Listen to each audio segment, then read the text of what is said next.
Chapter Roman 1a Sudden Storm. Between two great mountains of grey and green, as the rock cropped out between the tufts of emerald, verdure the valley, almost as narrow as a gorge, ran due west towards the sea. There was just room for the roadway half cut in the rock, beside the narrow strip of dark lake of seemingly unfathomable depth that lay far below between perpendicular walls of frowning rock. As the valley opened, the land dipped steeply, and the lake became a foam-fringed torrent widening out into pools and miniature lakes.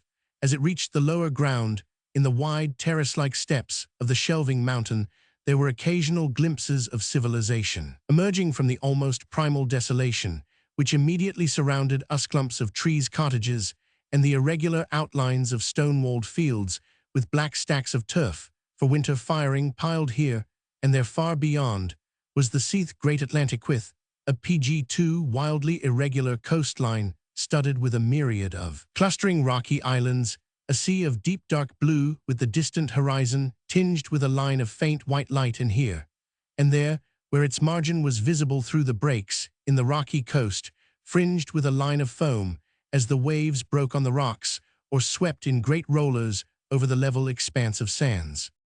The sky was a revelation to me and seemed to almost obliterate memories of beautiful skies, although I had just come from the south and had felt the intoxication of the Italian night, where in the deep blue sky the nightingale's note seems to hang as though its sound and the color were but different expressions of one common feeling.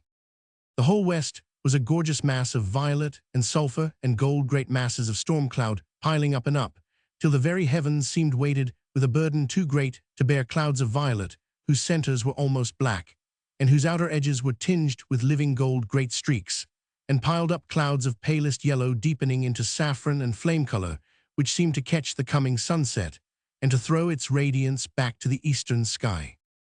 The view was the most beautiful that I had ever seen, and accustomed as I had been only to the quiet pastoral beauty of a grass country, with occasional visits to my great-aunt's well-wooded estate in the south of England, it was no wonder that it arrested my attention and absorbed my imagination. Even my brief half-year's PG3 travel in Europe, now just concluded, had shown me nothing of the same kind. Earth, sea, and air all evidenced the triumph of nature, and told of her wild majesty and beauty.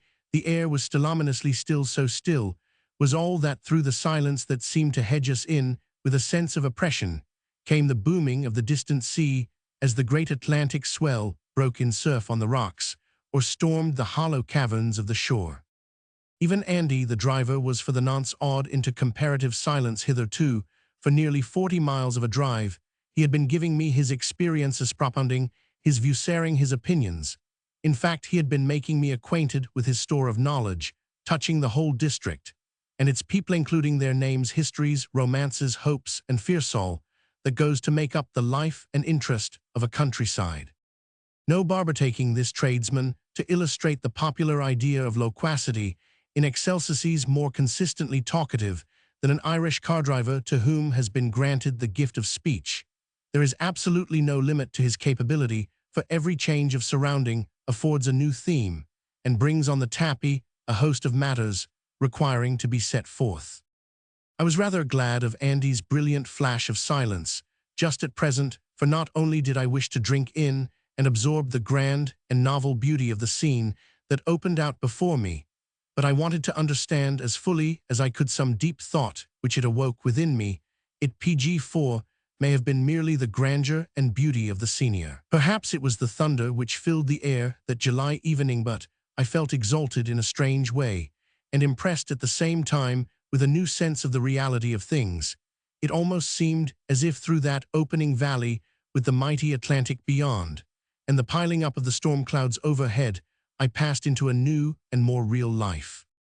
Somehow I had of late seemed to myself to be waking up. My foreign tour had been gradually dissipating my old sleepy ideas, or perhaps overcoming the negative forces that had hitherto dominated my life. And now this glorious burst of wild natural beauty, the majesty of nature, at its fullest seemed to have completed my awakening, and I felt as though I looked for the first time with open eyes on the beauty and reality of the world. Hitherto my life had been but an inert one, and I was younger in many ways, and more deficient in knowledge of the world, in all ways, than other young men of my own age I had stepped, but lately from boyhood, with all boyhood's surroundings, into manhood, and as yet I was hardly at ease in my new position. For the first time in my life, I had had a holiday, a real holiday, as one can take it, who can choose his own way of amusing himself. I had been brought up in an exceedingly quiet way with an old clergyman and his wife in the west of England, and except my fellow pupils, of whom their PG5 was never at any time more than one other, I had had little companionship. Altogether, I knew very few people. I was the ward of a great aunt who was wealthy and eccentric, and of a sternly uncompromising disposition, when my father and mother were lost at sea, leaving me an only child quite unprovided, for she undertook to pay for my schooling, and to start me in a profession if I should show sufficient aptitude for any. My father had been pretty well cut off by his family on account of his marriage with what they considered his inferior, and times had been, I was always told, pretty hard for them both. I was only a very small boy when they were lost in a fog when crossing the channel, and the blank that their loss caused me made me, I dare say, seem even a duller boy than I was, as I did not get into much trouble, and did not exhibit any special restlessness of disposition. My great aunt took it, I suppose, for granted that I was very well off where I was, and when through growing years the fiction of my being a schoolboy could be no longer supported, the old clergyman was called guardian instead of tutor, and I passed with him the years that young men of the better class usually spend in college life. The nominal change of position made little difference to me, except that I was taught to ride and shoot, and was generally given the rudiments of an education which was to fit me for being a country gentleman. I dare say that my tutor had some secret understanding with my great aunt, but he never gave me any hint. PG6 whatever of her feelings towards me. A part of my holidays each year was spent in her place, a beautiful country seat. Here I was always treated by the old lady with rigid severity, but with the best of good manners, and by the servants with affection as well as respect. There were a host of cousins, both male and female, who came to the house, but I can honestly say that by not one of them was I ever treated with cordiality. It may have been my fault or the misfortune of my shyness, but I never met one of them without being made to feel that I was an outsider. I can understand now the cause of this treatment as arising from their suspicions, when I remember that the old lady who had been so severe with me all my life sent for me when she lay on her deathbed, and taking my hand in hers, and holding it tight, said between her gasps, "Arthur, I hope I have not done wrong, but I have reared you so that the world may for you have good as well as bad, happiness as well as unhappiness, that you may find many pleasures where you thought there were, but few. Your youth, I know, my dear boy, has not been a happy one, but it was because I who loved your dear father as if he had been my own son, and from whom I unhappily allowed myself to be estranged, until it was too late, wanted you to have a good and happy manhood." She did not say any more, but closed her eyes, and still held my hand. I feared to take it away, lest I should PG7 disturb her, but presently the clasp seemed to relax, and I found that she was dead. I had never seen a dead person, much less anyone die, and the event made a great impression on me, but youth is elastic, and the old lady had never been much in my heart. When the will was read, it was found that I had been left heir to all her property, and that I would be called upon to take a place among the magnates of the county. I could not fall at once into the position, and as I was of a shy nature, resolved to spend at least a few months in travel. This I did, and when I had returned after a 6 months' tour, I accepted the cordial invitation of some friends made on my travels to pay them a visit at their place in the county of Clare. As my time was my own, and as I had a week or two to spare, I had determined to improve my knowledge of Irish affairs by making a detour through some of the counties in the west on my way to Clare. By this time, I was just beginning to realize that life has many pleasures each day. A new world of interest seemed to open before me. The experiment of my great aunt might yet be crowned with success. And now the consciousness of the change in myself had come home to Meckham with the unexpected suddenness of the first streak of the dawn through the morning mists. The moment was to be to me a notable one, and as I wished to remember it to the full, I tried to take in all. The scene where such a revelation first PG-8 dawned upon me, I had fixed in my mind as the central point for my memory to rest on a promontory right under the direct line of the sun, when I was interrupted by a remark made not to me, but seemingly to the universe in general. "Musha, but it's comin' quick." "What is coming?" I asked. "The storm, don't ye see the way thim clouds is driftin' fakes, but it's fine times the ducks'll be afther havin' before many minutes is past." I did not heed his words much, for my thoughts were intent on the scene. We were rapidly descending the valley, and as we got lower, the promontory seemed to take bolder shape and was beginning to stand out as a round-topped hill of somewhat noble proportions. "Tell me, Andy," I said, "what do they call the hill beyond?" "The hill bayant, there is it. Well now, they call the place Schlienener." "Then that is Schlienener Mountain." "Begor, it's not. The mountain is called Knockcultecrua. It's Irish." "And what does it mean?" "Fakes, I believe it's a short name for the hill, Roman for the lost golden crown." "And what is Schlienener, Andy?" "Throth, it's a bit Roman for a gap in the rocks, bayant, that they call Schlienener." "And what does that mean? It is Irish, I suppose." Page 9. "Through for ye Irish it, isn't it Monays, the Nakes Pass?" "Indeed, and can you tell me why it is so called?" "Begor, there's a power Roman for raisins gov for callin' it that wait, till we get Jerry Scanlon or Bat Moynihan bayant in Carnacliff. Sure they knows every legend and story in the Barney Annal. Tell them all av ye like Hugh Musha, here it comes." Surely enough it did come. The storm seemed to sweep through the valley in a single instant. Stillness changed to a roar. The air became dark with the clouds of drifting rain. It was like the bursting of a waterspout in volume, and came so quickly that I was drenched to the skin. Before I could throw my mackintosh round me, the mare seemed frightened at first, but Andy held her in with a steady hand and with comforting words, and after the first rush of the tempest, she went on as calmly and steadily as hitherto, only shrinking a little at the lightning and the thunder. The grandeur of that storm was something to remember. The lightning came in brilliant sheets that seemed to cleave the sky and threw weird lights amongst the hills, now strange with black sweeping shadows. The thunder broke with startling violence right over our heads, and flapped and buffeted from hillside to hillside, rolling and reverberating away into the distance, its farther voices being lost in the crash of each succeeding peal. On we went through the driving storm, faster and faster, but the storm abated not a jot. Andy was too PG-10 much occupied with his work to speak, and as for me, it took all my time to keep on the rocking and swaying car, and to hold my hat and mackintosh so as to shield myself as well as I could from the pelting storm. Andy seemed to be above all considerations of personal comfort. He turned up his coat collar, that was all, and soon he was as shiny as my own waterproof rug. Indeed, altogether, he seemed quite as well off as I was, or even better, for we were both as wet as we could be, and whilst I was painfully endeavoring to keep off the rain, he was free from all responsibility and anxiety of endeavor whatever.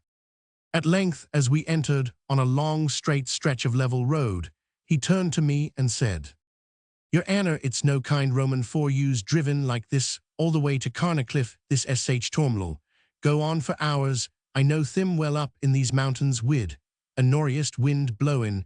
Wouldn't it be betther for us to get shelter for a bit?" "Of course it would," said Roman. "One try it at once. Where can you go?" "There's a place nigh at hand, your Anna, the Widdy Kelligan's shebeen at the crossroads of Glenashawlin. It's quite contagious. Gee up, ye ud Corncrake, hurry up to Widdy Kelligan's." It seemed almost as if the mare understood him and shared his wishes, for she started with increased speed down a laneway that opened out a little on our left. In a few minutes, we reached the crossroads, and also PG-11, the shebeen of Widow Kelligan, a low whitewashed thatched house in a deep hollow between high banks in the southwestern corner of the cross. Andy jumped down and hurried to the door. "Here's a strange gentleman. Widdy take care Roman for him," he called out as I entered. Before I had succeeded in closing the door behind me, he was unharnessing the mare preparatory to placing her in the Linto stable built behind the house against the high bank. Already the storm seemed to have sent quite an assemblage to Mrs. Callaghan's hospitable shelter. A great fire of turf roared up the chimney, and round it stood and sat and lay a steaming mass of nearly a dozen people, men and women. The room was a large one, and the inglenook so roomy that nearly all those present found a place in it. The roof was black rafters, and thatch alike. Quite a number of cocks and hens found shelter in the rafters. At the end of the room over the fire was a large pot suspended on a wire, and there was a savory and inexpressibly appetizing smell of marked volume throughout the room of roasted herrings and whiskey punch. As I came in, all rose up, and I found myself placed in a warm seat close to the fire, whilst various salutations of welcome buzzed all around me. The warmth was most grateful, and I was trying to convey my thanks for the shelter and the welcome, and feeling very awkward over it, when with a God save all here, Andy entered the room through the back door. Page 12.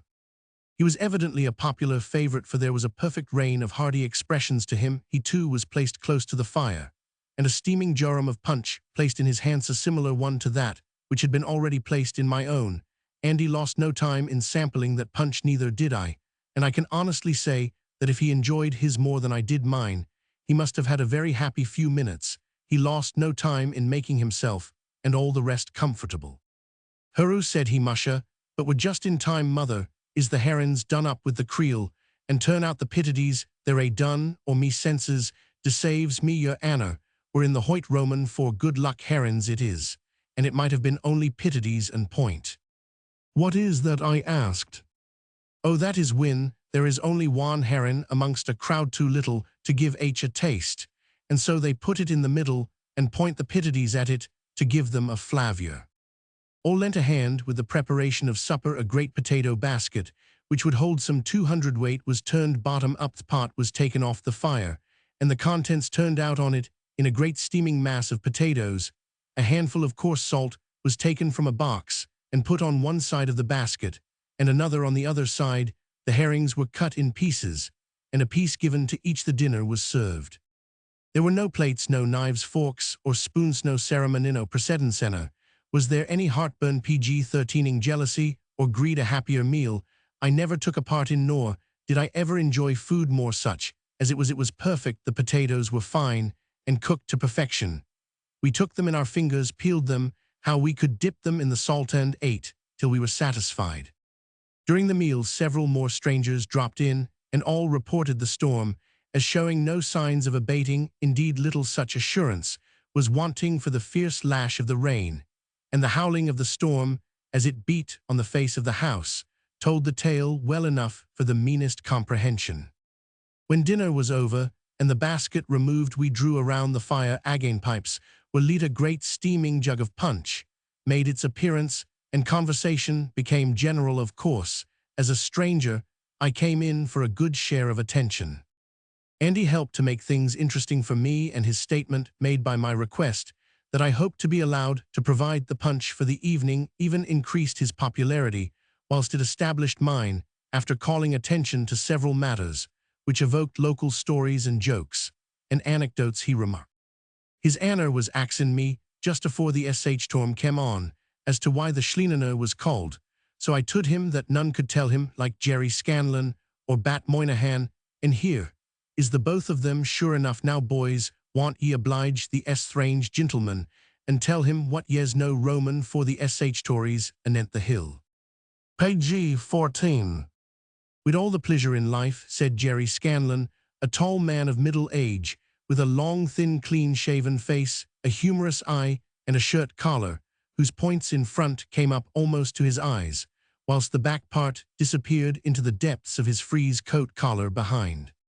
"Begor your anner, I'll tell ye all I iver heard. Sure there's a legend, and there's a Toramusha, but there's a ween o' both legends and Taurus, but there's one legend baint all here. Mother Callaghan, fill up me glass first. Sorra one o' me is a good Dhry paker. Tell me now, sore, do they allow punch to the members Roman for Parliament when they're a spackin'?" I shook my head.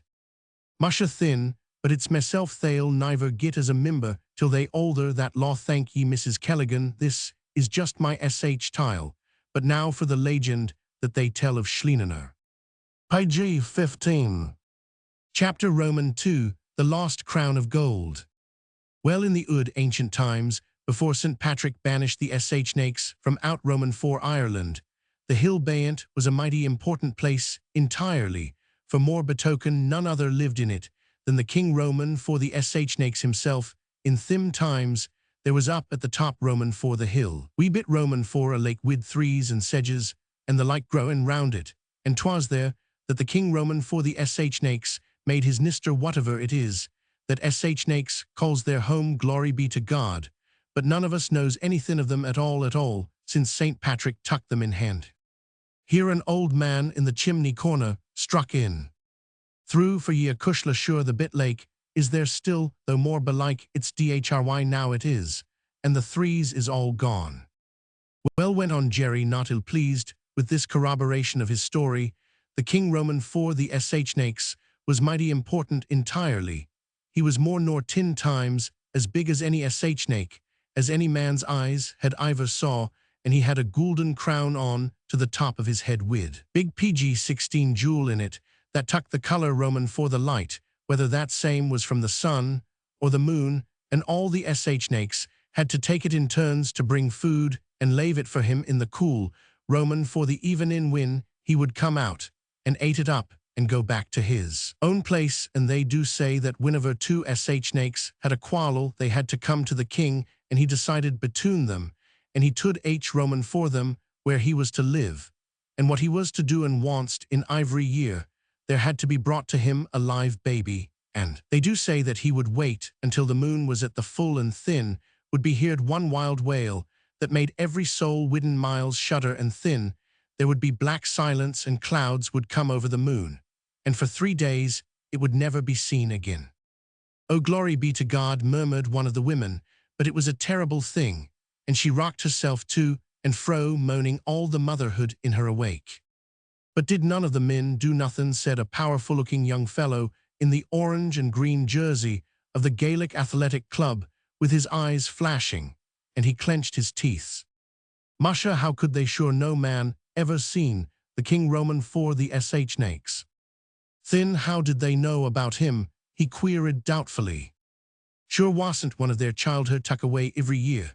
But anyhow it's all over now, and so it was that none Roman for the men ever went. They do say that one woman what lost her child run up to the top of the PG-17 hill, but what she seen none could tell, for when they found her she was a ravin lunatic, wid white hair and eyes like a corpse in the morning. After found her dead in her bed wid a black mark round her neck, as if she had been choked, and the mark was in the shape Roman for snake. Well, there was much sorrow and much fear, and when St. Patrick tucked the snakes in hand, the bonfires was lit all over the country. Never was such a flittin' scene as when the snakes came from all parts wriggling and crawling in quirmin. Here the narrator dramatically threw himself into an attitude, and with the skill of a true improvisator, suggested in every pose, and with every limb, and in every motion, the serpentine movements. They all came away to the west, and seemed to come to this one mountain from the north and the south and the east. They came be millions and thousands and hundreds, for when St. Patrick ordered them out, he only told them to go, but he didn't name the plation. There was he up on top of Brandon Mountain, wid his vestments on to him and his crozier in his hand, and the snakes moving below him, all going up north, and says he to himself, "I must see about this," and he got down from aft Roman for the mountain, and he followed the snakes, and he see them move along to the hill Bant that they call Knockeltekra, and be this time they were all come from all over Ireland, and they were all round the PG-18 mountain, except in on the say Sidian. They all had their heads pointed up the hill, and their tails pointed to the saint, so that they didn't see him, and they all gave one great hiss, and then another and another, like 1, 2, 3, and at the third hiss, the king of the snakes rose up out of the wee fen at the top of the hill, with his gold crown gleaming, and more betoken it was harvest time, and the moon was up, and the sun was set, so the big jewel in the crown had the light of both the sun and the moon, and it shone so bright that right away in Leinster the people thought the whole country was afire. But when the saint seen him, his whole forum seemed to swell out and get bigger and bigger, and he lifted his crozier, and he pointed west, and says he in a voice like a torm, to the say, all ye snakes, at once to the say. And in the instant wid one movement, and wid a hiss, that made the air seem full Roman for waterfalls, the whole Roman for the snakes, that was round the hill wriggled away into the say, as if the fire was at their tails. There was so many Roman for them, that they filled up the say out bayant to Cushing Island, and them that was behind had to slide over their bodies, and the say piled up, till it sent a wave mountains high rollin' away across the Atlantic, till it struck upon the shore Roman for Americatho, more betoken it wasn't America thin, for it wasn't discovered, till long after, and there was so many snakes, that they do say that all the white sand that drifts up on the coast, from the Blaskets to PG-19 a chill head, is made from their bones here, Andy cut it. But Jerry, you haven't told us, if the King Roman for the snakes went too. Musha, but it's in a hurry ye are, how can I tell ye, the whole legend at once, and moreover when me mouth, is that dhry, I can hardly spake at Allen me punch, is all trunk. He turned his glass face down on the table with an air of comic resignation. Mrs. Callaghan took the hint and refilled his glass whilst he went on. Well, when the snakes tucked to Sabathin and forgot to come in to dhry themselves, the ood King Roman for them sunk down again into the lake, and St. Patrick rolls his eyes and says he to himself, Musher, is it drammin' I am, or what, or is it laughin' at me? He is, does he main to defy me, and seein' that no notice was tuck Roman for him at all, he lifts his crozier and calls out, Hi, here you come here, I want ye. As he spoke, Jerry went through all the pantomime of the occasion, exemplifying by every movement the speech of both the saint and the snake. Well, thin the King Roman for the snakes puts up his head out Roman for the lake and says he, Who calls? I do, says St. Patrick, and he was so much mulvathered at the snake presumin' to they, after he tood them all to go that for a while he didn't think it queer that he could svake at all. Page 20. Well, what do you want wid me, says the snake. I want to know why you didn't lave Irish soil wid all other snakes, says the saint. He tood the snakes to go, says the king, and I am their king, so I am, and your words didn't apply to me, and with that he drops like a flash of lightnin' into the lake again. Well, St. Patrick was so tuck back wid his impidence that he had to think for a minute, and then he calls again. Hi, here you. What do you want now, says the King Roman for the snakes again, poppin' up his head. I want to know why you didn't obey me orders, says the saint, and the king looked at him and laughed, and he looked mighty evil, I can tell yefer be this time. The sun was down, and the moon up, and the jewel in his crown threw out a pale cold light that would make you shudder to see, and says, he is slow and as hard as an attorney saving your prisance when he has a bad case. I didn't obey, says B, because I traverse the jurisdiction. How do you mean, asks St. Patrick. Because, says he, this is my own hoodin, says he, be prescriptive right, says he, I am the whole government here, and I put an exit on myself, not to lave without me own permission, and he ducks down again into the pond. Page 21. Well, the saint began to get mighty angry, and he raises his crozier, and he calls him again. Hi, here you, and the snake pops up. Well, saint, what do you want now? Amt I to be quit Roman for ye at all? Are ye goin', or are ye not, says the saint. I am king here, and I am not goin'. Thin, says the saint, I depose ye. You can't, says the snake, whilst I have me crown. Then ill take it from ye, says St. Patrick.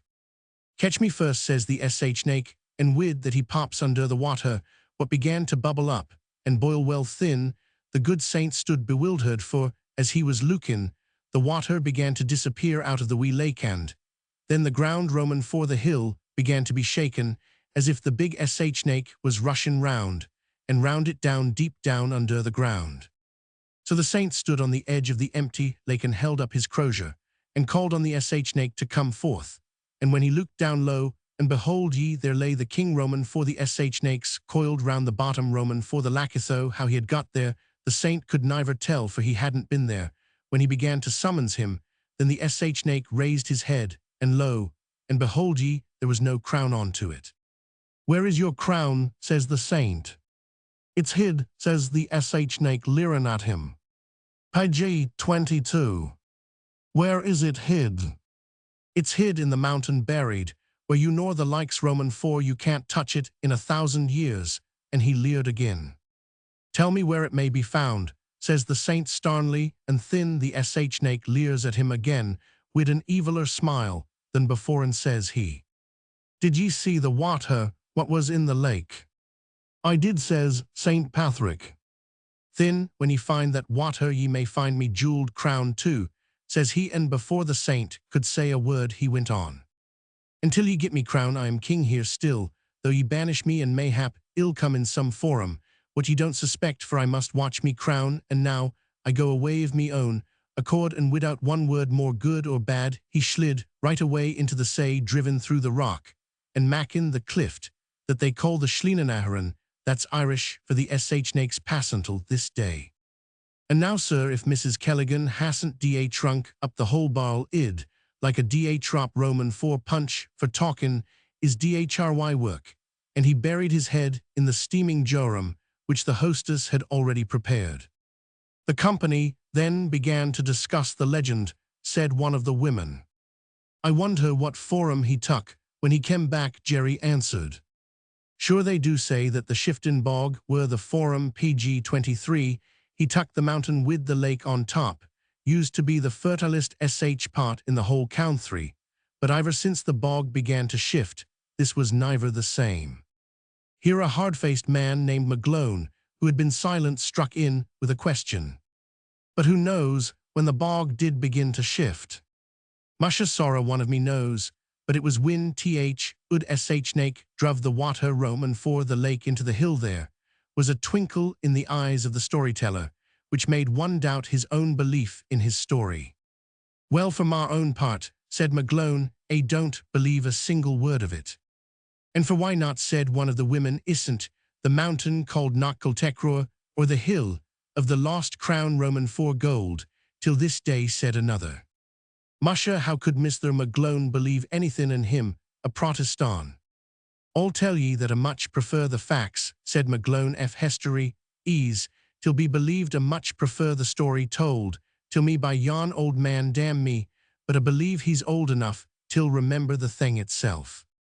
He pointed as he spoke to old Moynihan, who shriveled up and white-haired crouched in a corner of the inglenook, holding close to the fire his wrinkled shaky hands.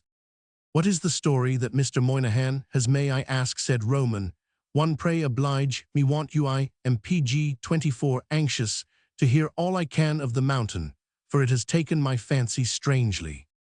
The old man took the glass of punch, which Mrs. Callaghan handed him as the necessary condition antecedent to a story, and began.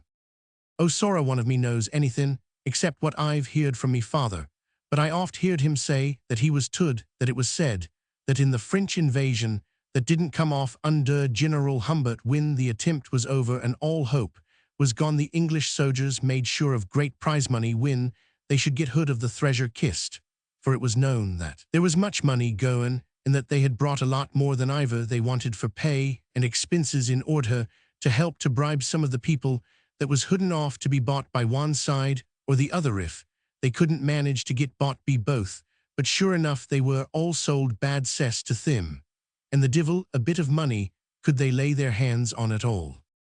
Here the old man took a pull at his jug of punch, with so transparent a wish to be further interrogated that a smile flashed round the company. One of the old crones remarked in an audible sotto voce. Musha, but bat is the cute storyteller entirely. Ye have to drag it out Roman for him. Go on, bat, go on, tell us what become Roman for the money. Oh, what become Roman for the money? So you would like to hear? Well, ill tell ye just one more fill of the Pg 25 jug, Mrs. Callaghan, as the gentleman wishes to know all about it. Well, they did say that the officer what had charge of the money got well away with some 5 or 6 others. The kist was a heavy one iron kist, bang full up Roman for gould, oh my, but it was fine, a big kist that, high and as long as the table and full up to the lead wid golden money and paper money, and divil a piece of white money in it, at all Gould, every pound note Roman for it. He paused and glanced anxiously at Mrs. Callaghan, who was engaged in the new brew.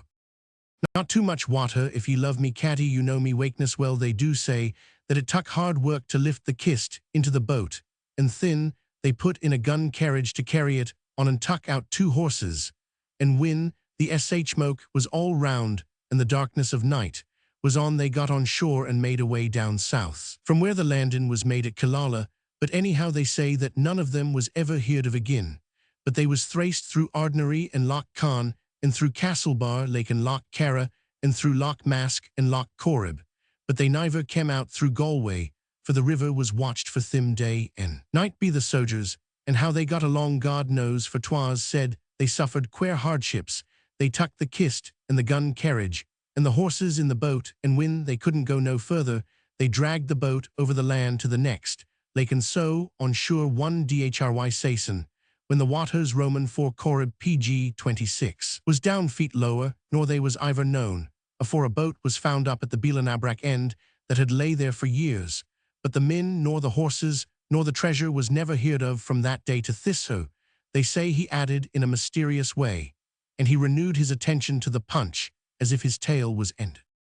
But man alive, said McGlone, that's only a part. Go on, man dear, and finish the punch after.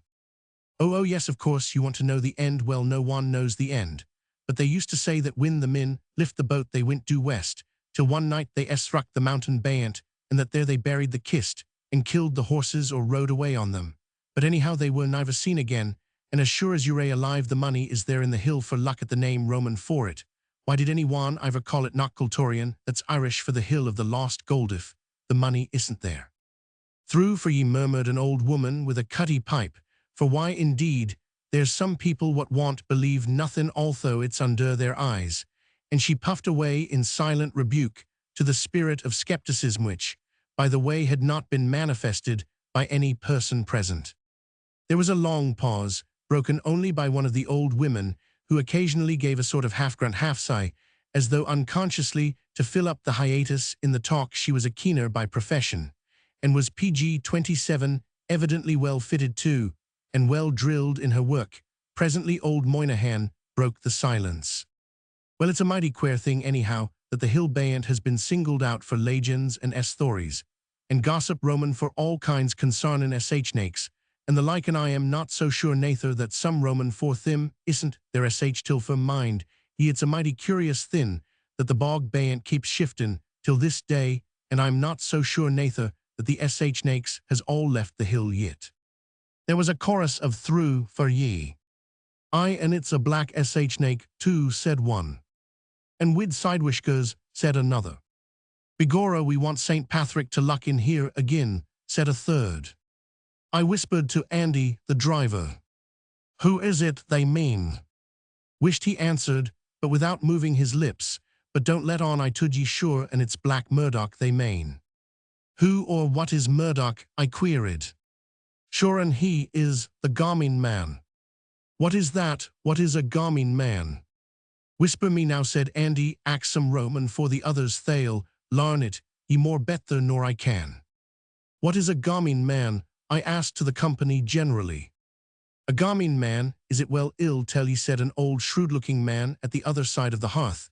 He's a man that lends you a few shillings or a few pounds PG 28 when you want it bad, and then never laves ye till he has tuck all ye've got your land and your shanty and your holdin and your money and your craps, and he would take the blood out of your body if he could sell it or use it anyhow.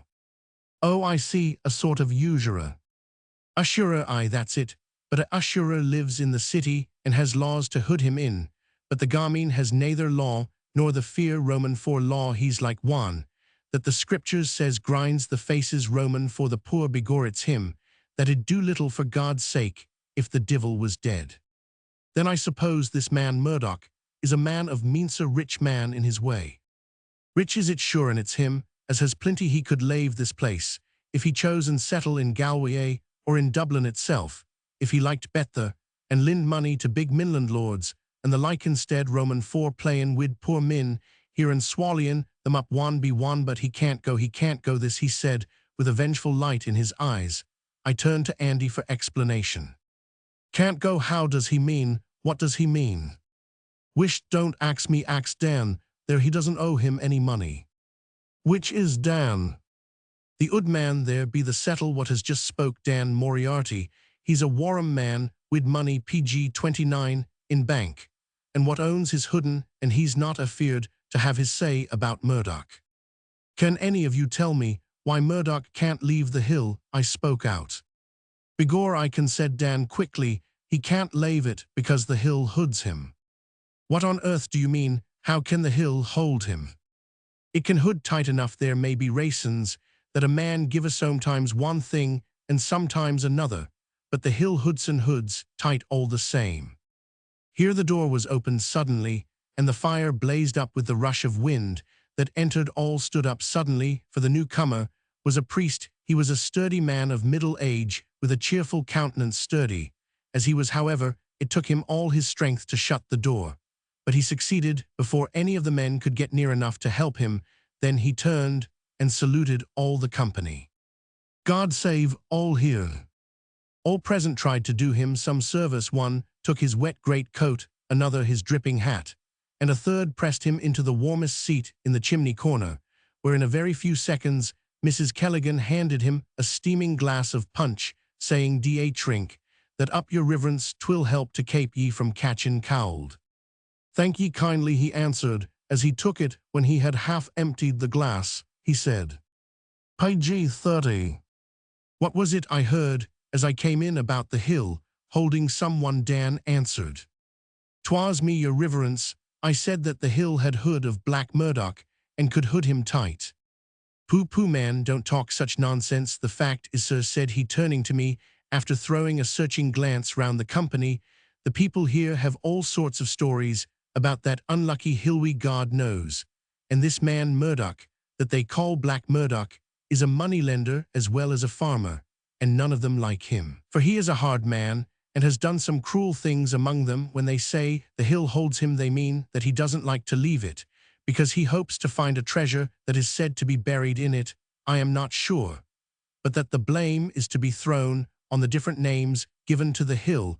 That most commonly given is Knockcultecror, which is a corruption of the Irish phrase Knocknacoltecranor, meaning the hill of the lost golden crown, but it has been sometimes called Knockcultor, short for the Irish words Knocknacoltiwar, or the hill of the lost gold. It is said that in some old past time it was called Knocknanur, or the hill of the snake, and indeed there's one place on it they call Schlinanur, meaning the snake's pass. I dare say now that they have been giving you the legends and stories, and all the rubbish of that kind. I suppose you know, sir, that in most places the local fancy has run riot at some period, and has left a good crop of absurdities and impossibilities behind it.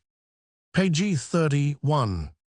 I acquiesced warmly, for I felt touched by the good priest's desire to explain matters, and to hold his own people blameless for crude ideas which he did not share. He went on. "It is a queer thing that men must be always putting abstract ideas into concrete shape. No doubt there have been some strange matters regarding this mountain that they've been talking about, the shifting bog, for instance, and as the people could not account for it in any way that they can understand, they knocked up a legend about it. Indeed, to be just to them, the legend is a very old one, and is mentioned in a manuscript of the 12th century, but somehow it was lost sight of till about 100 years ago, when the loss of the treasure chest from the French invasion at Killala set all the imaginations of the people at work from Donegal to Cork, and they fixed the hill of the lost gold as the spot where the money was to be found. There is not a word of fact in the story from beginning to end, and he gave a somewhat stern glance round the room, a little ashamed to hear so much chat and nonsense given to a strange gentleman, like as if it was so much gospel. However, you mustn't be too hard in your thoughts on the poor people here, sir, for they're a good people and on better in all Ireland, in all the world for that, but they talk too free to do themselves justice." All those present were silent for a while. Old Moynihan was the first to speak. "Well, Father Pether, I don't say nothing about St. PG 32 Patrick and the SH Nakes myself, because I don't know nothing about them, but I know that me own father told me that he seen the Frenchman wid his own eyes crossin' the S-thrame below and fasten up the mountain. The moon was risen in the west and the hill. Through a big shadow, there was 2 men and 2 horses, and they had a big box on a gun carriage. Me father seen them cross the S-frame. The load was so heavy that the wheels sunk in the clay and the men had to pull at them to get them up again. And didn't he see the marks Roman for the wheels in the ground the very next day? Bartholomew Moynihan, are you telling the truth? Interrupted the priest, speaking sternly. Throth and I am Father Pether, divil a word Roman for a lie, in all I've said. Then how is it you've never told a word of this before? But I have told it, Father Pether, there's more nor one here now what has heard me tell it, but they were told as a secret.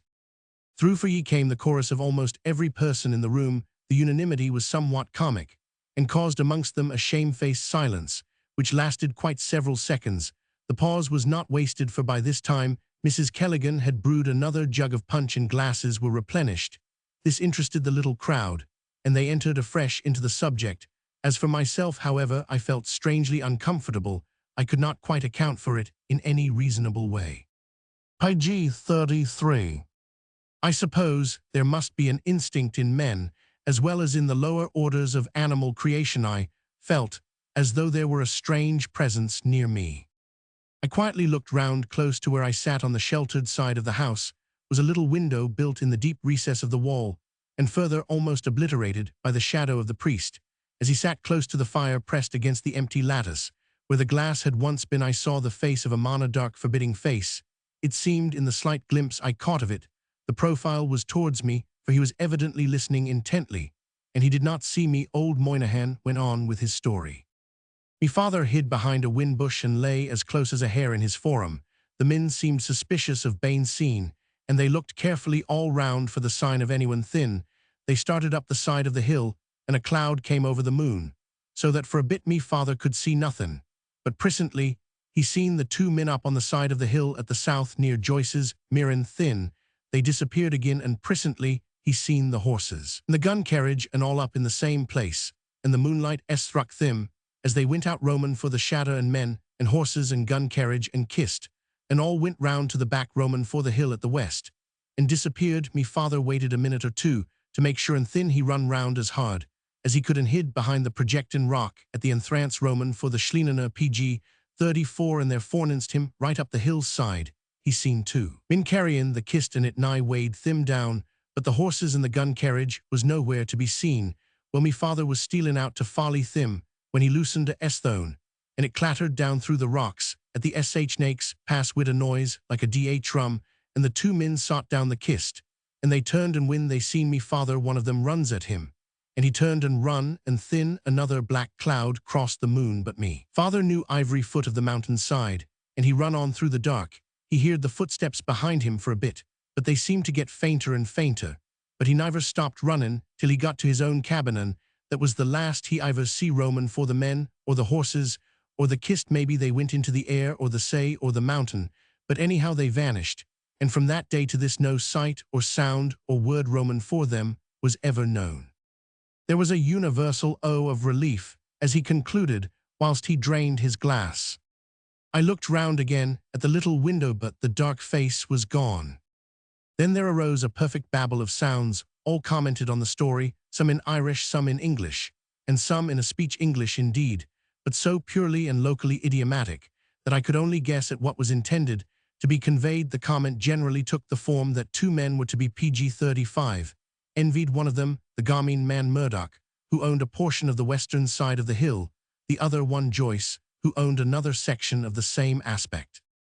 In the midst of the buzz of conversation, the clattering of hoofs was heard. There was a shout, and the door opened again, and admitted a stalwart stranger of some 50 years of age, with a strong, determined face, with kindly eyes, well dressed, but wringing wet and haggard, and seemingly disturbed in mind. One arm hung useless by his side. "Here's one of them," said Father Peter. Page 36. Chapter Roman 3, The Gaming Man. "God save all here," said the man as he entered. Room was made for him at the fire. He no sooner came near it, and tasted the heat, than a cloud of steam arose from him. "Man, but you're wet," said Mrs. Callaghan, wand, think wide bin in the lake bayant. So I have he answered, worse luck. I rid all the way from Galway this blessed day to be here in time, but the mare slipped coming down Curragh Hill, and threw me over the bank into the lake. I were in the water nigh 3 hours before I could get out, for I was forninst the Curragh rock, and only got a foothold in a chink, and had to hold on wid me one arm, for I fear the other is broke. Dear, dear, dear, interrupted the woman, thrip your coat off a cushla, and let us see if we can do anything. He shook his head as he answered, not now, there's not a minute to spare. I must get up the hill at once. I should have been there be 6 pg 37 o'clock. But I mayn't be too late yit. The mare has broke down entirely. Can anyone here lend me a horse? There was no answer till Andy spoke. Me mare is in the sh table, but this gentleman has me and her for the day, and I have to lave him at Carnacliff tonight. Here I struck in. Never mind me, Andy. If you can help this gentleman, do so. I am better off here than driving through the storm. He wouldn't want to go on with a broken arm if he hadn't good reason. The man looked at me with grateful eagerness. Thank your honour kindly. It's a raal gentleman ye are, and I hope ye'll never be sorry for helping a poor fellow in sore throuble. What's wrong, fellum? Asked the priest. Is there anything troubling you that anyone here can get rid of? Nothing, Father Pether, thank ye kindly. The throuble is me own entirely, and no one here could help me, but I must see Murdoch tonight. There was a general sigh of commiseration. All understood the situation. Musha, said old Dan Moriarty sotto voce, and is that the way of it, and is he too in the clutches Roman for that wolf him, that we all thought was so warm, glory be to God. But it's a queer world it is, and it's few there is in it. That is what they seems me pg 38, poor friend. Is there any way I can help ye? I have a bit Roman for money by me, that you're welcome to the lend Roman for av ye want it. The other shook his head gratefully. Thank ye kindly, Dan, but I have the money all right. It's only the time I am in trouble about. Only the time, me poor chap. It's be time that the divil helps Black Murdoch and the likes Roman for him, the most Roman for all. God be good to ye, if he has got his clutch on your back, and has time on his side, for ye'll want it. Well, anyhow, I must be goin' now. Thank ye kindly, neighbours, all. When a man's in throuble, sure the goodwill of his friends is the greatest comfort he can have. All but one, remember that, all but one, said the priest. Thank ye kindly, Father, I shan't forget. Thank ye, Andy, and you too, young sir. I am much beholden to ye. I hope some day I may have it to do a good turn for ye in return. Thank ye kindly again, and good night. He shook my hand warmly, and was going to the door when old Dan said, and as for that black-jawed ruffian Murdoch, he paused, for the door suddenly opened, and a harsh voice said, Murdoch is here to answer for himself. It was my man at the window. There was a sort of paralyzed silence in the room pg 39, through which came the whisper of one of the old women. Musha talk, Roman for the divil. Joyce's face grew very white. One hand instinctively grasped his riding switch, the other hung uselessly by his side. Murdoch spoke. I kem here expectin' to meet Phelim Joyce. I thought I'd save him the throuble of common wid the money. Joyce said in a husky voice. What do you mean? I have the money right enough here. I am sorry I am a bit late, but I had a bad accident, bruck me a rum, and was nigh drowned in the Curragh Lake. But I was goin' up to ye at once, bad as I am to pay ye your money. Murdoch, the gaming man, interrupted him. But it isn't to me why'd have to come, me good man. Sure it's the sheriff himself that was waitin' for ye, and when ye didn't come her. Joyce winced. The speaker smiled. Done his work. What work? A cushla? Asked one of the women. Murdoch answered slowly.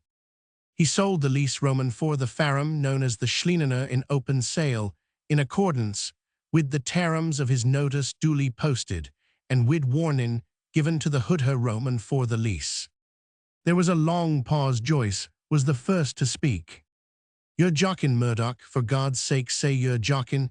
Ye told me yourself that I might have time to pg 40 get the money, and ye told me that the puttin' me farm up for sale was only a matter Roman for forum, to let me pay ye back in me own way. Nay more, ye asked me not to tell any Roman for the neighbours, for fear some Roman for them might want to buy some Roman for me land and it's neither, so that when he got me aft to Galway to rise the money ye went on with the sail behind me backward, not a soul by to spake for me or minions, sold up, all I have no Murdoch, you're a hard man, I know, but ye wouldn't do that.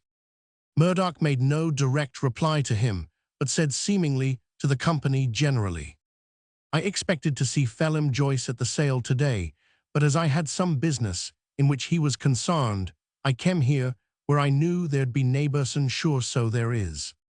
He took out his pocketbook and wrote names Father Pether Ryan Daniel Moriarty, Bartholomew Moynihan, Andrew McGlone, Mrs. Catty Kelligan. That's enough. I want ye all to see what I done. There's nothing underhand about me Phelim Joyce.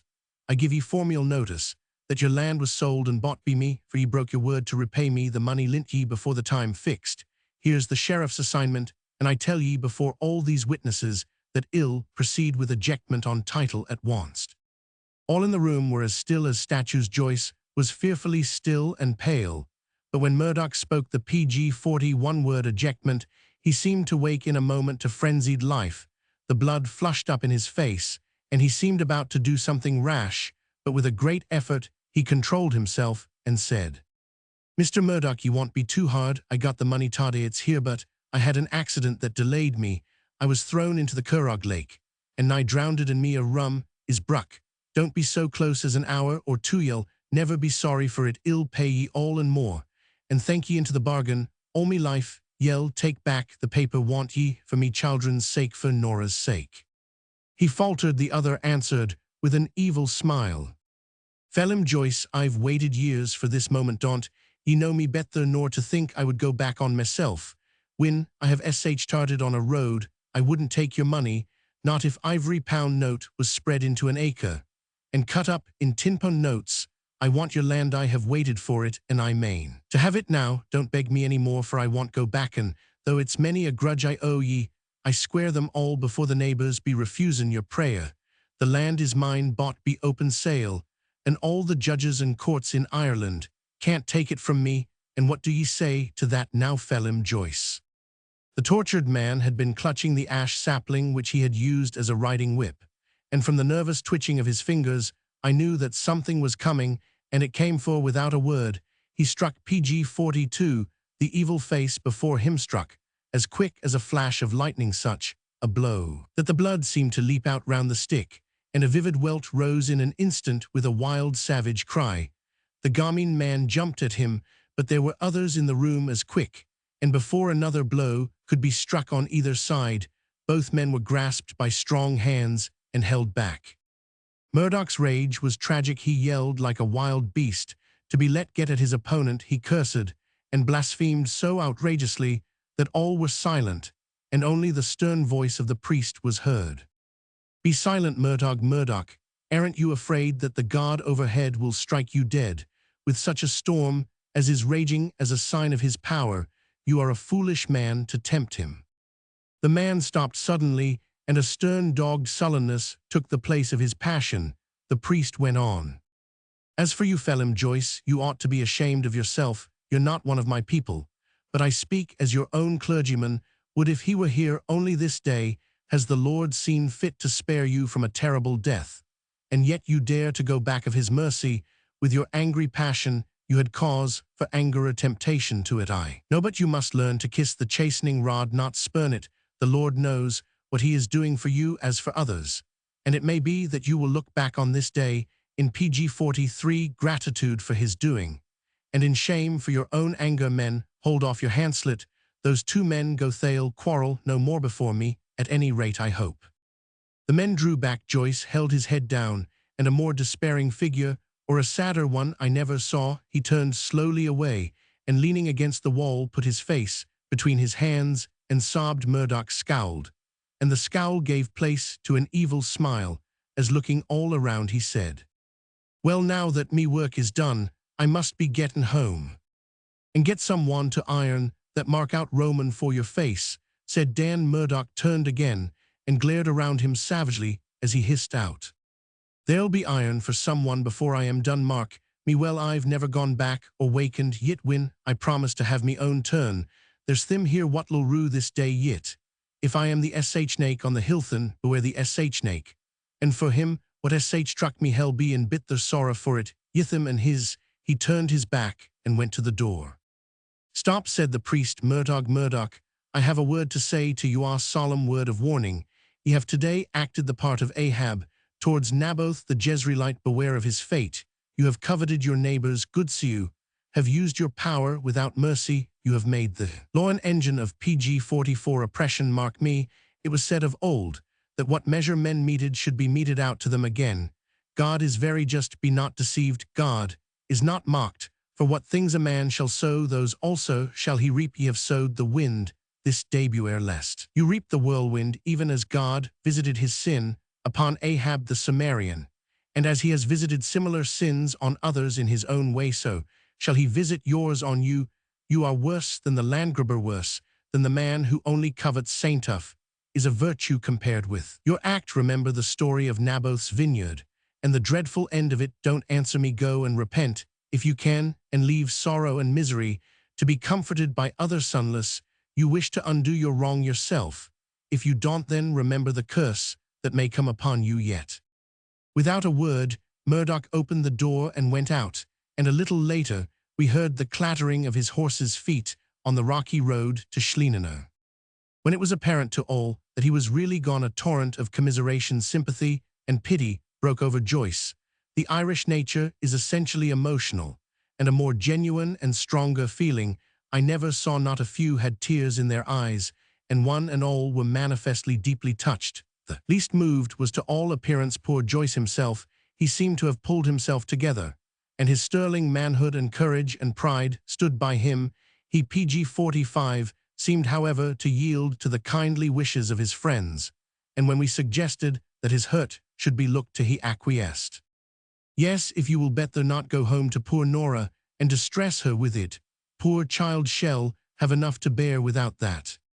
His coat was taken off, and between us, we managed to bandage the wound. The priest, who had some surgical knowledge, came to the conclusion that there was only a simple fracture. He splinted and bandaged the arm, and we all agreed that it would be better for Joyce to wait until the storm was over before starting for home. Andy said he could take him on the car, as he knew the road well, and that as it was partly on the road to Carnacliff, we should only have to make a short detour, and would pass the house of the doctor, by whom the arm could be properly attended to. So we sat around the fire again, whilst without the storm howled, and the fierce gusts which swept the valley seemed at times as if they would break in the door, lift off the roof, or in some way annihilate the time-worn cabin which gave us shelter. There could, of course, be only one subject of conversation now, and old Dan simply interpreted the public wish when he said, "Tell us, fellum, sure, we're all friends here, how Black Murdoch got ye in his clutches. Sure, any one of us would get you out of thim if he could." PG-46. There was a general acquiescence. Joyce yielded himself and said, "Let me thank ye, neighbours, all for your kindness to me and mine this sorrowful night. Well, I'll say no more about that, but I'll tell ye how it was that Murdoch got me into his power. Ye know that boy of mine, Eugene. Oh, and he's the fine lad, God bless him, and the good lad tooth-eyes from the women. Well, you know too that he got on so well when I sent him to school that Dr. Walsh recommended me to make an engineer of him. He said he had such promise that it was a pity not to see him get the right start in life, and he gave me himself a letter to Sir George Henshaw, the great engineer. I went and seen him, and he said he would take the boy. He told me that there was a big fee to be paid, but I was not to throuble about that, at any rate that he himself didn't want any fee, and he would ask his partner if he would give up his share too. But the latter was hard up for money. He said he couldn't give up all fee, but that he would take half the fee provided it was paid down in DHRY money. Well, the regular fee to the firm was £500, and as Sir George had give up half and only half other half was to be paid, that was possible. I hadn't got more'n a few pounds by meffer what wid drainin' and plantin' and fencin', and the payin' the boys' schoolin' and the girls at the nuns in Galway. It had PG-47 put me to the pin Roman for me collar to find the money up to now, but I didn't like to let the boy lose his chance in life for want of an effort, and I put me pride in me pocket and came and asked Murdoch for the money. He was very smooth and nice wid me, I know. why no one promised he would give it at once, if I would give him security on me land. Sure he joked and laughed wid me, and was that cheerful that I didn't mistrust him. He told me it was only forums I was signin, that'd never be used here. Dan Moriarty interrupted him. What did ye sign, Phelim? There were two papers. One was a written Roman for some kind, that in consideration Roman for the money lent and his own land which I was to take over if the money wasn't paid at the time appointed, was to get me lease from me, and the other was a power of attorney to third judgment for the amount if the money wasn't paid at the right time. I thought I was all safe as I could repay him in the time named, and if the worst came to the worst, I might borrow the money from someone else for the lease is worth the sum 10 times overran repay him. Well, what's the use of looking back? Anyhow, I signed the papers. That was a year ago, and 1 week and a week ago the time was up. He gulped down a sob and went on. Well, ye all know the year gone has been a terrible bad one, and as for me, it was all I could do to hood on to make up. The money was impossible through. The lad cost me next to nothing, for he earned his keep, be extra PG 48 work, and the girl Nora came home from school and labored wid me, and we saved every penny we could. But it was all no use, who couldn't get the money together. Anyhow, thin we had the misfortune wid the cattle that ye all know of, and 3 horses that I sold in Dublin up and died before the time I guaranteed them free from sickness here. Andy struck in. Through, for ye sure, there was some dreadful disorder in Dublin among the horse cattle entirely, and even Mr. Dr. Professional Ferguson himself couldn't get under it. Joyce went on. And as the time grew nigh, I began to fear, but Murdoch came down to see me when I was alone, and told me not to throuble about the money, and not to mind about the sheriff, for he had to give him notice, and says I wouldn't, if I was you, tell Nora anything about it, for it might frighten the girl, for women is apt to take to heart things like that. That's only small things to men like us, and so God forgive me, I believed him, and I never told me child anything about Itvan when I got the notice from the sheriff, and when the notice tellin' of the sale was posted up on me land, I tuck it down myself, so that the poor child wouldn't be frightened. God help me. He broke down for a bit, but then went on. But somehow I wasn't a sigh in me mind, and when the time Roman for the sale d'atro, nigh, I couldn't keep it to myself any longer, and I told Nora that was only yesterday, and look at me today. Nora agreed wid me that we shouldn't trust the gamine, and she sent me PG 49 off to the Galway bank to borrow the money. She said I was an honest man and farmed me own land, and that the bank might lend the money on it. And sure enough, when I went there this morning be appointment with the cogither himself to introduce me, though he didn't know why I wanted the money. That was Nora's idea, and the mother superior settled it for her. The manager, who is a nice gentleman, told me at once that I might have the money on me own note Roman forehand. I only gave him a formal written, and I took away the money. Here it is in me pocket in good notes. They're a wet with the lake, but I'm thankful to say all safe. But it's too late. God help me. Here he broke down for a minute, but recovered himself with an effort. Anyhow, the bank that thrusted me mustn't be wronged back. The money goes to Galway as soon as ever I can get it there. If I am a ruined man, I needn't be a dishonest one. But poor Nora, God help her, it will break her poor heart. There was a spell of silence, only broken by sympathetic moans. The first to speak was the priest.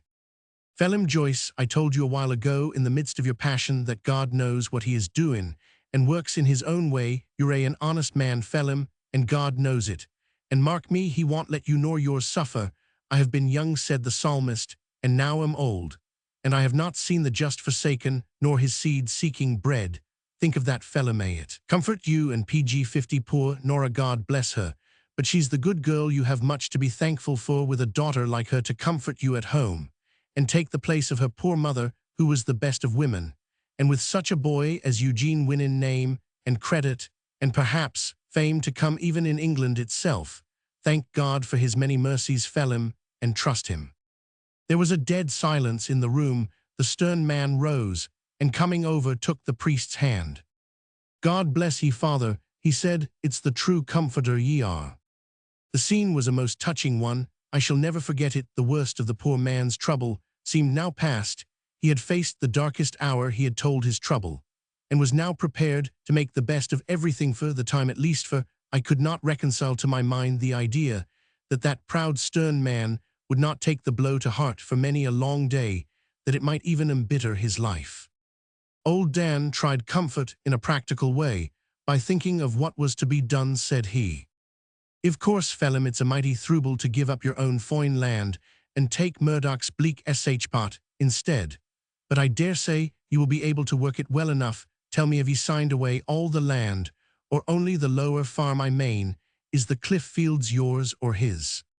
Here was a gleam of comfort, evidently, to the poor man. His face lightened as he replied. Page 51.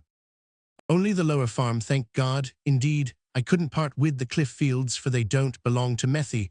Our Nora's that her poor mother left Herthy were settled on her when we married be her father, and when he died we got them. But indeed I fear they're a but small use be themselves, sure. There's no water in them at all, savin what runs off me. Ud Landon, if we have to carry water all the way down the hill from me new landthies, was said with a smile, which was a sturdy effort at cheerfulness. It will be but poor work to raise anything there, either talk or craps, no doubt. But Murdoch will take away the thrame Roman for water that runs there now. Hell want to get the cliff lands too, I suppose. I ventured to ask a question. How do your lands lie compared with Mr. Murdoch's? There was bitterness in his tone as he answered in true Irish fashion. Do you mean me ud land or me nooth? The lands that where that ought still to be yours, I answered. He was pleased at the reply, and his face softened as he replied. Well, the way of it is this: we too owns the west side of the hill between us. Murdoch's land, im spackin Roman for them, as they are till he gets possession. Roman for mine lies at the top. Roman for the hill mine lies below. My land is the best bit on the mountain, while the Garmines is poor soil, with only a few good patches here and there. Moreover, their PG 52 is another thing. There is a bog, which is high up the hill, mostly on his hoodin, but my land is free from bog, except one end of the big bog and a stretch of dry turf, the best in the country, and with enough turf to last for 100 years. It's that deep. Old Dan joined in. Through enough, that bog of the Gramines isn't much use anyhow. It's rank and rotten wid water. When it made up its mind to stay, it might have done better. The bog made up its mind to stay. What on earth do you mean? I asked. I was fairly puzzled. Didn't ye hear talk already, said Dan, of the Shifton bog on the mountain? I Roman 999. Well, that's it. It moved and moved and moved longer than anyone can remember. Me grandfather once told me that when he was a gossoon, it wasn't nigh so big as it was when he told me. It hasn't shifted in my time, and I make bold to say that it has made up its mind to settle down where it is. Ye must only make the best of it, fellum. I dare say ye will turn it to some account. I'll try what I can do anyhow. I don't mane to fold me arms and sit down opposite me property and ate. It was the brave answer. For myself, the whole idea was most interesting. I had never before even heard of a shifting bog, and I determined to visit it before I left this part of the country. Page 53. By this time, the storm was beginning to abate. The rain had ceased, and Andy said we might proceed on our journey. So after a while we were on our way, the wounded man and I sitting on one side of the car, and Andy on the other. The whole company came out to wish us Godspeed, and with such comfort as good counsel and good wishes could give, we ventured into the inky darkness of the night. Andy was certainly a born car driver. Not even the darkness, the comparative strangeness of the road, or the amount of whisker punch which he had on board could disturb his driving in the least. He went steadily on. The car rocked and swayed and bumped, for the road was a by one and in but poor condition, but Andy and the mare went on alike, unmoved. Once or twice, only in a journey of some 3 miles of winding by-lanes, crossed and crossed again by lanes or watercourses, did he ask the way. I could not tell which was roadway and which waterway, for they were all watercourses at present, and the darkness was profound still.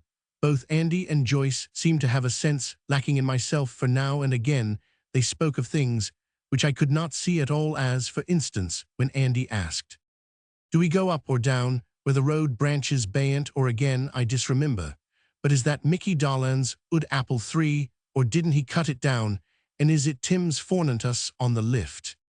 Presently we turned to the right and drove up a short avenue towards a house. I knew it to be a house by the PG-54 light in the windows. For shape, it had none. Andy jumped down and knocked, and after a short colloquy Joyce got down and went into the doctor's house. I was asked to go too, but thought it better not to, as it would only have disturbed the doctor in his work, and so Andy and I possessed our souls in patience until Joyce came out again with his arm in a proper splint, and then we resumed our journey through the inky darkness. However, after a while either there came more light into the sky, or my eyes became accustomed to the darkness, for I thought that now and again I beheld men as trees walking. Presently something dark and massive seemed outlined in the sky before USA blackness projected on a darkness, and, said Andy turning to me, "That's Knockeltekroa, we're nigh the foot Roman for it now, and pretty shortly well be at the Enthrance Roman for the Boreen, where Mr. Joyce'll git aff." We plodded on for a while, and the hill before us seemed to overshadow whatever glimmer of light there was, for the darkness grew more profound than ever. Then Andy turned to my companion. "Sure isn't that Miss Nora I see sittin' on the sh-tile bayant?" I looked eagerly in the direction in which he evidently pointed, but for the life of me I could see nothing. "No, I hope not," said the father hastily. "She's never come out in the sh-torm. Yes, it is her she sees us." Page 55. Just then there came a sweet sound down the lane. "Is that you, father?" "Yes, my child, but I hope you've not been out in the sh-torm." "Only a bit, father. I was anxious about you. Is it all right, father? Did you get what you wanted?" She had jumped off the stile and had drawn nearer to us, and she evidently saw me and went on in a changed and shyer voice. "Oh, I beg your pardon. I did not see you had a stranger with you." This was all bewildering to me. I could hear it Alan, a sweeter voice I never heard, but yet I felt like a blind man, for not a thing could I see, whilst each of the three others was seemingly as much at ease as in the daylight. "This gentleman has been very kind to me, Nora. He has given me a seat on his car, and indeed, he's come out of his way to lave me here." "I am sure we're all grateful to you, sir. But father, where is your horse? Why are you on a car at all, father? I hope you haven't met with any accident. I have been so fearful for you all the day." This was spoken in a fainter voice. Had my eyes been of service, I was sure I would have seen her grow pale. "Yes, my darling, I got a fall on the Curragh Hill, but I am all right, Nora dear. Quick, quick, catch her. She's fainting me. God, I can't stir." Page 56. I jumped off the car in the direction of the voice, but my arms sought the empty air. However, I heard Andy's voice beside me. "All right, I have her hood up, Miss Nora, your dadas. All right, don't 'ee see him there sitting on me car? All right, sir, she's a brave girl, she hasn't fainted." "I am all right," she murmured faintly, "but father, I hope you are not hurt." "Only a little, my darling, just enough for ye to nurse me a while. I dare say a few days will make me all right again. Thank ye, Andy. Steady now. Till I get down I am feelin' a wee bit stiff." And he evidently helped him to the ground. "Good night, Andy, and good night you too, sir, and thank you kindly for your goodness to me all this night. I hope I'll see you again." He took my hand in his uninjured one and shook it warmly. "Good night," I said, "and goodbye. I am sure I hope we shall meet again." Another hand took mine as he relinquished it, a warm, strong one, and a sweet voice said shyly, "Good night, sir, and thank you for your kindness to father." I faltered good night as I raised my hat. The aggravation of the darkness at such a moment was more than I could equably bear. We heard them pass up the Boreen, and I climbed on the car again. The night seemed darker than ever as we turned our PG-57 steps towards Carnacliff, and the journey was the dreariest one I had ever taken. I had only one thought which gave me any pleasure, but that was a pretty constant one. Through the long miles of damp, sodden road, the warm hand, and the sweet voice coming out of the darkness, and all in the shadow of that mysterious mountain, which seemed to have become a part of my life, the words of the old storyteller came back to me again and again. "The hill can hood tight enough. A man has racin' sometimes one thing, and sometimes another, but the hill hoods him all the same." and a vague wonder grew upon me as to whether it could ever hold me and how. Page 58. Chapter Roman 4. The Secrets of the Bog. Some 6 weeks elapsed before my visits to Irish friends were completed, and I was about to return home. I had had everywhere a hearty welcome, the best of sport of all kinds, and an appetite beyond all praising one pretty well required to tackle with any show of success the excellent food and wine put before me. The west of Ireland not only produces good viands in plenty and of the highest excellence, but there is remaining a keen recollection, accompanied by tangible results of the days when open house and its hospitable accompaniments made wine merchants prosperous at the expense of their customers. In the midst of all my pleasure, however, I could not shake from my mind, indeed, did I want tithe interest, which Schlienner and its surroundings had created in me, nor did the experience of that strange night, with the sweet voice coming through the darkness in the shadow of the hill, become dim with the passing of the time when I look back and try to analyze myself and my feelings. Page 59. With the aid of the knowledge and experience of life received since then, I think that I must have been in love. I do not know if philosophers have ever undertaken to say whether it is possible for a human being to be in love in the abstract, whether the something which the heart has a tendency to send forth needs a concrete objective point.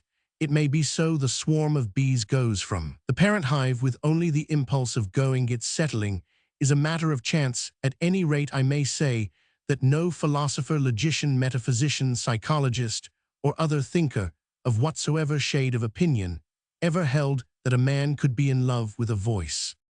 True that the unknown has a charm omni ignotum pro magnifico. If my heart did not love, at least it had a tendency to worship. Here I am on solid ground, for which of us but can understand the feelings of those men of old in Athens who devoted their altars to the unknown God? I leave the philosophers to say how far apart or how near are love and worship, which is first in historical sequence, which is greatest or most sacred. Being human, I cannot see any grace or beauty in worship without love. However be the cause what it might, I made up my mind to return home via Carnacliff. To go from Clare to Dublin by way of Galway and Mayo is to challenge opinion. As to one's motive, I did not challenge opinion. I distinctly avoided doing so, and I am inclined to think that there was more of Nora than of Schlee. Pg 60 Nanaher.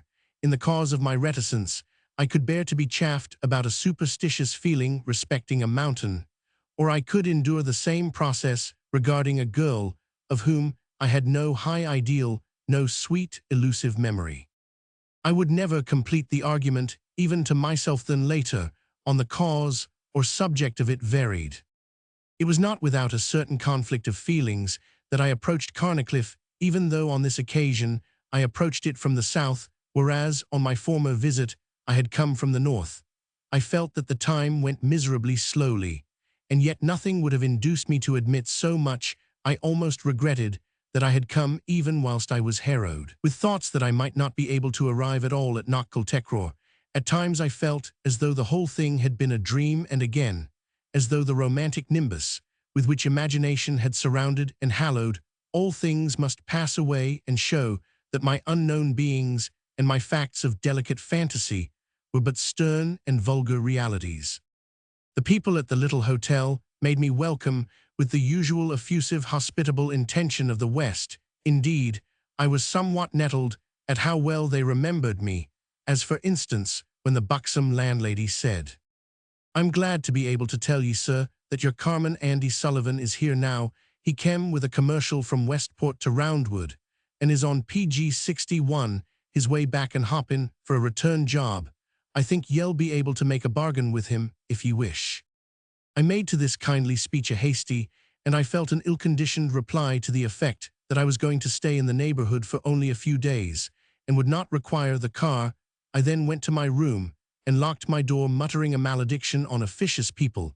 I stayed there for some time, until I thought that probably Andy had gone on his way, and then ventured out. I little knew Andy, however.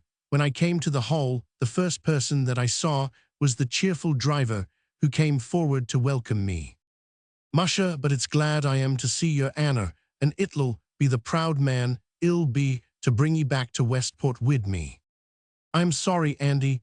I began that I shall not want you, as I am going to stay in this neighborhood for a few days.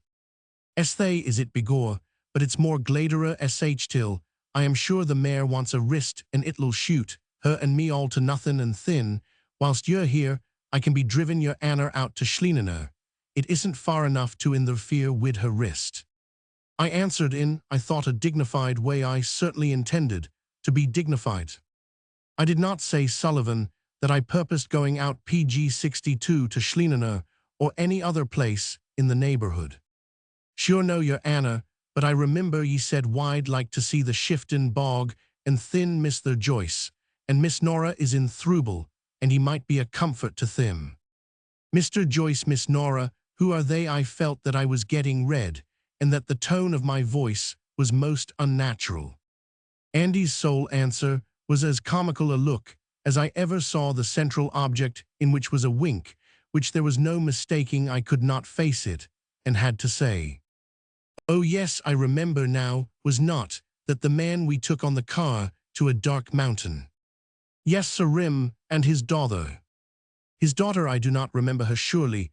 We only took him on the car again." I felt angry, and with the anger an inward determination not to have Andy or anyone else prying around me when I should choose to visit even such an uncompromising phenomenon as a shifting bog. Andy, like all humorists, understood human nature, and summed up the situation conclusively in his replying, consequential though it was, "Sure your Anna can thrust me, it's blind or deaf and dumb I am, and them as knows me knows I am not the man to go back on a young gentleman goin' to luck at a bog. Sure doesn't all young men do that? PG-63 same. I've been there myself times out roamin' for mind.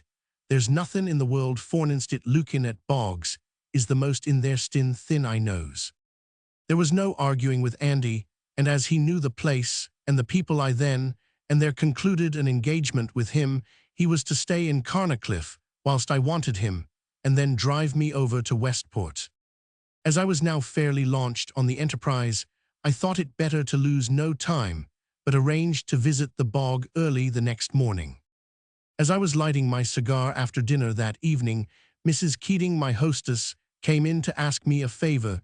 She said that there was staying in the house a gentleman who went over every day to Knockle, and as she understood that I was going there in the morning, she made bold to ask if I would mind giving a seat on my car to him, as he had turned his ankle that day and feared he would not be able to walk under the circumstances.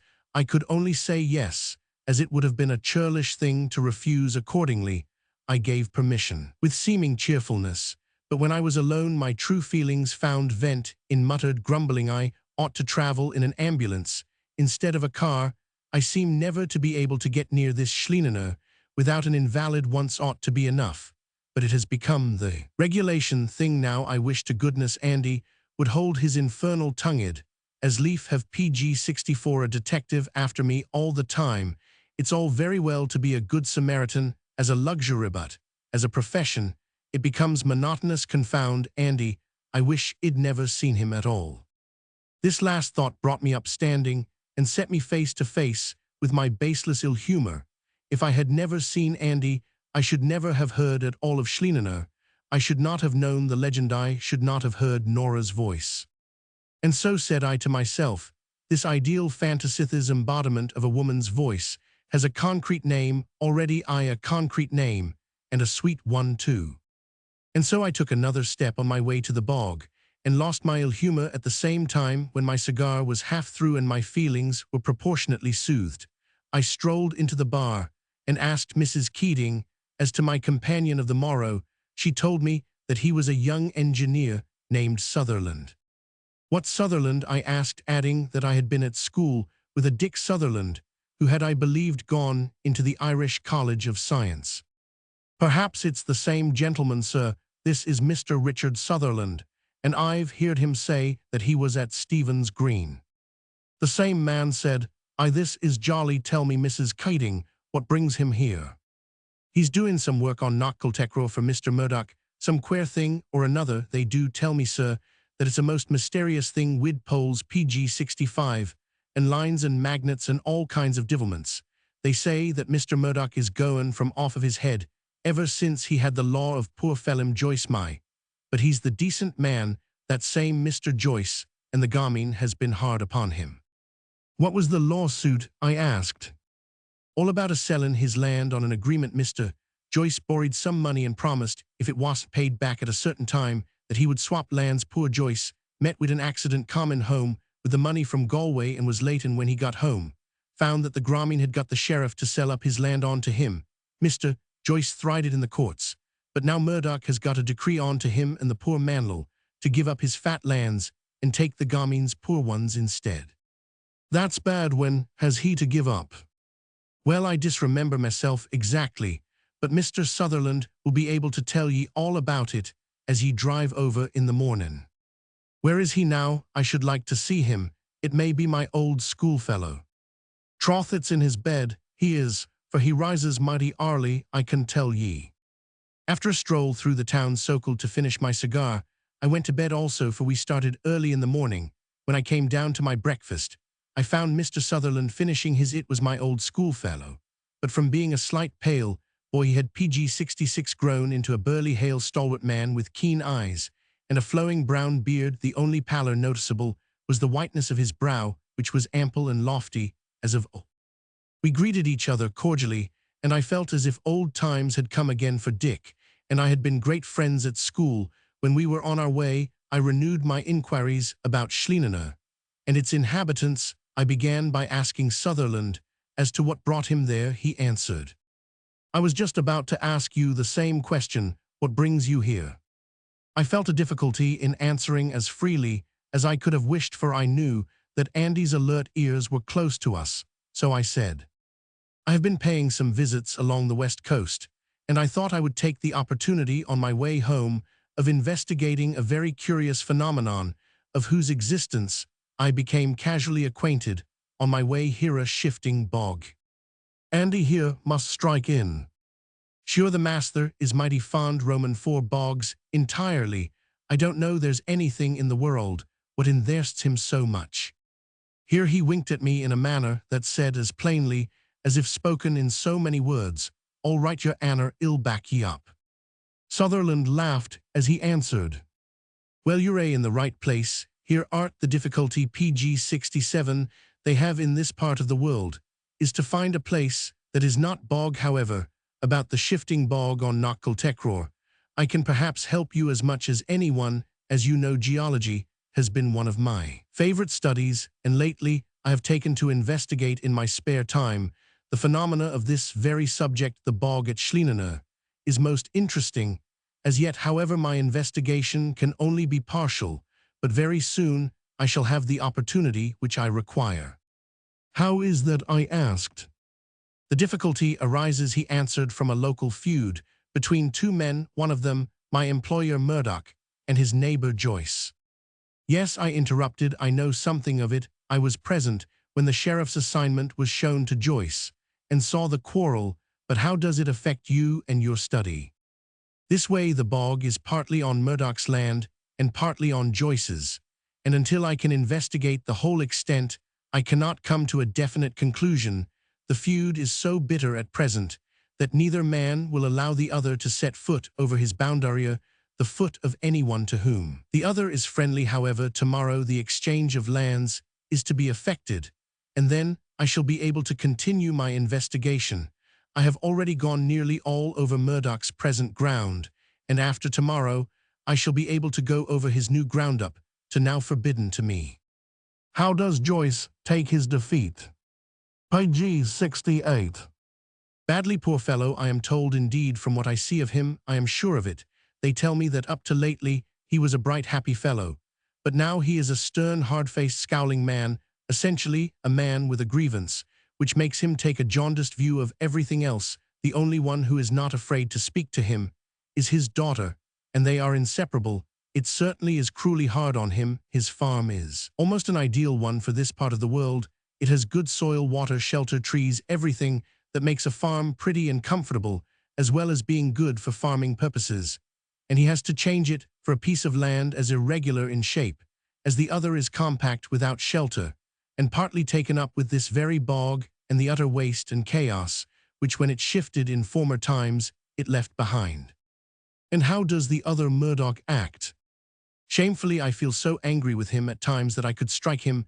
There is not a thing he can say or do or leave unsaid or undone that is not aggravating and insulting to his neighbor, only that he had the precaution to bind me to an agreement for a given time. I'm blessed if I would work for him, or with him at Allen to resting, as the work is in itself and valuable, as is the opportunity it gives me of studying that strange phenomenon, the shifting bog. What is your work with him? I asked. Mining or draining or what? He seemed embarrassed at my question. He hummed PG 69, and had then, with a smile, he said quite frankly, "The fact is that I am not at liberty to say the worthy Gamin man put a special clause in our agreement that I was not during the time of my engagement to mention to anyone the object of my work. He wanted the clause to run that I was never to mention it, but I kicked at that and only signed in the modified form." I thought to myself, more mysteries at Schlienener, Dick went on. "However, I have no doubt that you will very soon gather the object for yourself. You are yourself something of a scientist, if I remember." "Not me," I answered. "My great-aunt took care of that when she sent me to our old tutor, or indeed, to do the old boy justice, he tried to teach me something of the kind, but I found out it wasn't my vogue. Anyhow, I haven't done anything lately." "How do you mean?" "I haven't got over being idle, yet it's not a year since I came into my fortune. Perhaps indeed, I hope that I may settle down to work again." "I'm sure I hope so too, old fellow," he answered gravely. "When a man has once tasted the pleasure of real work, especially work that taxes the mind and the imagination, the world seems only a poor place without it. Like the world without girls for me, or without PG 70 bog, for his honor," said Andy, grinning, as he turned round on his seat. Dick Sutherland, I was glad to see, did not suspect the joke. He took Andy's remark quite seriously, and said to me, "My dear fellow, it is delightful to find you so interested in my own topic." I could not allow him to think me a savant in the first place. He would very soon find me out, and would then suspect my motives. Ever after and again, I had to accept Andy's statement, or let it appear that I had some other reason or motivia, what would seem even more suspicious, still none at all. So I answered, "My dear Dick, my zeal regarding bog is new. It is at present in its incipient stage. In so far as erudition is concerned, the fact is that, although I would like to learn a lot about it, I am, at the present moment, profoundly ignorant on the subject." "Like the rest of mankind," said Dick, "you will hardly believe that although the subject is one of vital interest to thousands of persons in our own country, in which national prosperity is mixed up to a large extent, which touches deeply the happiness and material prosperity of a large section of Irish people, and so helps to mold their political action, there are hardly any works on the subject in existence." "Surely you are mistaken," I answered. "No, unfortunately, I am not. There is a Danish book, but it is geographically local, and some informer PG 71 Tian can be derived from the Blue Book, containing the report of the International Commission on Turf Cutting. But the special authorities are scant indeed. Someday, when you want occupation, just you try to find in any library in any city of the world any works of a scientific character devoted to the subject, nay more, try to find a fair share of chapters in scientific books devoted to it. You can imagine how devoid of knowledge we are when I tell you that even the last edition of the Encyclopaedia Britannica does not contain the heading bog." "You amaze me," was all I could say. Then, as we bumped and jolted over the rough byroad, Dick Sutherland gave me a rapid but masterly survey of the condition of knowledge on the subject of bogs, with special application to Irish bogs, beginning with such records as those of Geraldus Cambrensis of Dr. Bodioff Edmund Spencer from the time of the first invasion, when the state of the land was such that, as is recorded, when a spade was driven into the ground, a pool of water gathered forthwith. He told me of the extent and nature of the Boglansoff, the means taken to reclaim them, and of his hopes of some heroic measures being ultimately taken by government to reclaim the vast bog of Allen, which remains as a great evidence of official ineptitude. It will be something, he said, to redeem the character for indifference to such matters so long established. As when Mr. King wrote 200 years ago, we live in an island almost infamous for PG-72 bogs, and yet I do not remember that anyone has attempted much concerning them. We were close to Knockle when he finished his impromptu lecture thus. In fine, we cure bog by both a surgical and a medical process. We drain it so that its mechanical action as a sponge may be stopped, and we put in lime to kill the vital principle of its growth. Without the other, neither process is sufficient, but together, scientific and executive man asserts his dominance. Hear, hear, said Andy Musha, but Dr. Wilder himself, rest his soul, couldn't have put it easier to grip. It's a professionaler. The young gentleman is entirely. We shortly arrived at the south side of the western slope of the hill, and as Andy took care to inform me, at the end of the boreen leading to the two farms and close to the head of the Snake's Pass. Accordingly, I let Sutherland start on his way to Murdoch's, whilst I myself strolled away to the left, where Andy had pointed out to me, rising over the slope of the intervening spur of the hill, the top of one of the rocks, which formed the Snake's Pass. After a few minutes of climbing up a steep slope and down a steeper one, I arrived at the place itself. From the first moment that my eyes lit on it, it seemed to me to be a very remarkable spot, and quite worthy of being taken as the scene of strange stories, for it certainly had something uncanny about it. Page 73. I stood in a deep valley, or rather bowl, with behind me a remarkably steep slope of green sward, whilst on either hand the sides of the hollow rose steeply, that on the left, down which I had climbed, being by far the steeper and rockier of the two in front, was the pass itself. It was a gorge or cleft through a great wall of rock, which rose on the seaside of the promontory formed by the hill. This natural wall, except at the actual pass itself, rose some 50 or 60 feet over the summit of the slope on either side of the little valley, but right and left of the pass rose two great masses of rock, like the pillars of a giant gateway. Between these lay the narrow gorge, with its walls of rock, rising sheer some 200 feet. It was about 300 feet long, and widened slightly outward, being shaped something funnel-wise, and on the inner side was about 100 feet wide. The floor did not go so far as the flanking rocks, but at about 2/3 of its length there was a perpendicular descent, like a groove cut in the rock, running sheer down to the sea some 300 feet below, and as far under it as we could see from the northern of the flanking rocks, which formed the pass. The rocky wall ran northwards, completely sheltering the lower lands from the west, and running into a towering rock that rose on the extreme north, and which stood up in jagged peaks, something like the Needles, off the coast of the Isle of Wight. Page 74. There was no doubt that poor Joyce's farm, thus sheltered, was an exceptionally favoured spot, and I could well understand how loth he must be to leave it.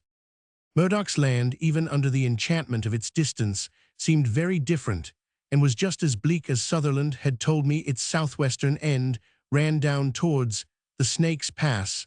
I mounted the wall of rock on the north of the pass to look down, and was surprised to find that down below me was the end of a large plateau of some acres in extent, which ran up northward, and was sheltered north and west by a somewhat similar formation of rock to that which protected Joyce's land.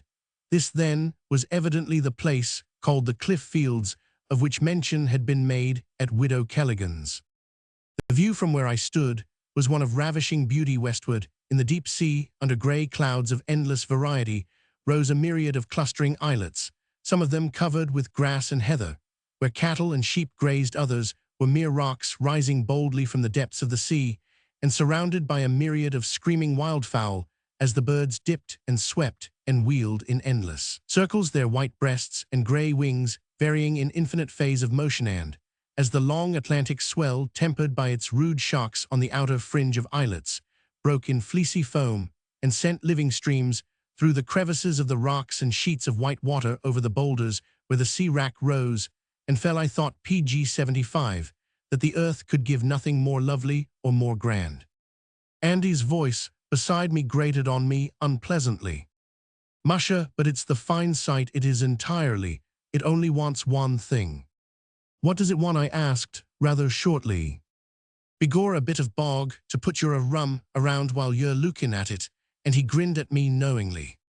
He was incorrigible. I jumped down from the rock and scrambled into the boreen. My friend Sutherland had gone on his way to Murdoch's, so calling to Andy to wait till I returned. I followed him. I hurried up the boreen and caught up with him, for his progress was slow along the rough laneway. In reality, I felt that it would be far less awkward having him with me, but I pretended that my only care was for his sprained ankle. Some emotions make hypocrites of us all. With Dick on my arm, limping along, we passed up the boreen, leaving Joyce's house on our left.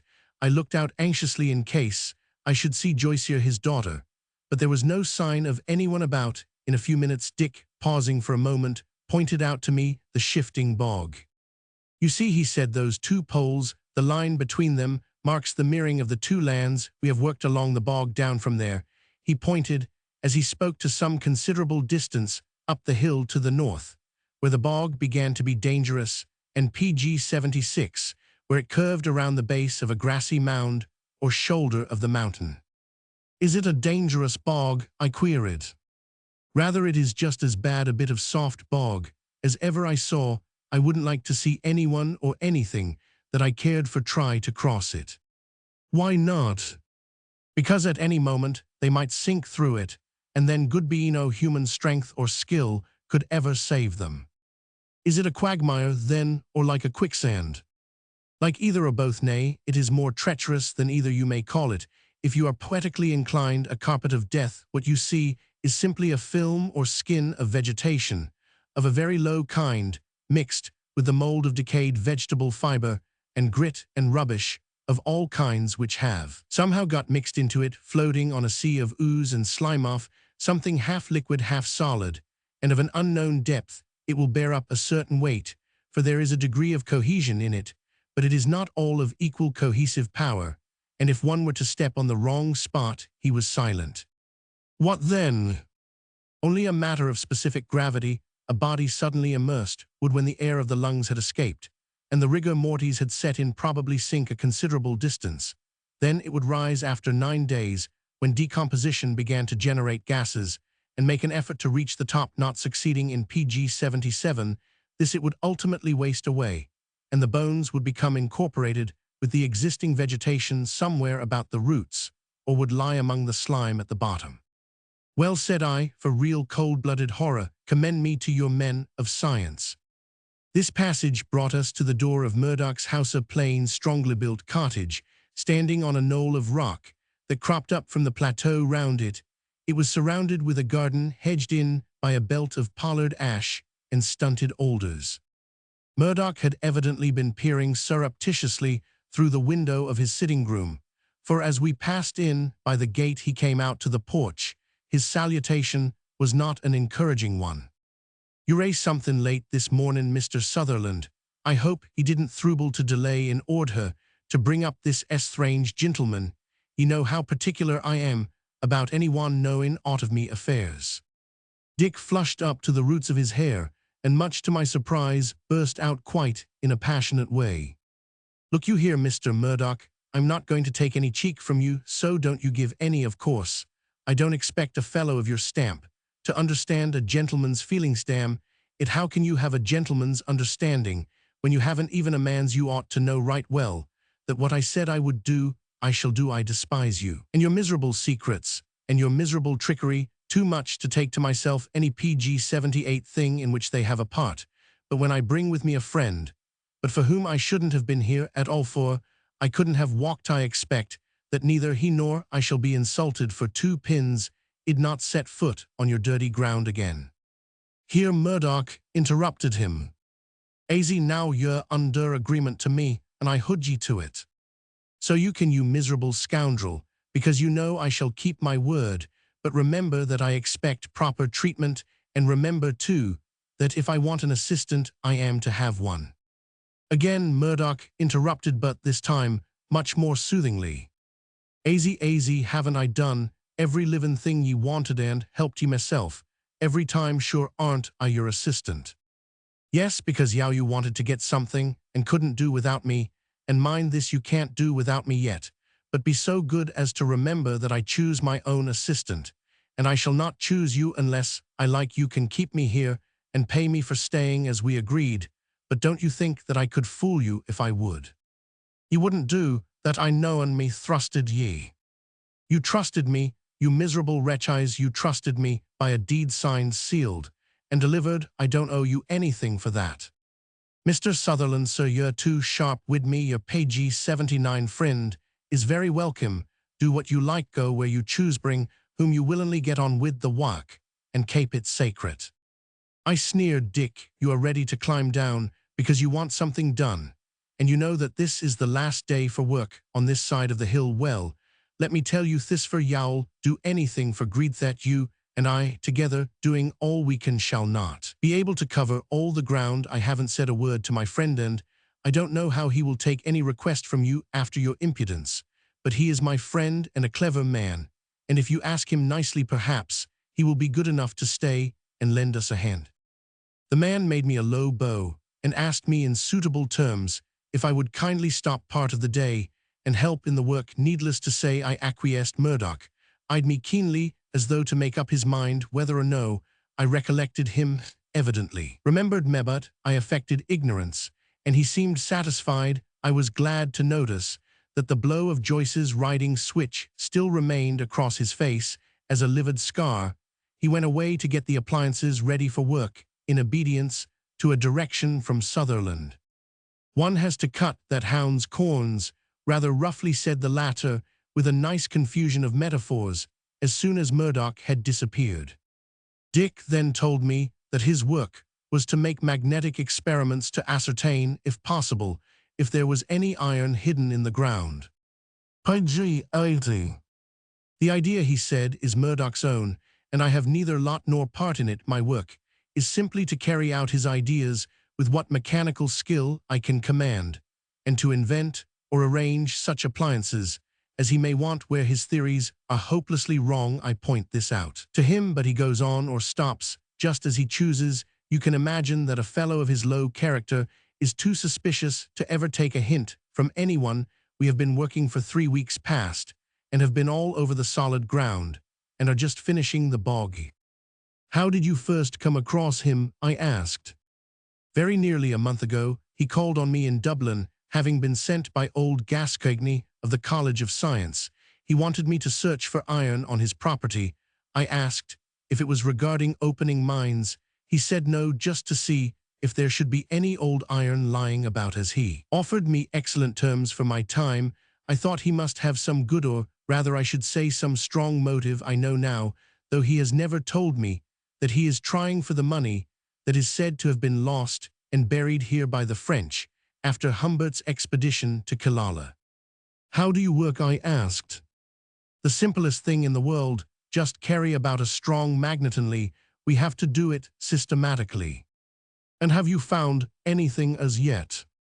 Only old scraps, horseshoes, nails, buckles, buttons. Our most important find was the tire of a wheel. The PG-81 old Gamin thought he had it that time, and Dick laughed. How did you manage the bog? That is the only difficult part. We have poles on opposite sides of the bog, with lines between them. The magnet is fixed, suspended from a free wheel, and I let it down to the center from each side in turn. If there were any attraction, I should feel it by the thread attached to the magnet, which I hold in my hand. It is something like fishing. Exactly. Murdoch now returned and told us that he was ready, so we all went to work. I kept with Sutherland at the far side of the bog. Murdoch remaining on the near side. We planted, or rather placed, a short stake in the solid ground as close as we could get it to the bog, and steadied it with a guy from the top. The latter I held, whilst Murdoch on the other side fulfilled a similar function. A thin wire connected the two stakes on this. Sutherland now fixed the wheel from which the magnet depended on each side. We deflected the stake until the magnet almost touched the surface of the bog. After a few minutes' practice, I got accustomed to the work and acquired sufficient dexterity to be able to allow the magnet to run freely inch by inch. We went over the surface of the bog, moving slightly to the southwest each time we shifted, following the edges of the bog. every little while Dick had to change sides so as to cover the whole extent of the bog, and when he came PG-82 round again, had to go back to where he had last stopped on the same side. All this made the process very tedious, and the day was drawing to a close when we neared the posts set up to mark the bounds of the two lands. Several times during the day Joyce had come up from his cottage and inspected our work, standing at his own side of the post. He looked at me closely, but did not seem to recognize me. I nodded to him once, but he did not seem to see my salutation, and I did not repeat it. All day long I never heard the sweet voice, and as we returned to Carnacliff, after a blank day, in every sense of the word, the air seemed chiller, and the sunset less beautiful than before. The last words I heard on the mountain were from Murdoch. "Nothing tomorrow, Mr. Sutherland, I've a flittin' to make, but I pay the day all the same. I hood ye to your contract, and remember, so we're in no hurry with the work now, so ye'll not need help anymore." Andy made no remark till we were well away from the hill, and then said dryly, "I'm afeard your Anner has had but a poor day ye luck, as if he hadn't seen a bit Roman for bog at all G up. Ye ud Corncrake, the gentleman does be hurryin' home fur their tay, and fur more work wid bogs tomorrow." Pg 83. Chapter Roman 5 on Knocknacar. When Sutherland and I had finished dinner that evening, we took up the subject of bogs where we had left it in the morning. This was rather a movement of my own making, for I felt an awkwardness about touching on the special subject of the domestic relations of the inhabitants of Knocknacar. After several interesting remarks, Dick said, "There is one thing that I wish to investigate thoroughly, the correlation of bog and special geological formations. For instance," said Roman, "one well, specially with regard to limestone, just at this part of the country, I find it almost impossible to pursue the investigation any more than Van Troil could have pursued snake studies in Iceland." "Is there no limestone at all in this part of the country?" I queried. "Oh yes, in lots of places, but as yet I have not been able to find any about here. I say as yet on purpose, because it seems to me that there must be some on Knocknacar." Pg 84. Needless to say, the conversation here became to me much more interesting. Dick went on. "The main feature of the geological formation of all this part of the country is the vast amount of slate and granite, either in isolated patches or lying side by side, and as there are instances of limestone found in quaint ways, I am not without hopes that we may yet find the same phenomenon."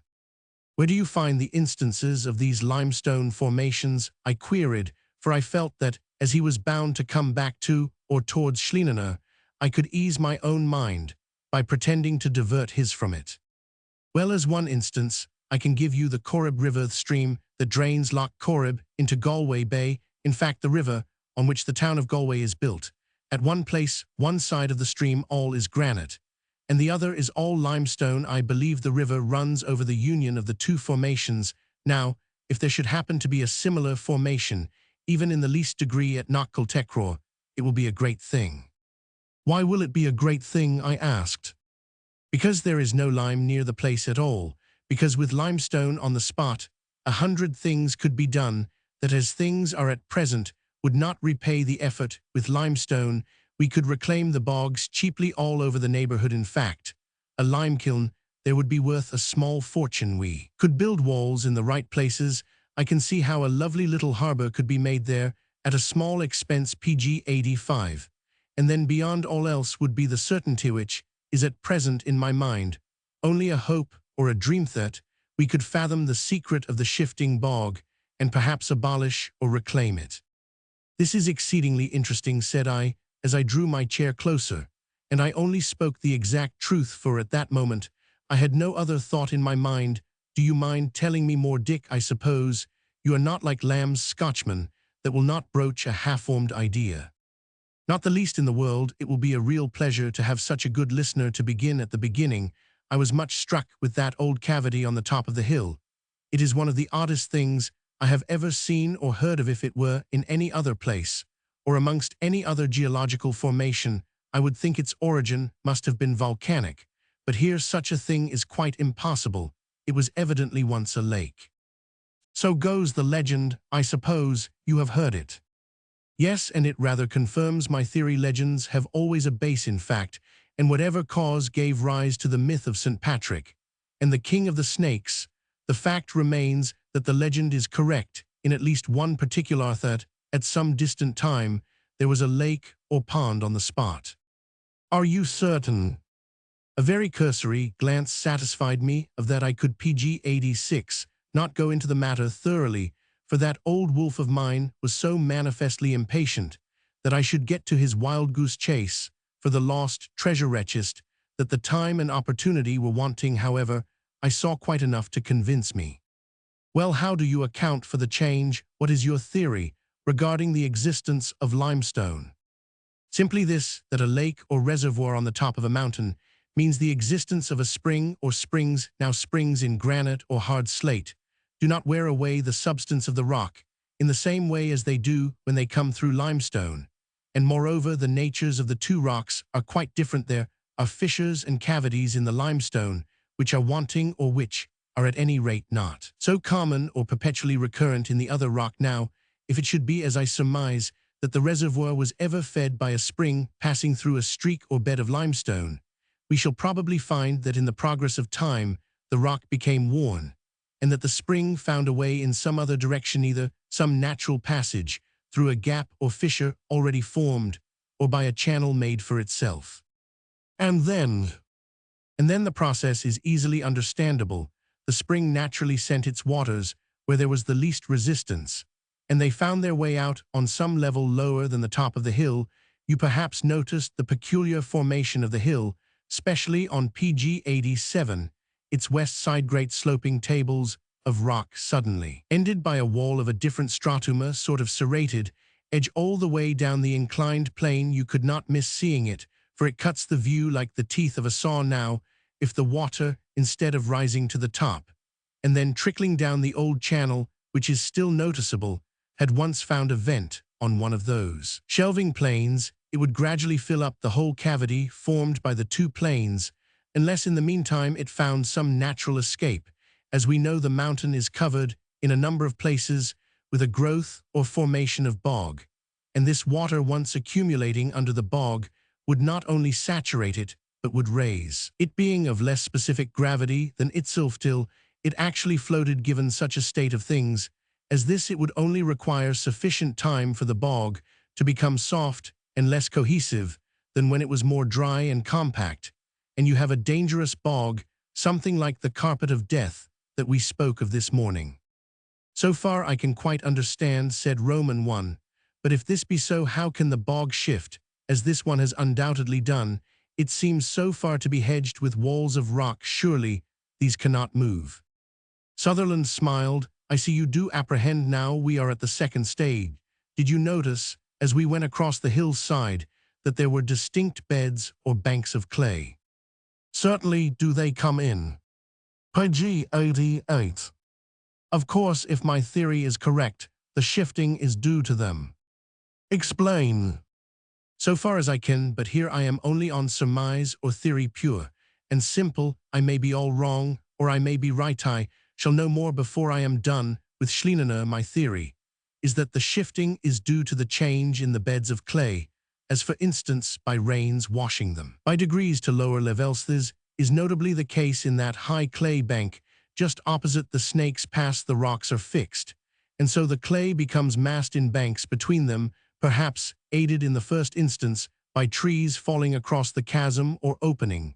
But then the perpetually accumulating water from the spring has to find a way of escape, and as it cannot cut through the rock, it rises to the earth bed till it either tops the bed of clay, which confines it, or finds a gap or fissure through which it can escape. In either case, it makes a perpetually deepening channel for itself, for the soft clay yields little by little to the stream passing over it, and so the surface of the outer level falls, and the water escapes to perhaps find new reservoirs ready-made to receive it, and a similar process as before takes place. Then the bog extends, and the extended part takes the place of the old bog, which gradually drains. Just so, but such would of course depend on the level there might be 2 or more reservoirs, each with a deep bottom of its own, and united only near the PG-89 surface, or if the bank or bed of clay lay on the surface of one shelving rock, the water would naturally drain to the lowest point, and the upper land would be shallow in proportion. But I ventured to remark, if this be so, one of 2 things must happen. Either the water would wear away the clay so quickly that the accumulation would not be dangerous, or else the process would be a very gradual one, and would not be attended with such results as we are told of. There would be a change in the position of the bog, but there would not be the upheaval and complete displacement and chaos that I have heard of, for instance, with regard to this very bog of Knockcultekra. Your if is a great peacemaker, if what I have supposed were all, then the result would be as you have said, but there are lots of other supposes. As yet we have only considered one method of change. Suppose, for instance, that the water found a natural means of escape, as for instance, where this very bog sends a stream over the rocks into the cliff fields. It would not attack the clay bed at all unless under some unusual pressure. Then suppose that when such pressure had come, the water did not rise and top the clay bed, but that it found a small fissure part of the way down. Suppose there were several such reservoirs, as I have mentioned, and from the formation of the ground, I think it very likely, for, in several places, jutting rocks from either side come close together, and suggest a sort PG-90 of gap or canon in the rock formation, easily forming it into a reservoir.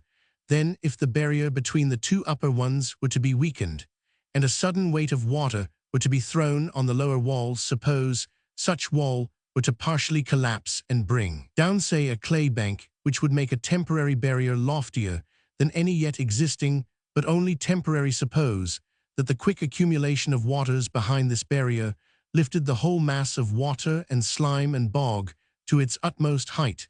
Then, when such obstruction had been reached, the whole lower barrier, weakened by infiltration and attacked with sudden and new force, would give way at once, and the stream kept down from above by the floating bog would force its way along the bed rock and lift the whole spongy mass, resting on it. Then, with this new extent of bog suddenly saturated and weakened, demoralized, as it were, and devoid of resisting power, the whole floating mass of the upper bog might descend on it, mingle with it, become incorporated with its semi-fluid substance, and form a new and dangerous quagmire incapable of sustaining solid weight, but leaving behind on the higher level only the refuse and sediment of its former existence, the rubble and grit too heavy to float, and which would gradually settle down on the upper bed rock.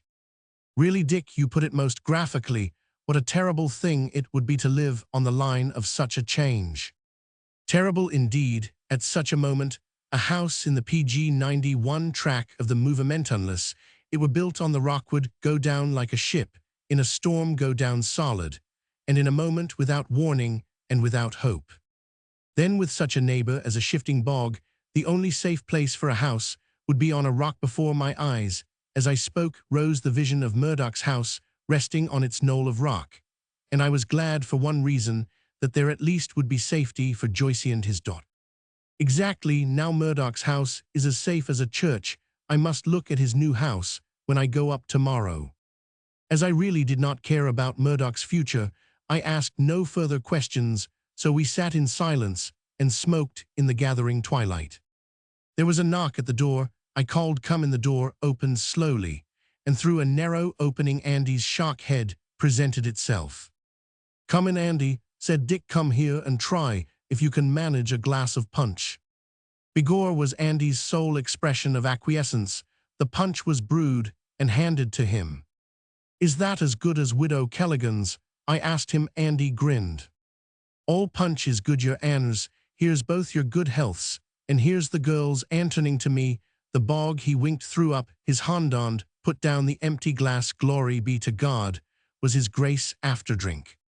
PG-92. "Well, Andy, what is it?" said Dick. "I've heard," said he, "that your Anners isn't goin' in the mornin' to Schleenener, and I thought that yez couldn't do better nor drive over to Knocknacar tomorrow and spend the day there." "And why Knocknacar?" said Roman 1. Andy twirled his cap between his hands in a sheepish way. I felt that he was acting a part, but could not see any want of reality. With a little hesitation, he said, "I've gathered from what your anners were saying on the car this morning that yes is both interested in bogson. There's the beautifulest bit Roman 4 bog in all the country. They're bayant, and moreover, it's a lovely pot, entirely. If you gentlemen have nothing better to do, wide drive over there. If wide, take me advice." "What kind of bog is it, Andy?" said Dick.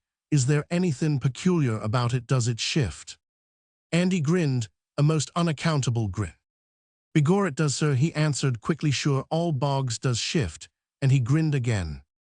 "Andy," said Dick, laughing, "you have some joke in your mind. What is it?" "Oh, Sora one, Sir Rask the master there." As it did not need a surgical operation to get the joke intended into the head of a man of whatever nationality who understood Andy's allusion, and as I did not want to explain it, I replied, "Oh, don't ask me, Andy, I am no authority on the PG-93 subject," and I looked rather angrily at him when Dick was not looking.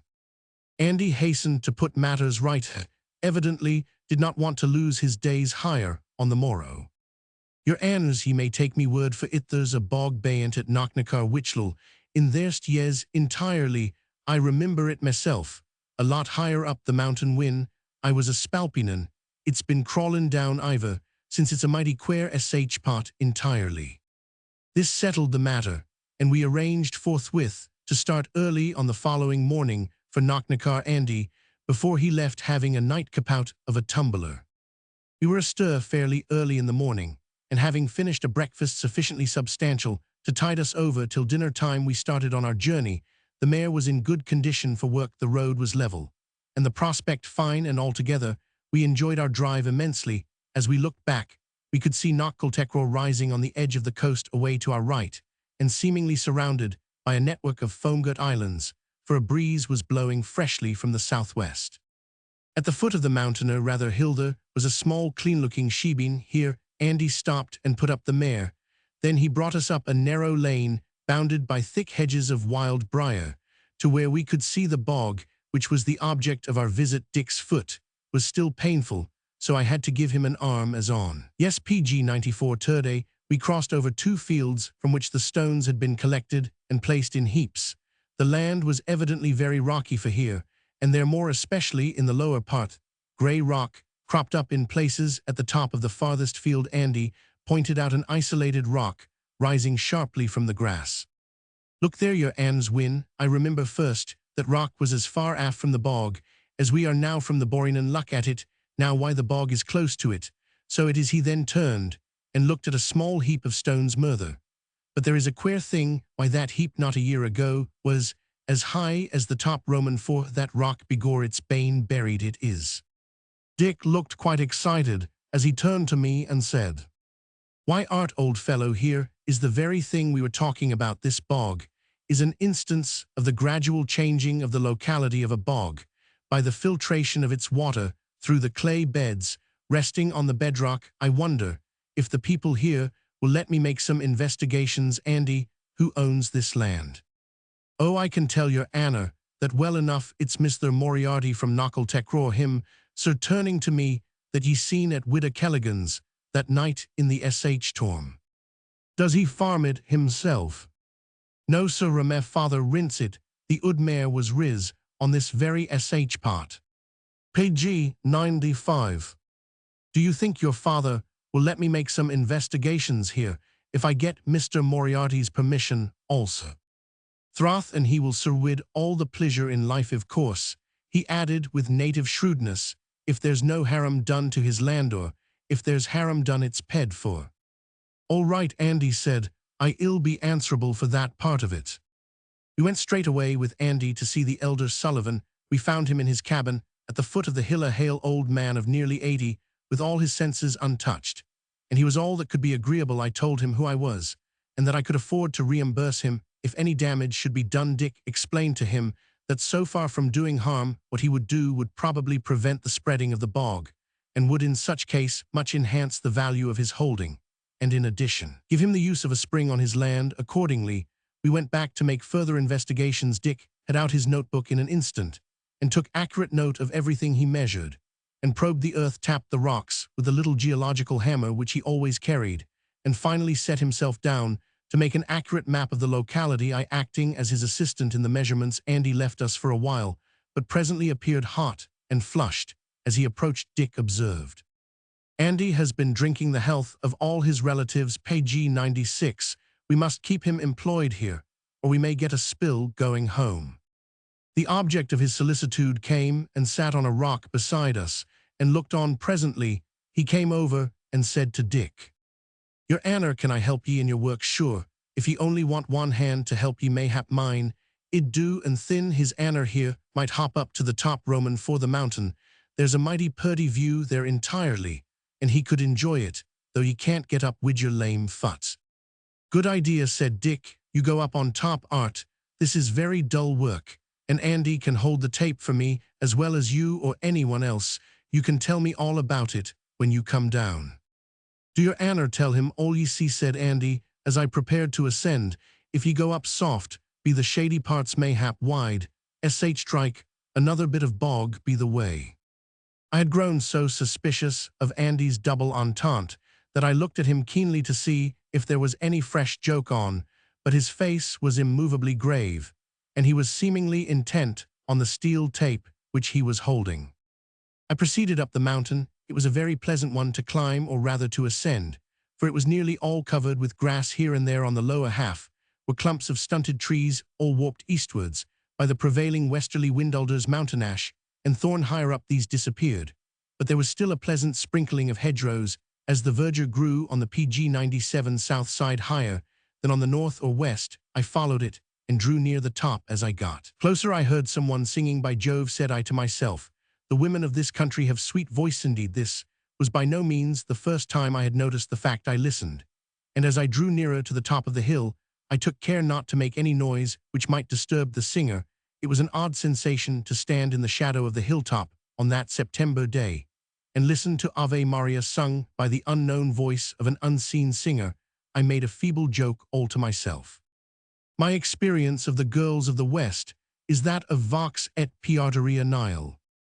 There was an infinity of pathos in the voice, some sweet sad yearning, as though the earthly spirit was singing with an unearthly voice, and the idea came on me with a sense of conviction that some deep unhappiness underlay that appealed to the mother of sorrows. I listened, and somehow felt guilty. It almost seemed that I was profaning some shrine of womanhood, and I took myself to task severely in something of the following strain. "That poor girl has come to this hilltop for solitude. She thinks she is alone with nature and nature's God, and pours forth her soul freely. And you wretched tainted man break in on the sanctity of her solitude, off her prayer for shame, for shame." Then men are all hypocrites. I stole guiltily forward to gain a peep at the singer, who thus communed with PG 98 nature and nature's God, and the sanctity of whose solitude and prayer I was violating. A tuft of heath grew just at the top. Behind this I crouched, and parting its luxuriance looked through. For my pains I only saw a back, and that back presented in the most ungainly way of which graceful woman is capable. She was seated on the ground, not even raised upon a stone. Her knees were raised to the level of her shoulders, and her outstretched arms confined her legs. Below, the niche was in fact in much the same attitude as boys are at games of cockfighting, and yet there was something very touching in the attitude, a something of self-oblivion so complete that I felt a renewed feeling of guiltiness as an intruder. Whether her reasons be aesthetic, moral, educational, or disciplinary, no self-respecting woman ever sits in such a manner when a man is by. The song died away, and then there was a gulp and a low suppressed moan. Her head drooped between her knees, her shoulders shook, and I could see that she was weeping. I wished to get away, but for a few moments I was afraid to stir, lest she should hear me. The solitude, now that the vibration of her song had died out of the air, seemed oppressive. In those few seconds, a new mood seemed to come over her. She suddenly abandoned her dejected position, and with the grace and agility of a young fawn leaped to her feet. I could see that she was tall and exquisitely built, on the slim side, what the French call svelte, with a grace and pathos which were PG 99 beyond expression. She stretched forth her arms towards the sea as to something that she loved, and then letting them fall by her side remained in a kind of waking dream.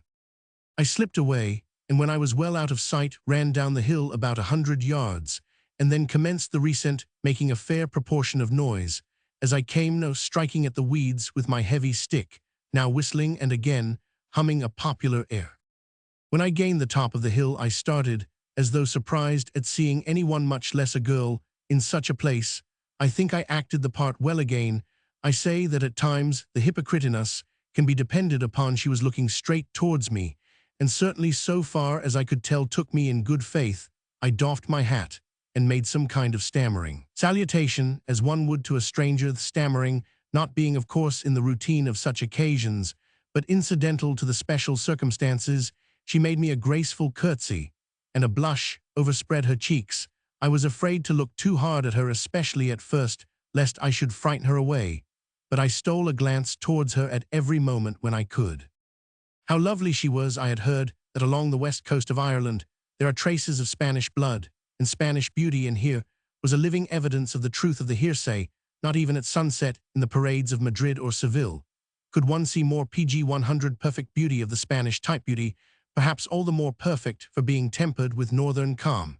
As I said, she was tall and beautifully proportioned. Her neck was long and slender, gracefully set in her rounded shoulders, and supporting a beautiful head borne with the free grace of the lily on its stem. There is nothing in woman more capable of complete beauty than the head, and crowned as this head was with a rich mass of hair as black and as glossy as the raven's wing, it was a thing to remember. She wore no bonnet, but a grey homespun shawl was thrown loosely over her shoulders. Her hair was coiled in one rich mass at the top and back of her head, and fastened with an old-fashioned tortoiseshell comb. Her face was a delicate oval, showing what Rossetti calls the pure wide curve from ear to chin. Luxuriant black eyebrows were arched over large black-blue eyes, swept by curling lashes of extraordinary length, and showed off the beauty of a rounded, ample forehead somewhat sunburnt. Be it said, the nose was straight and wide between the eyes, with delicate, sensitive nostrils, the chin wide and firm, and the mouth full and not small, with lips of scarlet forming perfect Cupid's bow, and just sufficiently open to show 2 rows of small teeth, regular and white as pearls. Her dress was that of a well todo pesanta sort of body or jacket of printed chintz, over a dress or petticoat of homespun of the shade of crimson given by a madder dye. The dress was short, and showed trim ankles in grey homespun, with pretty feet in thick country-made wide-toed PG 101 shoes. Her hands were shapely, with long fingers, and were very sunburnt and manifestly used to work. As she stood there, with the western breeze playing with her dress and tossing about the stray ends of her raven tresses, I thought that I had never in my life seen anything so lovely. And yet she was only a peasant girl, manifestly and unmistakably, and had no pretense of being anything else. She was evidently as shy as I was, and for a little while we were both silent. As is usual, the woman was the first to recover her self-possession, and whilst I was torturing my brain in vain for proper words to commence a conversation, she remarked, "What a lovely view there is from here, I suppose. So you have never been on the top of this hill before?" "Never," said I, feeling that I was equivocating. If not lying, I had no idea that there was anything so lovely here. I meant this to have a double meaning, although I was afraid to make it apparent to her. "Do you often come up here?" I continued. "Not very often. It is quite a long time since I was here last, but the view seems fairer and dearer to me every time I come." As she spoke the words, my memory leaped back to that eloquent gesture as she raised her arms.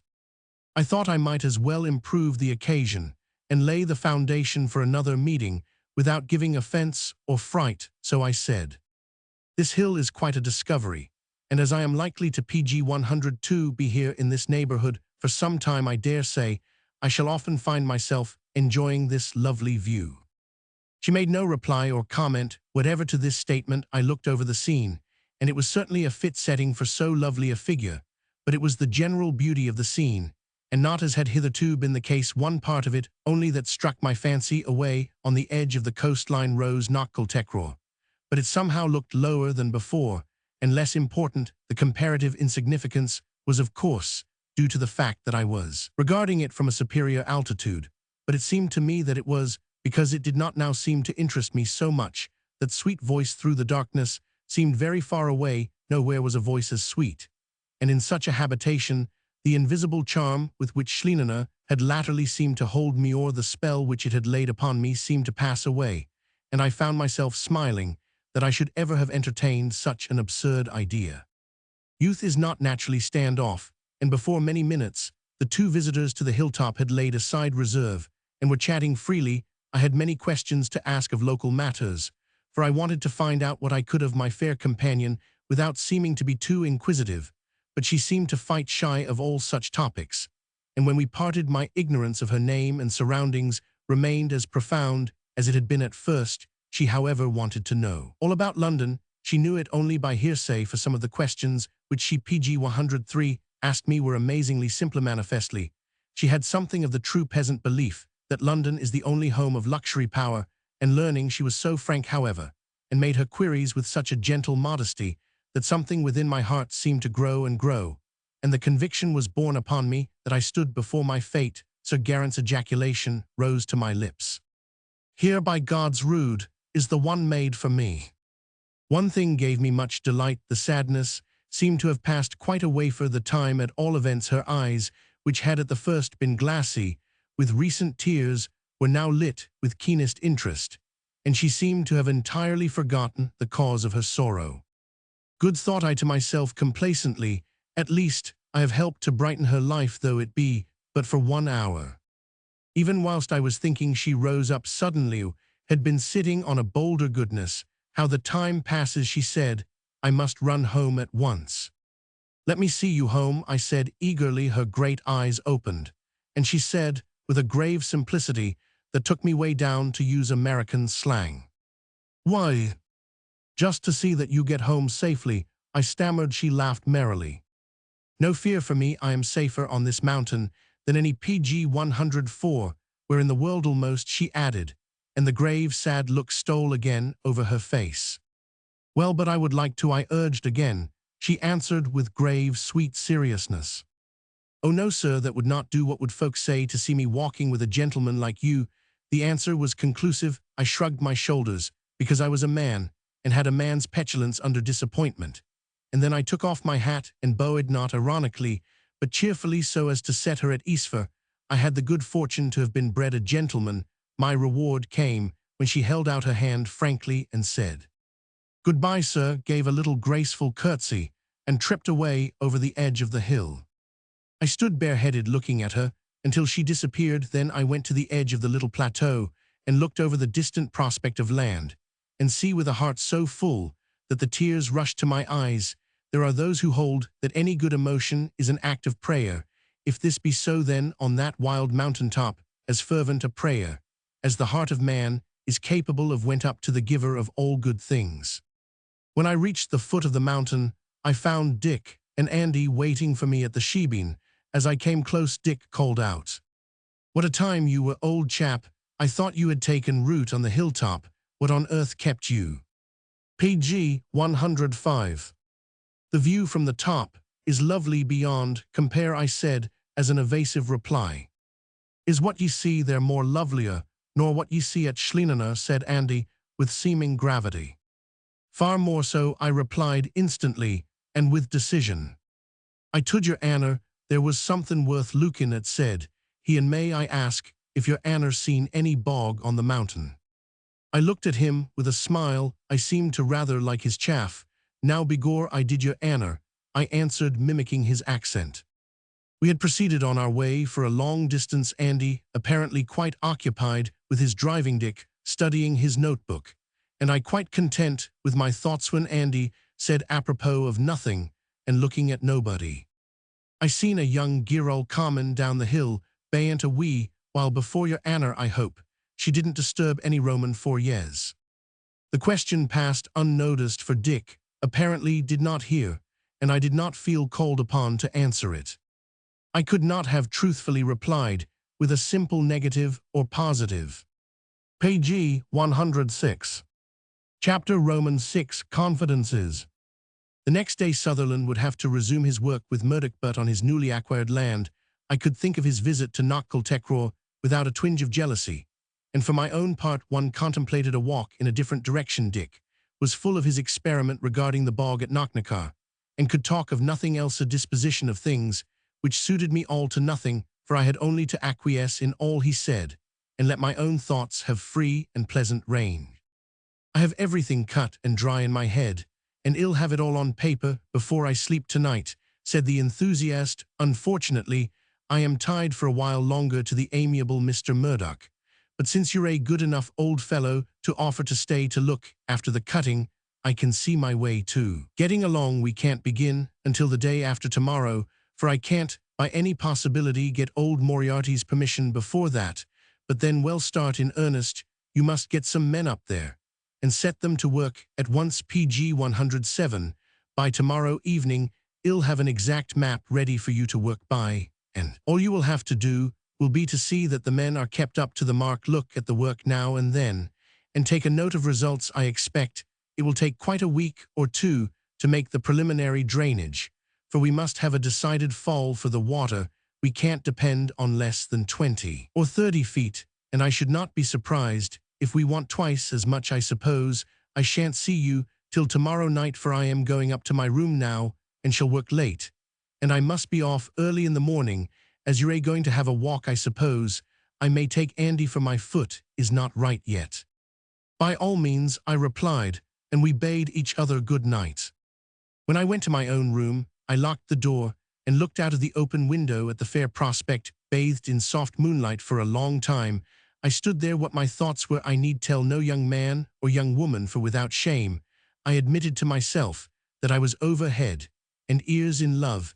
If any young person of either sex requires any further enlightenment, well then, all I can say is that their education in life has been shamefully neglected, or their opportunities have been scant, or worse still, some very grave omission has been made in their equipment for the understanding of life. If anyone not young wants such enlightenment, I simply say, sir or madam, either you are a fool or your memory is gone.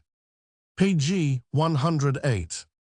One thing I will say, that I never felt so much at one with my kind, and before going to bed I sat down and wrote a letter of instructions to my agent, directing him to make accurate personal inquiries all over the estate, and at the forthcoming rent day make such remissions of rent as would relieve any trouble or aid in any plan of improvements, such as his kinder nature could guess at or suggest.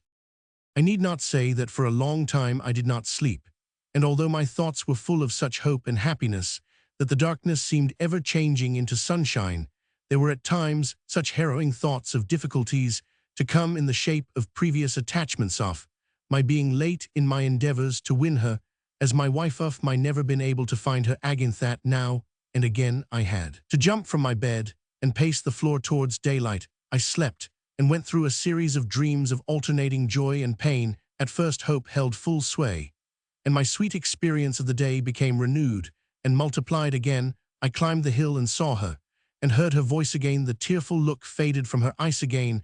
I held her hand in mine and bade goodbye, and 1,000 happy fancies filled me with exquisite joy.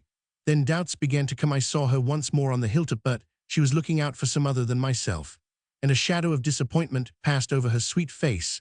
When she recognized me again, I saw myself kneeling at her feet and imploring her love, while only cold PG 109 hard looks were my lot, or I found myself climbing the hill, but never able to reach the top, or on reaching it finding it empty. Then I would find myself hurrying through all sorts of difficult places, bleak mountains and lonely windswept strands, dark paths through gloomy forests and over sun-smitten plains, looking for her whom I had lost, and in vain trying to call her, for I could not remember her name. This last nightmare was quite a possibility, for I had never heard it. I awoke many times from such dreams in an agony of fear, but after a time both pleasure and pain seemed to have had their share of my sleep, and I slept the dreamless sleep that Plato eulogizes in the Apologia Socrates. I was awakened to a sense that my hour of rising had not yet come by a knocking at my door. I opened it, and on the landing without saw Andy standing, cap in hand. "Hullo, Andy," I said. "What on earth do you want?" "Your Anner, LL, pardon me, but I am just off wid Mr. Sutherland, and as I understand ye was goin' for a walk, I made bold to ask your Anner if ye'll give a message to me father." "Certainly, Andy, with pleasure." Maybe why'd tell him that id like the white mare tuck off the grash, and gave some hard atin for a few days, as ill want her brung into Wistport before long. All right, Andy, is that all? Page 110. That's all your Anna, then he added with a sly look at me. Maybe ye'll keep your eye out for a nice bit o' bog as he go along. Get on, Andy, said Roman, one shut up you ould corncrake. I felt I could afford to chaff with him, as we were alone. He grinned and went away, but he had hardly gone a few steps when he returned and said with an air of extreme seriousness, As I am goin' to Knockle, is there any message I kin take for ye to Miss Nora? Oh, go on, said Roman one, what message should I have to send when I never saw the girl in my life? For reply he winked at me with a wink big enough to cover a perch of land, and looking back over his shoulder so that I could see his grin to the last, he went along the corridor and I went back to bed. It did not strike me till a long time afterwards when I was quite close to Knocknacar how odd it was that Andy had asked me to give the message to his father. I had not told him. I was even coming in the direction I had not told anyone indeed. I had rather tried to mislead when I spoke of taking a walk that day by saying some commonplace about the advisability of breaking new ground and so forth. Andy had evidently taken it for granted, and it annoyed me somewhat that he could find me so transparent. How PG 111 ever I gave the message to the old man to which he promised to attend and had a drink of milk, which is the hospitality of the West of Ireland farmhouse. Then in the most nonchalant way I began to saunter up the hill. I loitered a while here and there on the way up. I diverted my steps now and then as if to make inquiry into some interesting object. I tapped rocks and turned stones over to the discomfiture of various swollen, pale-colored worms and nests of creeping things. With the end of my stick, I dug up plants and made here and there unmeaning holes in the ground, as though I were actuated by some direct purpose known to myself and not understood of others. In fact, I acted as a hypocrite in many harmless and unmeaning ways, and rendered myself generally obnoxious to the fauna and flora of Knocknacar. As I approached the hilltop, my heart beat loudly and fast, and a general supineness took possession of my limbs, and a dimness came over my sight and senses.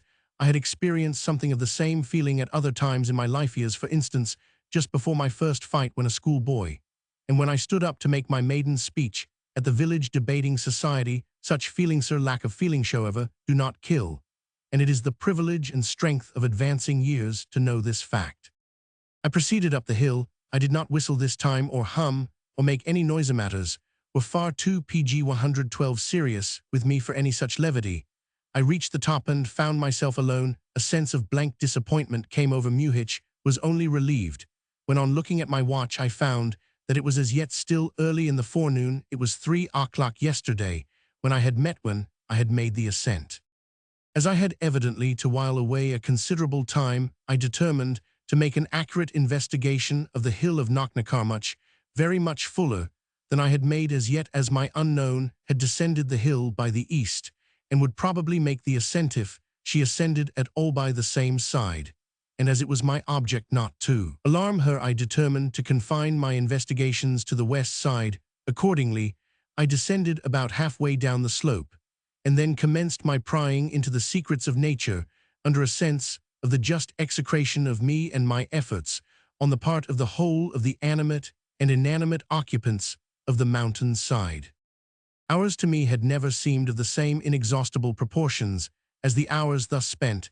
At first I was strong with a dogged patience, but this in time gave way to an impatient eagerness that merged into a despairing irritability. More than once I felt an almost irresistible inclination to rush to the top of the hill and shout, or conceived an equally foolish idea to make a call at every house, cottage, and cabin in the neighborhood. In this latter desire, my impatience was somewhat held in check, PG 113, by a sense of the ludicrous, for as I thought of the detail of the doing it, I seemed to see myself, when trying to reduce my abstract longing to concrete effort, meeting only jeers and laughter from both men and women in my seemingly asinine effort to make inquiries regarding a person whose name even I did not know, and for what purpose I could assign no sensible reason. I verily believe I must have counted the leaves of grass on portions of that mountain. Unfortunately, hunger or thirst did not assail me, for they would have afforded some diversion to my thoughts. I sturdily stuck to my resolution not to ascend to the top until after 3 o'clock, and I gave myself much kudos for the stern manner in which I adhered to my resolve. My satisfaction at so bravely adhering to my resolution, in spite of so much mental torment and temptation, may be imagined, when at the expiration of the appointed time, on ascending to the hilltop, I saw my beautiful friend sitting on the edge of the plateau and heard her first remark after our mutual salutations.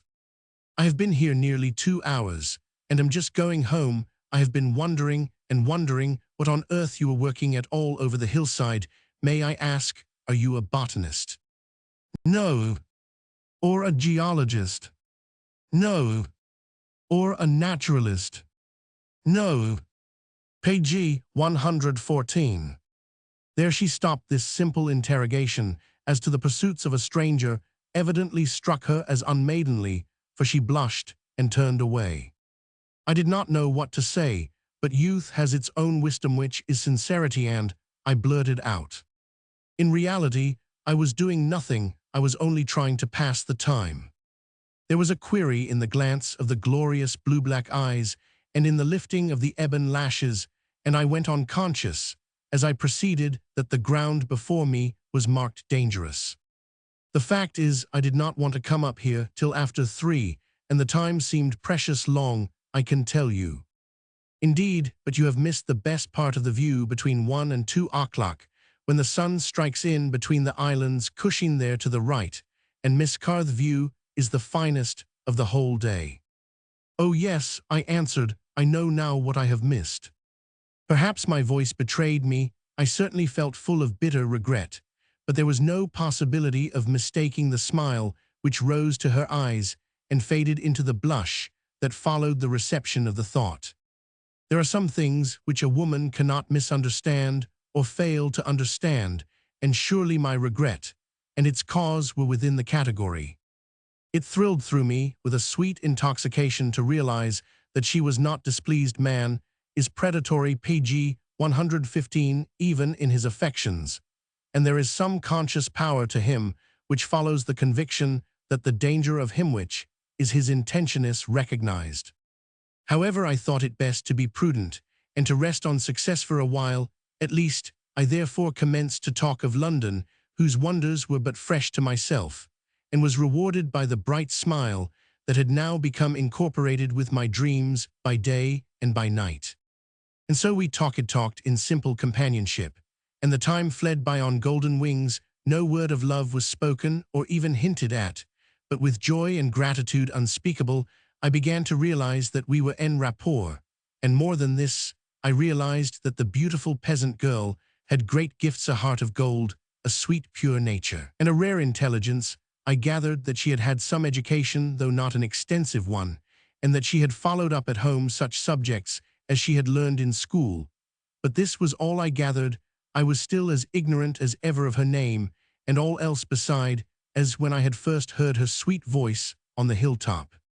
Perhaps I might have learned more had there been time, but the limit of my knowledge had been fixed. The time had fled so quickly, because so happily that neither of us had taken account of it, and suddenly, as a long red ray struck over the hilltop from the sun, now preparing for his plunge into the western wave, she jumped to her feet with a startled cry. Page 116. The sunset. What am I thinking of? Good night, good night. No, you must not commate, would never do. Good night. And before I could say a word, she was speeding down the eastern slope of the mountain.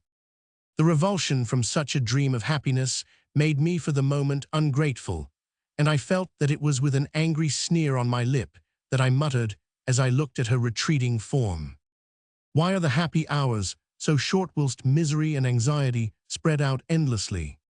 But as the red light of the sunset smote my face, a better and a holier feeling came to me, and there on the top of the hill I knelt and prayed with the directness and fervor that are the spiritual gifts of youth, that every blessing might light on her, eerie pensée, being her my wife. Slowly I went down the mountain after the sun had set, and when I got to the foot, I stood bareheaded for a long time looking at the summit, which had given me so much happiness. Do not sneer or make light of such moments, ye whose lives are grey wood to God, that the grey-haired and grey-souled watchers of life could feel such moments once again. I walked home with rare briskness, but did not feel tired at all by a tie seemed to tread on air. As I drew near the hotel, I had some vague idea of hurrying at once to my own room, and avoiding dinner altogether as something too gross and carnal for my present, exalted PG 117 condition. But a moment's reflection was sufficient to reject any such folly. I therefore achieved the other extreme, and made Mrs. Keating's kindly face beam by the vehemence with which I demanded food. I found that Dick had not yet returned, a fact which did not displease me, as it ensured me a temporary exemption from Andy's ill-timed banter, which I did not feel in a humor to enjoy at present. I was just sitting down to my dinner when Dick arrived. He too had a keen appetite, and it was not until we had finished our fish and were well into our roast duck that conversation began. Once he was started, Dick was full of matters to tell me. He had seen Moriarty, that was what had kept him so late, and had got his permission to investigate and experiment on the bog. He had thought out the whole method of work to be pursued, and had during Murdoch's dinner time made to scale a rough diagram for me to work by. We had our cigars lit before he had exhausted himself on this subject. He had asked me a few casual questions about my walk, and so, as not to arouse any suspicions, I had answered him vaguely that I had had a lovely day, had enjoyed myself immensely, and had seen some very pretty things, all of which was literally and exactly true. I had then asked him as to how he had got on with his operations in connection with the bog. It amused me to think how small and secondary a place Schlienener and all belonging to it now had in my thoughts. He told me that they had covered a large PG 118 portion of the new section of the bog, that there was very little left to do now in so far as the bog was concerned, and he descanted on the richness and the fine position of Murdoch's new farm. It makes me angry, said he, to think that that human-shaped wolf should get hold of such a lovely spot, and oust such a good fellow as the man whom he has robbed. It is robbery, and nothing short of it. I feel something like a criminal myself for working for such a wretch at all. Never mind, old chap, said I, you can't help it. Whatever he may have done wrong, you have had neither act nor part in it. It will all come right in time. In my present state of mind, I could not imagine that there was or could be anything in the world that would not come all right in time. We strolled into the street and met Andy, who immediately hurried up to me. Good evening, your Anna, and did ye give me instructions to me father? I did, Andy, and he asked me to tell you that all shall be done exactly as you wish. Thank your Anna. He turned away, and my heart rejoiced, for I thought I would be free from his badinage. But he turned and came back and asked with a servility which I felt to be hypocritical and assumed, any luck, your Anna, wid bogs? Today I know I got red, as I answered him. Oh, I don't know, yes, a little, not much. PG 119. Sure, and I am glad to hear it, sir, but I might have known be the luck Roman for ye, and be your sh tep. Fakes, it's aisy known when a man has been lucky wid bogs. The latter sentence was spoken in a pronounced aside. Dick laughed, for although he was not in the secret, he could see that there was some fun intended. I did not like his laugh, and said hotly, I don't understand you, Andy. Is it understand me? He don't do well, sir, if I've said anything that I shouldn't. I ax your pardon, bogs isn't to be lightly poke Roman for at all then, after a pause. Poor Miss Nora. What do you mean, said Roman, one sure, your Anna, I was only pitying the poor crather, poor thing, but this'll be a bitter blow to her entirely. The villain was so manifestly acting a part, and he grinned at me in such a provoking way that I got quite annoyed. Andy, what do you mean out with it? I said hotly. Mane your Anna, sure nothin'. All I mane is poor Miss Nora Musha, but it'll be the sore thrill to her bad cess to knock Nakar anyhow. This is infernal impertinence. Here I was stopped by Dick's hand on my breast. Easy, old chap. What is this all about? Don't get angry, old man. Andy is only joking. Whatever it is, I am not in the secret myself, and so can give no opinion. but there is a joke somewhere. Don't let it go beyond a joke. Page 120. All right, Dick said, I having had time to recover my temper. The fact is that Andy has started some chaff on me about box-meaning girls. There be every time he mentions the word to me. And now he seems to accuse me in some way about a girl that came to meet her father that night I left him home at Knockle. You know, Joyce, that Murdoch has ousted from his farm. Now look here, Andy, you're a very good fellow and don't mean any harm, but I entirely object to the way you're going on. I don't mind a button about a joke. I hope I'm not such an ass as to be thin-skinned about a trifle. But it is another matter when you mention a young lady's name alongside mine. You don't think of the harm you may do. People are very talkative and generally get a story the wrong end up if you mention this girl, whatever her name is. Poor Miss Nora struck in Andy, and then ostentatiously corrected himself. I beg your honours, pardon, Miss Nora, I mean. This Miss Nora along with me, I went on, and especially in that objectionable form, people may begin to think she is wronged in some way, and you may do her an evil that you couldn't undo in all your lifetime. As for me, I never even saw the girl. I heard her speak in the dark for about half a minute, but I never set eyes on her in my life. Now, let this be the last of all this nonsense. Don't worry me any more, but run in and tell Mrs. Keating to give you a skinful of punch and to chalk it up to me. Page 121. Andy grinned, ducked his head, and made his exit into the house, as though propelled or drawn by some unseen agency. When I remarked this to Dick, he replied, some spirit draws him, I dare say. Dick had not said a word beyond advising me not to lose my temper. He did not appear to take any notice of my lecture to Andy, and puffed unconcernedly at his cigar, till the driver had disappeared. He then took me by the arm and said, let us stroll a bit up the road. Arm in arm we passed out of the town, and into the silence of the common. The moon was rising, and there was a soft, tender light over everything. Presently, without looking at me, Dick said, Art, I don't want to be inquisitive or to press for any confidences, but you and I are too old friends not to be interested in what concerns each other. What did Andy mean? Is there any girl in question? I was glad to have a friend to whom to open my mind, and without further thought I answered, there is, Dick. Dick grasped my arm and looked keenly into my face, and then said, Art, answer me one question. Answer me truly, old fellow.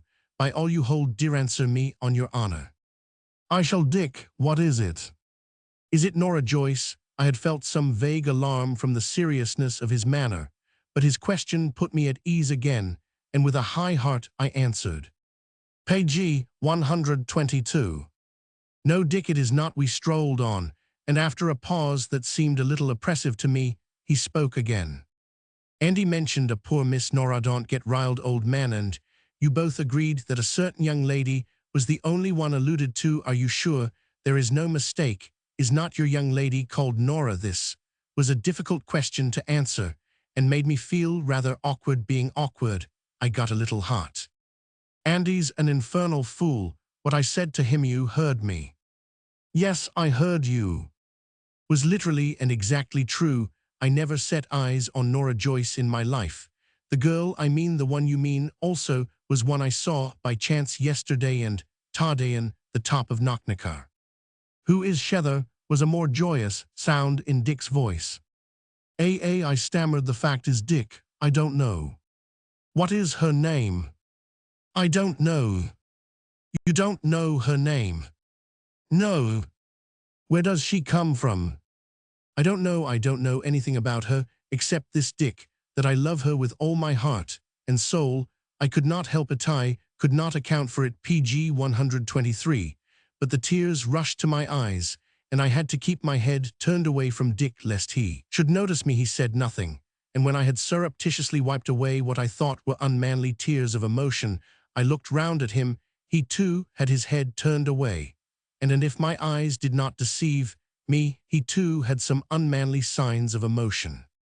Dick said Roman 1. He turned on the instant. We looked in one another's faces, and the story was all told. We grasped hands warmly.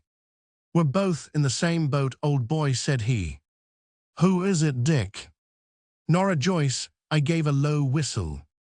But he went on, you are well ahead of me. I have never even exchanged a word with her, yet I have only seen her a couple of times. But the whole world is nothing to me beside her there. I've nothing to tell veni vidi victus sum I came I saw I was conquered. She has beauty enough. And if I am not an idiot worth enough to conquer a nation now, tell me all about yours. There's nothing to tell, Dick. As yet I have only exchanged a few words. I shall hope to know more soon. We walked along in silence, turning our steps back to the hotel. I must hurry and finish up my plans tonight so as to be ready for you tomorrow. You won't look on it as a labor to go to Knocknacar, old chap, said he, slapping me on the back. Page 124. Nor you to go to Schlienener, said I, as we shook hands and parted for the night. It was quite 2 hours after this when I began to undress for bed. I suppose the whole truth, however foolish, must be told. But those 2 hours were mainly spent in trying to compose some suitable verses to my unknown. I had consumed a vast amount of paper, consumed literally, for what lover was ever yet content to trust his unsuccessful poetic efforts to the waste basket, and my grate was thickly strewn with filmy ashes. Hitherto the muse had persistently and successfully evaded me. She did not even grant me a feather from her wing, and my woeful ballad made to my mistress' eyebrow was amongst the things that were not. There was a gentle tap at the door. I opened it, and saw Dick with his coat off. He came in. I thought I would look in art, as I saw the light under your door, and knew that you had not gone to bed. I only wanted to tell you this. You don't know what a relief it is to me to be able to speak of it to any living soul, how maddening it is to me to work for that scoundrel Murdoch. You can understand now why I flared up at him so suddenly ere yesterday.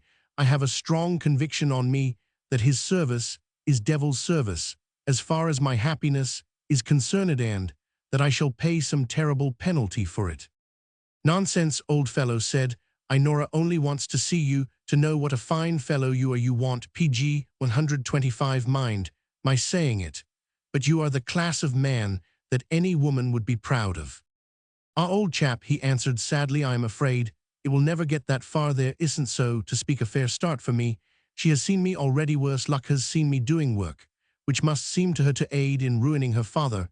I could not mistake the scornful glance she has thrown on me each time we have met. However, Sarah, it's no use fretting beforehand. Good night. Page 126. Chapter Romans 7 vanished.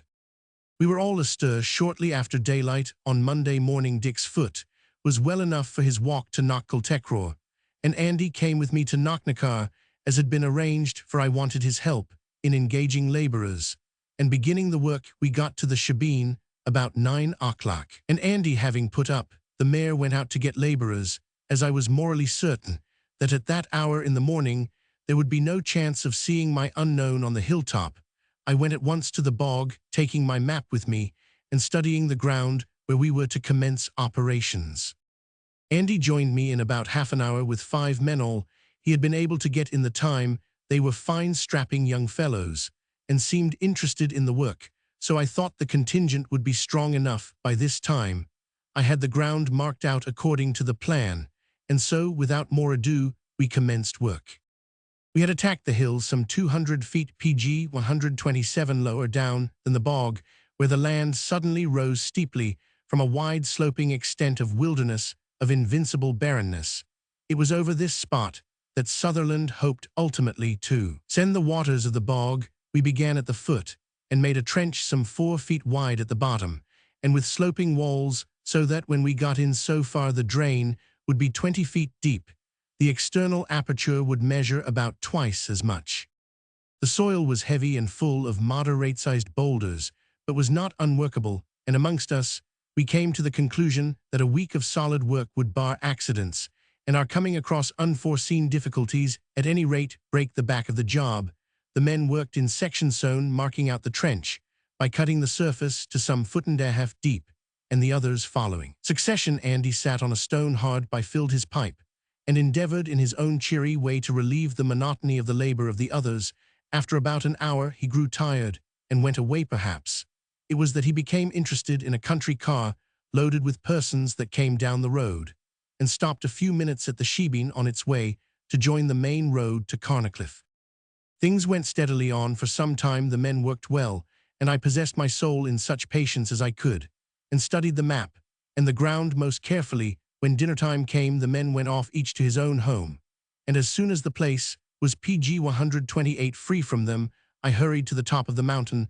The prospect was the same as yesterday. There was the same stretch of wild moor and rugged coast of clustering islands and foam-girt rocks, of blue sky laden with such masses of luminous clouds as are only found in Ireland. But all was to me dreary and desolate, for the place was empty, and she was not there. I sat down to wait with what patience I could. It was dreary work at best, but at any rate there was hope and its more immediate kinsman expectation, and I waited. Somehow the view seemed to tranquilize me in some degree. It may have been that there was some unconscious working of the mind which told me in some imperfect way that in a region quite within my range of vision nothing could long remain hidden or unknown. Perhaps it was the stilly silence of the place. There was hardly a sound. Country people were all within doors at dinner, and even the sounds of their toil were lacking. From the west came a very faint breeze, just enough to bring the far-off eternal roar of the surf. There was scarcely a sign of life. The cattle far below were sheltering under trees or in the shadows of hedges, or standing still knee-deep in the pools of the shallow streams. The only moving thing which I could see was the car which had left so long before, and was now far off, and was each moment becoming smaller and smaller as it went into the distance. So I sat for quite an hour with my heart half sick with longing, but she never came. Then I thought, IPC 129, heard a step coming up the path at the far side. My heart beat strangely. I sat silent and did not pretend to hear. She was walking more slowly than usual, and with a firmer tread. She was coming. I heard the steps on the plateau, and a voice came. "Ocken, isn't it a purty view, your Anna?" I leaped to my feet with a feeling that was positively murderous. The revulsion was too great, and I broke into a burst of semi-hysterical laughter.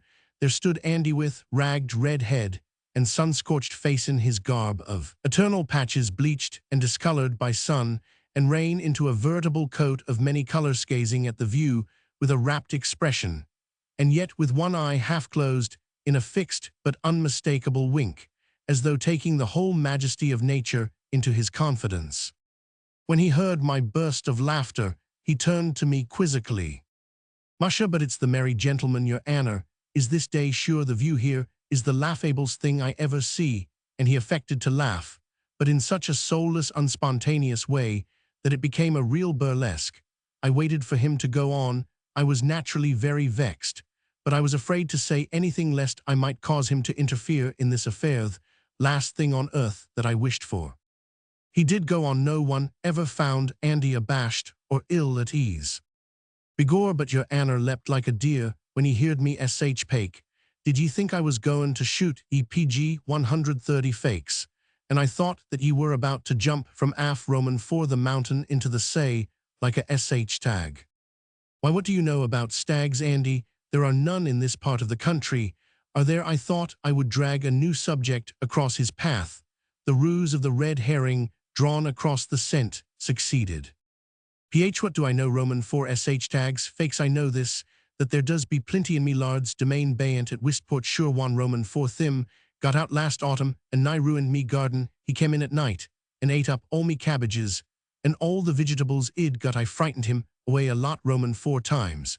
But he came back all the same at last. I could stand him no longer, and I went myself and complained to the lard. He told me he was very sorry for the damage he done, and says he, "Andy, I think he's a bankrupt," says he, "and we must take his body." "How is that, me lard?" says Roman. "One," says he, "I give him to ye, Andy.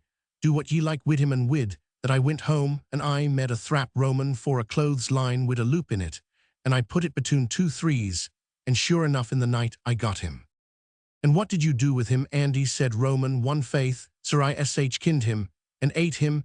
He said this just in the same tone in which he would speak of the most ordinary occurrence, leaving the impression on one's mind that the skinning and eating were matters done at the moment and quite offhand.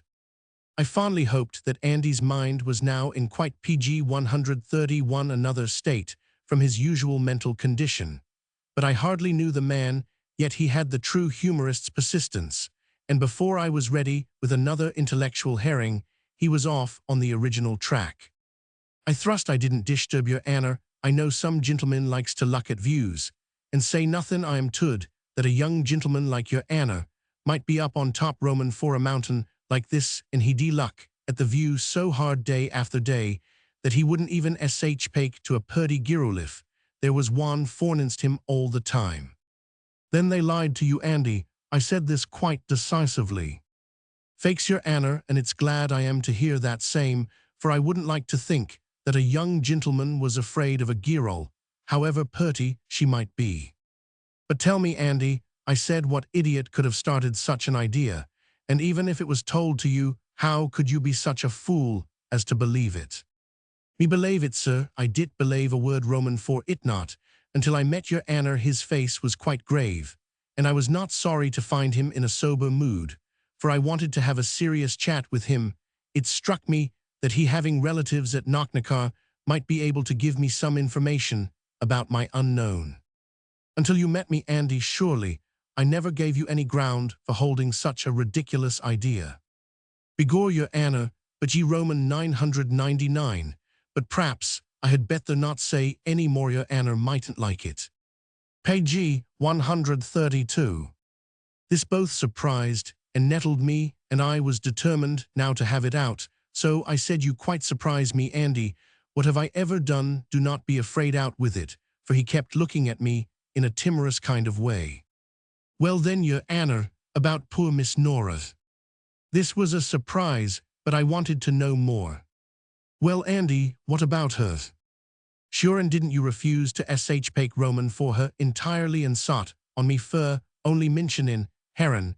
She won Roman for the purtiest girls in the place.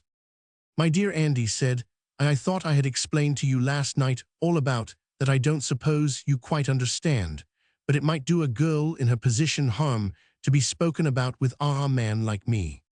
With a man like Yuan, for why isn't she as good a girl as Ivor broke bread? Oh, it's not that, Andy, people might think harm. Think harem, what harriman who'd think it?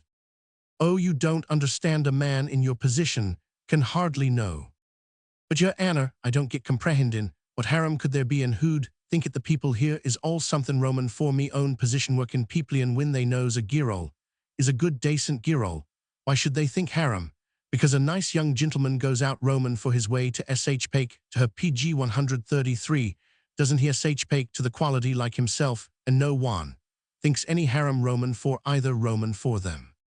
Andy's simple, honest argument made me feel ashamed of the finer sophistries belonging to the more artificial existence of those of my own station. Sure, your Anna, there isn't a boy in Connaught that wouldn't like to be poke of wid Miss Nora. She's that good that even the nuns in Galway, where she was at school, loves her, and thrates her like one Roman for themselves, for all she's a Protestant. My dear Andy said, I don't you think you're a little hard on me? You're putting me in the dock, and trying me for a series of offenses that I never even thought of committing with regard to her or anyone else. Miss Nora may be an angel in petticoats, and I'm quite prepared to take it for granted that she is Sawyer word on the subject is quite enough for me, but just please to remember that I never set eyes on her in my life. The only time I was ever in her presence was when you were by yourself, and it was so dark that I could not see her to help her when she fainted. Why in the name of common sense you should keep holding her up to me, I do not understand. But your Anna said that it might do her harem even to mention her with you. Oh well, Andy, I give it you, it's no use trying to explain. Either you won't understand, or I am unable to express myself properly. Page 134. So there can be only one harem to a girl from a gentleman. He laid his hand on my arm and said this impressively. Whatever else he may have ever said in jest, he was in grim earnest, knowin' that's when he's a villain, ye wouldn't do the black thrick, and to save a girl that thrusted ye. No, Andy, no, God forbid. I would rather go to the highest rock on some island there beyond where the surf is loudest and throw myself into the sea than do such a thing. No, Andy, there are lots of men that hold such matters lightly, but I don't think I am one of them. Whatever sins I have or may ever have upon my soul, I hope such a one as that will never be there. All the comment Andy made was "I thought so," then the habitual quizzical look stole over his face again, and he said, "There does be some that does fear breaks Roman for promise mind. Ye a man has to be mighty careful on the subject for some women is that cute, there's no bane up to them." Andy's sudden change to this new theme was a little embarrassing since the idea leading to Ita, rather preceding it had been one purely personal to myself, but he was off, and I thought it better that he should go on. "Indeed," said Roman, "one yes sir, oh my, but they're cute. The first thing that a girl does when a man looks twice at PG 135, her, is to ask him to write her a letter and thin she has him tight." "How so, Andy?" "Well, ye see, sir, when you're written a letter to a girl, ye can't begin without a my dear or a my darlin' and thin. She has the grip, Roman, for the law onto ye, and ye do be badgered be the counsellors, and ye do be frowned at be the judge, and ye do be laughed at be the people, and ye do have to pay your money, and there ye are." "I say," Andy said, I think you must have been in trouble yourself. In that way you seem to have it all off pat." "Oh, throth not me, your Anner, glory be to God, but I neither was a defindant in me Lyphian, more betoken, I don't want to, but I was once a witness in a case, Roman, for the kind." "And what did you witness?" "Fakes, I was called to prove that I seen the gentlemen's a rum around the girls' waist. The counsellors made a deal out, Roman, for that just as if it warn't only manners to hood up a girl on a car." "What was the case, Andy? Tell me all about it." I did not mind his waiting, as it gave me an excuse for staying on the top of the hill. I knew I could easily get rid of him when she came be sending him on a message. Well, this was a young woman what had an action agin sh Squire Murphy, Roman 4, Ballinashalin himself, PG 136, a woman as was no more nor a mere simple governess. It would be impossible to convey the depth of social unimportance conveyed by his tone and manner, and coming from a man of shreds and patches, it was more than comic. Andy had his good suit of frieze and homespun, but whilst he was on mountain duty, he spared these, and appeared almost in the guise of a scarecrow. "Well, what happened?" "Fakes when she took her sh Tory, the sh Squire's counsellor looked up at the jury, and he whispered a word to the sh Squire, and his Anna wrote out a slip, Roman, for paper, and handed it to him, and the counsellor ups and says, he, me lord and gentleman, Roman, for the jury, me client, is prepared to have the honour, Roman, for the lady's hand, if she will so, for let bygones be bygones, and sure enough, they was married on Sunday next 4 weeks, and there she is now driven him about the country in her ponochet, and all the quality common to tay in the garden, and she as affable as iver to all the farmers round I, and be the hokey, the sh Squire himself, says that it was a good day for him when he sought eyes on her first, and that he don't know why he was such a damn fool as iver to try to say no to her or to wish it.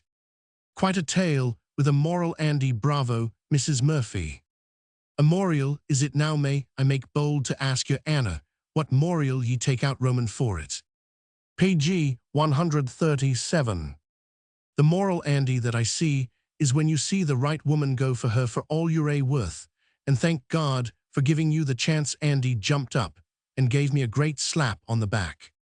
"Hurrah, more power to your elbow, but it's a boy after me own hat. Why, or I beg your pardon, sir, for the liberty, but it's mighty glad I am."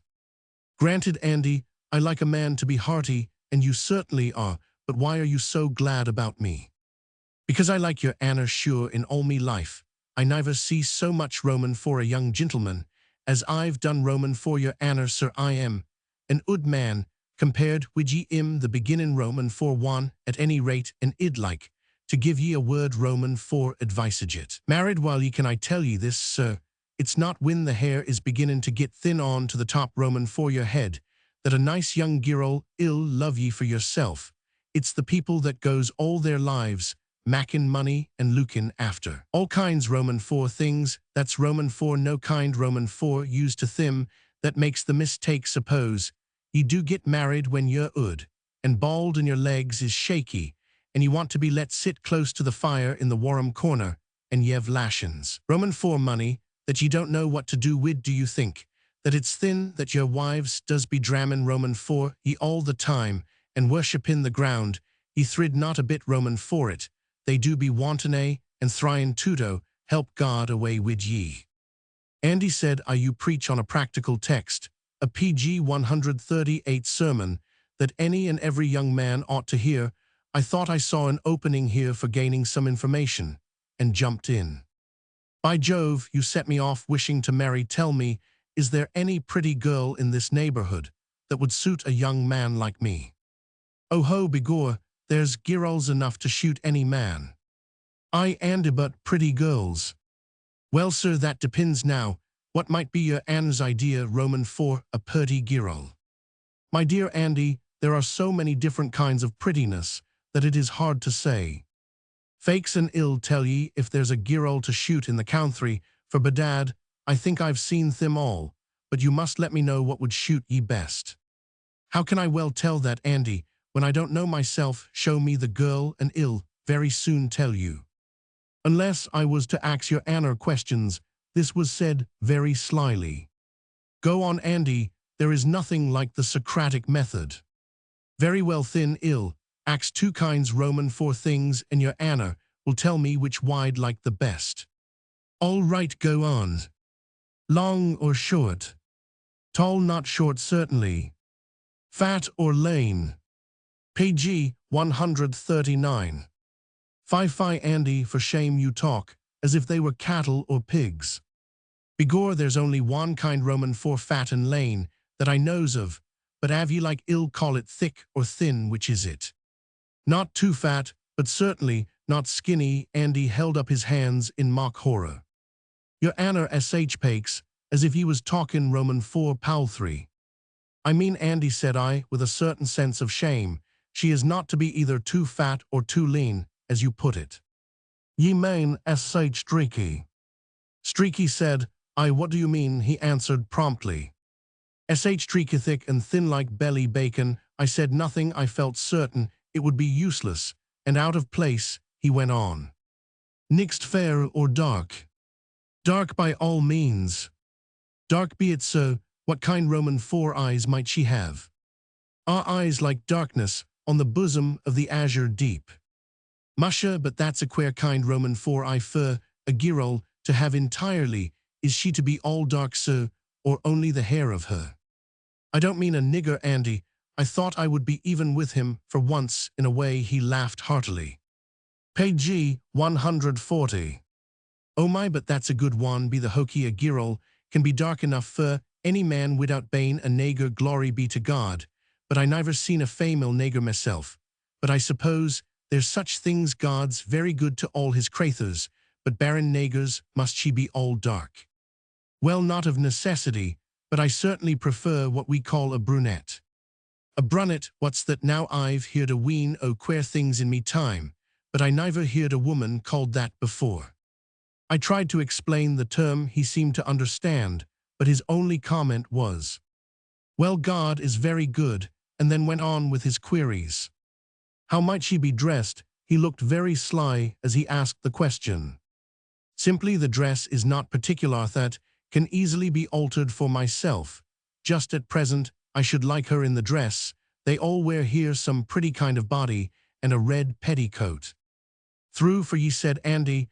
Then he went over the list, ticking off the items on his fingers as he went along. A long dark girl like belly backin, but not a nager, some kind Roman for a net, and wid a rid petticoat, and a queer kind Roman for an eye. Is that the kind Roman for a girl that your Anna wants to set your eyes on? Well, said I, item by item, as you explain them. PG 141. Andy, the description is correct, but I must say that never in my life did I know a man to so knock the bottom out of romance as you have done in summing up the lady's charms. Her charms is it, be the powers, I only tuck what your Anna tud me, and so, that's the girl that id shoot yer. Yes, Andy, I think she would. I waited in expectation, but he said nothing, so I jogged his memory. Well, he looked at me in a most peculiar manner, and said slowly and impressively, Thin I can satisfy your Anna, there's no such girl in all Knocknacar. I smiled a smile of triumph. You're wrong for once, Andy. I saw such a girl only yesterday here on the top of this mountain, just where we're sitting now." Andy jumped up as if he had been sitting on an anthill and had suddenly been made aware of it. He looked all round in a frightened way, but I could see that he was only acting and said, "Glory be to God, but maybe it's the fairies it was, or the pixies. Sure they do say that there's lots and lashins roamin' for them on this hill. Don't ye have nothing to say to thim, sir? There's only sorra follies thim take an ood man's advice, and don't come up here any more. The sh part is dangerous to ye. If ye want to see a fine girl, go to Schleener, and have a good luck at Miss Nora in the daylight." Page 142. "Oh bother, Miss Nora," said Roman, "one get along with Yaudo. I think you've got Miss Nora on the brain, or perhaps you're in love with her yourself," Andy murmured sotto voce, but manifestly for me to hear. "Begor, I am like the wrist Roman for the boys, of course." Here I looked at my watch and found it was 3 o'clock, so thought it was time to get rid of him. Here said I run down to the men at the cutting and tell them that I am coming down presently to measure up their work, as Mr. Sutherland will want to know how they've got on. Andy moved off. Before going, however, he had something to say as usual. "Tell me, Mr. Arthi's new name startled me." Andy had evidently taken me into his public familido. "Ye think Mr. Dickthighs was another surprise his and I on Miss Nora. There was a real shock this time. I see him lookin' at her once or twice, as if he'd like to ate her, but bedad it's no use if he has, for she wouldn't look at him. No wonder, and him helpin' to be talkin' her father's hoodin' away from him." I could not answer Andy's question as to poor old Dick's feelings, for such was his secret and not mine, but I determined not to let there be any misapprehension regarding his having a hand in Murdoch's dirty work, so I spoke hotly. "You tell anyone that dares to say that Dick PG 143 Sutherland has any act or part, good or bad, large or small'n, that dirty ruffian's dishonorable conduct, that he is either a knave or a fool. At any rate, he is a liar. Dick is simply a man of science, engaged by Murdoch, as any other man of science might be, to look after some operations in regard to his bog." Andy's comment was made sotto voce, so I thought it better not to notice it. "Musha, but the bogs Roman for all kinds is gettin' mixed up queerly. Here's another Roman for them. Mr. Dick is engaged to luck after the bogs, and so he does, but his eyes goes wanderin' among thim. There does be bogs Roman for all kinds. Now all over these parts it's queer times we're in, or I am gettin' ood." With this Parthian shaft, Andy took himself down the hill, and presently I saw the good effects of his presence in stimulating the workmen to more ardent endeavors, for they all leaned on their spades, whilst he told them a long story which ended in a tumult of laughter. I might have enjoyed the man's fun, but I was in no laughing humor. I had got anxious long ago, because she had not visited the hilltop. I looked all round, but could see no sign of her anywhere. I waited and waited, and the time truly went on leaden wings. The afternoon sun smote the hilltop with its glare, more oppressive always than even the noontide heat. I lingered on, and lingered still, and hope died within me. When 6 o'clock had come, I felt that there was no PG 144 more chance for me that day, so I went sadly down the hill, and after a glance for Dick's sake at the cutting, sought the shebeen, where Andy had the horse ready harnessed in the car.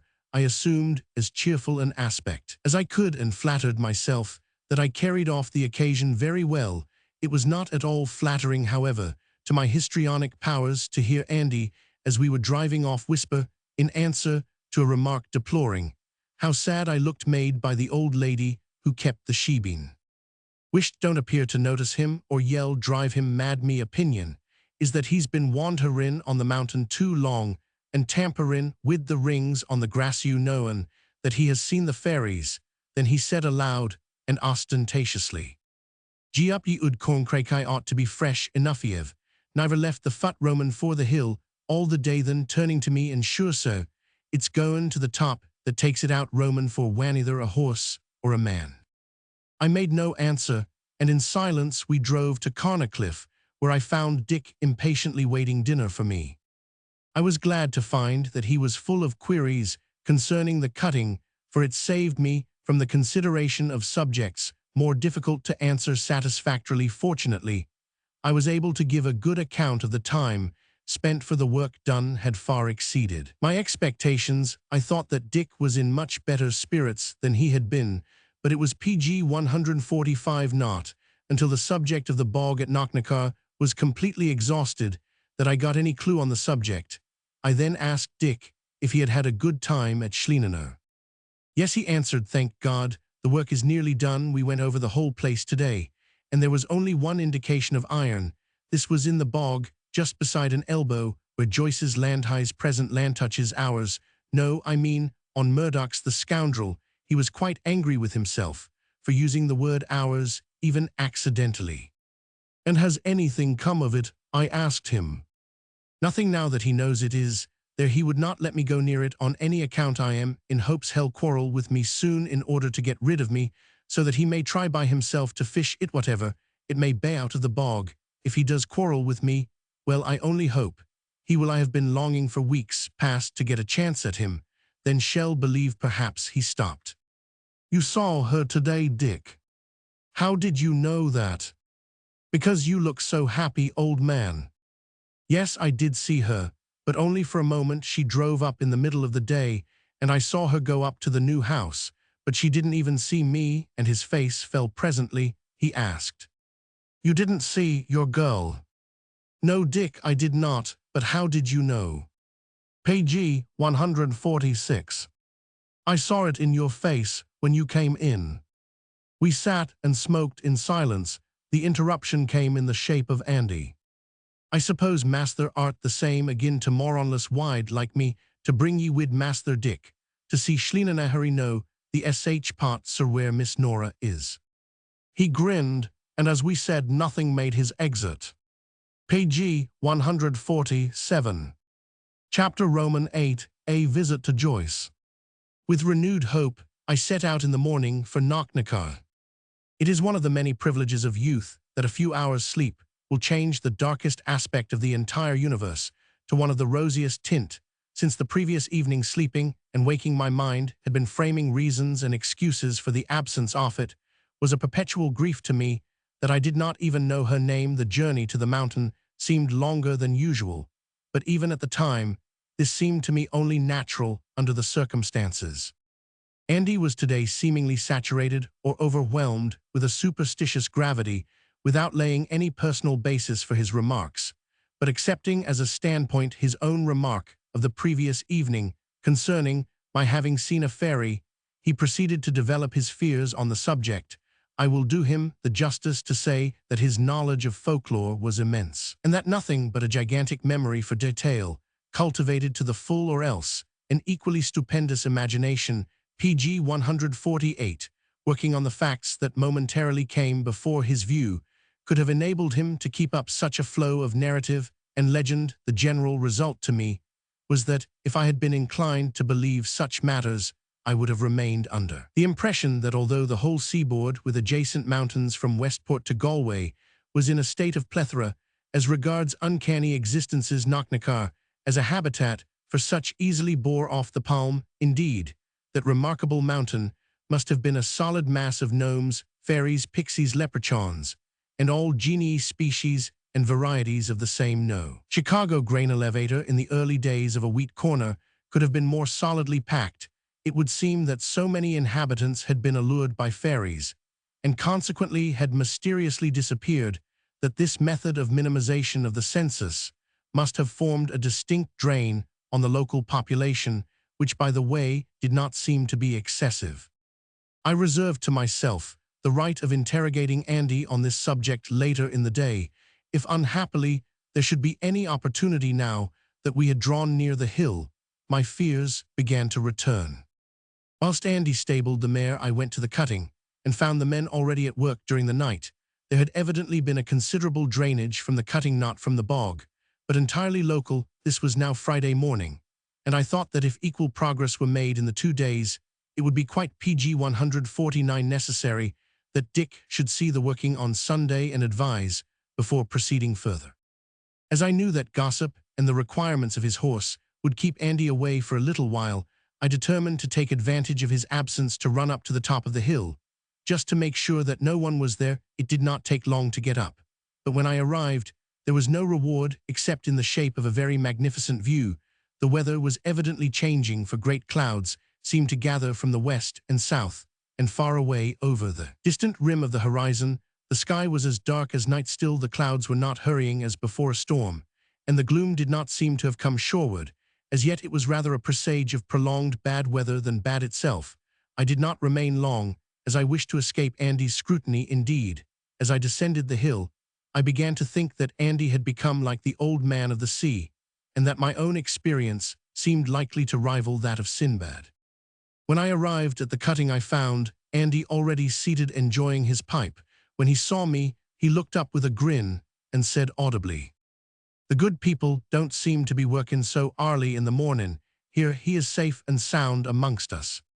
That was a very long day. Whenever I thought I could do so without attracting too much attention, I strolled to the top of the hill, but only to suffer a new disappointment. Page 150. At dinner time, I went up and sat all the time. I was bitterly disappointed, and also began to be seriously alarmed. I seemed to have lost my unknown. When the men got back to their work, and I saw Andy beginning to climb the hill in an artless, purposeless manner, I thought I would kill two birds with one stone, and whilst avoiding my incubus make some inquiries. As I could easily see from the top of the hill, there were only a few houses all told in the little hamlet, and including those most isolated, there were not 20 in all of these. I had been in the shebeen, and in old Sullivan's, so that a stroll of an hour or two properly organized would cover the whole ground, and so I set out on my task to try and get some sight or report of my unknown. I knew I could always get an opportunity of opening conversation by asking for a light for my cigar. It was a profitless task. 2 hours after I had started, I returned to the top of the hill as ignorant as I had gone, and the richer only by some dozen or more drinks of milk, for I found that the acceptance of some form of hospitality was an easy opening to general conversation. The top was still empty, but I had not been there a quarter of an hour when I was joined by Andy. His first remark was evidently calculated to set me at ease. "Begor your Anna comes to the top Roman for this hill nigh as often as I do myself." I felt that my answer was inconsequential as well as ill-tempered. Page 151. "Well, why on earth, Andy, do you come so often? Surely there is no need to come unless you like it." "Fakes I came this time, lest your Anna might feel lonely. I never see a man yet be himself on top Roman for a hill, that he didn't want a companion of some kind or another." "Andy," I remarked, as I thought rather cuttingly, "you judge life and men too much by your own experience. There are people and emotions which are quite out of your scope, far too high, or perhaps too low for your psychic or intellectual grasp." Andy was quite unabashed. He looked at me admiringly.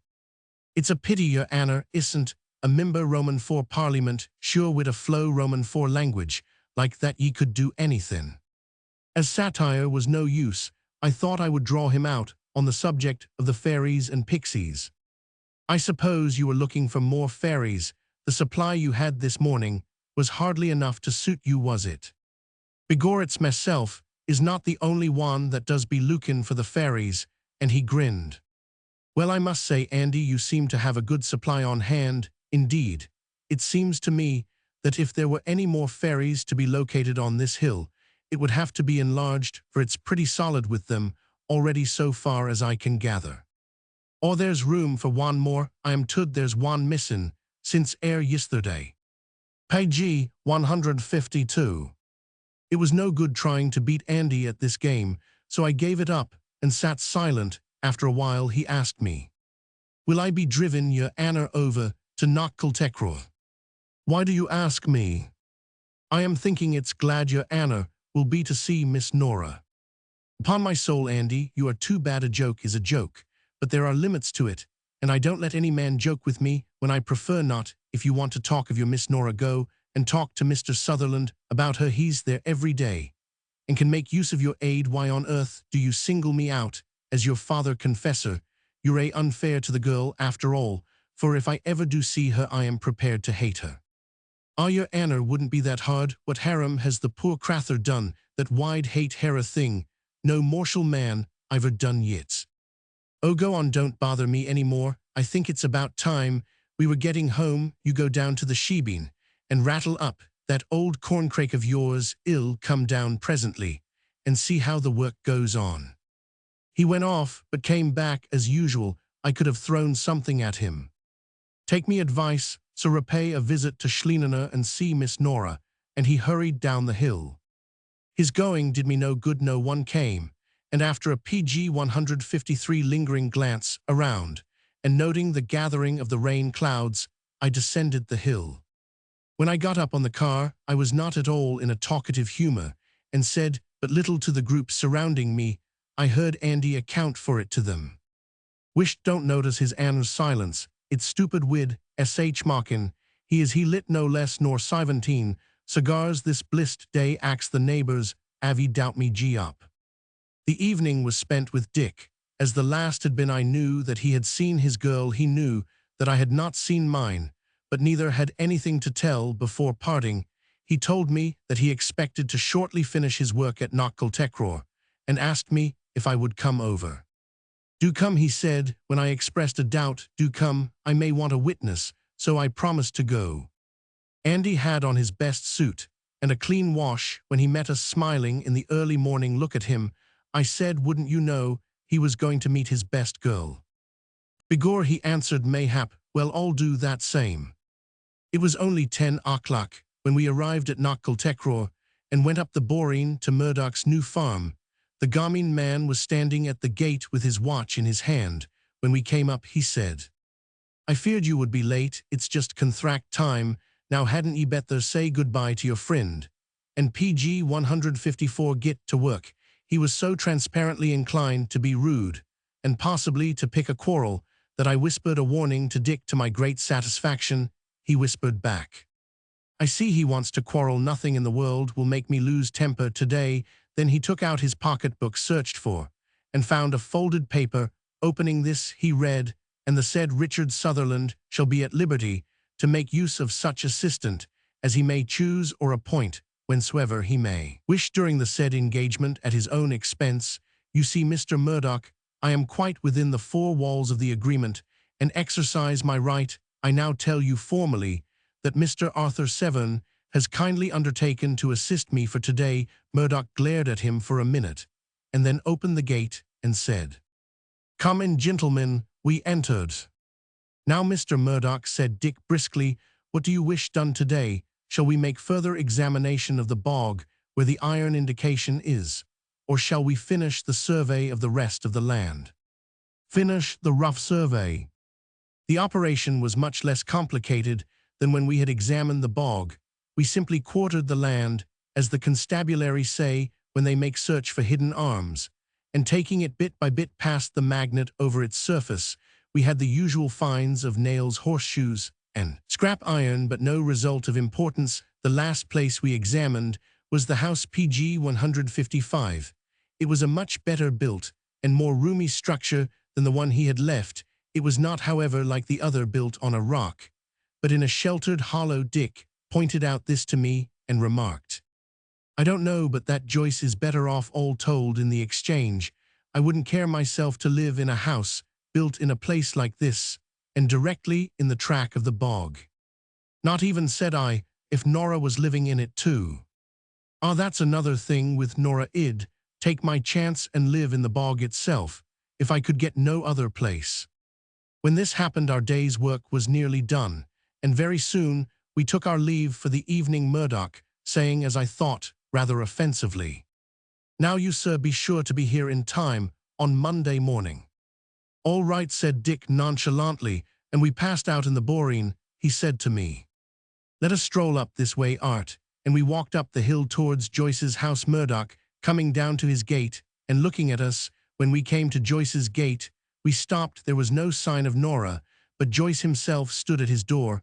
I was opening the gate when he came forward. Good evening, Mr. Joyce, said Roman 1.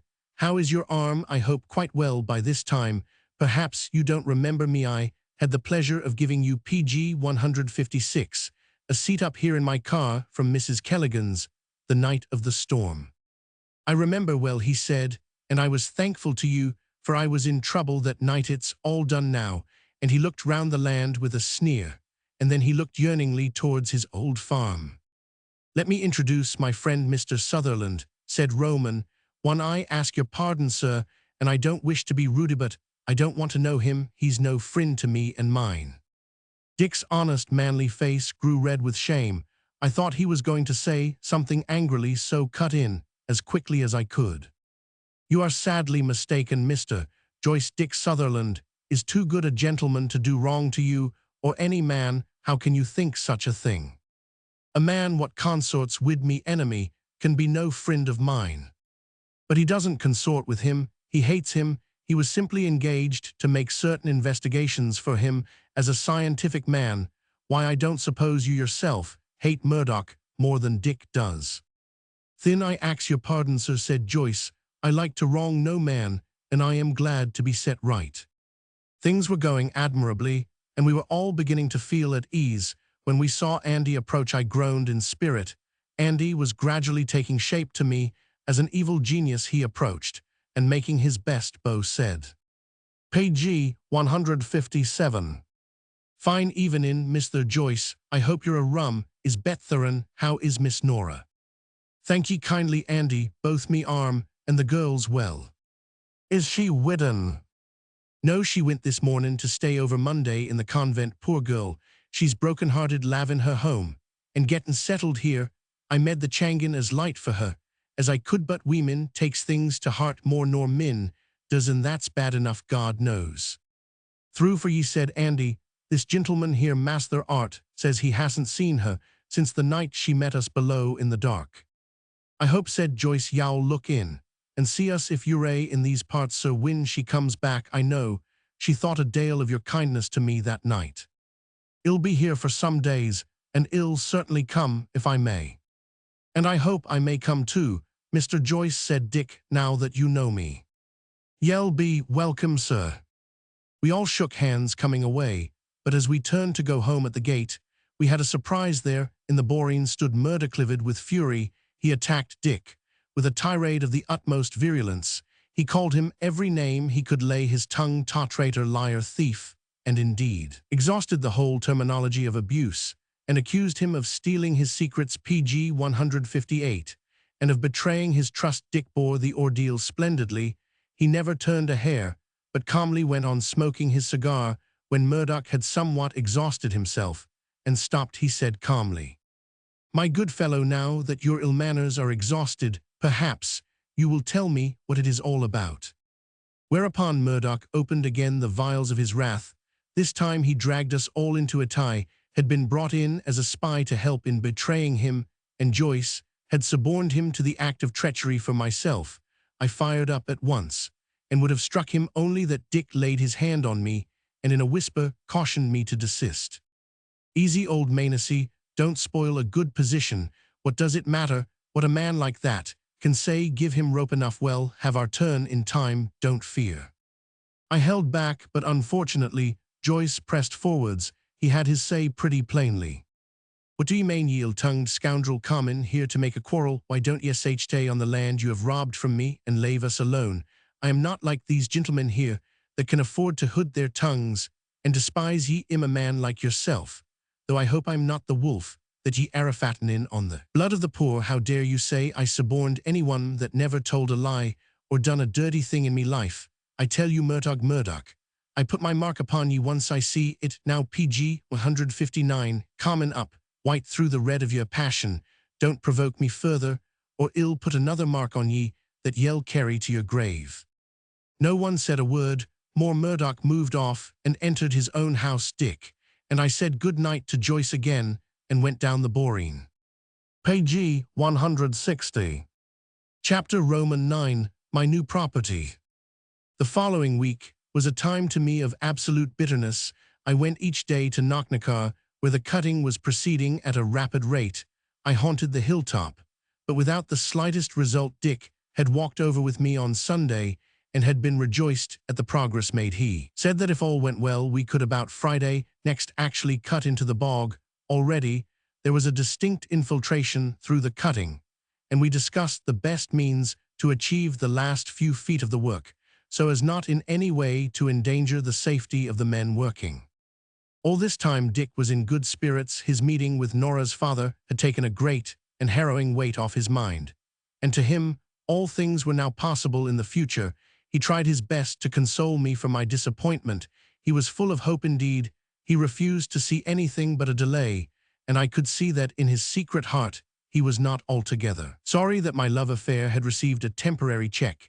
This belief was emphasized by the tendency of certain of PG 161, his remarks to the effect that marriages between persons of unequal social status were inadvisable. Dear old fellow, seemingly, in his transparent honesty, unaware that he was laying himself out with all his power to violate his own principles.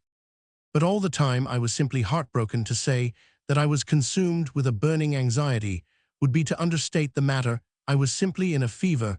I could neither eat nor sleep satisfactorily, and sleeping or whacking me brain was in a whirl of doubts, conjectures, fears, and hopes. The most difficult part to bear was my utter inability to do anything. I could not proclaim my love or my loss on the hilltop. I did not know where to make inquiries, and I had no idea who to inquire for. I did not even like to tell Dick the full extent of my woes. Love has a modesty of its own, whose lines are boldly drawn, and whose rules are stern. On more than one occasion, I left the hotel secretly after having ostensibly retired for the night and wended my way to Knocknacar.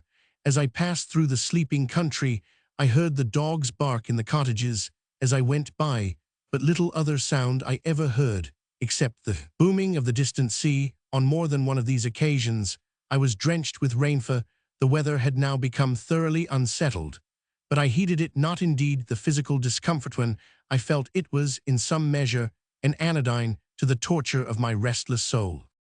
Page 162.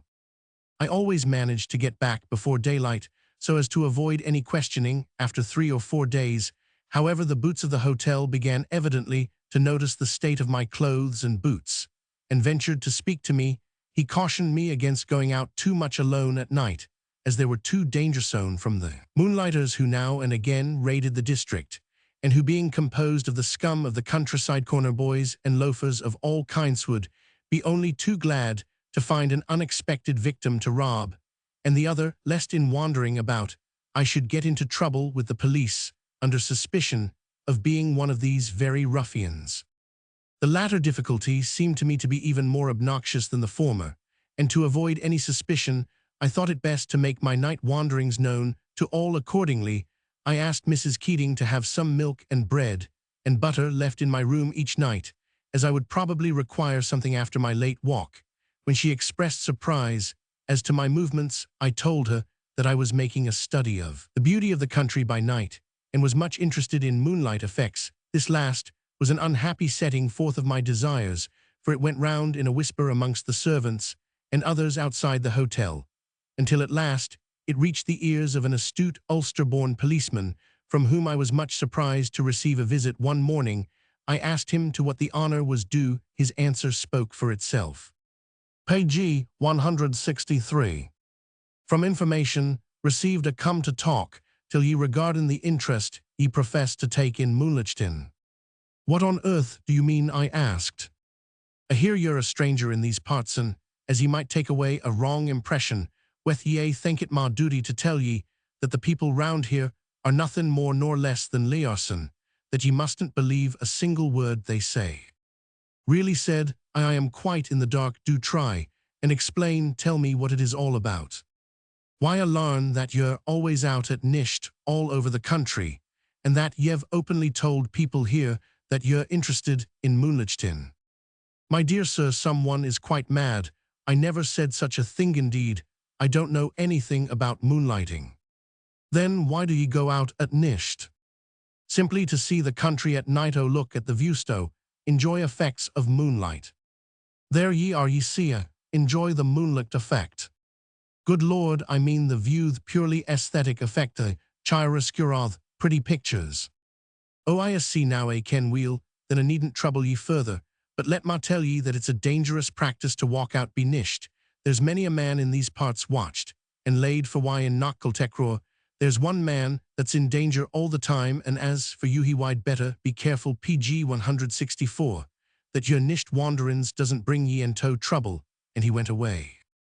At last I got so miserable about my own love affair that I thought I might do a good turn to Dick, and so I determined to try to buy from Murdoch his holding on Knockle, and then to give it to my friend, as I felt that the possession of the place, with power to re-exchange with Joyce, would in no way militate against his interests with Nora. With this object in view, I went out one afternoon to Knockle, when I knew that Dick had arranged to visit the cutting at Knocknacar. I did not tell anyone where I was going, and took good care that Andy went with Dick. I had acquired a dread of that astute gentleman's inferences. It was well in the afternoon when I got to Knockle. Murdoch was out at the edge of the bog making some investigations on his own account. With the aid of the magnets he flew into a great rage when he saw me, and roundly accused me of coming to spy upon him. I disclaimed any such meanness, and told him that he should be ashamed of such a suspicion. It was not my cue to quarrel with him, so I restrained myself as well as I could, and quietly told him that I had come on a matter of business. He was anxious to get me away from the bog, and took me into the house. Here I broached my subject to him, for I knew he was too astute a man for my going round the question to be of any use. PG 165.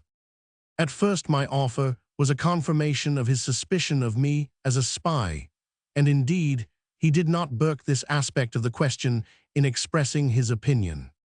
"Oh aye," he sneered, "isn't it likely I am goin' to give up me land to ye so that ye may hand it over to Mr. Sutherland, and him havin' secrets from me all the time, may be knowin' where what I want to find is hid. Didn't I know it's a traitor he is, and ye a shpy. Dick Sutherland is no traitor, and I am no spy. I wouldn't hear such words from anyone else, but unfortunately I know already that your ideas regarding us both are so hopelessly wrong that it's no use trying to alter them. I simply came here to make you an offer to buy this piece of land. The place is a pretty one, and I or some friend of mine may like some day to put up a house here. Of course, if you don't want to sell, there's an end to the matter, but do try to keep a decent tongue in your head if you can." My speech had evidently some effect on him, for he said, "I didn't mane any offencein. As for sellin', I'd sell anything in the world. Have I got me price for it?" "Well, why not enter on this matter? You're a man of the world, and so am Roman one. I want to buy. I have money, and can afford to give a good price, as it is a fancy with me. What objection have you to sell? You know well enough I'll not sell, not yet, at all events.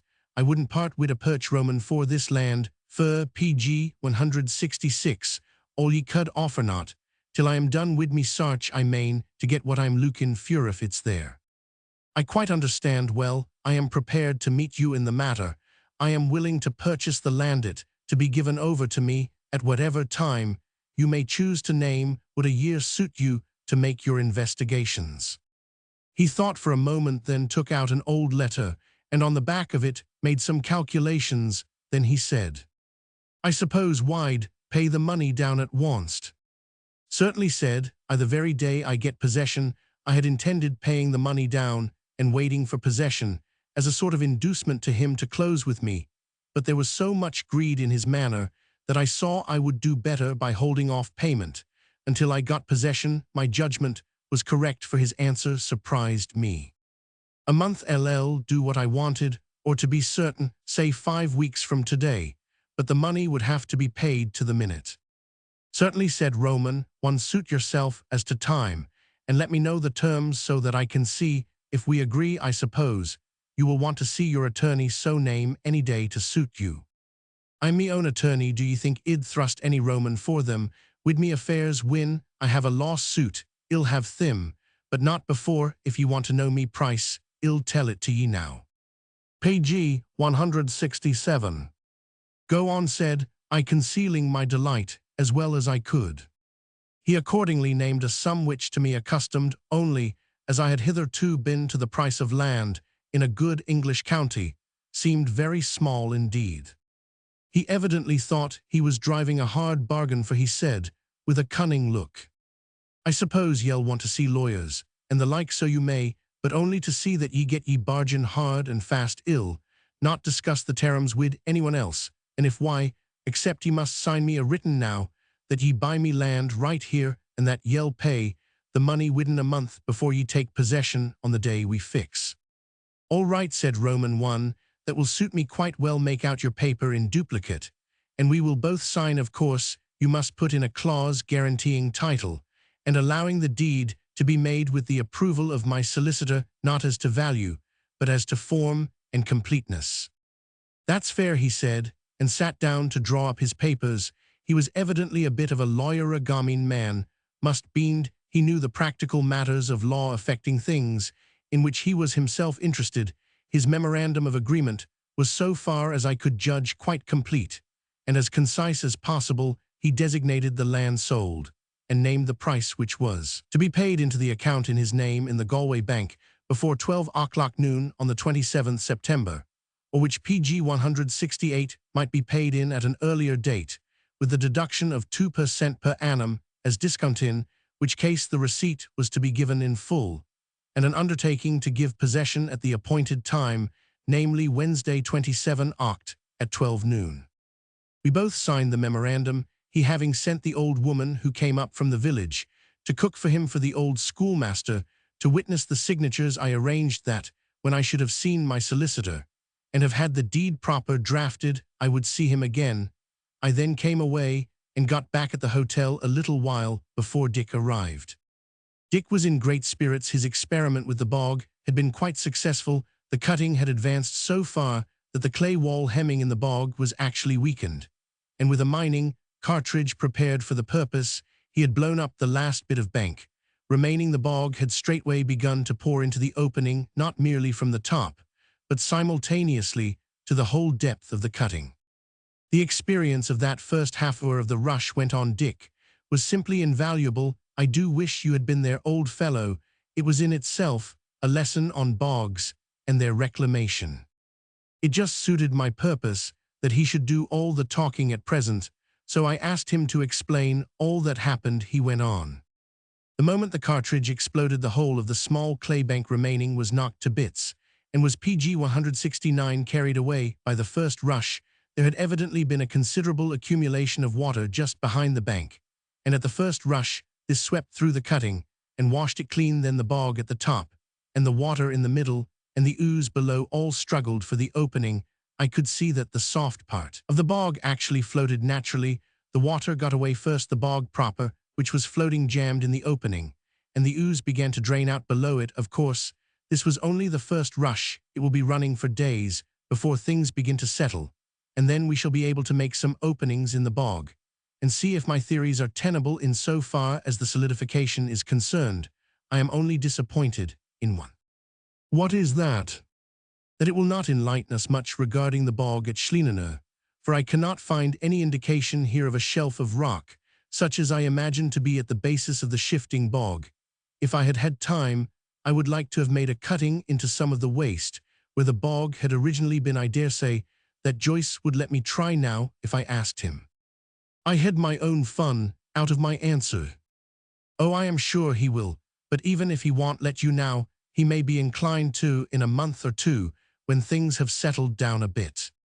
His answer startled me. Do you know, Art, I fear it's quite on the cards, PG 170, that in a month or two there may be some settling down up there that may be serious for someone. How do you mean?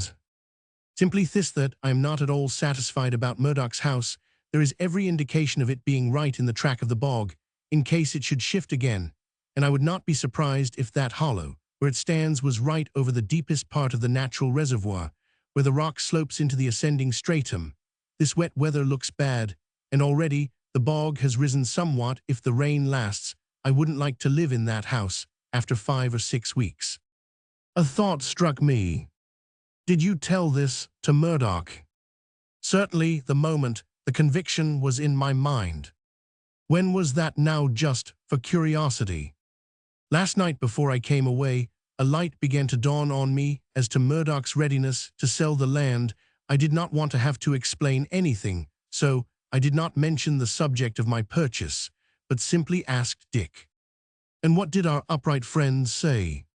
He said in his own sweet manner that it would last as long as he wanted it, and that after that it might go to hell and me too, he added with a thoughtfulness that was all his own. When I went to my room that night, I thought over the matter. For good or ill, I had bought the property PG 171, and there was no going back now. Indeed, I did not wish to go back, for I thought that it would be a fine opportunity for Dick to investigate the subject if we could succeed in draining the bog, and reclaiming it. It would be a valuable addition to the property.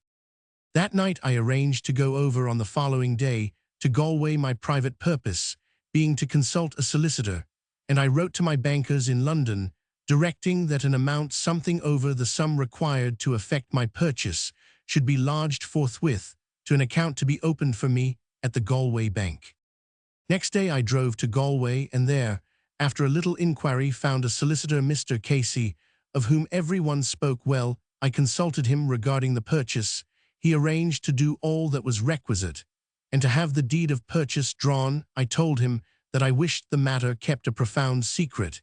He agreed to meet my wishes in this respect, even to the extent that when he should come to Carnacliff to make the final completion with Murdoch, he would not pretend to know me. We parted on the best of terms after I had dined with him, and had consumed my share of a couple of bottles of as fine old port as is to be had in all the world. Next day I returned to Carnacliff in the evening and met Dick. Everything had gone right during the 2 days. Dick was in great spirits. He had seen his Nora during the day, and had exchanged salutations with her. Then PG 172, he had gone to Knocknacar, and had seen a great change in the bog, which was already settling down into a more solid form. I simply told him I had been to Galway to do some banking and other business. It was some consolation to me, in the midst of my own unhappiness, to know that I was furthering the happiness of my friend. On the 3rd day from this, Mr. Casey was to be over with the deed, and the following day the sale was to be completed, I having arranged with the bank to transfer on that day the purchase money for the sale to the account of Mr. Murdoch. The 2 first days I spent mainly on Knocknacar, going over each day, ostensibly to look at the progress made in draining the bog, but in reality in the vain hope of seeing my unknown. Each time I went my feet turned naturally to the hilltop, but on each visit I felt only a renewal of my sorrow and disappointment. I walked on each occasion to and from the hill, and on the 2nd day, which was Sunday, went in the morning, and sat on the top many hours in the hope that some time during the day, it being a holiday, she might be able to find her way there once again. When I got to the top, the chapel bells were ringing in all the parishes below me to the west, and very sweetly and peacefully the sounds came through the bright crisp September air, and in some degree the sound brought peace to my soul, for there is so large a power in even the aspirations and the efforts of men PG 173 towards good that it radiates to unmeasurable distance. The wave theory that rules our knowledge of the distribution of light and sound may well be taken to typify, if it does not control, the light of divine love and the beating in unison of human hearts. I think that during these days I must have looked as well as felt miserable, for even Andy did not make any effort to either irritate or draw me. On the Sunday evening, when I was on the strand behind the hotel, he lounged along in his own mysterious fashion, and after looking at me keenly for a few moments, came up close and said to me in a grave, pitying half-whisper, "Don't be after breaking your hat, your Anna divil, mend the fairy girl sure isn't. She vanished entirely. Mark me now, there's no satisfaction at all in them fairy girls fakes. But I wouldn't like to see a fine young gentleman like your Anna become like Yoher the sire, as they called him in the old times." "And who might that gentleman be, Andy?" I asked, with what appearance of cheerful interest I could muster up. "Begor it's a prince he was, that married onto a fairy girl, what Winton was tuck off be a fairy man, what lived in the same mountain as she done herself. Sure thim fairy girls has mostly a fairy man roamin' for their own somewheres, that they love better nor they does mortals. Jist you take me advice, Master Art, for ye might do worser go and take a luck at Miss PG 174, nor and yell soon forget the fairies. There's a rawl girl av ye like." I was too sad to make any angry reply, and before I could think of any other kind, Andy lounged away whistling softly, for he had, like many of his class, a very sweet whistled air of Savernine Delish. The following day Mr. Casey turned up at the hotel. According to his promise, he openly told Mrs. Keating, of whom he had often before been a customer, that he had business with Mr. Murdoch. He was as usual with him, affable to all, passing the time of day with the various inhabitants of all degrees, and as if a stranger entering into conversation with me as we sat at lunch in the coffee-room. When we were alone, he whispered to me that all was ready, that he had made an examination of the title, for which Murdoch had sent him all the necessary papers, and that the deed was complete and ready to be signed. He told me he was going over that day to Knockle, and would arrange that he would be there the next day, and that he would take care to have someone to witness the signatures. On the following morning, when Dick went off with Andy to Knocknacar, and Mr. Casey drove over to Knockle, where I also shortly took my way on another car. We met at Murdoch's house. The deed was duly completed, and Mr. Casey handed over to Murdoch the letter from the bank that the lodgment had been made. The land was now mine, and I was to have possession PG 175. On the 27th of October, Mr. Casey took the deed with him, and with it took also instructions to draw out a deed, making the property over to Richard Sutherland. He went straight away to Galway, whilst I in listless despair wandered out on the hillside to look at the view. PG 176. Chapter Roman 10, in the cliff fields. I went along the mountainside until I came to the great ridge of rocks, which, as Dick had explained to me, protected the lower end of Murdoch's farm from the westerly wind. I climbed to the top to get a view, and then found that the ridge was continuous, running as far as the Snake's Pass, where I had first mounted it. Here, however, I was not as then above the sea, for I was opposite what they had called the cliff fields, and a very strange and beautiful sight it was. Some 150 feet below me was a plateau of 7 or 8 acres in extent, and some 250 feet above the sea it was sheltered on the north by a high wall of rock-like that I stood on, serrated in the same way as the strata ran in similar layers. In the center there rose a great rock with a flat top some 1/4 of an acre in extent. The whole plateau, save this one bare rock, was a mass of verdure. It was watered by a small stream which fell through a deep, narrow cleft in the rocks, where the bog drained itself from Murdoch's present land. The PG 177 aftergrass was deep, and there were many clumps of trees and shrubs, none of them of considerable height, except a few great stone pines which towered aloft and dared the fury of the western breeze. But not all the beauty of the scene could hold my eyes, for seated on the rocky table in the center, just as I had seen her on the hilltop at Knocknacar, sat a girl, to all intents the ditto of my unknown. My heart gave a great bound, and in the tumult of hope that awoke within my breast, the whole world seemed filled with sunshine. For an instant I almost lost my senses, my knees shook, and my eyes grew Roman 1499. Then came a horrible suspense and doubt. It was impossible to believe that I should see my unknown here when I least expected to see her, and then came the man's desire of action. I do not know how I began to this day. I cannot make out whether I took a beeline for that isolated table of rock, and from where I was slid or crawled down the face of the rock, or whether I made a detour to the same end. All I can recollect is that I found myself scrambling over some large boulders, and then passing through the deep heavy grass at the foot of the rock. Here I halted to collect my thoughts a moment. Sufficed, I was too much in earnest to need any deliberation, and there was no choice of ways. I only waited to be sure that I would not create any alarm by unnecessary violence. PG 178. Then I ascended the rock. I did not make more noise than I could help, but I did not try to come silently. She had evidently heard steps, for she spoke without turning round. Am I wanted then? As I was passing across the plateau, my step seemed to arouse her attention, for at a bound she leaped to her feet and turned with a glad look that went through the shadow on my soul as the sunshine strikes through the mist. Arthur, she almost rushed to meet me, but stopped suddenly. For an instant grew pale, and then a red flush crimsoned her face and neck. She put up her hands before her face, and I could see the tears drop through her fingers. As for myself, I was half dazed when I saw that it was indeed my unknown. A wild joy leaped to my heart, and then came the revulsion from my long pent-up sorrow and anxiety. And as I faltered out, at last the tears sprang unbidden to my eyes. There is indeed a dried grief, but its corresponding joy is as often smit with sudden tears.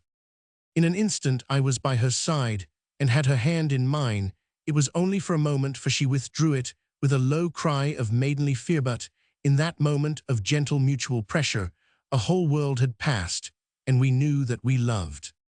We were silent for a time, and then we sat together on a boulder edging away from me shyly. What matters it of what we talked? There was not PG 179 much to say, nothing that was new, the old story that has been told since the days when Adam, waking, found that a new joy had entered into his life. For those whose feet have wandered in Eden, there is no need to speak. For those who are yet to tread the hallowed ground, there is no need either, for in the fullness of time their knowledge will come. It was not till we had sat some time that we exchanged any sweet words. They were sweet, although to anyone but ourselves they would have seemed the most absurd and soulless commonplaces. We spoke, and that was all it is, of the nature of love, that it can from airy nothings win its own celestial food. Presently I said, and I pledge my word, that this was the first speech that either of us had made beyond the weather and the view and such lighter topics. Won't you tell me your name? I have so longed to know it all these weary days. Nora Joyce, I thought you knew. This was said with a shy lifting of the eyelashes, which were as suddenly and as shyly dropped again. Nora, as I spoke the word, and my whole soul was in its speaking. Happy blush overspread her face again. Nora, what a sweet name, Nora. No, I did not know it. If I had known it, when I missed you from the hilltop at Knocknacar, I should have sought you here. Somehow her next remark seemed to chill me. Page 180. I thought you remembered me from that night when father came home with you. There seemed some disappointment that I had so forgotten. That night, I said, I did not see you at all. It was so dark that I felt like a blind man. I only heard your voice. I thought you remembered my voice. The disappointment was still manifest, fool, that I was that voice once heard should have sunk into my memory forever. I thought your voice was familiar when I heard you on the hilltop, but when I saw you I loved you from that moment, and then every other woman's voice in the world went for me out of existence. She half arose, but sat down again, and the happy blush once more mantled her cheek. I felt that my peace was made. My name is Arthur here. A thought struck me for the first time, and sent through me a thrill of unutterable delight. The moment she had seen me, she had mentioned my name all unconsciously. It is true, but she had mentioned it. I feared, however, to alarm her by attracting her attention to it as yet, and went on. Arthur Severn, but I think you know it. Yes, I heard it mentioned up at Knocknacar. Who by? Andy, the driver. He spoke to my aunt and me when we were driving down the day after Weefter. We met on the hilltop the last time. Page 181. Andy, and so my jocose friend, knew all along. Well, wait, I must be even with him. Your aunt? Yes, my Aunt Kate. Father sent me up to her, for he knew it would distress me to see all our things moved from our dear old home. All my mother's things, and father would have been distressed to see me grieved. And I to see him, it was kind of him. He is always so good to me. He is a good man, nor I know that I only hope he won't hate me. Why, this was said very faintly. For wanting to carry off his daughter. Don't go, Nora, for God's sake. Don't go. I shall not say anything you do not wish. But if you only knew the agony I have been in since I saw you last, when I thought I had lost you would pity me, indeed you would. Nora, I love you. No, you must listen to me. You must. I want you to be my wife. I shall love and honor you all my life. Don't refuse me, dear. Don't draw back, for I love you. I love you. There it was all out. The pent-up waters find their own course. For a minute at least Nora sat still. Then she turned to me very gravely, and there were tears in her eyes. Oh, why did you speak like that, Surrey? Did you speak like that? Let me go. You must not try to detain me. I stood back, for we had PG 182, both risen. I am conscious of your good intention, of the honor you do me, but I must have time to think. Goodbye. She held out her hand. I pressed it gently. I dared not do more. True love is very timid at times. She bowed to me and moved off. A sudden flood of despair rushed over me. The pain of the days when I thought I had lost her could not be soon forgotten. and I feared that I might lose her again. "Stay, Nora, stay one moment." She stopped and turned round. "I may see you again. May I not? Do not be cruel. May I not see you again?" A sweet smile lit up the perplexed sadness of her face. "You may meet me here tomorrow evening if you will," and she was gone. Tomorrow evening then there was hope, and with gladdened heart I watched her pass across the pasture and ascend a path over the rocks. Her movements were incarnate grace, her beauty and her sweet presence filled the earth and air. When she passed from my sight, the sunlight seemed to pale and the warm air to grow chill. For a long while I sat on that table rock, and my thoughts were of heavenly sweetness, all save one, which was of earthen brooding fear, that all might not be well, some danger I did not understand. And then I too arose and took my way across the PG 183 plateau and climbed the rock and walked down the boreen on my way for Carnacliff. And then, and for the first time, did a thought strike me own, which for a moment made my blood run cold. Dick. Dick, what about him? It came to me with a shudder that my happiness, if it should be my happiness, must be based on the pain of my friend. Here then there was perhaps a clue to Nora's strange gravity. Could Dick have made a proposal to her? He admitted having spoken to Hervey. Should he too not have been impulsive? Why should it not be that he, being the first to declare himself, had got a favorable answer, and that now Nora was not free to choose? How I cursed the delay in finding her, how I cursed and found fault with everyone and everything. Andy especially came in for my ill will. He, at any rate, knew that my unknown of the hilltop at Knocknacar was none other than Nora. And yet stay, who but Andy persisted in turning my thoughts to Nora, and more than once suggested my paying a visit to Schlienener to see her. No, Andy must be acquitted at all points. Common justice demanded that. Who then was I to blame? Not Andy, not Dick, who was too noble and too loyal a friend to give any cause for such a thought. Had he not asked me at the first if the woman of my fancy was not this very woman, and had he not confessed PG 180 for his own love only, when I answered him that it was not? No, Dick must be acquitted from blame. Acquitted from blame was that justice. At present he was in the position of a wronged man, and it was I who had wronged him in ignorance, certainly, but still the wrong was mine. And now what could I do? Should I tell Dick? I shrank from such a thing, and as yet there was little to tell. Not till tomorrow evening should I know my fate, and might not that fate be such that it would be wiser not to tell Dick of it? Nora had asked for time to consider my offer. If it should be that she had already promised Dick, and yet should have taken time to consider another offer, would it be fair to tell Dick of such hesitation, even though the result was a loyal adherence to her promise to him? Would such be fair either to him or to her? No, he must not be told as yet, at all events. How then should I avoid telling him, in case the subject should crop up in the course of conversation? I had not told him of any of my late visits to Knockcultecror, although God knows they were taken not in my own interest, but entirely in his, and now an explanation seemed impossible. Thus revolving the situation in my mind as I walked along, I came to the conclusion that the wisest thing I could do was to walk to some other place and stay there for the night.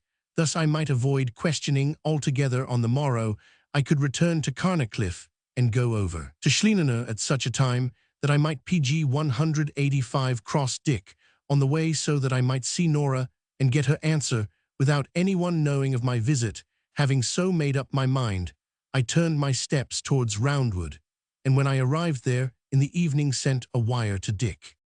Walked here, very tired, sleep here tonight, probably return tomorrow.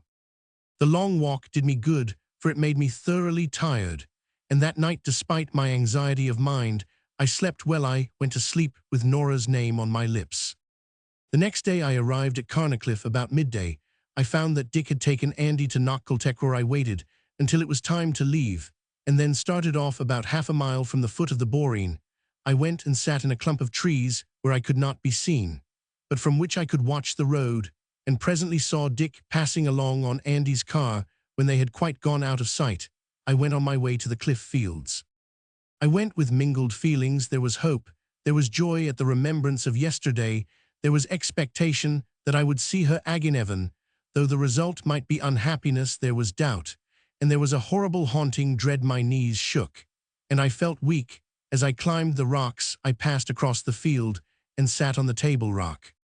Presently she came to join me with a queenly bearing. She passed over the ground, seeming to glide, rather PG 186, than to walk. She was very pale, but as she drew near, I could see in her eyes a sweet calm. I went forward to meet her, and in silence we shook hands. She motioned to the boulder, and we sat down. She was less shy than yesterday, and seemed in many subtle ways to be, though not less girlish, more of a woman. When we sat down, I laid my hand on hers and said, and I felt that my voice was hoarse. "Well?" She looked at me tenderly and said in a sweet, grave voice, "My father has a claim on me that I must not overlook. He is all alone. He has lost my mother, and my brother is away, and is going into a different sphere of life from us. He has lost his land that he prized and valued, and that has been ours for a long, long time, and now that he is sad and lonely, and feels that he is growing old, how could I leave him, he that has always been so good and kind to me all my life?" Here the sweet eyes filled with tears. I had not taken away my hand, and she had not removed hers. This negative of action gave me hope and courage. "Nora, answer me one thing. Is there any other man between your heart and me?" "Oh, no, no." Her speech was impulsive. She stopped as suddenly as she began. A great weight seemed lifted from my heart, and yet there came a qualm of pity for my friend. Poor Dick, poor Dick. PG 187. Again we were silent for a minute. I was gathering courage for another question. "Nora," I stopped. She looked at me. "Nora, if your father had other objects in life which would leave you free, what would be your answer to me?" "Oh, do not ask me, do not ask me." Her tone was imploring. "But there are times when manhood must assert itself, even though the heart be torn with pity for woman's weakness," I went on. "I must, Nora, I must. I am in torture till you tell me. Be pitiful to me, be merciful to me. Tell me, do you love me? You know I love you, Nora. Oh God, how I love you. The world has but one being in it for me, and you are that one with every fiber of my being, with all my heart and soul. I love you. Won't you tell me then if you love me?" A flush as rosy as dawn came over her face, and timidly she asked me, "Must I answer? Must I?" "You must, Nora." "Then I do love you. God help us both. But I love you," and tearing away her hand from mine, she put both hands before her face and burst into a passionate flood of tears. There could be but one ending to such a scene. In an instant, she was in my arms. Her will and mine went down before the sudden flood of passion that burst upon us.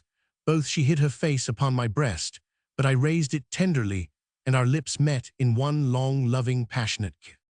PG 188. We sat on the boulder hand in hand and whispering, confessed to each other in the triumph of our love all those little secrets of the growth of our affection that lovers hold dear. That final separation which had been spoken of but a while ago was kept out of sight by mutual consent. The dead would claim its dead. Soon enough love lives in the present, and in the sunshine finds its joy. Well, the men of old knew the human heart when they fixed upon the butterfly as the symbol of the soul, for the rainbow is but sunshine through a cloud, and love, like the butterfly, takes the colors of the rainbow on its airy wings. Long we sat in that beauteous spot. High above us towered the everlasting rocks. The green of nature's planting lay beneath our feet, and far off the reflection of the sunset lightened the dimness of the soft twilight over the wrinkled sea. We said little as we sat hand in hand, but the silence was a poem, and the sound of the sea and the beating of our hearts were hymns of praise to nature and to nature's God. We spoke no more of the future, for now that we knew that we were each beloved, the future had but little terror for us. We were content. When we had taken our last kiss and parted beneath the shadow of the rock, I watched her depart through the gloaming to her own home, and then I too took my way at the foot of the boreen. I met Murdoch, who PG 189 looked at me in a strange manner and merely growled some reply to my salutation. I felt that I could never meet Dick tonight. Indeed, I wished to see no human being, and so I sat for long on the crags above the sounding sea, and then wandered down to the distant beach to and fro. I went all the night long, but ever in sight of the hill, and ever and anon coming near to watch the cottage where Nora slept. In the early morning, I took my way to Roundwood, and going to bed slept until late in the day. When I woke, I began to think of how I could break my news to Dick. I felt that the sooner it was done the better. At first, I had a vague idea of writing to him from where I was and explaining all to him. But this, I concluded, would not do. It seemed too cowardly a way to deal with so true and loyal a friend. I would go now and await his arrival at Carnicliffe, and tell him all at the earliest moment when I could find an opportunity. I drove to Carnicliffe and waited his coming impatiently, for I intended, if it were not too late, to afterwards drive over to Schleener and see Noraha, at least the house she was in. Dick arrived a little earlier than usual, and I could see from the window that he was grave and troubled. When he got down from the car, he asked if I were in, and being answered in the affirmative, ordered dinner to be put on the table as soon as possible, and went up to his room. Page 190. I did not come down until the waiter came to tell me that dinner was ready. Dick had evidently waited also, and followed me down. When he came into the room, he said heartily, "Hallo, Art, old fellow, welcome back. I thought you were lost," and shook hands with me warmly. Neither of us seemed to have much appetite, but we pretended to eat and sent away plates full of food, cut up into the smallest proportions. When the apology for dinner was over, Dick offered me a cigar, lit his own, and said, "Come out for a stroll on the sand, Art. I want to have a chat with you." I could feel that he was making a great effort to appear hearty, but there was a hollowness about his voice, which was not usual. As we went through the hall, Mrs. Keating handed me my letters, which had just arrived. We walked out on the wide stretch of fine hard sand, which lies westwards from Carnicliffe when the tide is out, and were a considerable distance from the town before a word was spoken. Dick turned to me and said, "Art, what does it all mean?" I hesitated for a moment, for I hardly knew where to begin. Questions so comprehensive and so sudden took me aback. Dick went on. "Art, two things I have always believed, and I won't give them up without a struggle. One is that there are very few things that, no matter how strange or pg 191 wrong they look, won't bear explanation of some kind. And the other is that an honorable man does not grow crooked in a moment. Is there anything, Art, that you would like to tell me?" "There is, Dick. I have a lot to tell, but won't you tell me what you wish me to speak about?" I was just going to tell him all, but it suddenly occurred to me that it would be wise to know something of what was amiss with him first. "Then I shall ask you a few questions.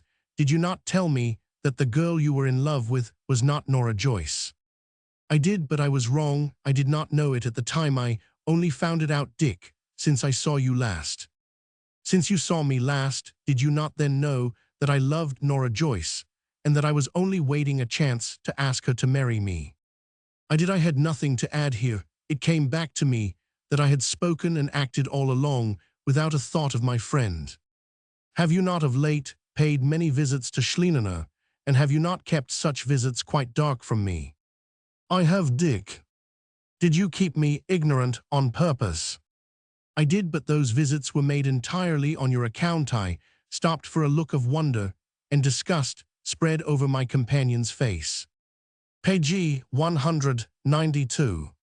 On my account, and was it Arthur 7 on my account that you asked, as I presume you did, Nora Joyce to marry you? I take it for granted that your conduct was honorable to her, at any rateth woman whom I had told you I loved, and that I wished to marry, and that you assured me that you did not love, your heart being fixed on another woman. I hate to speak so, Art, but I have had black thoughts, and am not quite myself. Was this all on my account?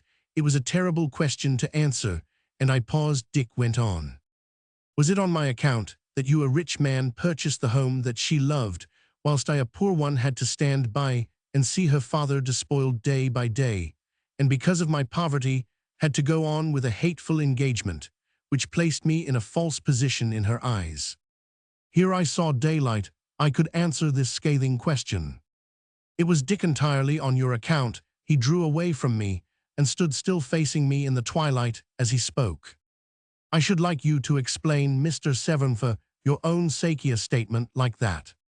Then I told him with simple earnestness all the truth, how I had hoped to further his love, since my own seemed so hopeless show, I had bought the land intending to make it over to him, so that his hands might be strong to woo the woman he loved how. This and PG 193, nothing else had taken me to Schlienener, and that whilst there, I had learned that my own unknown love and Nora were one, and the same off my proposal to her, and here I told him humbly how in the tumult of my own passion I had forgot. His whereat he shrugged his shoulder sand of my long anxiety, till her answer was given. I told him that I had stayed away the first night at Roundwood lest I should be betrayed into any speech which would lack in loyalty to him as well as to her. And then I told him of her decision not to leave her father touching, but lightly on the confession of her love lest I should give him needless pain. I did not dare to avoid it, lest I should mislead him to his further harm. When I had finished, he said softly, "Art, I have been in much doubt." I thought a moment, and then remembered that I had in my pocket the letters which had been handed to me at the hotel, and that amongst them there was one from Mr. Casey at Galway. This letter I took out and handed to Dick. "There is a letter unopened, open it, and it may tell you something. I know my word will suffice you, but this is injustice to us both." Dick took the letter and broke the seal. He read the letter from Casey, and then holding up the deed so that the dying light of the west should fall on it, read it. The deed was not very long when he finished it. He stood for a moment with his hands down by his sides. Then PG 194, he came over to me, and laying his hands, one of which grasped the deed on my shoulders, said, "Thank God, Art, there need be no bitterness between me and Theol, is as you say, but oh, old fellow," and here he laid his head on my shoulder, and sobbed, "me heart is broken, all the light has gone out of my life." His despair was only for a moment. Recovering himself as quickly as he had been overcome, he said, "Never mind, old fellow, only one of us must suffer, and thank God my secret is with you. Elenina, one else in the wide world even suspects. She must never know. Now tell me all about it. Don't fear that it will hurt me. It will be something to know that you are both happy. By the way, this had better be torn up. There is no need for it now." Having torn the paper across, he put his arm over my shoulder, as he used to do when we were boys, and so we passed into the gathering darkness. Thank God for loyal and royal manhood. Thank God for the heart of a friend that can suffer and remain true. And thanks above all that the lessons of tolerance and forgiveness taught of old by the Son of God are now, and then remembered by the sons of men. PG 195. Chapter Roman 11, Unmovies Court Dura. When we were strolling back to the hotel, Dick said to me, "Cheer up, old fellow. You needn't be the least bit downhearted. Go soon and see Joyce. He will not stand in the girl's way. You may be sure he is a good fellow and loves Nora dearly. Who could help it?" He stopped for a moment here and choked a great sob, but went on bravely. "It is only like her to be willing to sacrifice her own happiness, but she must not be let do that. Settle the matter soon. Go tomorrow to see Joyce. I shall go up to Knocknacar instead of working with Murdoch. It will leave the coast clear for you." Then we went into the hotel, and I felt as if a great weight had been removed. When I was undressing, I heard a knock come in. I called, and Dick entered. Dear old fellow, I could see that he had been wrestling with himself, and had won. His eyes were red, but there was a noble manliness about him which was beyond description. PG 196. "Art," said he, "I wanted to tell you something, and I thought it ought to be told now. I wouldn't like the night to close on any wrong impression between you and me. I hope you feel that my suspicion about fair play and the rest of it is all gone." "I do, old fellow, quite." "Well, you are not to get thinking of me as in any way wronged in the matter, either by accident or design.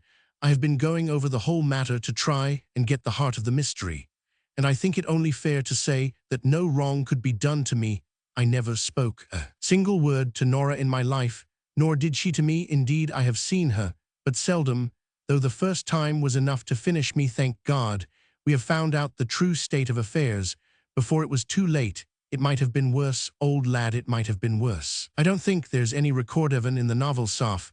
A man's life being wrecked over a girl he didn't know. We don't get hit to death at sight, old boy. It's only skin deep this time, and though skin deep hurts the most, it doesn't kill. I thought I would tell you what I had worked out, for I knew we were such old friends that it would worry you and mar your happiness to think I was wretched, I hope, and I honestly expect that by tomorrow I shall be all right and able to enjoy the sight of both your happinesses. Please God, I hope such is to be." We wrung each other's hands, and I believe that from that moment we were closer friends than ever. PG 197. As he was going out, Dick turned to me and said, "It is odd about the legend, isn't it? The snake is in the hills still. If I am not mistaken, he told me all about your visits and the sale of the land to you in order to make mischief. But his time is coming. St. Patrick will lift that crozier of his before long." "But the hill holds us all," said I, and as I spoke, there was an ominous feeling over me. "We're not through yet, but it will be all right now." The last thing I saw was a smile on his face as he closed the door. The next morning, Dick started for Knocknacar. It had been arranged the night before that he should go on Andy's car, as I preferred walking to Schlienener.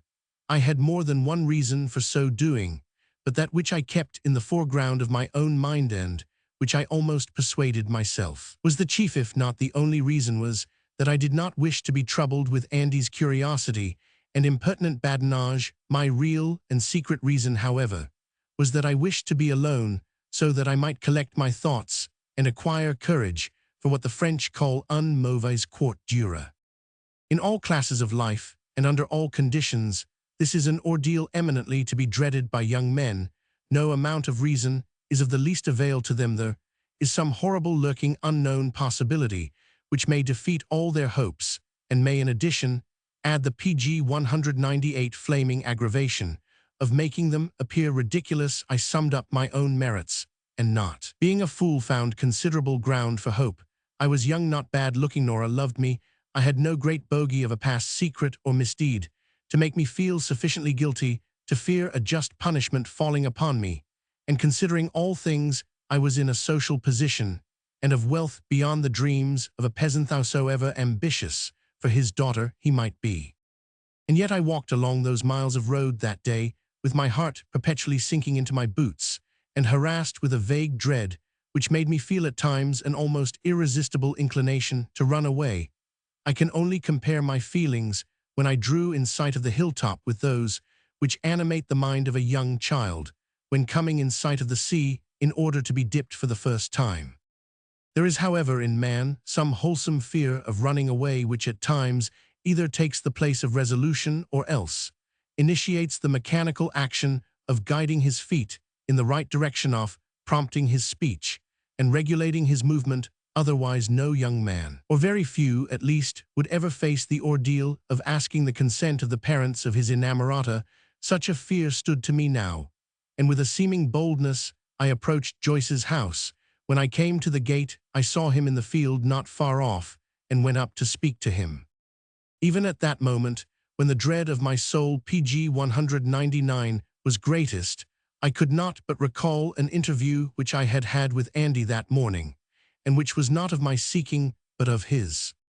After breakfast, I had been in my room making myself as smart as I could, for of course I hoped to see Nora, when I heard a knock at the door. Timid, but hurried, when I called to come in, Andy's head appeared, and then his whole body was by some mysterious wriggle conveyed through the partial opening of the door. When within, he closed it, and putting a finger to his lip, said in a mysterious whisper, "Master Ard."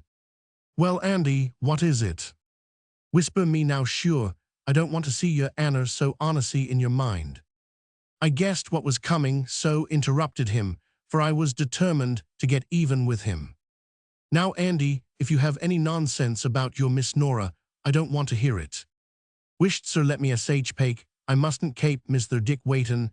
Now take me advice and take a luck out to Schlienener. Ye may see someone there what ye don't expect." This was said with a sly mysteriousness impossible to describe. No, Andy said I, looking as sad as I could. "I can see no one there that I don't expect.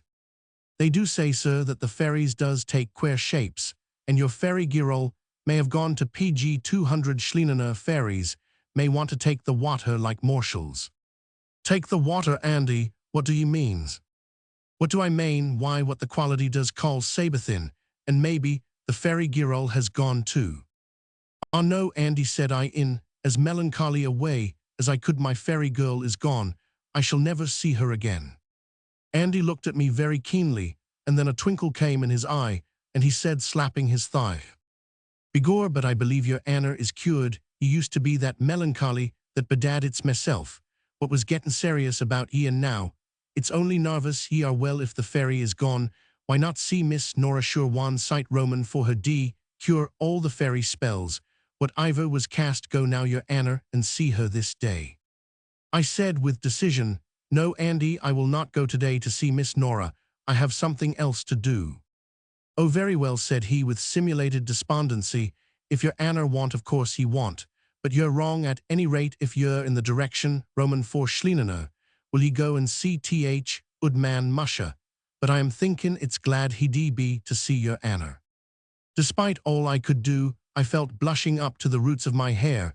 Andy looked at me quizzically and said oracularly, and with sudden seriousness, "Begor, if your fairy girl is turned into a fairy come PG 200, one plately, and has flew away from ye maybe ud Joyce 2D, become a leprechaun hood him tight win, ye catch him remember wid leprechauns. If ye once let thim go, ye may never get thim again. But if ye hood thim tight, they must do whatsomever ye wish, so they do say. But maybe I am wrong im ither forin, wid a gentleman, as was bit be a fairy, and knows more nor mortals does about thim. There's the master callin' goodbye, sir, and good luck." And with a grin at me over his shoulder, Andy hurried away. I muttered to myself, "If anyone is a fairy, my bold Andy, I think I can name him. You seem to know everything." This scene came back to me with renewed freshness. I could not but feel that Andy was giving me some advice. He evidently knew more than he pretended. Indeed, he must have known all along of the identity of my unknown of Knocknacar. With Nora, he now also evidently knew of my knowledge on the subject, and he either knew or guessed that I was off to see Joyce on the subject of his daughter. In my present state of embarrassment, his advice was a distinct light. He knew the people, and Joyce especially.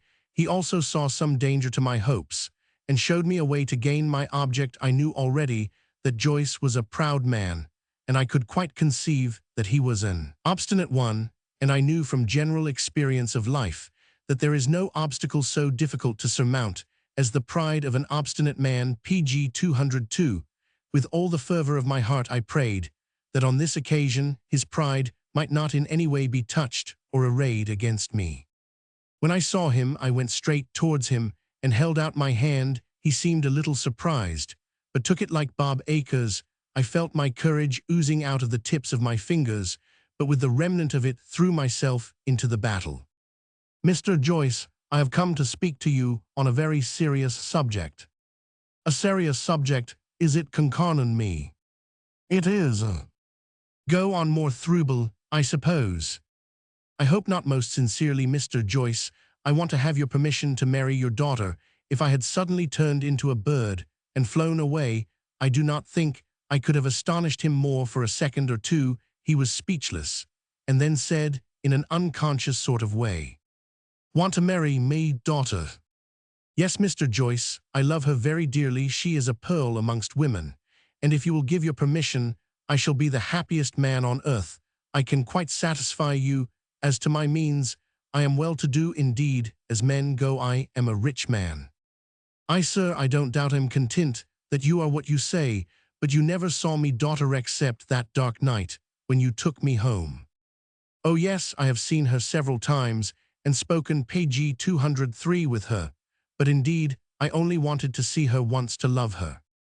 "Ye have seen her, and she never tould me come wid me." He beckoned me to come with him, and strode at a rapid pace to his cottage, opened the door, and motioned me to go in. I entered the room, which was both kitchen and living room, to which he pointed. He followed.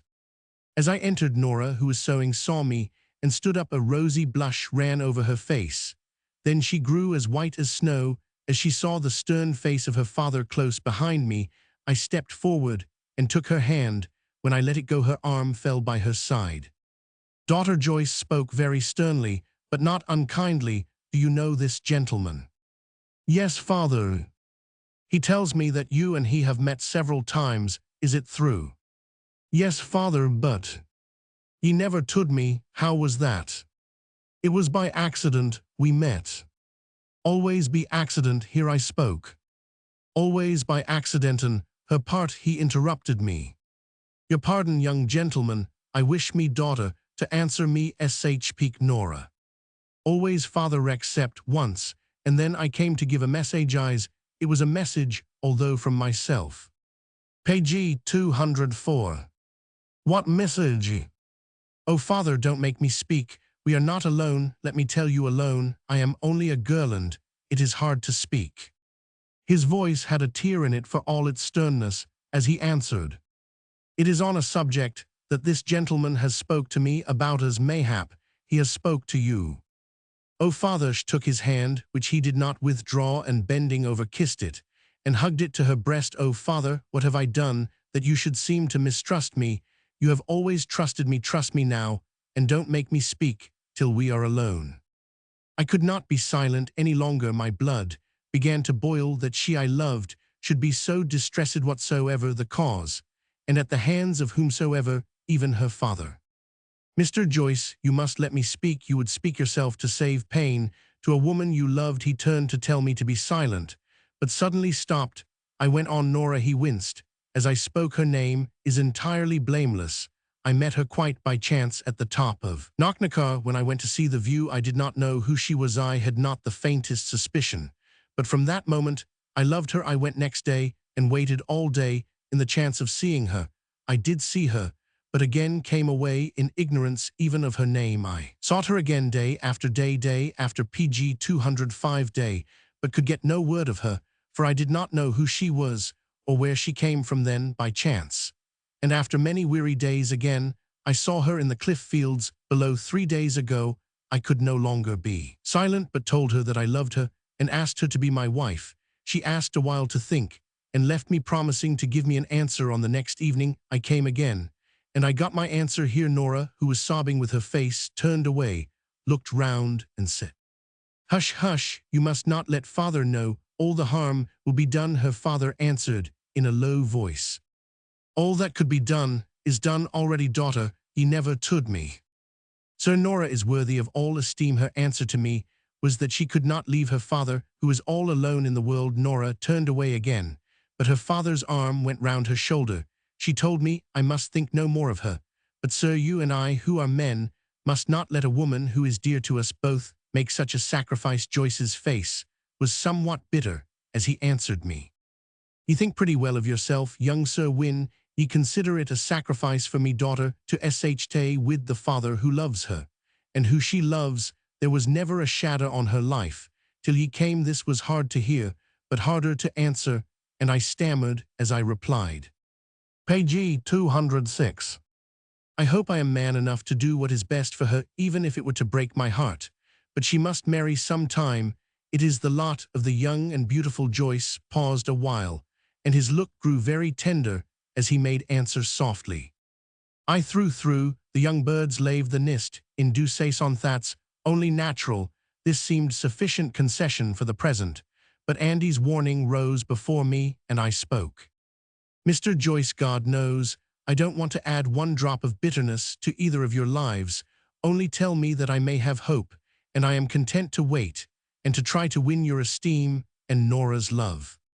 The father drew his daughter closer to him, and with his other hand stroked her hair, and said whilst his eyes filled with tears, "He didn't wait for me esteem to win her love." Nora threw herself into his arms, and hid her face on his breast. He went on. "We can't undo what is done if Nora loves Yiend. It seems to me that she dozed peek through, daughter." The girl raised her face bravely, and looked in her father's eyes. "Yes, father." A thrill of wild delight rushed through me as she dropped her head again. I could see that her neck had the color of the budding rose's crest. "Well, well," Joyce went on, "ye are both pg 207, young yet. God knows what may happen in a year. Lave the girl free, a bit to choose. She has not met many gentlemen in her time, and she may save herself. Me darlin', whatever is for your good shall be done, plaise God. And am I to have her?" In time, the instant I had spoken, I felt that I had made a mistake. The man's face grew hard as he turned to me. "I think for me, daughter, sir, not for you, as it is her happiness seems to be mixed up with yours. Lucky for ye, I suppose, ye must meet now and thin. but ye must both promise me that ye'll not meet without me lave, or at last me knowing it were not gentlefolk, sir, and we don't understand their ways. If ye were of Nora's and me own kind, I might have to say the same, but you're not. Things were now so definite that I determined to make one more effort to fix a time when my happiness might be certain, so I asked. Then if all be well, and you agree as please God you shall when you know me better when may I claim her. When he was face to face with a definite answer, Joyce again grew stern. He looked down at his daughter, and then up at me, and said, stroking her hair, when the treasure of Knockle is found thin, ye may claim her. If ye will an ill freely let her go. As he spoke there came before my mind the strong idea that we were all in the power of the hill PG 208, that it held us, however, as lightly as I spoke. Then I would claim her now. What do ye manethers, was said, half anxiously, half fiercely. The treasure of Knockle is here, you hold her in your arms. He bent over her. I the treasure sure, and not her treasure ye would rob me of. Then he turned to me and said sternly, but not unkindly, go now, I can't bear more at present, and even me daughter may wish to be for a while alone with me. I bowed my head and turned to leave the room, but as I was going out, he called me back. Day after all, the young is only young. He seemed to have done but little harm, if any. He held out his hand. I grasped it closely, and from that instant it seemed that our hearts warmed to each other. Then I felt bolder, and stepping to Nora, took her hand, made no resistance, pressed it to my lips, and went out silently. I had hardly left the door when Joyce came after me. Come again in an hour, he said, and went in and shut the door. Then I wandered to the rocks, and climbed down the rugged path into the cliff fields. I strode through the tall grass, and the weeds rank with the continuous rain, and gained the Table Rock. I climbed it, and sat where I first had met my love. After PG 209, I had lost her, and bending I kissed the ground where her feet had rested, and then I prayed as fervent a prayer as the heart of a lover can yield for every blessing on the future of my beloved, and made high resolves that whatsoever might befall, I would so devote myself that if a man's efforts could accomplish it, her feet should never fall on thorny places. I sat there in a tumult of happiness. The air was full of hope and love and light, and I felt that in all the wild glory and fullness of nature, the one unworthy object was myself. When the hour was nearly up, I went back to the cottage. The door was open, but I knocked on it with my hand. A tender voice called to me to come in, and I entered. Nora was standing up in the center of the room. Her face was radiant, although her sweet eyes were bright with recent tears, and I could see that in the hour which I had passed on the rock, the hearts of the father and the child had freely spoken. The old love between them had taken a newer and fuller and more conscious life, based, as God has willed it, with the hearts of men on the parent's sacrifice of self for the happiness of the child.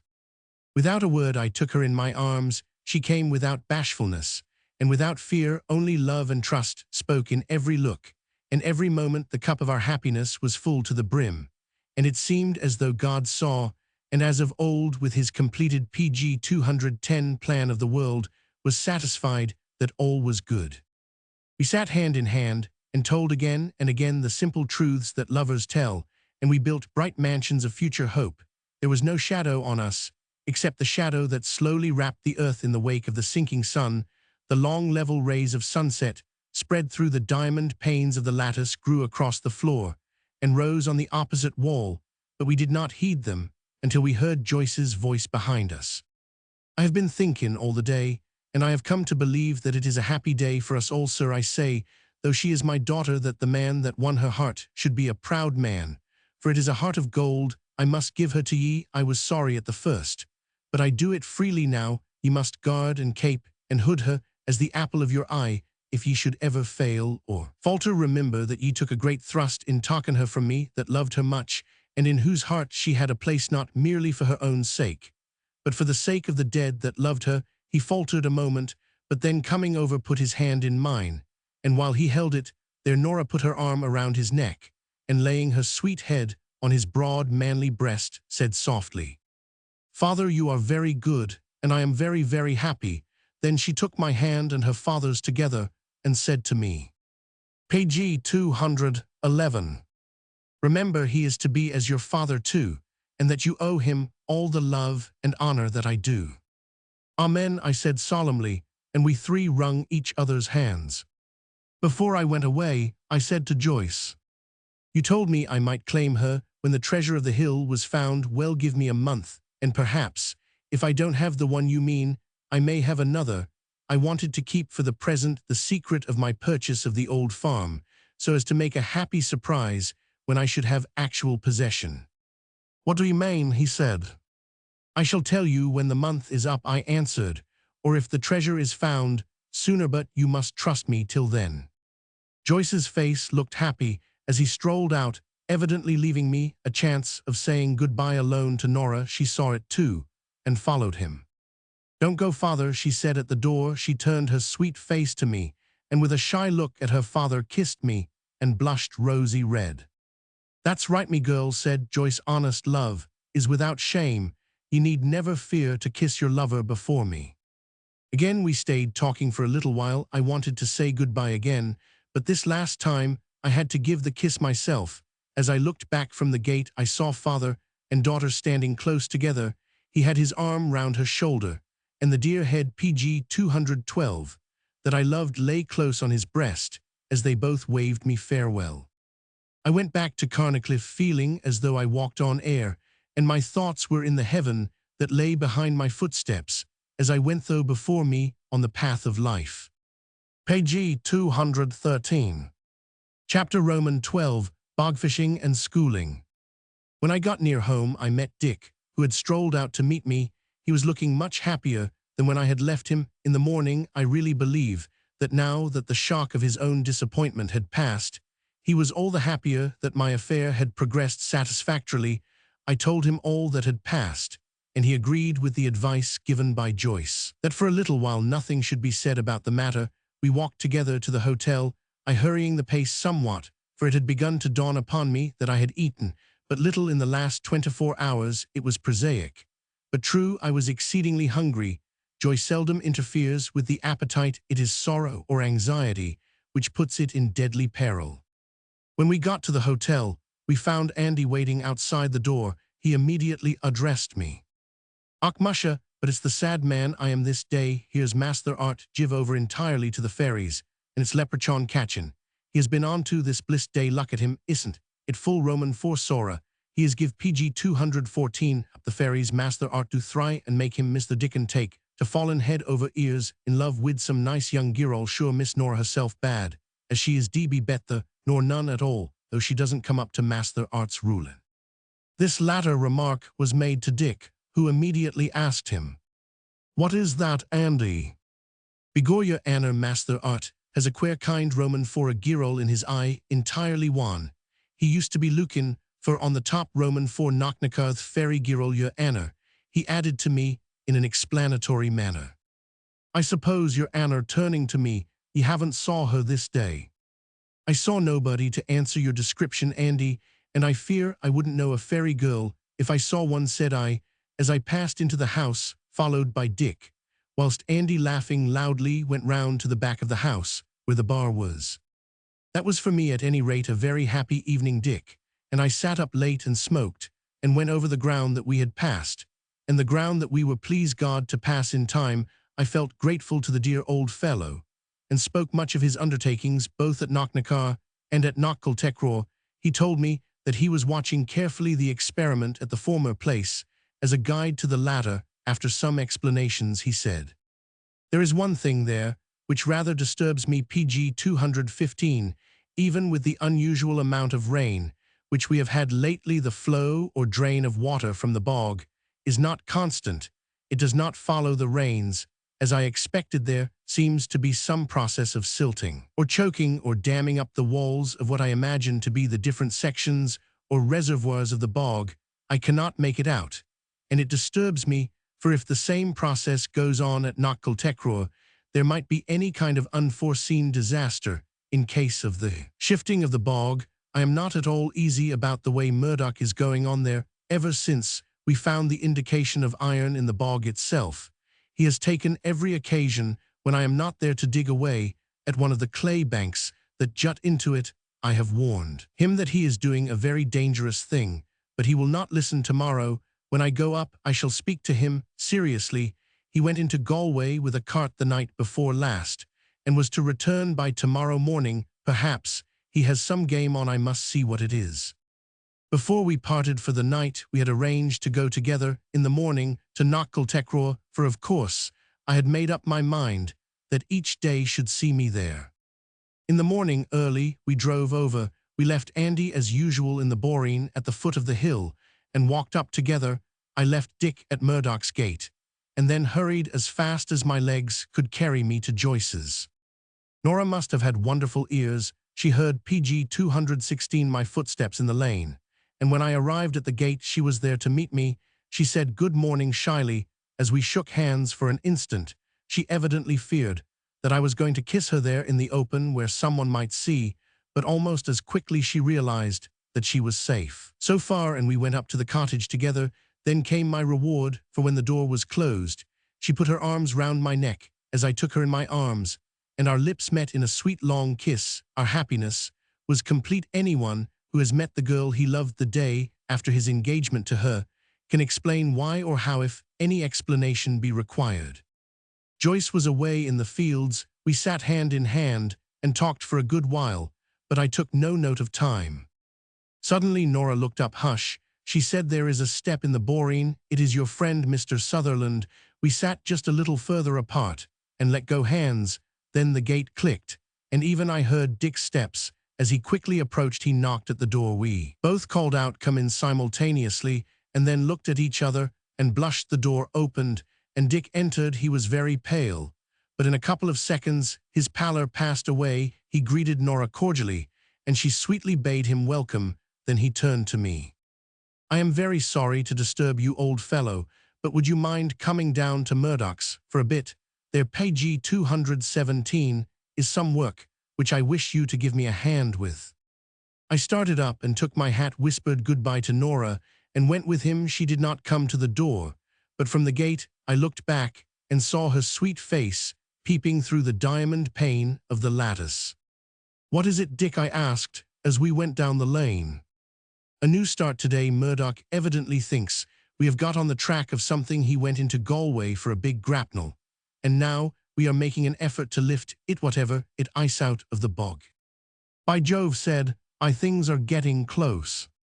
Yes, said Dick, and I am inclined to think he is right. There is most probably a considerable mass of iron in the bog. We have located the spot, and are only waiting for you so as to be strong enough to make a cast. When we got to the edge of the bog, we found Murdoch standing beside a temporary jetty arranged out of a long plank with one end pinned to the ground, and the center supported on a large stone placed on the very edge of the solid ground.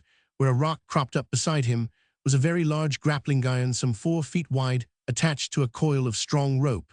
When we came up, he saluted me in a half-surly manner, and we set to work, Dick saying as we began, Mr. Severn, Mr. Murdoch has asked us to help in PG 218, raising something from the bog. He prefers to trust us, whom he knows to be gentlemen, than to let his secret be shared in with anyone else.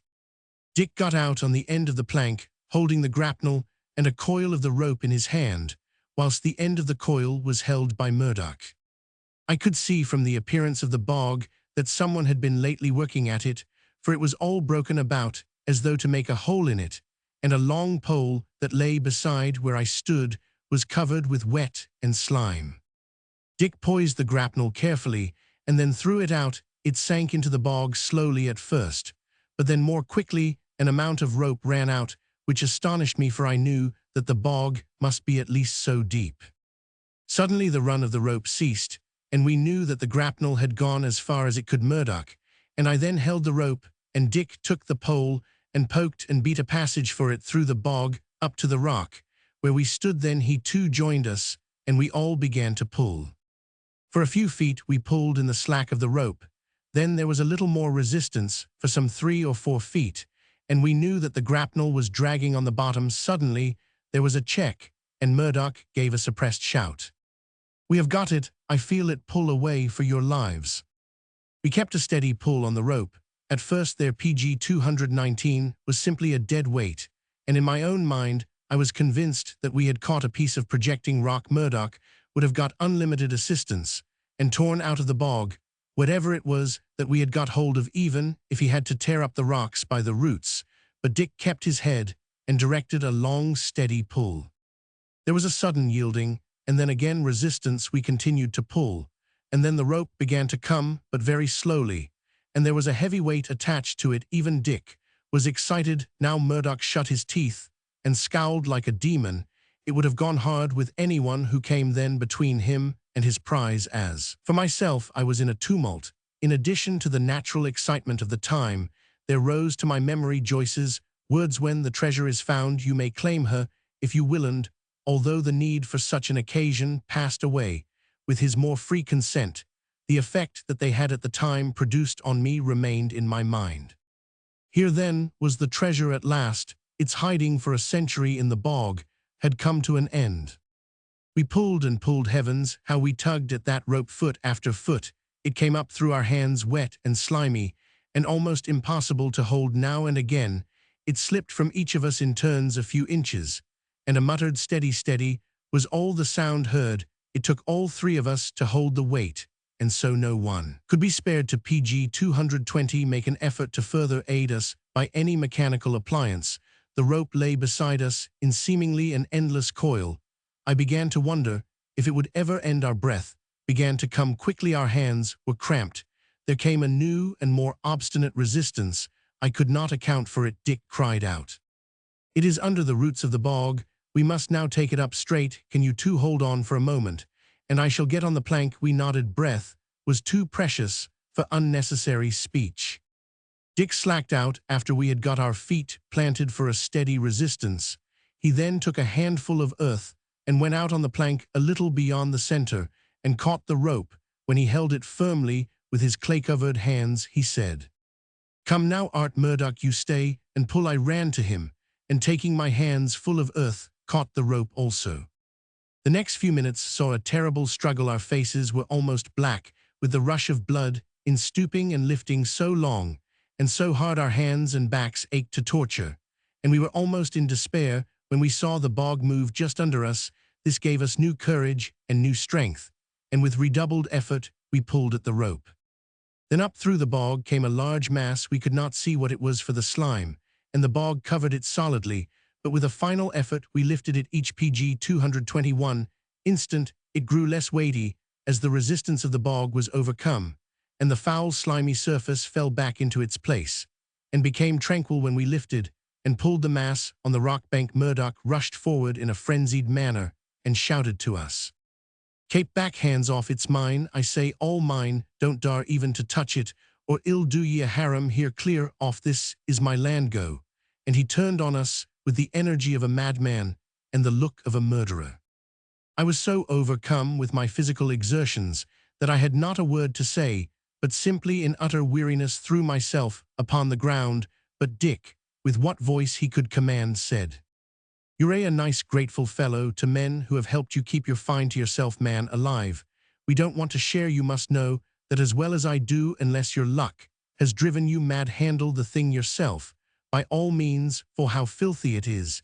And he too sat down beside me. It certainly was most filthy. It was a shapeless, irregular mass, but made solid with rust and ooze, and the bog surface through which it had been dragged. The slime ran from it in a stream, but its filth had no deterring power for Murdoch, who threw himself down beside it and actually kissed the nauseous mass as he murmured, at last, me treasure, all me own." PG-222. Dick stood up with a look of disgust on his handsome face. "Come away, Art, it's too terrible to see a man degraded to this pitch. Leave the wretch alone with his god." Murdoch turned to us and said with savage glee, "No shtay and see me treasure, it'll make ye happy to think of after, and ye can tell Phelim Joyce what I found in me own land, the land what I tuck from him we stayed." Murdoch took his spade and began to remove the filth and rubbish from the mass, and in a very few moments his discovery proclaimed itself. There lay before us a rusty iron gun carriage. This was what we had dragged with so much effort from the bottom of the bog, and beside it Murdoch sat down with a scowl of black disappointment. "Come away," said Dick, "poor devil, I pity him. It is hard to find even a god of that kind worthless." And so we turned and left Murdoch sitting beside the gun-carriage, and the slime with a look of baffled greed, which I hope never to see on any face again. We went to a brook at the foot of the hill. Andy being by this time in the shebeen, about half a mile off there, we cleansed ourselves as well as we could from the hideous slime and filth of the bog, and then walked to the top of the hill to let the breeze freshen us up a bit if possible after we had been there for a while. Dick said. Page 223. "Now Art, you had better run back to the cottage. Miss Joyce will be wondering what has become of you all this time, and may be frightened." It was so strange to hear her Nora, my noracled Miss Joyce, that I could not help smiling and blushing, whilst I smiled. Dick noticed, and guessed the cause. He laid his hand on my shoulder, and said, "You will hear it often, old lad. I am the only one of all your friends privileged to hear of her by the name you knew her by at first. She goes now into your class, and amongst your own circle, and by George she will grace it to it, or any circling. They will naturally give to her folk the same measure of courtesy that they meet to each other. She is Miss Joyce Until. She shall be Mrs. Arthur Severn."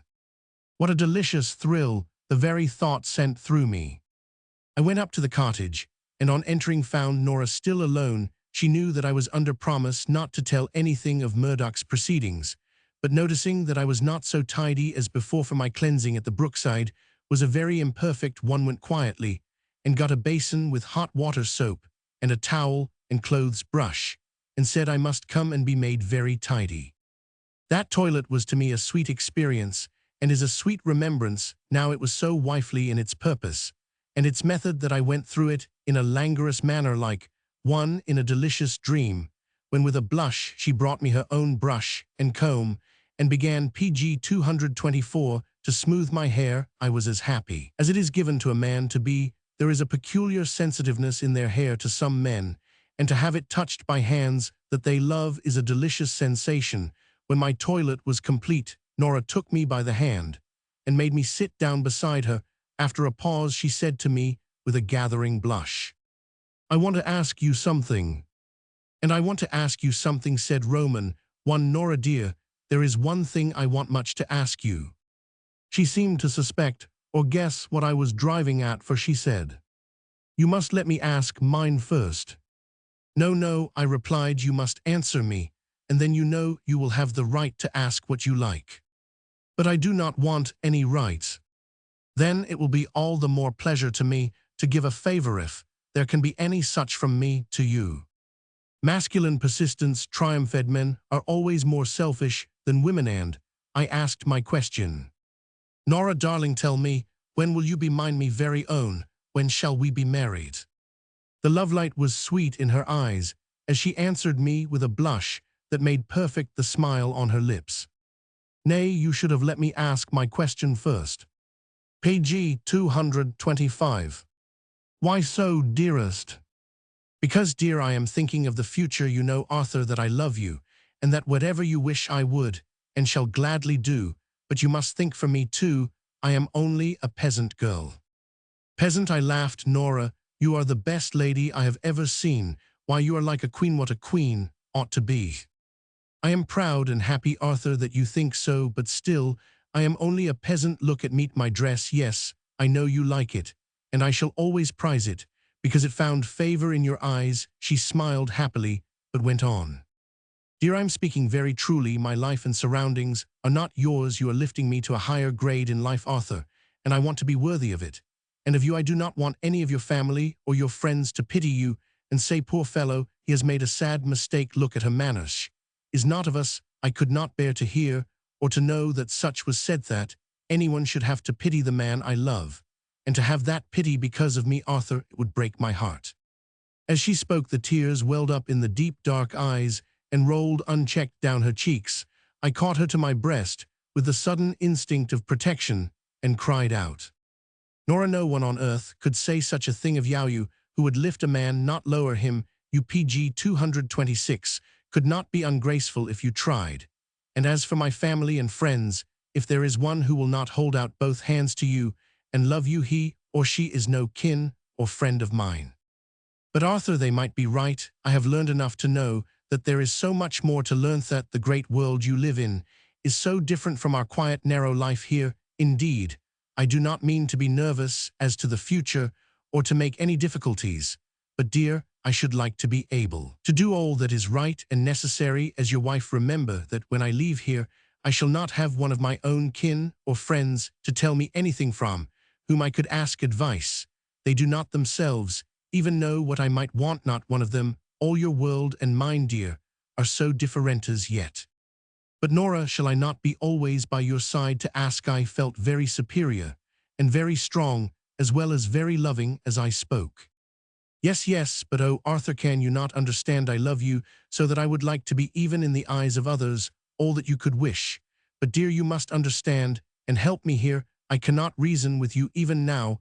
I feel my lack of knowledge, and it makes me fearful. Even though her voice died away in a sob, and she hid her beautiful eyes with her hand. My darling, I said to her passionately, all the true lover in me awake, tell me what PG 227 it is that you wish, so that I may try to judge with all my heart. Arthur, I want you to let me go to school, to a good school, for a year or two before we are married. Oh, I should work so hard. I should try so earnestly to improve her. I should feel that every hour of honest work brought me higher and nearer to your level. My heart was more touched than even my passion gave me words to tell, and I tried hard to tell her what I felt, and in my secret heart a remorseful thought went up. What have I done in my life to be worthy of so much love? Then, as we sat hand in hand, we discussed how it was to be done, for that it was to be done. We were both agreed. I had told her that we should so arrange it that she should go for a while to Paris, and then to Dresden, and finish up with an English school, that she could learn languages, and that amongst them would be Italian, but that she would not go to Italy until we went. Together on our honeymoon, she bent her head and listened in silent happiness, and when I spoke of our journey together to Italy, and how we would revel in old-world beauty and the softness and light and color of that magic land, the delicate porcelain of her shell-like ear became tinged with pink, and I bent over and kissed it, and then she turned and threw herself on my breast and hid her face. As I looked, I saw the pink spread downward, and PG 228 grow deeper and deeper, till her neck and all became flushed with crimson, and then she put me aside, rose up, and with big brave eyes looked me full in the face through all her deep embarrassment, and said to me, Arthur, of course, I don't know much of the great world, but I suppose it is not usual for a man to pay for the schooling of a lady before she is his wife. Whatever might be arranged between them afterwards, you know that my dear father has no money for such a purpose as we have spoken of, and so if you think it is wiser, and would be less hardly spoken of in your family, I would marry you before I went if you wished it, but we would wait till after I came from school to go to Italy. And whilst the flush deepened almost to a painful degree, she put her hands before her face and turned away. Such a noble sacrifice of her own feelings and her own wishes, and, although I felt it in my heart of hearts, I am sure none but a woman could fully understand it, put me upon my mettle, and it was with truth I spoke.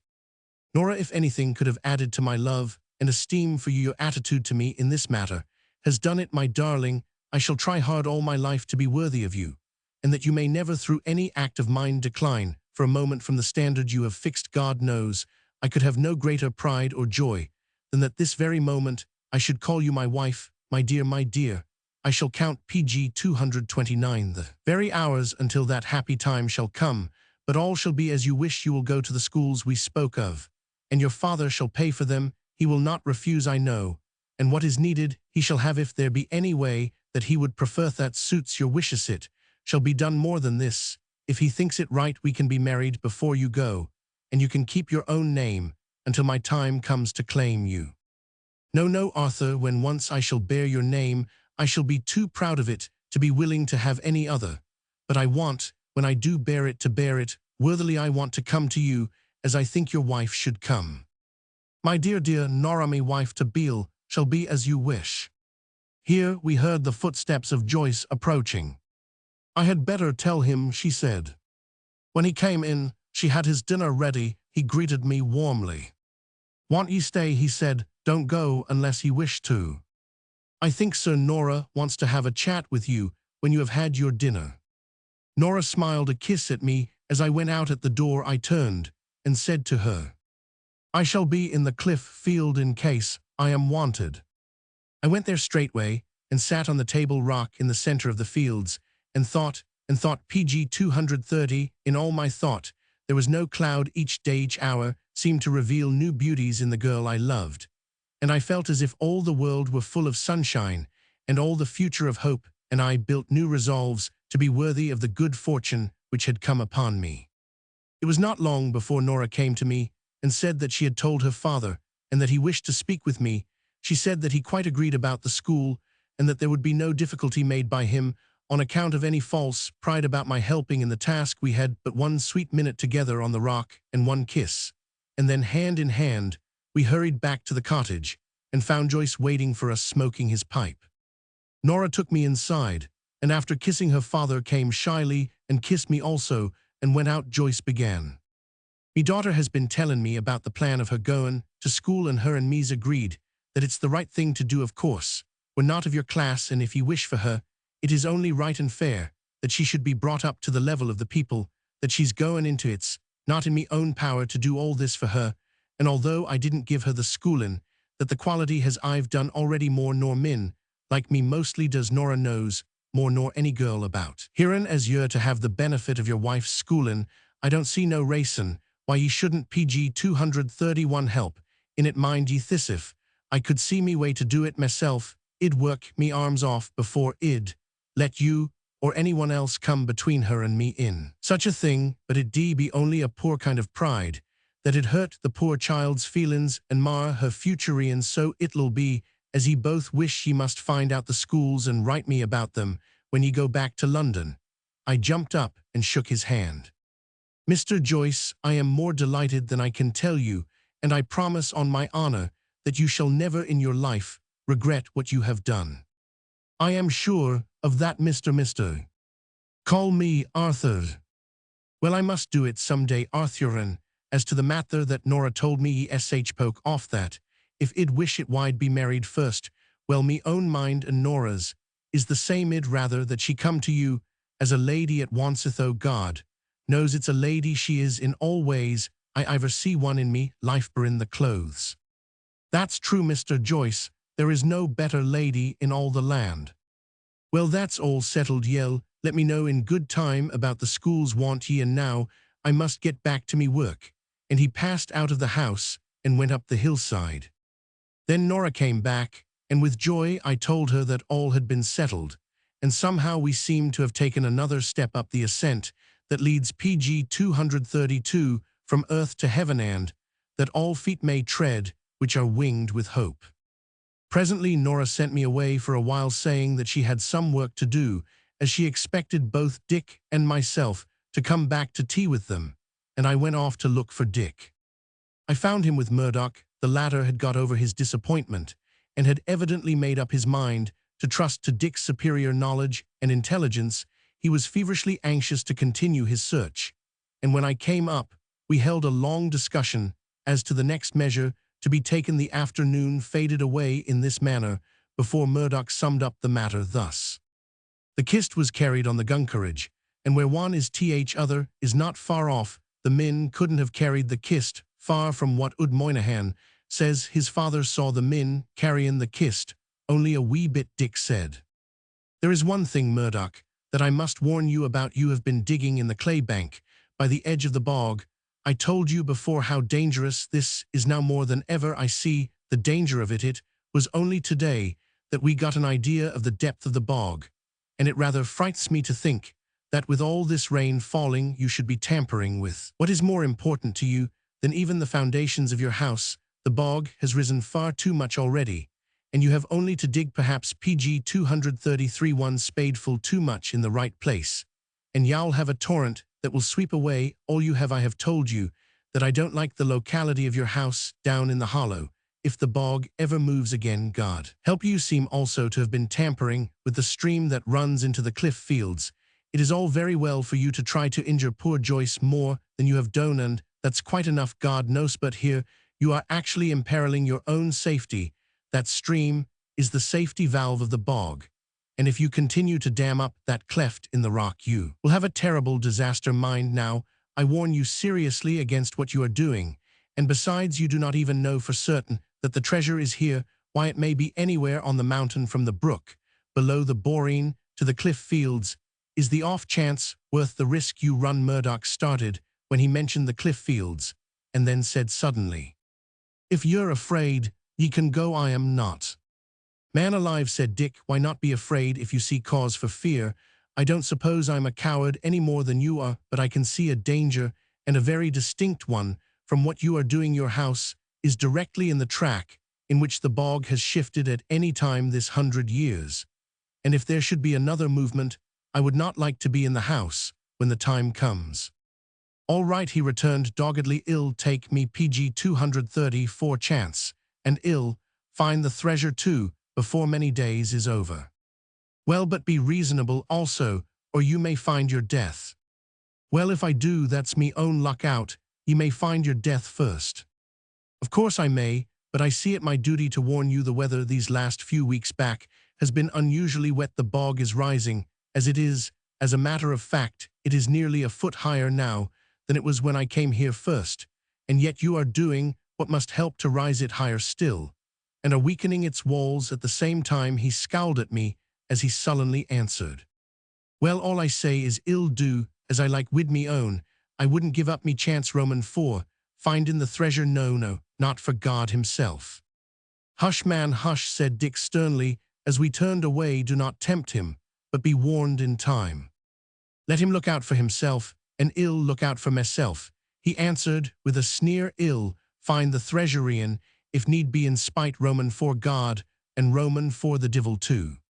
Page 235. Chapter Roman 13 Murdoch's Wooing.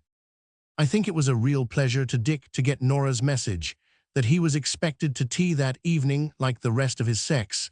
He was not quite free from vanity, for when I told him, his first act was to look down at himself ruefully, and his first words were, "But I say, old lad, look at the mess I am in, and these clothes are not much anyhow." "Never mind, Dick, you are as good as I am."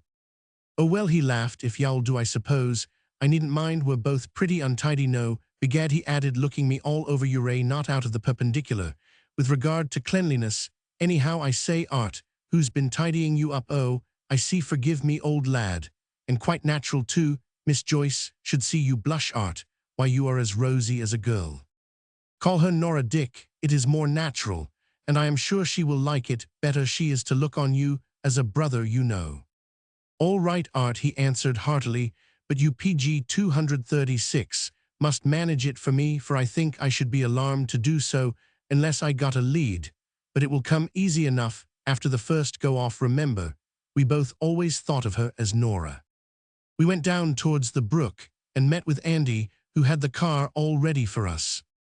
"Begor your ans," said he, "I thought Yez was lost entirely, or that the fairies had carried Yez off." "Both Roman 4 Yez this time." This, with a sly look at me, followed by a portentous wink to Dick, "and I am thinkin' it's about time for somethin' to ate, begor, but me stomach is cryin' out that me throat is cut." "You're quite right, Andy, as to the fact," said Dick, "but you are a little antecedent." "And now what's that, sir?" "Begor, I niver was called that name afore sure, and I always thry to be dacent divil a man, but can tell ye that antedacent indeed." "Well, now what next?" "It means, Andy, that we are going to be carried off by the fairies, and to have some supper with them too, and that you are to take this half-crown and go over to Mother Kelligan's, and get her to try to dissipate that unnatural suspicion of capital offense wreaked on your thoracic region here, ketch, and see how soon you can be off." "Hurru, begor your anner, it's the larn gentleman why are musha, but ye ought to be a counsellor entirely. Gee up ye ud corncrake," and Andy was off at full speed. Page 237. When we had got rid of him, Dick and I went down to the brook and made ourselves look as tidy as we could. At least Dick did, for, as to myself, I purposely disarranged my hair unknown to Dick in the hope that Nora would take me in hand again, and that I might once more experience the delicious sensation of a toilet aided by her sweet fingers. Young men's ideas, however, are very crude. No one who knew either the sex or the world would have fallen into such an absurd hope when I came in with Dick Nora in spite of some marked hints privately, and secretly given to her did not make either the slightest remark on my appearance or the faintest suggestion as to improving it. She had not been idle in the afternoon. The room, which was always tidy, was as prettily arranged as the materials would allow. There were some flowers and flag leaves and grasses tastefully placed about, and on the table in a tumbler was a bunch of scarlet poppies. The tablecloth, although of coarse material, was as white as snow, and the plates and cups of common white and blue were all that was required. When Joyce came in from his bedroom, where he had been tidying himself, he looked so manly and handsome in his dark frieze coat, with horn buttons, his wide unstarched shirt-collar striped waistcoat, and cord breeches with grey stockings that I felt quite proud of him. There was a natural grace and dignity about him which suited him so well that I had no wish to see him other page 238 than a peasant. He became the station, and there was no pretense. He made a rough kind of apology to us both. I fear ye'll find things a bit rough compared with what you're accustomed to, but I know ye'll not mind. We have hardly got settled down here yit, and me sister, who always lives with us, is away with me other sister that is sick, so Nora has to fare by herself. But gentlemen, both you, Mr. Sutherland, and you, Arthur, you're welcome. We sat down to table, and Nora insisted on doing all the attendance herself. I wanted to help her, and when she was taking up a plate of cakes from the hearth, stooped beside her and said, "May not I help, Nora? Do let me." "No, dear," she whispered. "Don't ask me now. I'm a little strange yet another time you'll be very good, want you, and help me not to feel awkward." Needless to say, I sat at table for the rest of the meal and feasted my eyes on my darling, whilst in common with the others I enjoyed the good things placed before us. But when she saw that I looked too long and too lovingly, she gave me such an imploring glance from her eloquent eyes that for the remainder of the time I restrained both the ardor of my glance and its quantity within modest bounds. Oh, but she was fair and sweet to look upon. Her dark hair was plainly combed back and coiled modestly pg 239 round her lovely head. She had on her red petticoat and chintz body that she knew I admired so much, and on her breast she wore a great scarlet poppy whose splendid color suited well her dark and noble beauty. At the earliest opportunity, when tea was over, I whispered to her, "My darling, how well the poppy suits you, how beautiful you are. You are like the goddess of sleep." She put her finger to her lips with a happy smile, as though to forbid me to pay compliments before others. I suppose the woman has never yet been born, and never shall be, who would not like to hear her praises from the man she loves. I had eaten potato cakes before, but never such as Nora had made for us. Possibly they seemed so good to me because I knew that her hands had made them. The honey, too, was the nicest I had tasted, for it was made by Nora's bees. The butter was perfect, for it was the work of her hands. I do not think that a happier party ever assembled round a teetable. Joyce was now quite reconciled to the loss of his daughter, and was beaming all over, and Dick's loyal nature had its own reward, for he too was happy in the happiness of those he loved, or else I was and am the most obtuse fool, and he the most consummate actor that has been. As for Nora and myself, I know we were happy as it is given to mortals to be. When tea was over, and Nora fetched her father's pg 240 pipe and lighted it for him, she said to me with a sweet blush, as she called me by my name for the first time before a stranger, "I suppose, Arthur, you and Mr. Sutherland would like your own cigars best, but if you care for a pipe, there are some new ones here," and she pointed them out. We lit our cigars and sat round the fire, for in this damp weather the nights were getting a little chilly. Joyce sat on one side of the fire and Dick on the other. I sat next to Dick, and Nora took her place between her father and me, sitting on a little stool beside her father and leaning her head against his knees, whilst she took the hand that was fondly laid over her shoulder and held it in her own. Presently, as the grey autumn twilight died away, and as the light from the turf fire rose and fell, throwing protecting shadows, her other hand stole towards my own, which was waiting to receive it, and we sat silent for a spell. Nora and I in an ecstasy of quiet happiness. By and by we heard a click at the latch of the gate, and firm, heavy footsteps coming up the path. Nora jumped up and peeped out of the window. "Who is it, daughter?" said Joyce. "Oh, father, it is Murdoch. What can he want?" There was a knock at the door. Joyce rose up, motioning to us to sit still, laid aside his pipe, and went to the door and opened it. Every word that was spoken was perfectly plain to us all. Page 241. "Good evening, Phelim." Joyce. "Good evening. You want me?" "I do." Murdoch's voice was fixed and firm, as of one who has made up his mind. "What is it?" "May I come in? I want to speak to ye particular." "No, Murdoch, when a man comes under me roof, by me own consent, I'm not free wid him to spake me mind the same as when he's outside. Ye haven't thrated me well, Murdoch. Ye've been hard wid me, and there's much that I can't forgive." "Well, if I did, ye jev me what no other man has ever gave me yit, without repentin' it sore. Ye struck me a blow before all the people, and I didn't strike ye back." "I did, Murdoch, and I am sorry for it. That blow has been hanging on me conscience iver since. I would take it back if I could. God knows that is through much as ye wronged me. I don't want such a thing as that to remember when me eyes is clossin', Murdoch. I take it back, and gladly will ye let me." "I will, on one condition." "What is it?" "That's what I've come here to speak about, but I'd like to go in." "No, ye can't do that, not yit at any rate, till I know what ye want. Ye must remember, Murdoch, that I've but small racin' to thrust ye." Page 242. "Well, Phelim, I'll tell ye, though it's mortial hard to name it standin' without the door like a thramp. I am a warrum man. I've a power Roman for money put by, and it brings me in much." I know, said the other bitterly. "God help me, but I know too well how it was guther up."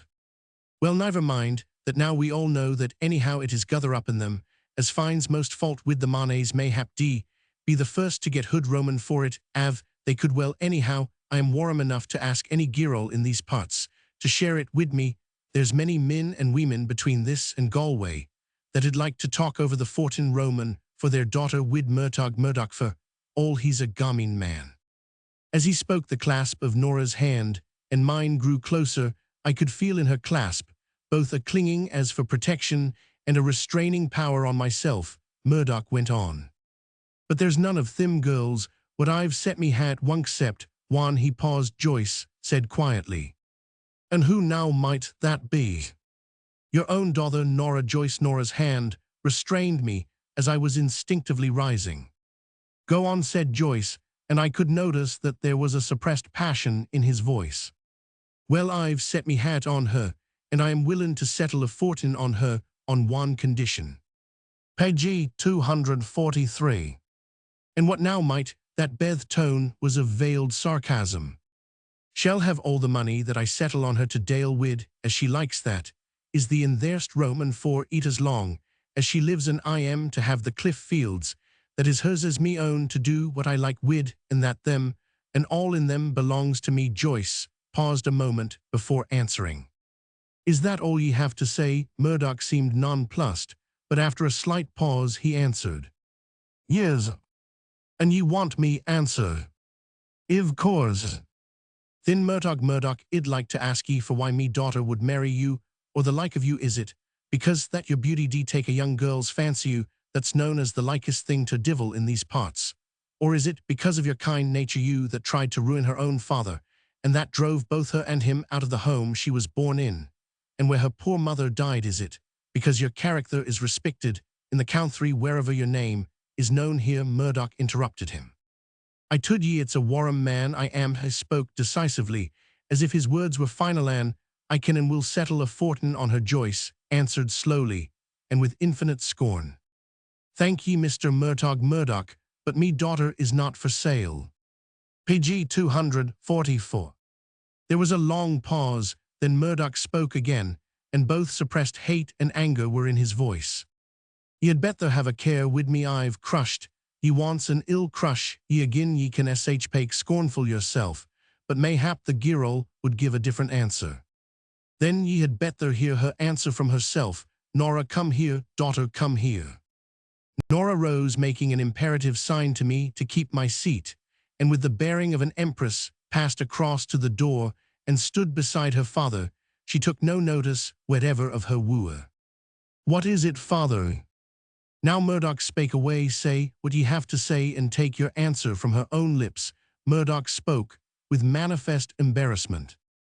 I've been tellin' your father that I'd like ye for me wife. I've heard all you said. And your answer? My father has answered for me. But I want me answer from your own lips, but it's the handsome girl ye are this night. My answer is no, and she turned to come back. Sht Murdoch's voice was nasty, so nasty, that instinctively I stood up. No person should speak like that to the woman I loved. Nora, stopped I sup PG 245 pose, you want luck at me, because ye have a young sh park on your hands. I'm no fool, and I know why ye've been down in the fields. I seen yez both more nor once, and I am mackin' me offer knowin' what I know. I don't want to be too hard on ye, and ill say nothin', if ye don't drive me to. But remember you're in me power, and ye've got to plaze me in one way or another. I knew what I was doin' when I watched ye wid your young sh park. Ye didn't want your father to see him nigh the house wide. Better be careful, the both of ye. If ye don't intend to marry me, well ye want. But mind how ye thrate me or sh pake to me here, or where there's others by, or bth almighty ill send the ugly whisper round the country about ye. Flesh and blood could not stand this. In an instant I was out in the porch and ready to fly at his throat, but Nora put her arm between us. Mr. Seven, she said in a voice which there was no gainsaying, my father is here. It is for him to protect me here, if any protection is required from a thing like that. The scorn of her voice made even Murdoch wince, and seemed to cool both Joyce and myself, and also Dick, who now stood beside us. Murdoch looked from one to another of us for a moment in amazement, and then with a savage scowl, as though he were looking who and where to strike with venom, he fixed on Nora. God forgive him. And so ye have him at home, already have ye and your father present too, and a witness. It's the sharp PG 246 girl, ye are Nora Joyce. But I suppose this one is not the first. I restrained myself simply because Nora's hand was laid on my mouth. Murdoch went on. So ye thought I wanted ye for yourself? Oh no, it's no bankrupt's daughter for me. But I may as well tell ye why I wanted ye. It was because I've had in me hands one time or another ivory, inch Roman for this mountain bit be bit, all except the cliff fields. And thim I wanted for purposes Roman for me own them, as knows why I swore not to tell thys with a scowl at Dick. And me but I'll have thim yit, and have thim too, without thinkin' that me wife likes throlin there wid strange. Here I could restrain myself no longer, and to my joy on the instant hand, since then, whenever I have thought of it, Nora withdrew her hand, as if to set me free. I stepped forward, and with one blow fair in the lips, knocked the foul-mouthed ruffian head over heels. He rose in an instant, his face covered with blood, and rushed at me. This time I stepped out, and with an old football trick, taking him on the breastbone with my open hand again, tumbled him over. He arose livid, but this time his passion was cold, and, standing some yards off, said, whilst he wiped the blood from his face, "Wait, yell be sorry yit. Ye struck that blow. I yell both be sorrysad and sorryan for shame that ye don't reckon on wait." I spoke out. Page 247. Wait, yes, I shall wait, but only till the time comes to punish you, and let me warn you to be careful how you speak of this lady. I have shown you already how I can deal with you personally next time, if there be a next time. Here Murdoch interrupted sotto voce. There ll be a next time, don't fear, be God, but there will. I went on. I shall not dirty my hands with you, but I shall have you in jail for slander. Jail me, is it? He sneered. Well, see, and so ye think you're going to marry a lady when ye make an honest woman Roman for Nora Joyce? Do ye luck at her? And it's a lady you're goin' to make Roman for her, is it? And thim hands Roman for hers, with the marks Roman for the milkin, and the sh paid on to them. My, but they'll luck well among the quality want. They I was going to strike him again, but Nora laid her hand on my arm, so smothering my anger as well as I could, I said, "Don't dare to speak ill of people whose shoes you are not worthy to black, and be quick about your finishing your work at Schlienener, for you've got to go when the time is up. I won't have the place polluted by your presence a day longer than I can help." Nora looked wonderingly at me, and at him, for he had given a manifest start. I went on. And as for these hands, I took Nora's hands in mine. Perhaps the time may come when you will pray for the help of their honest strength. Pray with all the PG 248 energy of your dastard soul. But whether this may be or not, take you care how you cross her path or mine again, or you shall rue it to the last hour of your life. Come, Nora, it is not fit that you should contaminate your eyes or your ears with the presence of this wretch.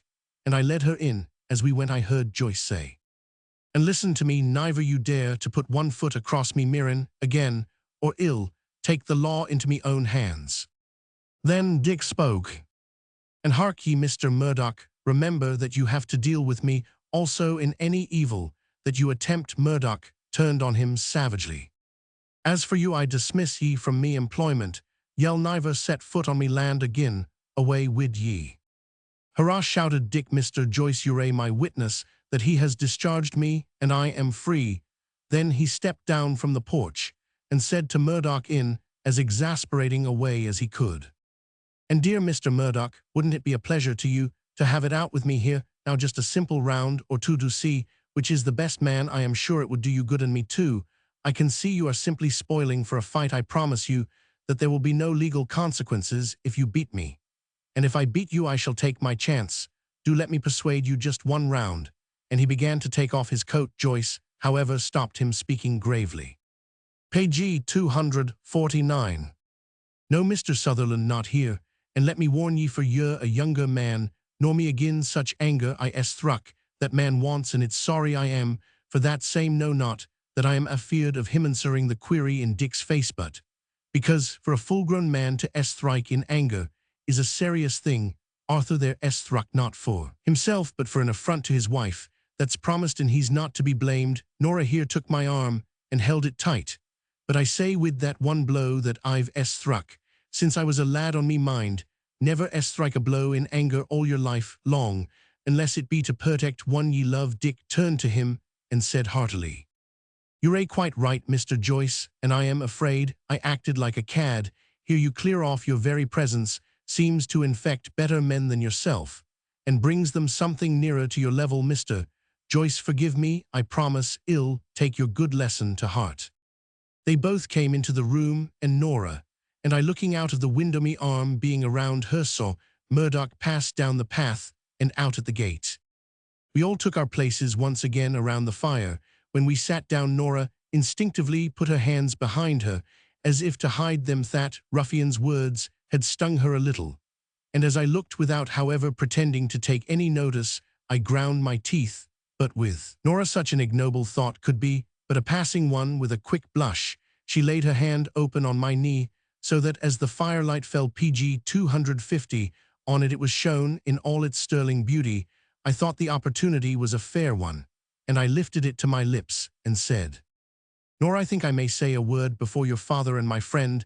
This hand, thy's beautiful hand," and I kissed it again, "is dearer to me 1,000 times, because it can do and has done honest work.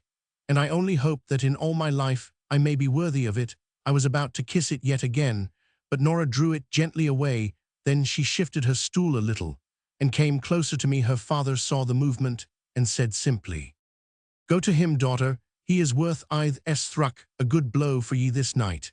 And so we changed places, and she leaned her head against my knee, her other hand, one not held in mine, rested on her father's knee. There we sat and smoked and talked for an hour or more. Then Dick looked at me and I at him, and we rose. Nora looked at me lovingly. As we got our hats, her father saw the look and said, "Come, daughter, if you're not tired, suppose we see them down the boring." A bright smile and a blush came in her face. She threw a shawl over her head, and we went all together. She held her father's arm and mine, but by and by the lane narrowed, and her father went in front with Dick, and we too followed. Was it to be wondered at if we did lag a little behind PG 251 theme, and if we spoke in whispers, if now and again, when the lane curved, and kindly bushes projecting through dark shadows, our lips met? When we came to the open space before the gate, we found Andy. He pretended to see only Dick and Joyce, and saluted them. "Begor, but it's the fine night it is, Mr. Dick, though more betoken the rain is common on again soon. A fine night, Mr. Joyce, and how's Miss Nora, God bless her musha. But it's sorry I am that she didn't walk down wid ye this fine night, and poor Master Artai, suppose the fairies has got him again here. He pretended to just catch sight of me, your Anna, but it's the sorrowful man I washed you, and I thought ye was tuck af, be the fairisser mayhap. It was hooden a leprechaun that ye were and my, but there's Miss Nora too common to take care Roman for her father, God bless ye Miss Nora, a cushla, but it's glad I am to see ye. And I am always glad to see you, Andy, she said, and shook hands with him. Andy took her aside and said in a staccato whisper intended for us all, Musha, Miss Nora dear, may I ax ye something? Indeed, you may, Andy, what is it? Well, now it's thrubbled in me mind, I am about Master Art, that young gentleman, bain't ye talking to your father, the hypocritical villain, pointed me out PG 252, as though she did not know me. I could see in the moonlight the happy smile on her face, as she turned towards me. Yes, I see him, she answered. Well, Miss Nora, the fairies got him on the top Roman for Knocknacar and Ivia, since he's been wandering round Lukin, fur one Roman for thim, I tried to tempt him away, be tellin' him Roman for nice girls, Roman for these parts, real girls, not fairies. But he's that obstinate, he wouldn't luck at one Roman for thimno, nor listen to me either. Indeed, she said, her eyes dancing with fun. And Miss Nora dear, what kind Roman for a girl die think he wanted to find? I don't know, Andy, what kind. Oh, begor, but it's myself can tell ye sure, it's a long, yalla dark girl sh like. He knows what, not quite a female naga, wid a rid petticoat, and a queer kind Roman for an eye. Oh, Andy, was all she said, as she turned to me smiling. Get along, you villain, said I, and I shook my fist at him in fun, and then I took Nora aside, and told her what the queer kind Roman for an eye was that I had sought and found. Then we two said good night in peace, whilst the others in front went through the gate. We took afterwards a formal and perfectly decorous farewell, only shaking hands all round before Dick, and I mounted the car. Andy started off at a gallop, and his git PG 253 up ye ood. Corncrake was lost in our shouts of goodbye as we waved our hats. Looking back, we saw Nora's hands waving as she stood with her father's arm around her, and her head laid back against his shoulder, whilst the yellow moonlight bathed them from head to foot in a sea of celestial light. And then we sped on through the moonlight, and the darkness alike, for the clouds of the coming rain rolled thick and fast across the sky. But for me, the air was all aglow with rosy light, and the car was a chariot flying swiftly to the dawn. Page 254. Chapter Roman 14, A Trip to Paris. The next day was Sunday, and after church I came over early to Knockcultekrow and had a long talk with Nora about her school project. We decided that the sooner she began the better, because as she at first alleged, every month of delay made school a less suitable place for her. Because as I took care not only to allege, but to reiterate, as the period had to be put in, the sooner it was begun, the sooner it would end, and so the sooner would my happiness come. Nora was very sweet, and shyly told me that if such was my decided opinion, she must say that she too had something of the same view. I do not want you to be pained, dear, by any delay, she said, made by your having been so good to me, and I love you too well to want myself to wait longer than is necessary. An admission that was an intoxicating pleasure to me. We agreed that our engagement was, if not to be kept a secret, at least not to be spoken of unnecessarily. Her father was to tell her immediate relatives, so that their PG 255 would not be any gossip at her absence, and I was to tell one or two of my own connections, for I had no immediate relatives, and perhaps one or two friends who were rather more closely connected with me than those of my own blood. I asked to be allowed to tell also my solicitor, who was an old friend of my father's, and who had always had more than merely professional relations with me. I had reasons of my own for telling him of the purpose change in my life, for I had important matters to execute through him, so as to protect Nora's future in case my own death should occur before the marriage was to take place. But of this, of course, I did not tell her. We had a happy morning together, and when Joyce came in, we told him of the conclusion we had arrived at. He fully acquiesced, and then when he and I were alone, I asked him if he would prefer to make the arrangements about the schools himself, or by some solicitor he would name, or that should all be done by my solicitor. He told me that my London solicitor would probably know what to do better than anyone in his own part of the world, and we agreed that I was to arrange it with him. Accordingly, I settled with Nora that the next day but one I should leave for London, and that when I had put everything on a satisfactory footing, I should return to Carnacliff, and so be for a little longer able to see my darling. Then I went back to the hotel to write my letters in time for post. Page 256. That afternoon, I wrote to my solicitor, Mr. Chapman, and asked him to have inquiries made without the least delay as to what was the best school in Paris to which to send a young lady almost grown up, but whose education had been neglected. I added that I should be myself in London within 2 days of my letter, and would hope to have the information.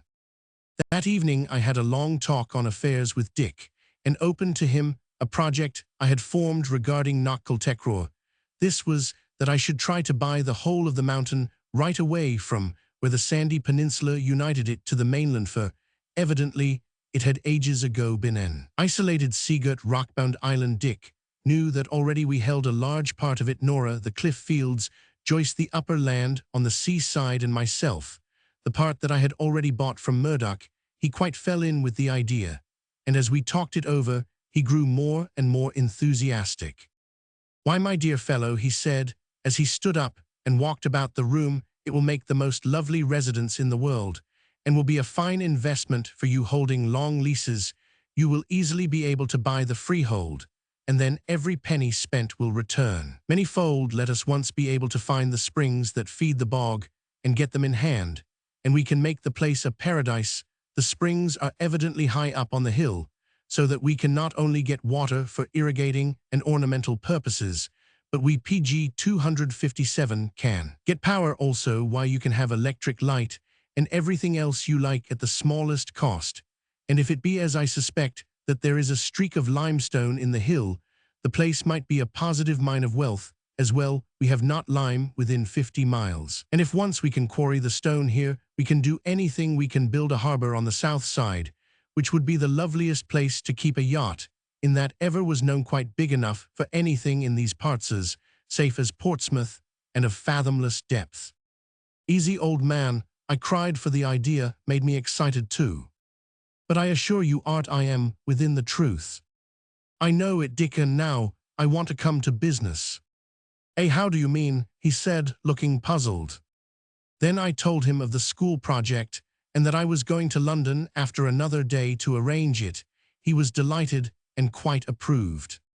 "It is the wisest thing I ever heard of," was his comment. "But how do you mean about business?" he asked.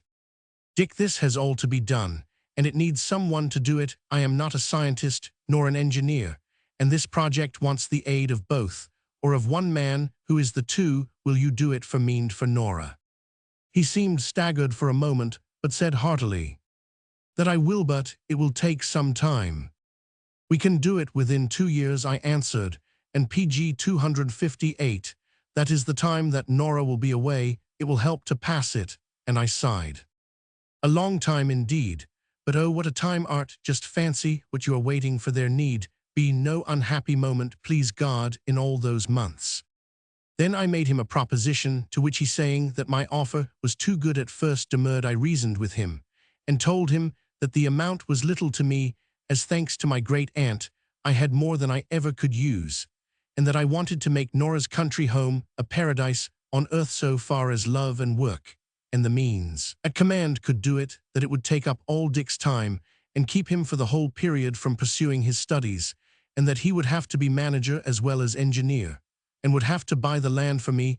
I told him also my secret hope, that in time he would take all my affairs in hand and manage everything for me. "Buying the land will, I fancy, be easy enough," he said. "2 of the farms are in the market now, and all round here land is literally going a-begging. However, I shall take the matter in hand at once, and write you to London in case there should be anything before you get back."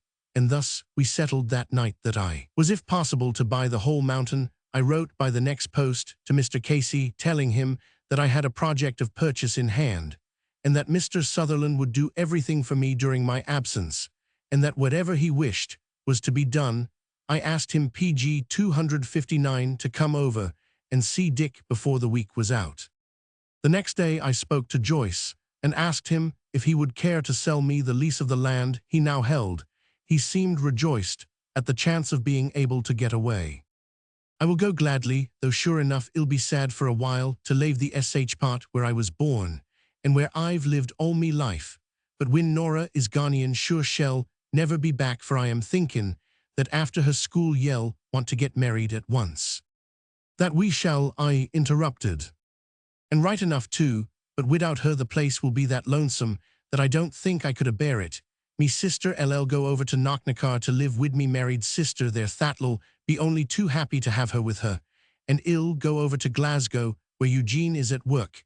The boy wants me to come, and when I wrote and told him of Nora's engagement, he wrote at once asking me to leave the hill and come to him. He says that before the year is out, he hopes to be able to keep himself and me too, if we should want itten. He wrote such a nice letter to Nora, but the girl will like to tell ye about that herself. I can't sell ye the cliff fields myself, for they belong to Nora. But if ye like to ask her, I am sure she'll make no objection. I should be glad to have them, I said, but all shall be hers in 2 years. And then and there, we arranged for the sale of the PG 260 property. I made Joyce the offer. He accepted at once, but said it was more than it was worth. No, said I shall take the chance. I intend to make improvements. Nora did not make any objection to her father selling the cliff fields. She told me that, as I wanted to have them, I might of course, but she hoped I would never sell the spot, as it was very dear to her. I assured her that in this, as in all other matters, I would do as she wished, and we sealed the assurance with never mind, we sealed it. I spent the afternoon there, for it was to be my last afternoon with Nora, until I came back from Paris. We went down for a while to the cliff fields, and sat on the Table Rock, and talked over all our plans. I told her I had a scheme regarding Knocknacar, but that I did not wish to tell her about it, as it was to be a surprise. It needed a pretty hard struggle to be able to keep her in the dark, even to this extent. There is nothing more sweet to young lovers than to share a secret. She knew that my wishes were all for her, and was content. When we got back to the cottage, I said goodbye. This naturally took some time. First goodbye, always. Docent went home to get my traps packed ready for an early start in the morning, more especially as I wished, when in Galway, to give Mr. Casey instructions as to transferring the 2 properties, Nora's and her father's. Page 261. When Dick came home, he and I had a long talk on affairs, and I saw that he thoroughly understood all about the purchase of the whole mountain. Then we said good night, and I retired. I did not sleep very well. I think I was too happy, and out of the completeness of my happiness, there seemed to grow a fearsome, dim, haunting dread of a change, something which would reverse the existing order of things. And so in dreams, the drowsy god played at ball with me, now throwing me to a dizzy height of joy. And then, as I fell swiftly through darkness, arresting my flight into the nether gloom, with some new sweet hope, it seemed to me that I was awake all the night, and yet I knew I must have slept, for I had distinct recollections of dreams in which all the persons and circumstances lately present to my mind were strangely jumbled together. The jumble was kaleidoscopic.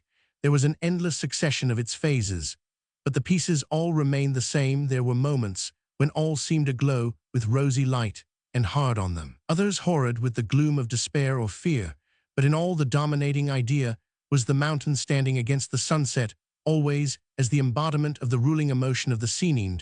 Always Nora's beautiful eyes shone upon me. I seemed to live over again in isolated moments all the past weeks, but in such a way that the legends and myths and stories of Knocknacar which I had heard were embodied in each moment. Thus Murdoch had always a part in the PG 262 gloomy scenes, and got inextricably mixed up with the King of the Snakes.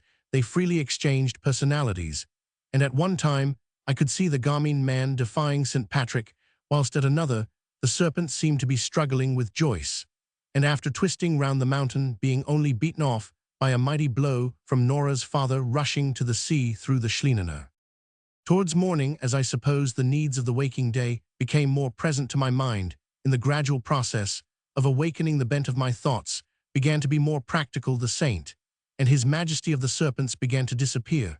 and the two dim cuirassiers who with the money chest had through the earlier hours of the night been passing far athwart my dreams appearing and disappearing, equally mysteriously took a more prominent, or perhaps a more real part. Then I seemed to see Murdoch working it. Grave whose sides were ever crumbling in, as he frantically sought the treasure chest, whilst the gun-courage rank with the slime of the bog, was high above him on the brink of the grave, projected blackly against the yellow moon.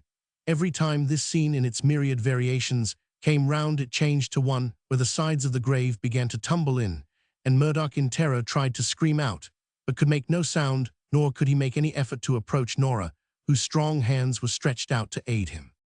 With such a preparation for waking, is it any wonder PG 263 that I suddenly started broad awake with a strong sense of something forgotten, and found that it was 4 o'clock and time to get ready for my journey. I did not lose any time, and after a hot cup of tea, which the cheery Mrs. Keating had herself prepared for me, was on my way under Andy's care to Recess, where we were to meet the long car to Galway.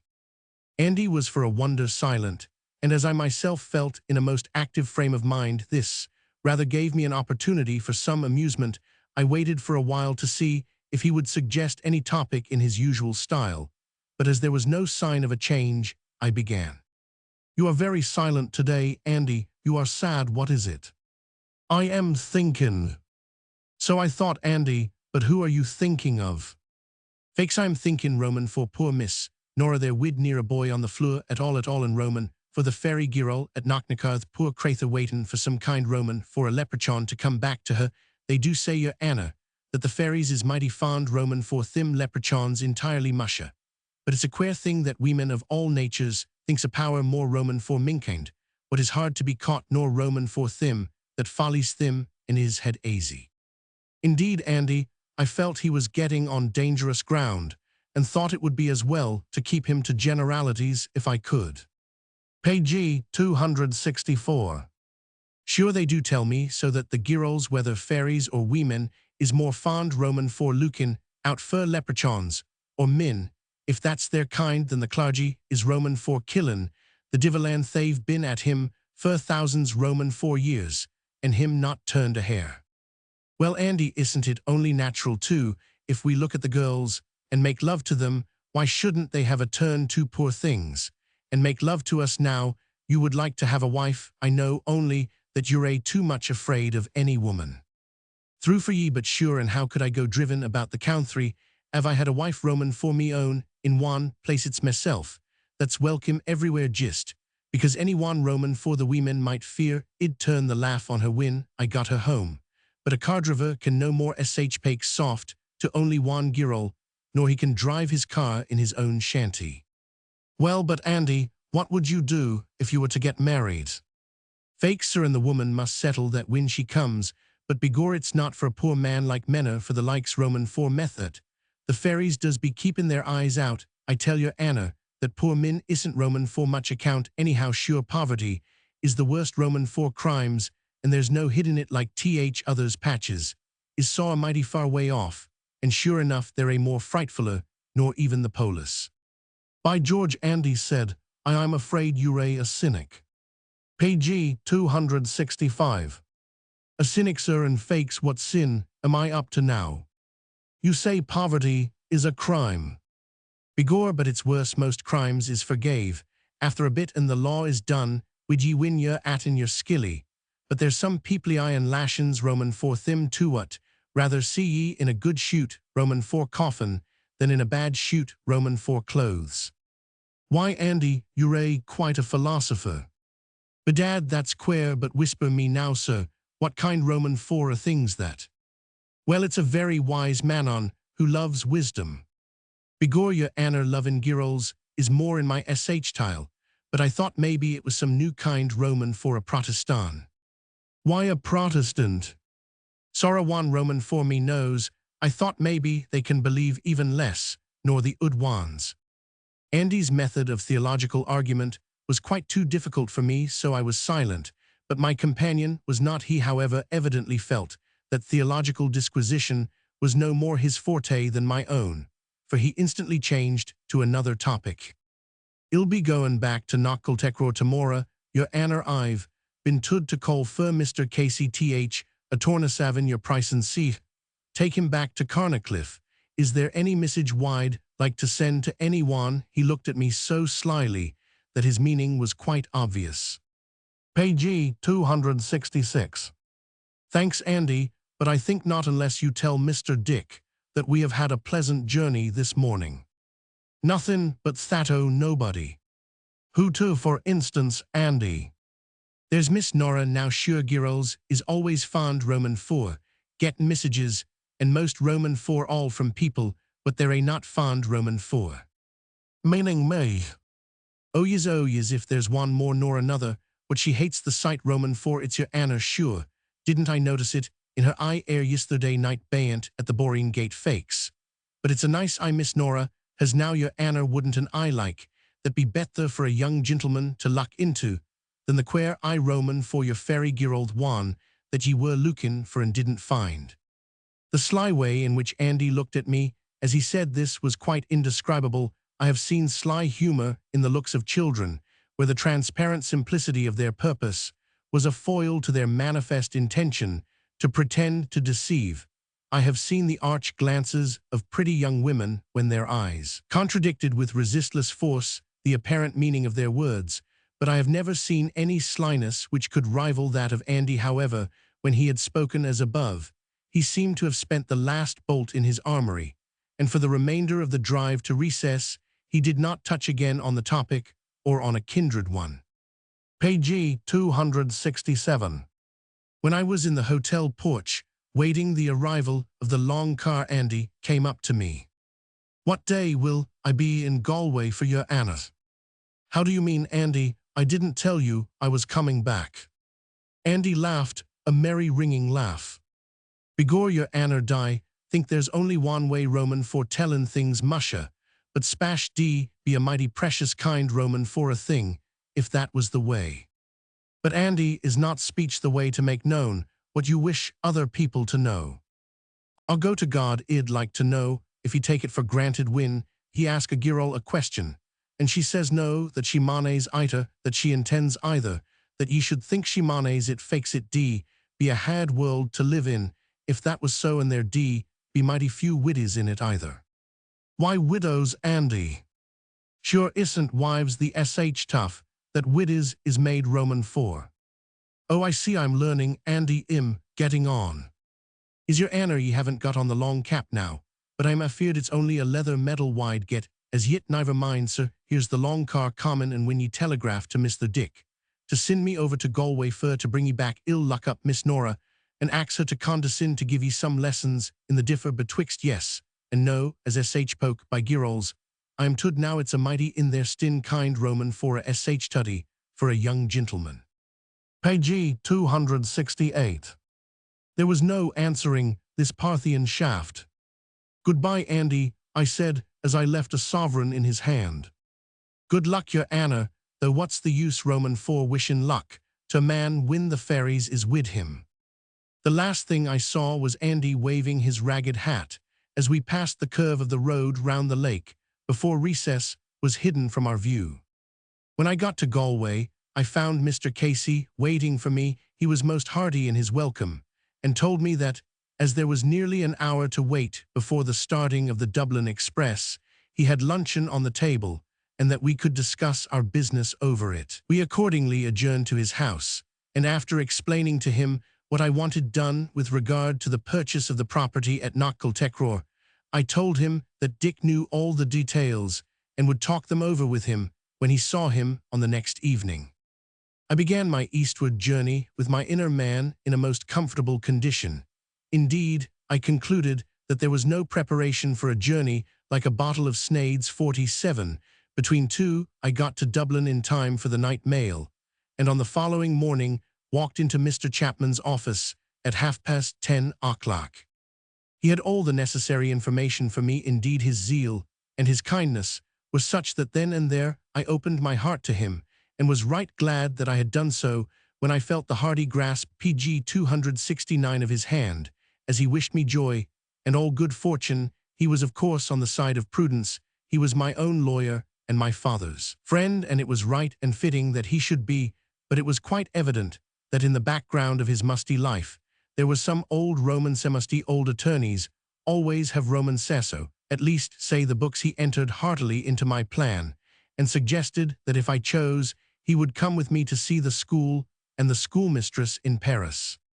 It will be better, I am sure, he said, to have an old man like myself with you, and who can in our negotiations speak for her father. Indeed, my dear boy, from being so old a friend of your father's, and having no children of my own, I have almost come to look on you as my son, so it will not be much of an effort to regard Miss Nora as my daughter. The schoolmistress will in the long run be better satisfied with my standing in loco parentis than with yours. It was a great relief to me to find my way thus smoothed, for I had half expected some objection or remonstrance on his part. His kind offer was of course accepted, and the next morning found us in Paris. We went to see the school, and the schoolmistress. All was arranged as we wished. Mr. Chapman did not forget that Nora wished to have all the extra branches of study, or that I wished to add all that could give a charm to her life. The schoolmistress, pg 270, opened her eyes at the total of Nora's requirements, which Mr. Chapman summed up as all extras the same, including the use of a saddle horse and visits to the opera and such performances as should be approved of under the special care, and with the special accompaniment of Madame herself. I could see that for the coming year Nora's lines would lie in pleasant places, in so far as Madame Lepichot could accomplish it. The date of her coming was to be fixed by letter, and as soon as possible. Mr. Chapman had suggested that it might be well to arrange with Madame Lepichot that Nora should be able to get what clothes she might require, and such matters as are wanted by young ladies of the position, which she was entering. The genial Frenchwoman quite entered into the idea, but insisted that the representative of Nora's father should come with her to the various magazines, and himself make arrangements he could not refuse. And as I was not forbidden by the unsuspecting lady, I came too. These matters took up some time, and it was not until the 5th day after I had left Connemara that we were able to start on our return journey. We left at night, and after our arrival in the early morning, went as soon as we had breakfasted to Mr. Chapman's office to get our letters. I found two. The first I took to the window to read, where I was hidden behind a curtain, and where I might kiss it without being seen, for although the pg 271 writing was strange to Meffer, I had never seen her handwriting. I knew that it was from Nora. Do any of us who arrive at middle life ever attempt to remember our feelings on receiving the first letter from the woman or the man of our love? Can there come across the long expanse of commonplace life, strewn as it is with lost beliefs and shattered hopes, any echoing afterglow of that time, any dim recollection of the thrill of pride and joy that flashed through us at such a moment? Can we rouse ourselves from the creeping lethargy of the contented acceptance of things and feel the generous lifeblood flowing through us once again? I held Nora's letter in my hand, and it seemed as though with but one more step I should hold my darling herself in my arms. I opened her letter most carefully. Anything that her hands had touched was sacred to me, and then her message of her heart to Vincent direct, and without intermediary, reached me. My dear Arthur, I hope you had a good journey, and that you enjoyed your trip to Paris. Father and I are both well, and we have had excellent news of Eugene, who has been promoted to more important work. We have seen Mr. Sutherland every day. He says that everything is going just as you wish it. Mr. Murdoch has taken old Bat Moynihan to live with him, pg 272. Since you went they are always together, and Moynihan seems to be always drunk. Father thinks that Mr. Murdoch has some purpose on foot, and that it cannot be a good one. We shall all be glad to see you soon again. I am afraid this letter must seem very odd to you, but you know I am not accustomed to writing letters. You must believe one thing that, whatever I say to you, I feel and believe with all my heart. I got your letters, and I cannot tell you what pleasure they gave me or how I treasure them. Father sends his love and duty. What could I send that words could carry? I may not try, yet perhaps I shall be more able to do what I wish when I know more. Nora. The letter disappointed me. Was any young man ever yet satisfied with written words, when his medium had hitherto been rosy lips, with the added commentary of loving eyes? And yet, when I look back on that letter from a peasant girl, without high education or knowledge of the world, and who had possibly never written a letter before except to her father or brother or a girl friend, and but few even of the Suhan. I read in every word its simplicity and truth, and recognized the arrière-pensée of that simple phrase, "Whatever I say to you, I feel, and think with all my heart." I find it hard to think that any other letter that she or anyone else could have written could have been more suitable or could have meant more. Page 273. When I had read Nora's letter over a few times and feared that Mr. Chapman would take humorous notice of my absorption, I turned to the other letter, which I knew was from Dick. I brought this from the window to the table, beside which I sat to read it, Mr. Chapman being still deep in his own neglected correspondence. I need not give his letter in detail. It was long and exhaustive, and told me accurately of every step taken and everything accomplished since I had seen him. Mr. Casey had made his appearance as arranged, and the two had talked over and settled affairs. Mr. Casey had lost no time, and fortune had so favored him that he found that nearly all the tenants on the east side of the hill wished to emigrate, and so were anxious to realize on their holdings. The estate from which they held was in bankruptcy, and as a sale was then being effected, Mr. Casey had purchased the estate and then made arrangements for all who wished to purchase to do so on easy terms from me. The net result was that when certain formalities should be complied with and certain monies paid, I should own the whole of Knockcultecraw and the land immediately adjoining it, together with certain other parcels of land in the neighborhood. There were other matters of interest also in his letter. He told me that Murdoch, in order to spite and injure Joyce, had completed the damming up of the stream which ran from his land into the cliff fields by blocking with great stones the narrow chine in the PG 274 rocks, through which it fell. That this, coupled with the continuous rains, had made the bog rise enormously, and that he feared much there would be some disaster. His fear was increased by what had taken place at Knocknacar. Even here, the cuttings had shown some direful effects of the rain.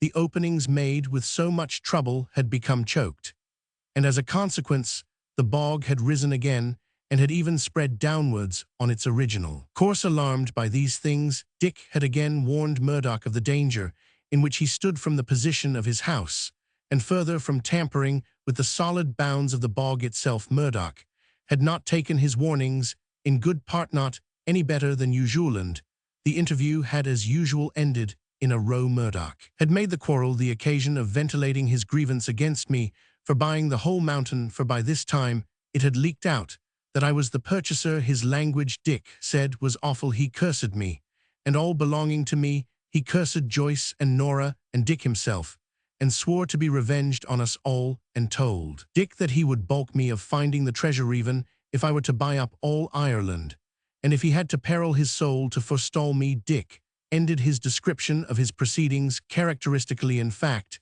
he grew so violent and said such insulting things of you and others that I had to give him a good sound thrashing.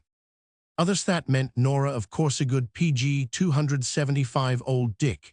It was just as well for Mr. Murdoch's physical comfort and for the peace of the neighborhood that I did not meet him then and there, for under these favoring conditions there would have been a continuance of his experiences under the hands of Dick Sutherland. Then Dick went on to tell me at greater length what Nora had conveyed in her letter, that, since I had left, Murdoch had taken Bat Moynihan to live with him and kept him continually drunk, that the two of them were evidently trying to locate the whereabouts of the treasure, and that whenever they thought they were not watched, they trespassed on Joyce's land to get near a certain part of the bog. I mean to watch them the first dark night, wrote Dick at the close of his letter, for I cannot help thinking that there is some devilment on foot. I don't suppose you care much for the treasure. I've got a bigger treasure from Knockcultecraw than ever was hidden in it by men, but all the same it is yours after Murdoch's time is up. And as the guardian of your interest, I feel that I have a right to do whatever may be necessary to protect you. I have seen at times Murdoch give such a look at Moynihan out of the corners of his eyes when he thought no one was looking. That, upon my soul, I am afraid he means if he gets the chancito murder the old man after he has pumped him of all he knows. I don't want to accuse a man of such an intention without being able to prove it. And of course PG 276 have said nothing to a soul, but I shall be really more comfortable in my mind when the man has gone away. By the time I had finished the letter, Mr. Chapman had run through his correspondence evocation business, was not much in his way, and we discussed affairs.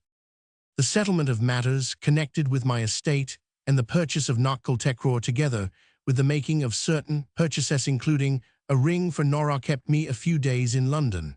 But at length all was complete, and I started on my trip to the west of Ireland. Before leaving I wrote to Nora that I would be at Knockle on the morning of the 20th October, and also to Dick asking him to see that Andy was sent to meet me at Galway on the morning of the 19th.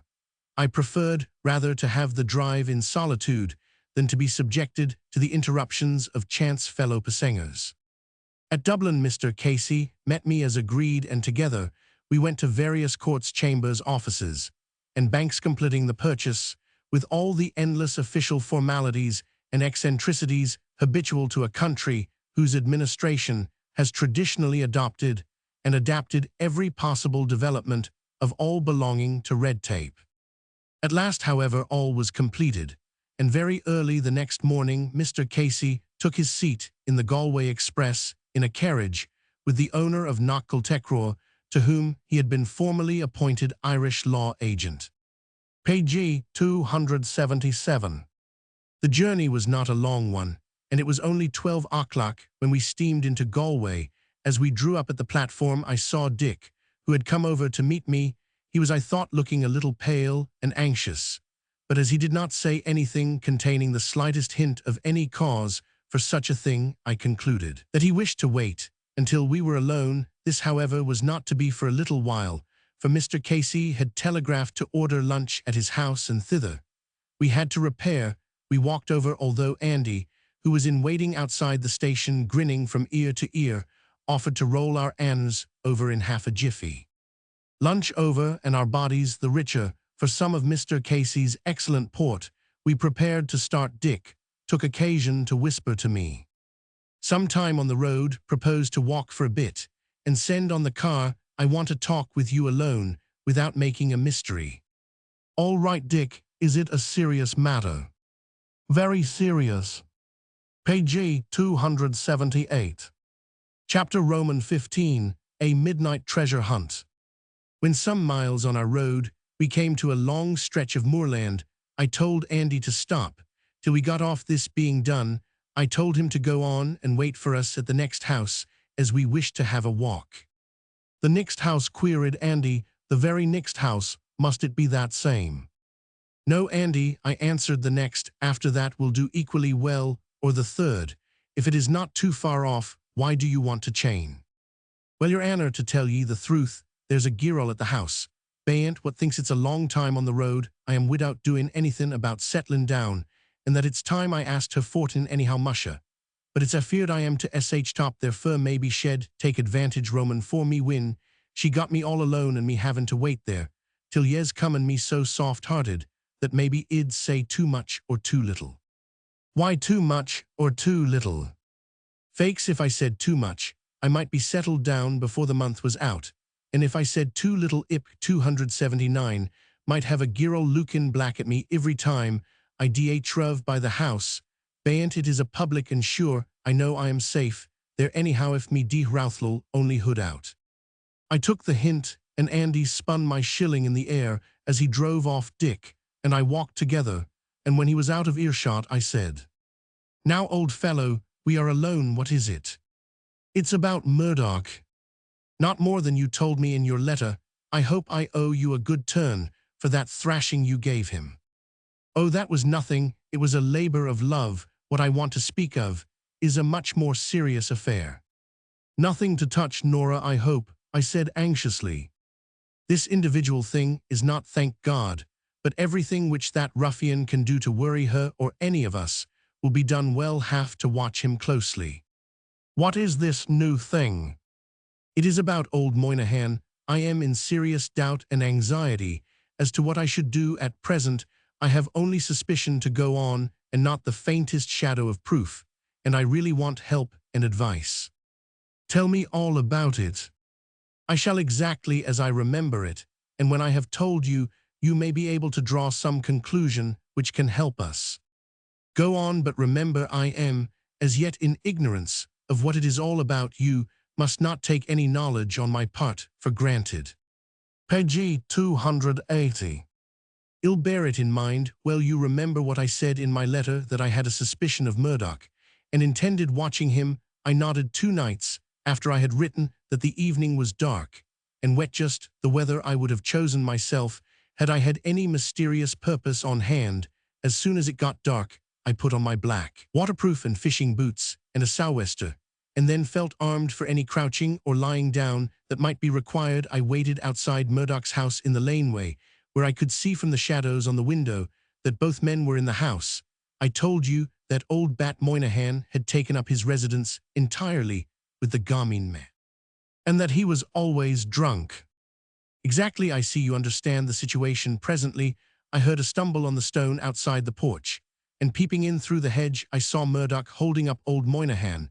Then he shut the door, and they came down the path. The wind was by this time blowing pretty strongly, and made a loud noise in the hedgerows, and bore in the roar of the surf. Neither of the men could hear me, for I took care as I followed them to keep on the leeward side, and always with something between us. Murdoch did not seem to have the slightest suspicion that anyone was even on the hillside, let alone listening, and he did not even lower his tone as he spoke. Moynihan was too drunk to either know or care how loud he spoke, and indeed both had to pg 281 speak pretty loud in order to be heard through the sound of the growing storm. The rain fell in torrents, and the men passed down the boreen, stumbling and slipping. I followed on the other side of the hedge, and I can tell you I felt grateful to the original Macintosh or Galash, or whatever was the name of the Johnny who invented waterproof. When they had reached the foot of the hill, they went on the road which curves round by the southeast, and I managed to scramble through the fir wood without losing sight of them. When they came to the bridge over the stream, where it runs out on the north side of the peninsula, they turned up on the far bank. I slipped over the bridge behind them and got on the far side of the fringe of alders. Here they stopped and sheltered for a while, and as I was but a few feet from them, I heard every word which passed. Murdoch began by saying to Moynihan, "Now keep your wits about ye. If ye can yell, get lashins Roman 4da trink when we get back. But remember ye promised to go over the ground where your father showed ye that the Frenchman went with the gun carriage and the horses. Where was it now that he tuck ye?" Moynihan evidently made an effort to think and speak. "It was just about this part where he seen them first. They crashed over the Thramither, where no bridge thin nigher, nor Galwegian went up the side Roman for the hill straight up." Page 282. "Now couldn't ye follow the way your father showed? Ye just think it's all dark, and there's nothing that ye know to confuse ye. No threes what has growed up since thin thry, and remember and yell, have lashins Roman 4da trink this night, and half the gould when we find it. I can go, I can show the pot. Come on." He made a sudden bolt down into the river, which was running unusually high. The current almost swept him away, but Murdoch was beside him in a moment, crying out, "Go in, the water isn't deep, don't be afeard, I am with ye." When I heard this, I ran round and across the bridge, and was waiting behind the hedge on the road. When they came up again, the 2 men went up the hill straight for perhaps 100 yards, I still close to them. Then Moynihan stopped. "Here's about the pot. Me father told me that he seen the men when the moon shone out thin. They went aft bayant," and he pointed to the south. The struggle through the stream had evidently sobered him somewhat, for he spoke much more clearly. "Come on, Thin," cried Murdoch, and they moved off. "Here's where they went to, Thin," said Moynihan, as he stopped on the south side of the hillers. I knew it to be from the louder sound of the surf, which was borne in by the western gale. Here they were, just about here, and me father went away to hide from them, beside the big tone at the Schlienener, so that they pg 283 wouldn't see him. Then he paused, and went on in quite a different voice. "There now, I've told ye enough for one night. Come home, for it's chilled to the hat. I am an starved wid, the cowld. Come home, I'll tell no more this night." The next sound I heard was the popping of a cork, and then the voice of Murdoch in a cheery tone. "Here, take a sup of this, ood man. It's chilled. We both are encramped wid cowld. Take a good traw. You must want it if you're as bad as I am." The gurgle that followed showed that he had obeyed orders. This was confirmed within an incredibly short time by his voice, as he spoke again. Me father hid their bayant come on, we all each in his own way, moved down to the Schlienener, and stood there Moynihan spoke first. From here he seen them gist, over the ridge Roman for the hill, I can go there now come on. He hurried up the slope Murdoch, holding on to him. I followed now crouching low for there was but little shelter here. Moynihan stopped and said, "It was just here." "How do you know?" asked Murdoch doubtfully. "How do I know? Hasn't me father been over the pot with me a score Roman 4 times I, and 100 times afore that be himself? It was here, I tell ye, that he seen the men with the gun carriage for the last time. Do you want to argue it?" Page 284. "Not me," said Murdoch, and as he spoke I saw him stoop, for, as I was at the time lying on the ground, I could see his outline against the dark sky. He was looking away from me, and as I looked too, I could see him start, as he whispered to himself, "Be God, but it's through, there's the gun carriage." There it was true enough before my eyes, not 10 feet away, on the edge of the bog. Moynihan went on. "Me father told me that the mountain was different at that time. The bog only came down about as low as this musha. But it's the queer lot it has shifted since then." There was a pause broken by Murdoch, who spoke in a hoarse, hard voice. "And where did he see them next?" Moynihan seemed to be getting drunker and drunker, as was manifest in his later speech. His dose of whiskey had no doubt been a good one. "He seen them next to the North Bayanthire, up towards Murdoch's house." "Towards Murdoch's house, ye main Joyce's?" "No, I main Black Murdoch's, the one he had before he robbed Joyce.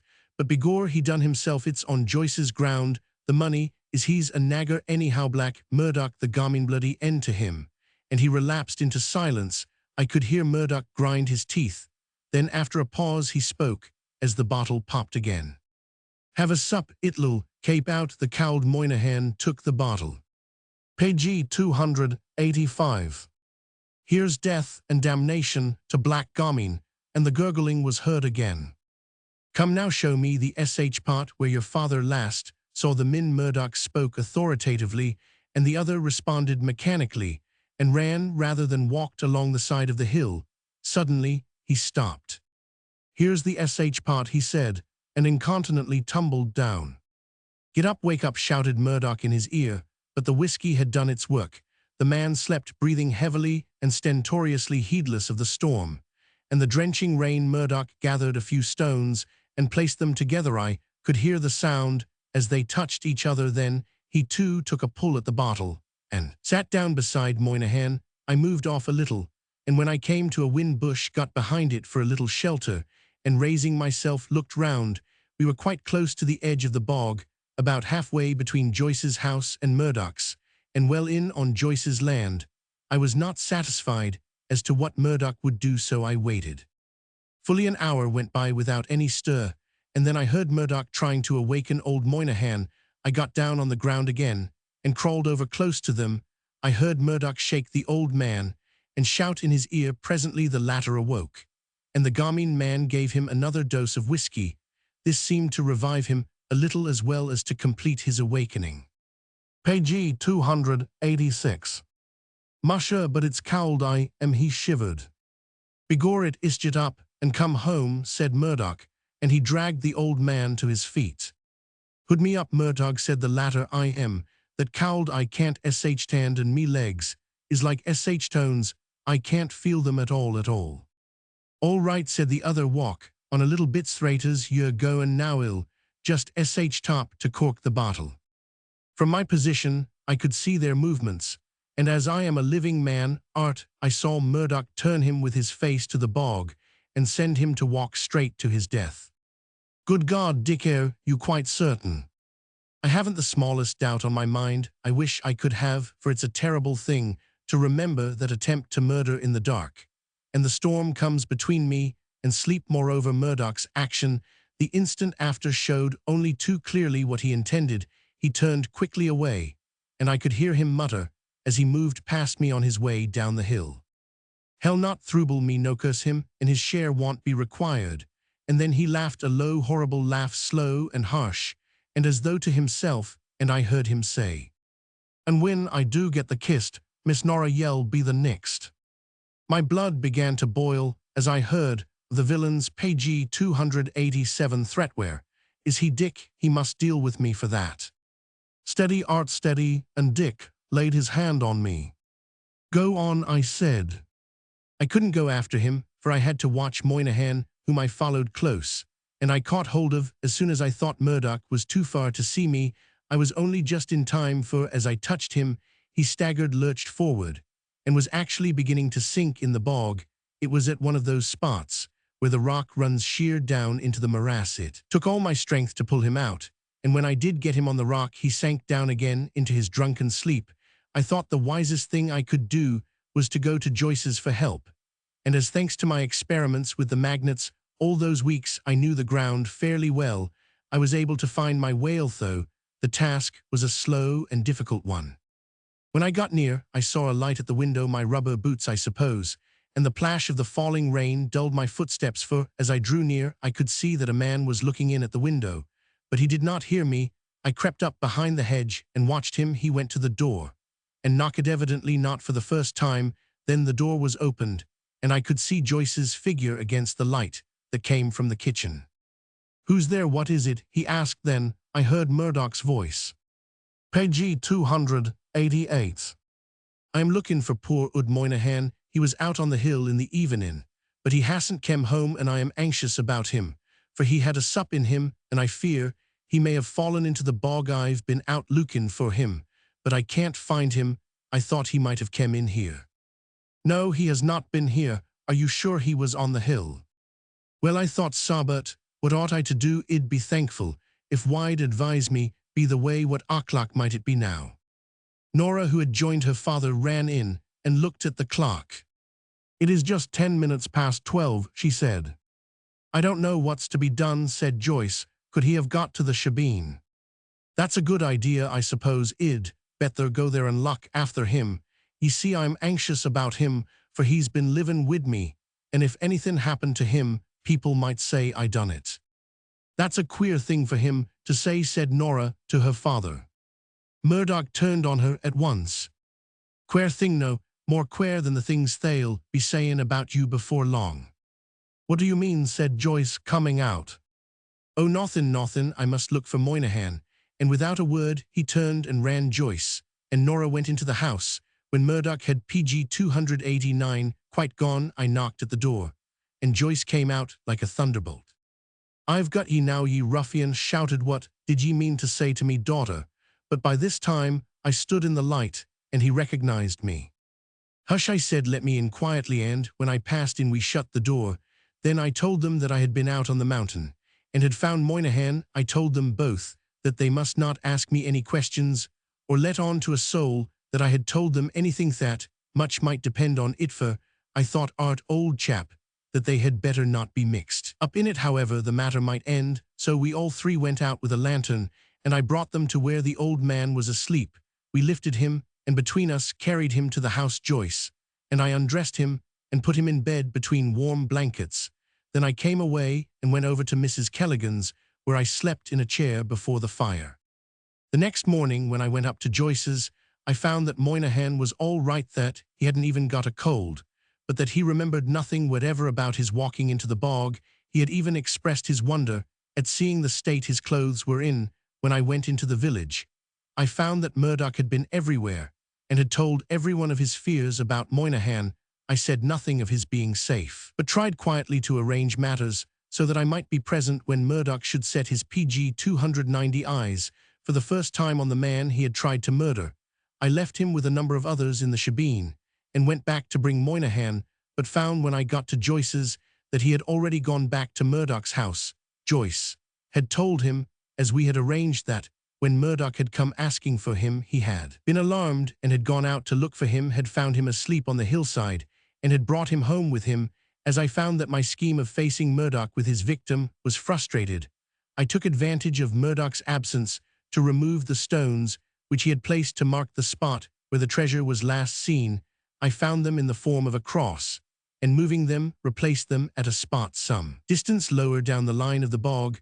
I marked the place, however, with a mark of my own for stones, put widely apart at the points of a letter-I center, marking the spot where the cross had been. Murdoch returned to his house not long after, and within a short time ran down to tell that Moynihan had found his way home, and was all safe. They told me that he was then white and scared-looking. Here Dick paused. Now my difficulty is this: I know he tried to murder the man, but I am not in a position to prove it. No man could expect his word to be taken in such a matter and under such circumstances, and yet I am morally certain that he intends to murder him still. What should I do to take any preventive steps would involve making the charge, which I cannot prove. PG 291. As yet neither of the men has the slightest suspicion that I am concerned in the matter in any way, that I even know of it. Now may I not be most useful by keeping a watch and biding my time? I thought a moment, but there seemed to be only one answer. You are quite right, Dick. We can do nothing just at present. We must keep a sharp lookout and get some tangible evidence of his intention, something that we can support, and then we can take steps against him. As to the matter of his threat to harm Nora, I shall certainly try to bring that out in a way we can prove, and then he shall have the hottest corner he ever thought of in his life. Quite right that he should have it, Art, but we must think of her too. It would not do to have her name mixed up with any gossip. She will be going away very shortly, I suppose, and then his power to hurt her will be nil. In the meantime, everything must be done to guard her. I shall get a dog, a good savage, one this very day. That ruffian must not be able to even get near the house again. Dick interrupted me.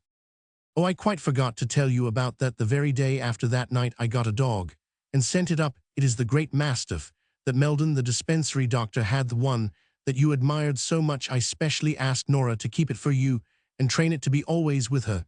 She promised that she would always feed him, PG 292, herself, and take him about with her. I am quite sure she understood that he was to be her protector.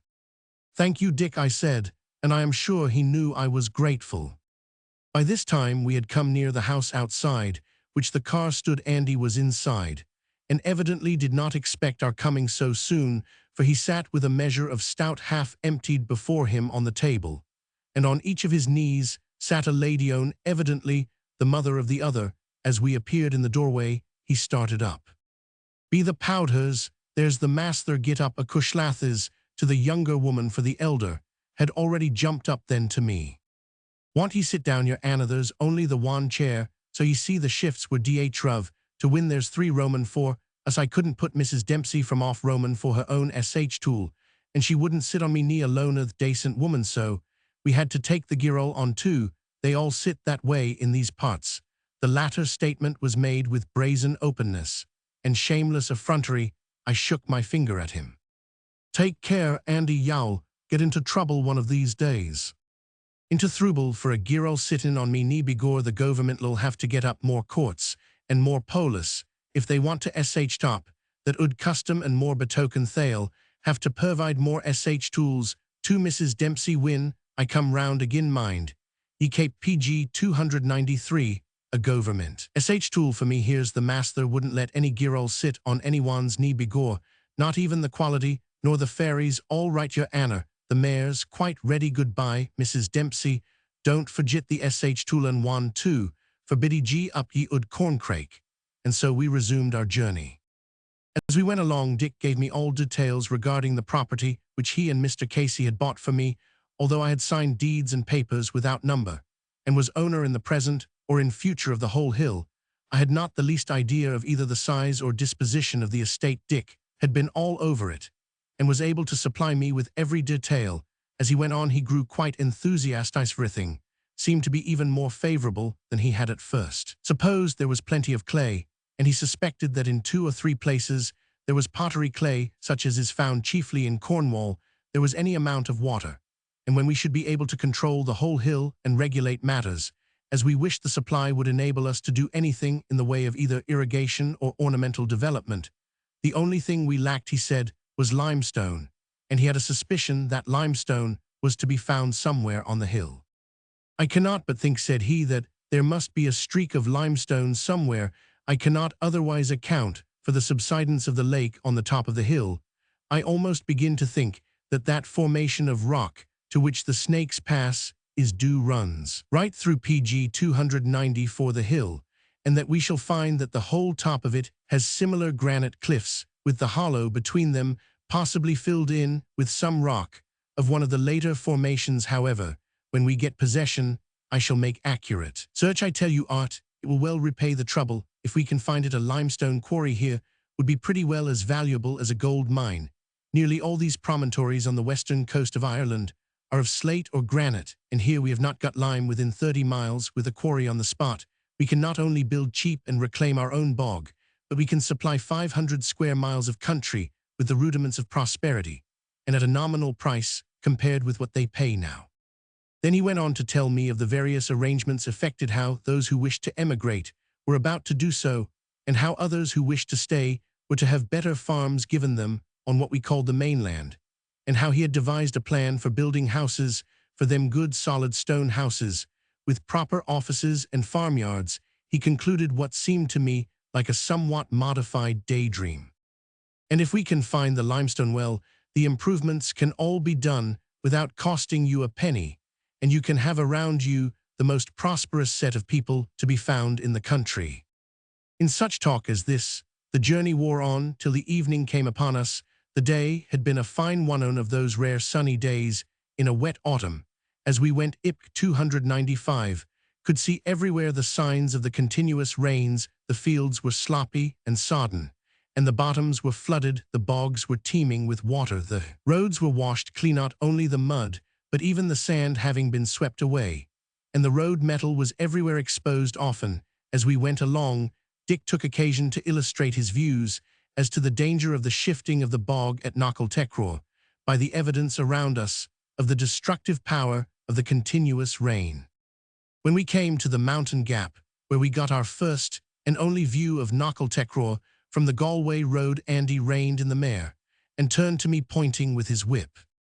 "There bain't your Anna is Knockeltecraweth hill, where the treasure is. They do say that a young English gentleman has bought up the hill and manes to get the treasure for himself. Begor, perhaps he has found it already here. Gee, up ye ud Corncrake, what the divil are ye capping the quality waitin' for?"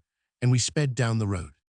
The sight of the hill filled me with glad emotion, and I do not think that it is to be wondered at, and yet my gladness was followed by an unutterable gloom that fell over me the instant after my eyes took in the well-known hill struck by the falling sunset. From the west, it seemed to me that all had been so happy and so bright and so easy for me that there must be in store some terrible shock or loss to make the balance even, and PG 296, to reduce my satisfaction with life to the level above which man's happiness may not pass.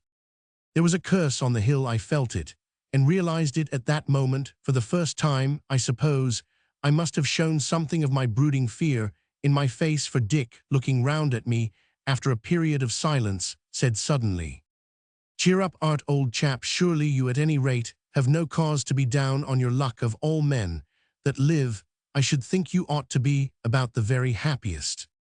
"That's it, old fellow," I answered. "I fear that there must be something terrible coming.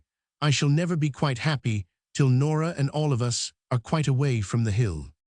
"What on earth do you mean? Why, you have just bought the whole place." It may seem foolish, Dick, but the words come back to me and keep ringing in my ears. "The mountain holds and it holds tight," Dick laughed. "Well, Art, it is not my fault or Mr. Casey's if you don't hold it tight. It is yours now, every acre of it. And if I don't mistake, you are going to make it in time, and not a long time. Itherinto, the fairest bower, to which the best fellow ever brought the fairest lady. There now, Art, isn't that a pretty speech?" Dick's words made me feel ashamed of myself, and I made an effort to pull myself together, which lasted until Dick and I said good night. Page 297. Chapter Romans 16, a grim warning. I cannot say the night was a happy one. There were moments when I seemed to lose myself and my own anxieties in thoughts of Nora and the future, and such moments were sweet to look back on them as they are now, but I slept only fitfully and dreamt frightfully. It was natural enough that my dreams should center around Knockeltecraw, but there was no good reason why they should all be miserable or terrible. The hill seemed to be ever under some uncomfortable or unnatural condition. When my dreams began, it was bathed in a flood of yellow moonlight, and at its summit was the giant snake, the jewel of whose crown threw out an unholy glare of yellow light, and whose face and form kept perpetually changing to those of Murdoch. I can now, with comparatively an easy effort, look back on it all and disentangle, or give a reason for all the phases of my thought. The snake with side whiskers was distinctly suggested the first night I heard the legend at Mrs. Kelligan's. The light from the jewel was a part PG 298 of the legend itself. And so on with every fact and incident. Presently, as I dreamt, the whole mountain seemed to writhe and shake, as though the great snake was circling round it deep under the earth, and again this movement changed into the shifting of the bog.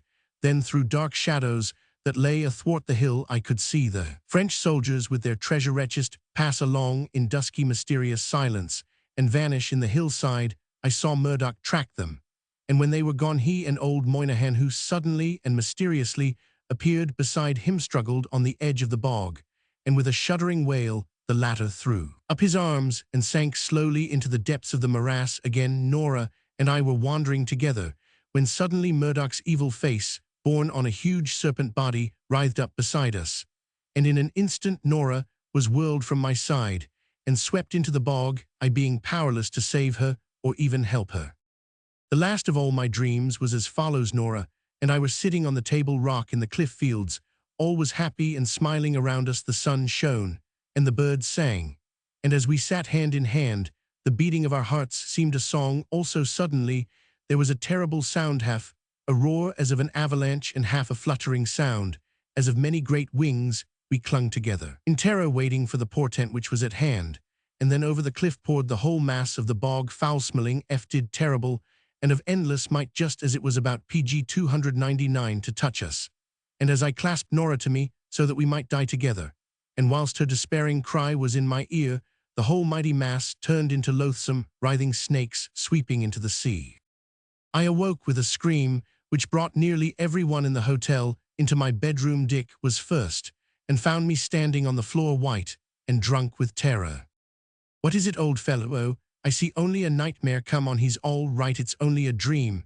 And almost before I had realized that the waking world, and not the world of shadows, was around me, the room was cleared, and I was alone. I lit a candle and put on some clothes, as it was of no use trying to sleep again after such an experience. I got a book and resolutely set to reading. The effort was successful, as such efforts always are, and I quite forgot the cause of my disturbance in what I read.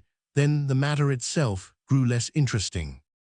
There was a tap at my door. I started awake. It was broad daylight, and the book lay with crumpled leaves beside me on the floor. It was a message to tell me that Mr. Sutherland was waiting breakfast for me. I called out that I would be down in a few minutes, which promise I carried out as nearly as was commensurate with the requirements of the tub and the toilet. I found Dick awaiting me. He looked at me keenly as I came in, and then said heartily, "I see your nightmare has not left any ill effects. I say, old chap, it must have been a whopper, a regular Derby winner among nightmares worse than Andy's old PG 300 corncrake. You yelled fit to wake the dead. I would have thought the contrast between an ordinary night and the day you are going to have would have been sufficient to satisfy anyone without such an addition to its blackness." Then he sung out in his rich voice, "Och jewel cape, drammin' that same till ye die. For bright mornin' will give dirty night the black lie." We sat down to breakfast, and I am bound to say from the trencher experience of that meal that there is nothing so fine as an appetizer for breakfast as a good preliminary nightmare.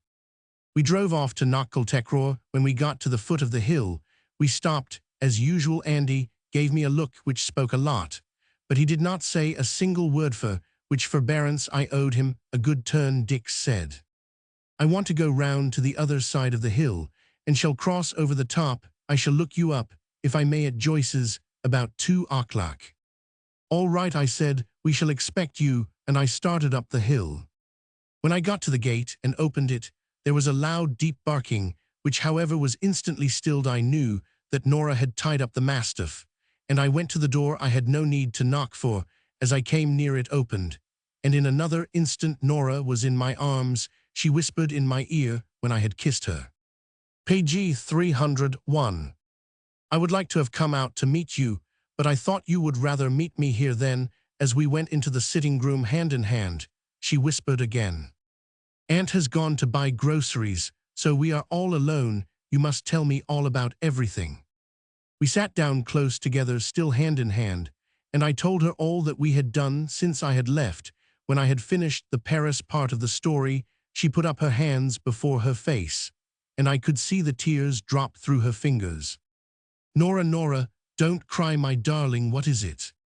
Oh, Arthur, I can't help it. It is so wonderful, more than all I ever longed or wished for. Then she took her hands away and put them in mine, and looked me bravely in the face with her eyes half laughing and half crying, and her cheeks wet, and said, Arthur, you are the fairy prince. There is nothing that I can wish for that you have not. Donovan, my dresses are ready by your sweet thoughtfulness.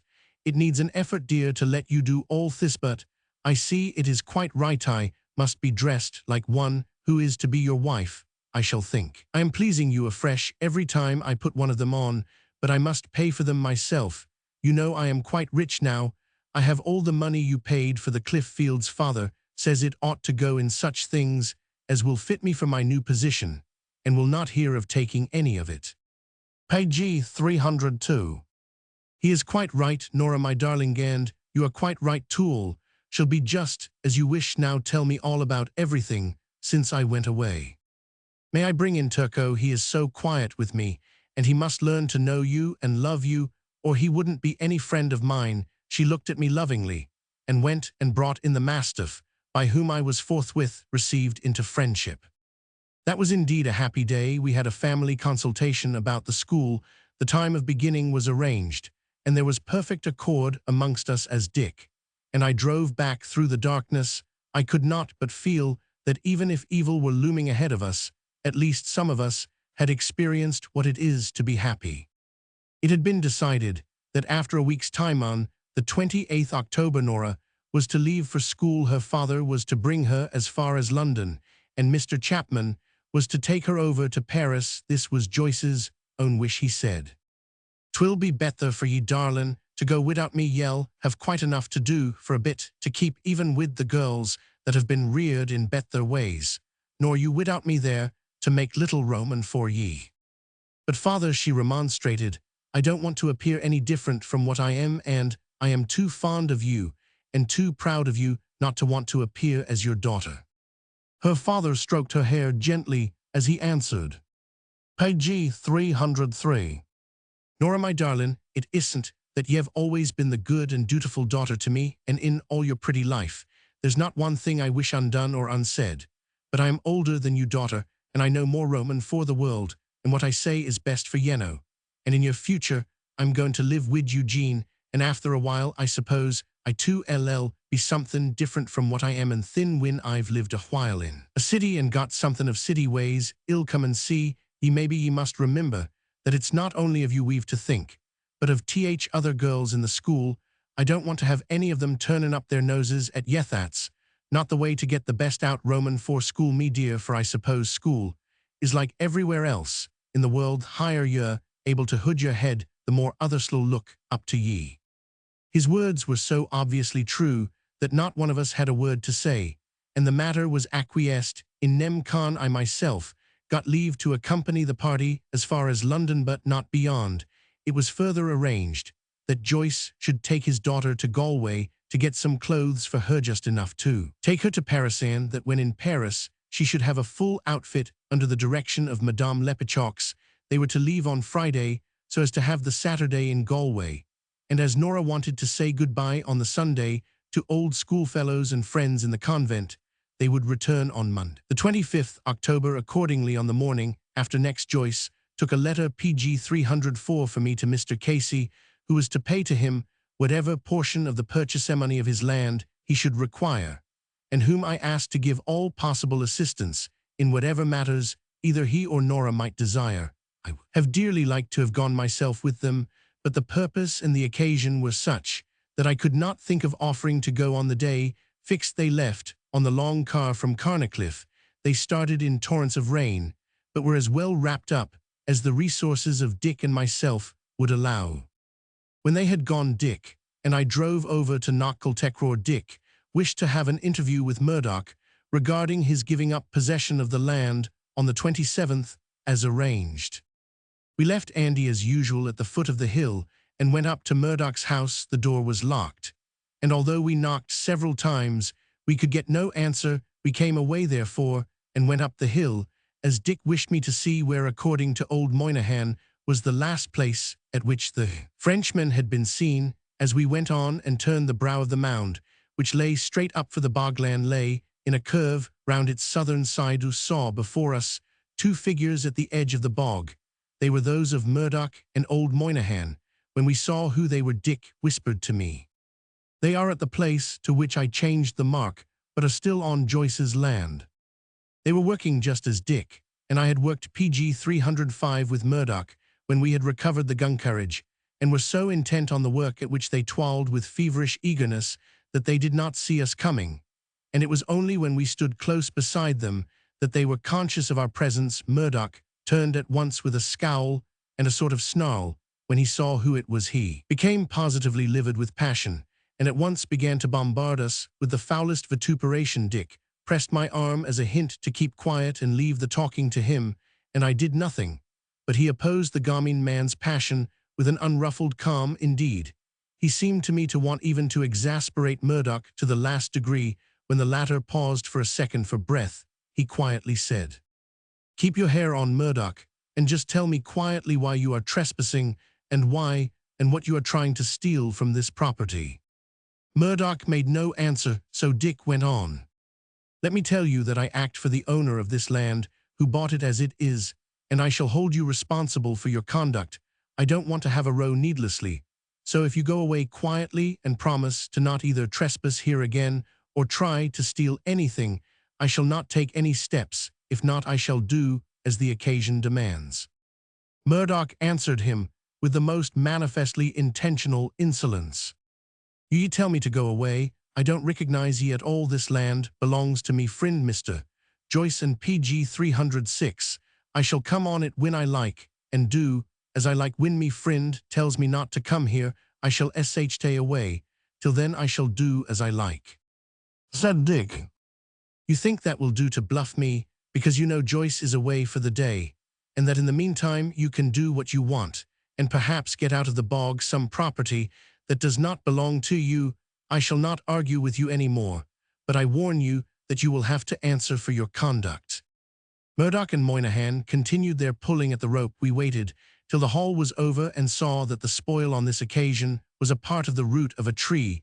Then, when both men were sitting exhausted beside it, Dick took out his notebook and began to make notes of everything. Presently, he turned to Murdoch and said, "Have you been fishing, Mr. Murdoch? What a strange booty you have brought up. It is really most kind of you to be aiding to secure the winter firing for Mr. Joyce and my friend. Is there anything but bogwood to be found here?" Murdoch's reply was a curse and a savage scowl, but old Moynihan joined in the conversation. "Now I told ye, Murdoch, that we were too low down." "Shut up," shouted the other, and the old man shrank back as if he had been struck. Dick looked down and seemed to be struck by the cross of loose stones at his feet, and said, "Page 307. Dear me, that is very strange, a cross of stones. It would almost seem as if it were made here to mark something. But yether he lifted one of the stones. It cannot have been long here. The grass is fresh under the stones." Murdoch said nothing, but clenched his hands and ground his teeth. Presently, however, he sent Moynihan back to his house to get some whiskey. When the latter was out of earshot, Murdoch turned to us and said, "And so ye think to baffle me, do ye? Well, ill have that money out. If I have to wade in your blood, I will, by the living God." And he burst into a string of profanities that made us shudder. He was in such deadly earnest that I felt a pity for him and said impulsively, "Look here, if you want to get it out, you can have a little more time, if you like, if only you will conduct yourself properly. I don't want to be bothered looking for it now. If you'll only behave decently and be something like a civilized being, I'll give you another month if you want it." Again he burst out at me with still more awful profanities. He didn't want any of my time. He'd take what time he liked, God himself, and He particularized the persons of the Trinity couldn't balk him and he'd do what he liked. And if I crossed his path, it would be the worse for me. And as for others, that he would send the hard word round the country about me and my lemon eye, couldn't be always PG 308 knocking the ruffian down, so I turned away and called to Dick. "Coming," said Dick, and he walked up to Murdoch and knocked him down. Then, as the latter lay dazed on the grass, he followed me. "Really," he said apologetically, "the man wants it, it will do him good." Then we went back to Carnacliff. These 3 days were very dreary ones for me. We spent most of the time walking over Knockcultecraw and making plans for the future, but without Nora, the place seemed very dreary. We did not go over on the Monday, as we knew that Joyce and Nora would not get home until late in the evening, and would be tired early. However, on the day after Tuesday we drove over, Joyce was out, and Dick left me at the foot of the boreen, so when I got to the house, I found Nora alone. The dear girl showed me her new dresses with much pride, and presently going to her room put on one of them, and came back to let me see how she looked. Her face was covered with blushes. Needless to say that I admired the new dress, as did her father, who just then came in. When she went away to take off the dress, Joyce beckoned me outside. When we got away from the house, he turned to me. His face was very grave, and he seemed even more frightened than angry. Page 309. "There's something I was told while I was away that I think ye ought to know." "Go on, Mr. Joyce." "Somebody has been saying hard things about Nora." "About Nora? Surely there is nobody mad enough or bad enough to speak evil of her." "There's one." He turned as he spoke and looked instinctively in the direction of Murdoch's house. "Oh, Murdoch, as he threatened, what did he say?" "Well, I don't know. I could only get it that somebody was saying something, and that it would be well to have things so that no one could say anything that we couldn't prove it was a friend to'd meaned. That's all he would tell. Mayhap he didn't know any more himself, but I knew him to be a friend. And it was a friendly act, Mr. Joyce. I have no doubt that Murdoch has been sending round wicked lies about us all, but thank God in a few days we will be all moving, and it doesn't matter much what he can do." "No, it won't matter much in one way, but he's not going all the same to throw dirt on me child. If he goes on, I'll folly him up." "He won't go on, Mr. Joyce. Before long he'll be out of the neighborhood altogether. To tell you the truth, I have bought the whole of his land, and I get possession of it tomorrow, and then I'll never let him set foot here again. When once he is out of this PG 310, he will have too much other wickedness on hand to have time to meddle with us." "That's true enough. Well, wait and see what happens, but well, be mighty careful all the same." "Quite right," I said. "We cannot be too careful in such a matter." Then we went back to the house and met Nora coming into the room in her red petticoat, which she knew I liked. She whispered to me, oh so sweetly, "I thought, dear, you would like me to be the old Nora today. It is our last day together in the old way." Then hand in hand, we went down to the cliff fields and sat on the table rock for the last time and feasted our eyes on the glorious prospect, whilst we told each other our bright dreams of the future. In the autumn twilight, we came back to the house. Dick had in the meantime come in, and we both stayed for tea. I saw that Dick had something to tell me, but he waited until we were going home before he spoke. It was a sad parting with Nora that night, for it was the last day together before she went off to school. For myself, I felt that whatever might be in the future, and I hoped for much, it was the last time that I might sit by the firelight with the old Nora. She too was sad, and when she told me the cause of her sadness, I found that it was the same as my own. "But oh, Arthur, my darling, I shall try to be worthy of my great good fortune and of you." PG 311, she said, as she put her arms round my neck and, leaning her head on my bosom, began to cry. "Hush, Nora, hush, my darling. I said you must not say such things to me, you who are worthy of all the good gifts of life. Oh, my dear, I am only fearful that you may be snatched away from me by some terrible misfortune. I shall not be happy till you are safely away from the shadow of this fateful mountain and are beginning your new life. Only one more day," she said. "Tomorrow we must settle up everything, and I have much to do for father. Poor father, how good he is to me. Please God, Arthur, we shall be able some day to repay him for all his goodness to me, how inexpressibly sweet it was to me to hear her say, "We shall be able," as she nestled up close to me. That night, the end of the day, when for the last time I sat on the table rock with the old Nora that I loved so well, it almost seemed as if fate, who loves the keen contrasts of glare and gloom, had made on purpose that day so bright and of such flawless happiness.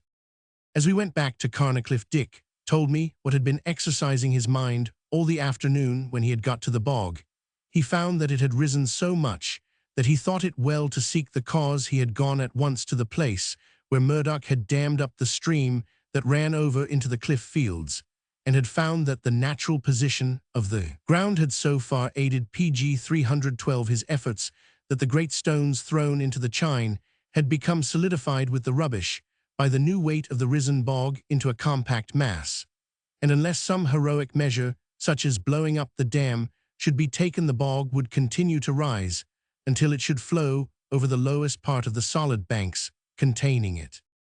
"As sure as we are here, Art," he said, "that man will do himself to death. I am convinced that if the present state of things goes on with the bog at its present height, and with this terrible rainfall, there will be another shifting of the bogand. Then God help him, and perhaps others too." I told him of the danger and explained it to him, but he only laughed at me and called me a fool and a traitor, that I was doing it to prevent him getting his treasure forsooth. And then he went again into those terrible blasphemies. So I came away, but he is a lost man, and I don't see how we can stop him, I said earnestly. "Dick, there's no danger to them, Jesus there." "No," he answered, "not the slightest. Their house is on the rock high over the spot, and quite away from any possible danger." Then we relapsed into silence as we each tried to think out a solution. That night it rained more heavily than ever. The downfall was almost tropical, as it can be on the west coast, and the rain on the iron roof of the stable behind PG 313. The hotel sounded like thunder. It was the last thing in my ears before I went to sleep.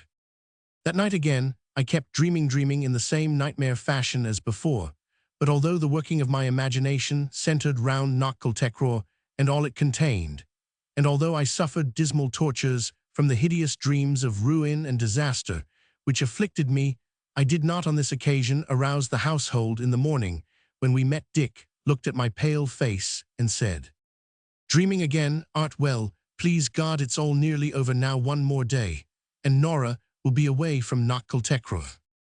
The thought gave me much relief. The next morning, on Thursday, 28th of October, we should be on our way to Galway en route for London, whilst Dick would receive, on my behalf, possession of the property which I had purchased from Murdoch. Indeed, his tenure ended at noon this very day, but we thought it wiser to postpone taking possession until after Nora had left. Although Nora's departure meant a long absence from the woman I loved, I could not regret it, for it was after all but a long road to the end.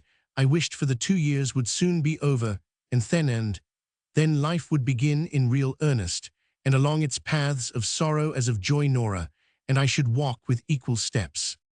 Alas for dreaming! The dreams of the daylight are often more delusive than even those born of the PG 314 glamour of moonlight or starlight, or of the pitchy darkness of the night.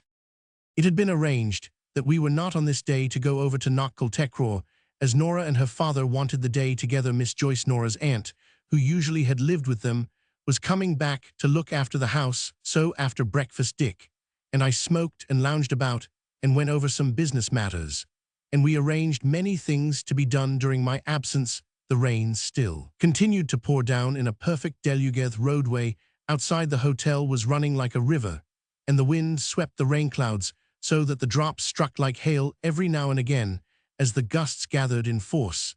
The rain seemed to drive past like a sheet of water, and looking out of the window, we could see dripping men and women trying to make headway against the storm. Dick said to me, "If this rain holds on much longer, it will be a bad job for Murdoch.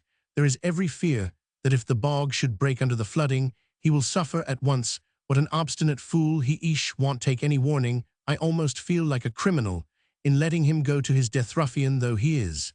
And yet what can one do? We are all powerless if anything should happen after this." We were silent. I spoke the next. Tell me, Dick, is there any earthly possibility of any harm coming to Joyce's house? In case the bog should shift again, is it quite certain that they are all safe?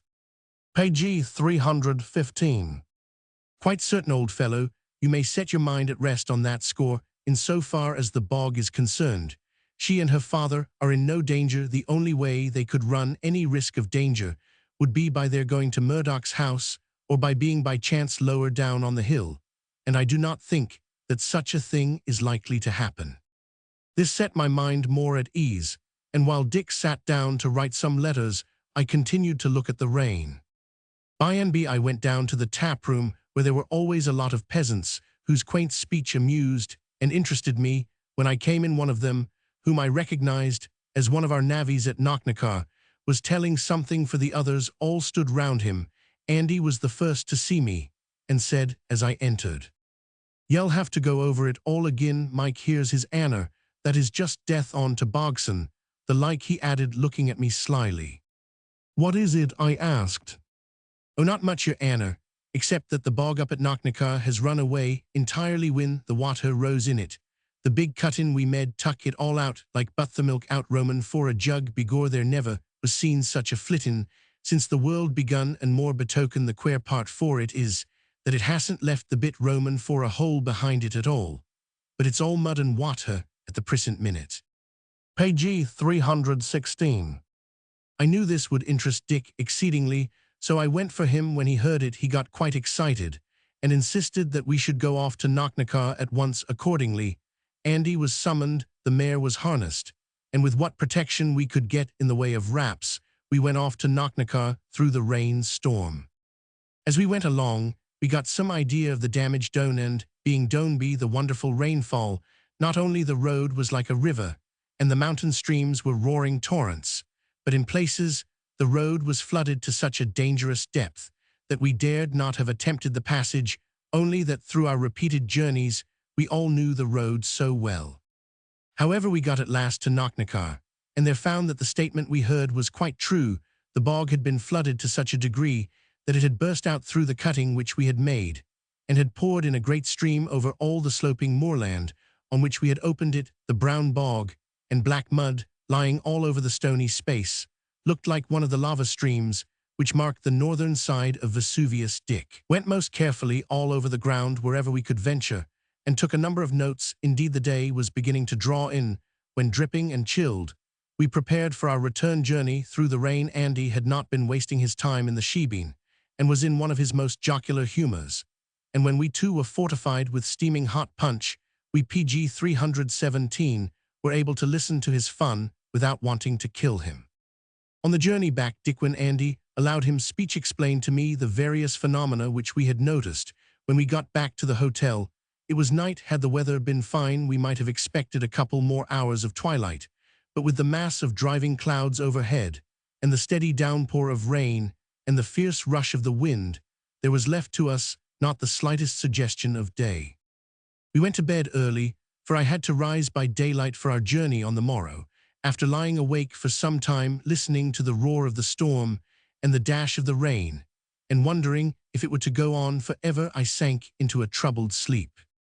It seemed to me that all the nightmares which had individually afflicted me during the last week returned to assail me collectively on the present occasion. I was a sort of Mazeppa in the world of dreams again, and again the fatal hill, and all its mystic and terrible associations haunted me again. The snakes writhed around and took terrible forms again. She I loved was in peril again. Murdoch seemed to arise in new forms of terror and wickedness. Again the lost treasure was sought under terrible conditions, and once again I seemed to sit on the table rock with Nora, and to see the whole mountain rush down on us in a dread avalanche, and turn to myriad snakes as it came. And again Nora seemed to call to me, "Help, help, Arthur, save PG 318 me, save me." And again, as was most natural, I found myself awake on the floor of my room, though this time I did not scream it, and quivering with some nameless terror, and with Nora's despairing cry in my ears. But even in the first instant of my awakening, I had taken a resolution, which forthwith I proceeded to carry into effect. These terrible dreams, whensoever they came, must not have come in vain. The grim warning must not be despised. Nora was in danger, and I must go to her at all hazards.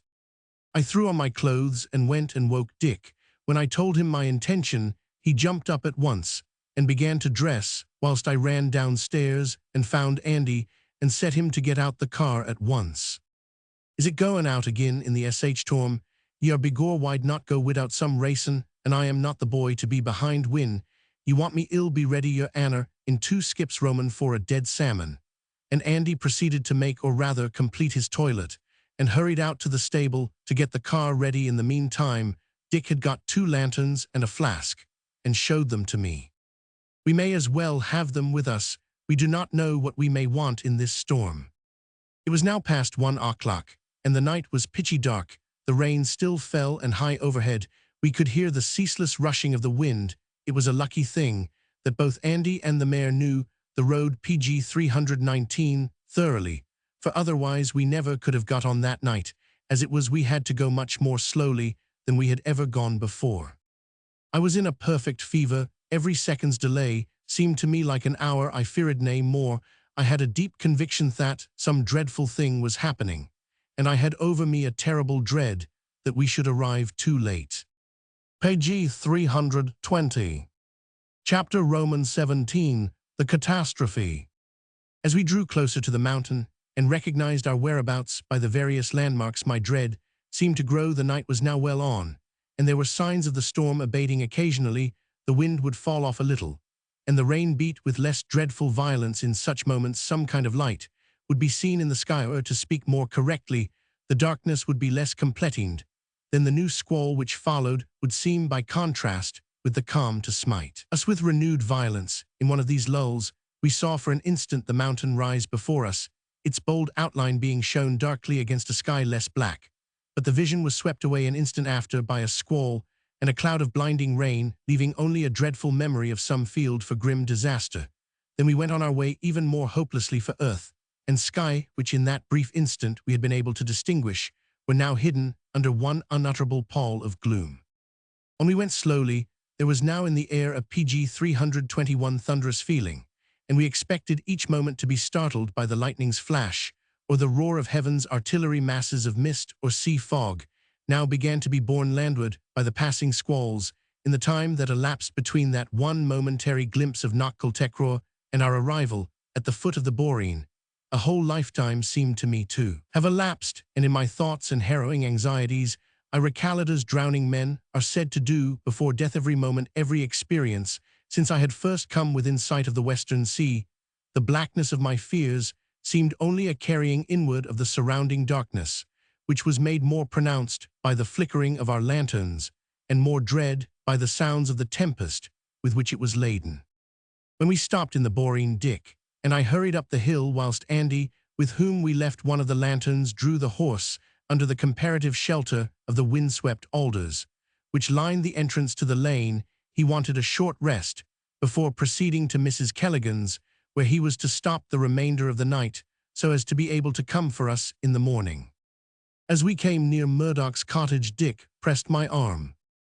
"Look," he called to me, putting his mouth to my ear so that I could hear him, for the storm swept the hill fiercely here, and a special current of wind came whirling up through the Schlienener. "Look, he is PG 322 up. Even at this hour, there must be some villainy afloat."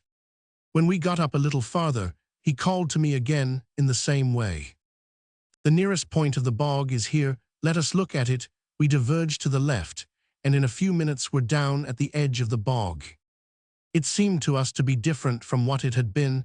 It was raised considerably above its normal height, and seemed quivering all over in a very strange way. Dick said to me very gravely, "We are just in time. There's something going to happen here." "Let us hurry to Joyce's," I said, "and see if all is safe there." "We should warn them first at Murdoch's," he said. "There may not be a moment to lose." We hurried back to the Boreen and ran on to Murdoch's, opened the gate, and ran up the path. We knocked at the door, but there was no answer. We knocked more loudly still, but there came no reply. "We had better make certain," said Dick, and I could hear him more easily now, for we were in the shelter of the porch. We opened the door, which was only on the latch, and went in the kitchen. A candle was burning, and the fire on the hearth was blazing so that it could not have been long since the inmates had left. Dick wrote a line of warning in his pocketbook, tore out the leaf, and placed it on the table where it could PG 323 not fail to be seen by anyone entering the room. We then hurried out and up the lane to Joyce's. As we drew near, we were surprised to find a light in Joyce's window. Also, I got to the windward side of Dick and shouted to him, "A light here also, there must be something strange going on." We hurried as fast as we could up to the house. As we drew close, the door was opened, and through a momentary lull, we heard the voice of Miss Joyce, Nora's aunt. "Is that you, Nora?" "No," I answered. "Oh, is it you, Mr. Arthur? Thank God ye've come. I am in such terror about Phelim and Nora. They're both out in the storm, and I am nigh distracted about them." By this time we were in the house and could hear each other speak, although not too well even here, for again the whole force of the gale struck the front of the house, and the noise was great. "Where is Nora? Is she not here?" "Oh no, God help us, Wurrastru." The poor woman was in such a state of agitation and abject terror that it was with some difficulty we could learn from her enough to understand what had occurred. The suspense of trying to get her to speak intelligibly was agonizing, for now every moment was precious, but we could not do anything or make any effort whatever until we had learned all that had occurred. At last, how PG 324 ever, it was conveyed to us that early in the evening Joyce had gone out to look after the cattle, and had not since returned. Late at night old Moynihan had come to the door half drunk, and had hiccuped a message that Joyce had met with an accident, and was then in Murdoch's house. He wanted Nora to go to him there, but Nora only was to go, and no one else. She had at once suspected that it was some trap of Murdoch's for some evil purpose, but still she thought it better to go, and accordingly called to Hector the Mastiff to come with her, she remarking to her aunt, "I am safe with him at any rate." But Hector did not come. He had been restless and groaning for an hour before, and now on looking for him they had found him dead. This helped to confirm Nora's suspicions, and the two poor women were in an agony of doubt as to what they should do. Whilst they were discussing the matter, Moynihan had written at this time, even drunker than beforehand, repeated his message, but with evident reluctance. Nora had accordingly set to work to cross-examine him, and after a while he admitted that Joyce was not in Murdoch's house at all, that he had been sent with the message, and told, when he had delivered it, to go away to Mother Kelligan's, and not to ever tell anything whatever of the night's proceedings, no matter what might happen or what might be said. When he had admitted this much, he had been so overcome with fright at what he had done that he began to cry and moan, and say that Murdoch would kill him for telling on him. Nora had told him PG 325 he could remain in the cottage where he was if he would tell her where her father was, so that she could go to look for him, but that he had sworn most solemnly that he did not know, but that Murdoch knew, for he told him that there would be no chance of seeing him at his own house for hours.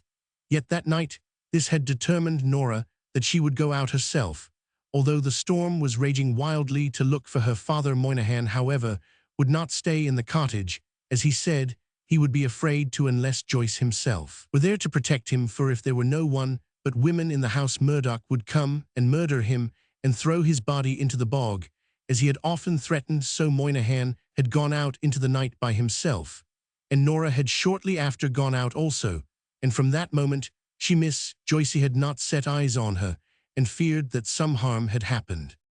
This the poor soul told us in such an agony of dread and grief that it was pitiful to hear her, and we could not but forgive the terrible delay.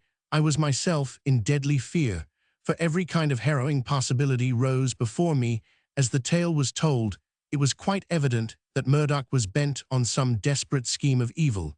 He either intended to murder Nora or to compromise her in some terrible way. I was almost afraid to think of the subject. It was plain to me that by this means he hoped not only to gratify his revenge, but to get some lever to use against us one, and also as to secure his efforts in searching for the treasure. In PG 326, my rage against the cowardly hound, I almost lost sight of the need of thankfulness for one great peril avoided. However, there was no time at present for further thought. Action, prompt and decisive, was vitally necessary. Joyce was absent. We had no clue to where he could be. Nora was alone on the mountain, and with the possibility of Murdoch assailing her, for he too was abroad, as we knew from the fact of his being away from his house. We lost not a moment, but went out again into the storm. We did not, however, take the lantern with us, as we found by experience that its occasional light was in the long run an evil, as we could not by its light see any distance, and the grey of the coming dawn was beginning to show through the abating storm with a faint indication that before long we should have some light. We went down the hill westward until we came near the bog, for we had determined to make a circuit of it as our first piece of exploration, since we thought that here lay the most imminent danger. Then we separated, Dick following the line of the bog downward, whilst I went north, intending to cross at the top and proceed down the farther side. We had agreed on a signal, if such could be heard through the storm, choosing the Australian cooey, which is the best sound to travel known. I hurried along as fast as I dared, for I was occasionally in utter darkness, although the morning was coming with promise of light. The sea wind swept inland masses of swiftly driving mist, which, whilst they PG 327 encompassed me, made movement not only difficult and dangerous, but at times almost impossible. The electric feeling in the air had become intensified, and each moment I expected the thunderstorm to burst. Every little while I called Nora, Nora, in the vain hope that whilst returning from her search for her father, she might come within the sound of my voice, but no answering sound came back to me except the fierce roar of the storm, laden with the wild dash of the breakers hurled against the cliffs and the rocks below. Even then, so strangely does the mind work, the words of the old song, "The Pilgrim of Love," came mechanically to my memory, as though I had called Orinthia instead of Nora. Till with Orinthia all the rocks resound. On I went, following the line of the bog, till I had reached the northern point where the ground rose and began to become solid. I found the bog here so swollen with rain that I had to make a long detour so as to get round to the western side. High up on the hill there was, I knew, a rough shelter for the cattle, and as it struck me that Joyce might have gone here to look after his stock, and that Nora had gone hither to search for him, I ran up to it. The cattle were there, huddled together in a solid mass behind the sheltering wall of sods and stones. I cried out as loudly as I could from the windward side, so that my voice would carry. Page 328. Nora, Nora, Joyce, Joyce, are you there? Is anyone there? There was a stir amongst the cattle, and one or two low moos as they heard the human voice, but no sound from either of those I sought, so I ran down again to the further side of the bog. I knew now that neither Nora nor her father could be on this point of the hill, or they would have heard my voice. And as the storm came from the west, I made a zigzag line going east to west. I followed down the bog so that I might have a chance of being heard should there be anyone to hear. When I got near to the entrance to the cliff fields, I shouted as loudly as I could, Nora, Nora, but the wind took my voice away as it would sweep thistles down, and it was as though I made the effort, but no voice came, and I felt awfully alone in the midst of a thick pall of mist. On I went, following the line of the bog. Lower down there was some shelter from the storm, for the great ridge of rocks here rose between me and the sea, and I felt that my voice could be heard further off. I was sick at heart and chilled with despair, till I felt as if the chill of my soul had extended even to my blood. But on I went with set purpose, the true doggedness of despair. As I went, I thought I heard a cry through the mist, Nora's voice. It was but an instant, and I could not be sure whether my ears indeed heard, or if the anguish of my heart had created the phantom of a voice to deceive me. However, be it what it might, it awoke me like a clarion. My heart leaped, and the blood surged in my PG 329 brain, till I almost became dizzy. I listened to try if I could distinguish from what direction the voice had come. I waited in agony. Each second seemed a century, and my heart beat like a triffimer. Then again I heard the sound, faint, but still clear enough to hear. I shouted with all my power, but once again the roar of the wind overpowered me. However, I ran on towards the voice. There was a sudden lull in the wind. A blaze of lightning lit up the whole scene, and some 50 yards before me I saw two figures struggling at the edge of the rocks. In that welcome glance, infinitesimal though it was, I recognized the red petticoat which in that place, and at that time, could be none other than Nora's. I shouted as I leapt forward, but just then the thunder broke overhead, and in the mighty and prolonged roll, every other sound faded into nothingness, as though the thunderclap had come on a primeval stillness. As I drew near to where I had seen the figures, the thunder rolled away, and through its vanishing sound, I heard distinctly Nora's voice. "Help, help, Arthur, father, help, help." Even in that wild moment, my heart leaped. That of all names she called on mine, the first. Whatever men may say, love and jealousy are near kinsmen.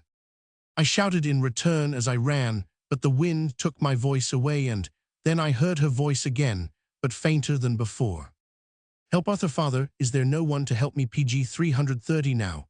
And then the lightning flashed again, and in the long jagged flash we saw each other, and I heard her glad cry. Before the thunderclap drowned all else, I had seen that her assailant was Murdoch, and I rushed at him, but he had seen me too, and before I could lay hands on him, he had let her go.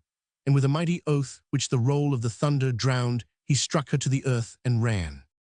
I raised my poor darling, and carrying her a little distance, placed her on the edge of the ridge of rocks beside us, for by the light in the sky, which grew paler each second, I saw that a stream of water rising from the bog was flowing towards us. She was unconscious, so I ran to the stream and dipped my hat full of water to bring to revive her. Then I remembered the signal of finding her, and putting my hands to my lips, I sounded the cooey once, twice.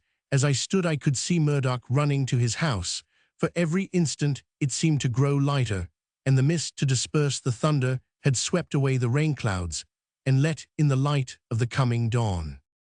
But even as I stood there, and I had not delayed an unnecessary second, the ground under me seemed to be giving way. There was a strange shudder or shiver below me, and my feet began to sink with a wild cry. For I felt that the fatal moment had come. The bog was moving, and had caught me in its toils. I threw myself forward towards the rock. My cry seemed to arouse Nora like the call of a trumpet. She leaped PG 331 to her feet, and in an instant seemed to realize my danger, and rushed towards me. When I saw her coming, I shouted to her, keep back," but she did not pause an instant, and the only words she said were, "I am coming, Arthur, I am coming." Halfway between us, there was a flat-topped piece of rock, which raised its head out of the surrounding bog. As she struggled towards it, her feet began to sink, and a new terror for her was added to my own, but she did not falter a moment, and as her lighter weight was in her favor, with a great effort she gained it. In the meantime, I struggled forward. There was between me and the rock a clump of furze bushes. On these I threw myself, and for a second or two they supported me. Then even these began to sink with me, for faster and faster, with each succeeding second, the earth seemed to liquefy and melt away. Up to now I had never realized the fear, or even the possibility of death to myself. Hitherto, all my fears had been for Nora, but now came to me the bitter pang, which must be for each of the children of men on whom death has laid his icy hand. That this dread moment had come, there was no doubt. Nothing short of a miracle could save me. No language could describe the awful sensation of that melting away of the solid earth. Most dreadful nightmare would be almost a pleasant memory compared with it. Page 332.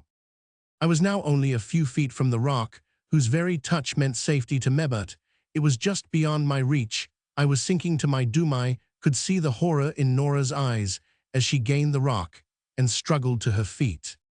But even Nora's love could not help me. I was beyond the reach of her arms, and she no more than I could keep a foothold on the liquefying earth. Oh, that she had a rope, and I might be saved. Alas, she had none. Even the shawl that might have aided me had fallen off in her struggle with Murdoch. But Nora had, with her woman's quick instinct, seen a way to help me in an instant. She had torn off her red petticoat of heavy homespun cloth and thrown one end to me. I clutched and caught it with a despairing grasp, for by this time only my head and hands remained above the surface. Now, O God, for strength, was the earnest prayer of her heart, and my thought was, now for the strong hands that other had despised. Nora threw herself backward with her feet against a projecting piece of the rock, and I felt that if we could both hold out long enough, I was saved. Little by little I gained. I drew closer and closer to the rock, closer still, till with one hand I grasped the rock itself and hung on breathless in blind desperation. I was only just able to support myself, for there was a strange dragging power in the viscous mass PG 333 that held me and greatly taxed my strength. Already exhausted in the terrible struggle for life, the bog was beginning to move, but Nora bent forward, kneeling on the rock, and grasped my coat collar in her strong hands. Love and despair lent her additional strength, and with one last great effort, she pulled me upward, and in an instant more I lay on the rock, safe and in her arms. During this time, short as it was, the morning had advanced, and the cold, grey, mysterious light disclosed the whole slope before us. Dim in the shadow of the hill opposite to us across the bog, we saw Joyce and Dick watching us, and between the gusts of wind we faintly heard their shouts. To our right, far down the hill, the Schlienener stood out boldly, its warder rocks struck by the grey light falling over the hilltop nearer to us, and something in the same direction. Murdoch's house rose, a black mass in the center of the hollow. But as we looked around us, thankful for our safety, we grasped each other more closely, and a low cry of fear emphasized Nora's shudder, for a terrible thing began to happen. The whole surface of the bog, as far as we could see it in the dim light, became wrinkled, and then began to move in little eddies such as one sees in a swollen river. It seemed to rise and rise till it grew almost level with where we were, and instinctively we rose to our feet and stood there, awestruck, Nora clinging to me and with our arms round each other. PG 334. The shuddering surface of the bog began to extend on every side to even the solid ground which curbed it, and with relief we saw that Dick and Joyce stood high up on a rock. All things on its surface seemed to melt away and disappear, as though swallowed up. This silent change or demoralization spread down in the direction of Murdoch's house, but when it got to the edge of the hollow in which the house stood, it seemed to move as swiftly forward as water leaps down a cataract. Instinctively, we both shouted a warning to Murdoch. Too villain, though he had a life to lose, he had evidently felt some kind of shock or change, for he came rushing out of the house full of terror. For an instant, he seemed paralyzed with fright as he saw what was happening, and it was little wonder, for in that instant the whole house began to sink into the earth, to sink as a ship founders in a stormy sea. But without the violence and turmoil that marks such a catastrophe, there was something more terrible, more deadly in that silent, causeless destruction than in the devastation of the earthquake or the hurricane. The wind had now dropped away, the morning light struck full over the hill, and we could see clearly the sound of the waves dashing on the rocks below, and the booming of the distant breakers filled the air. But through it came another sound, the like of which I had never heard, and the like of which I hope in God's pro PG 335 vidance I shall never hear again. A long, low gurgle with something of a sucking sound, something terrible, resistless, and with a sort of hiss in it, as of seething waters striving to be free. Then the convulsion of the bog grew greater. It almost seemed as if some monstrous living thing was deep under the surface and writhing to escape. By this time Murdoch's house had sunk almost level with the bog. He had climbed on the thatched roof and stood there looking towards us and stretching forth his hands as though in supplication for help. For a while the superior size and buoyancy of the roof sustained it, but then it too began slowly to sink. Murdoch knelt and clasped his hands in a frenzy of prayer. And then came a mighty roar, and a gathering rushed the side of the hill below us, seemed to burst. Murdoch threw up his arms. We heard his wild cry as the roof of the house, and he with it, was in an instant sucked below the surface of the heaving mass. Then came the end of the terrible convulsion, with a rushing sound and the noise of 1,000 waters falling. The whole bog swept in waves of gathering size, and with a hideous writhing down the mountainside to the entrance of the Schlienener struck the portals with a sound like thunder, and piled up to a vast height, and then the millions of tons of slime and ooze and bog and earth and broken rock swept through the pass into the sea. PG 336. Nora and I knelt down hand in hand, and with full hearts thanked God for having saved us from so terrible a doom. The waves of the torrent rushing by us at first came almost level with us, but the stream diminished so quickly that in an incredibly short time we found ourselves perched on the top of a high jutting rock, standing sharply up from the sloping sides of a deep ravine where but a few minutes before the bog had been. Carefully we climbed down and sought a more secure place on the base of the ridge of rocks behind us. The deep ravine lay below us down, whose sides began to rattle ominously here, and their masses of earth and stones deprived of their support below where the torrent had scoured their base. Lighter and lighter grew the sky over the mountain, till at last one red ray shot up like a crack in the vault of heaven, and a great light seemed to smite the rocks that glistened in their coat of wet across the ravine. We saw Joyce and Dick beginning to descend so as to come over to us.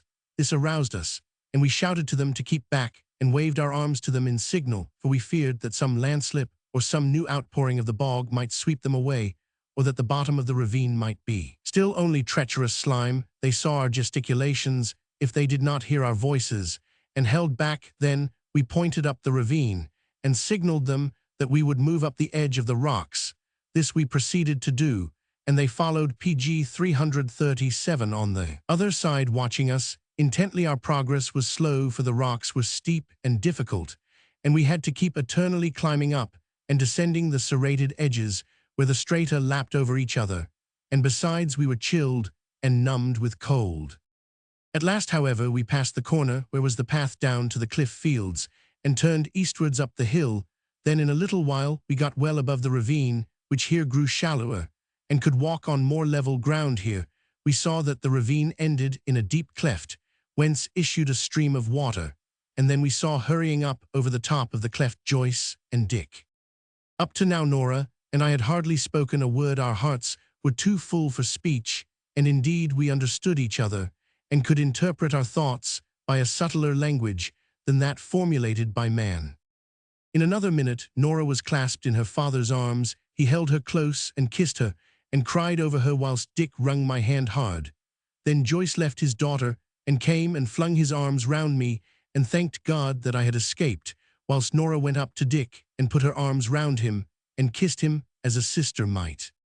We all went back together as fast as we could, and the sun that rose that morning rose on no happier group despite the terror and the trouble of the night. Nora walked between her father and me, holding us both tightly, and Dick walked on my other side, with his arm PG 338 in mine.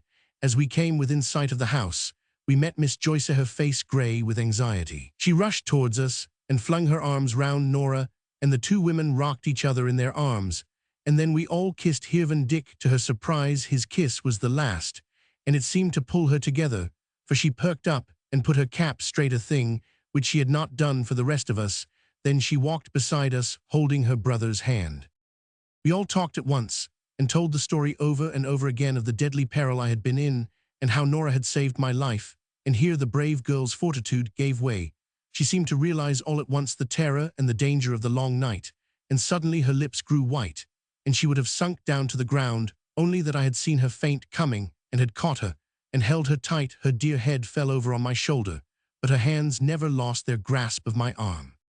We carried her down toward the house as quickly as we could, but before we had got to the door she had recovered from her swoon, and her first look, when her eyes opened, was for me, and the first word she said was, "Arthur, is he safe?" And then I laid her in the old armchair by the hearth-place, and took her cold hands in mine, and kissed them, and cried over them, which I hoped vainly that no one saw. PG 339.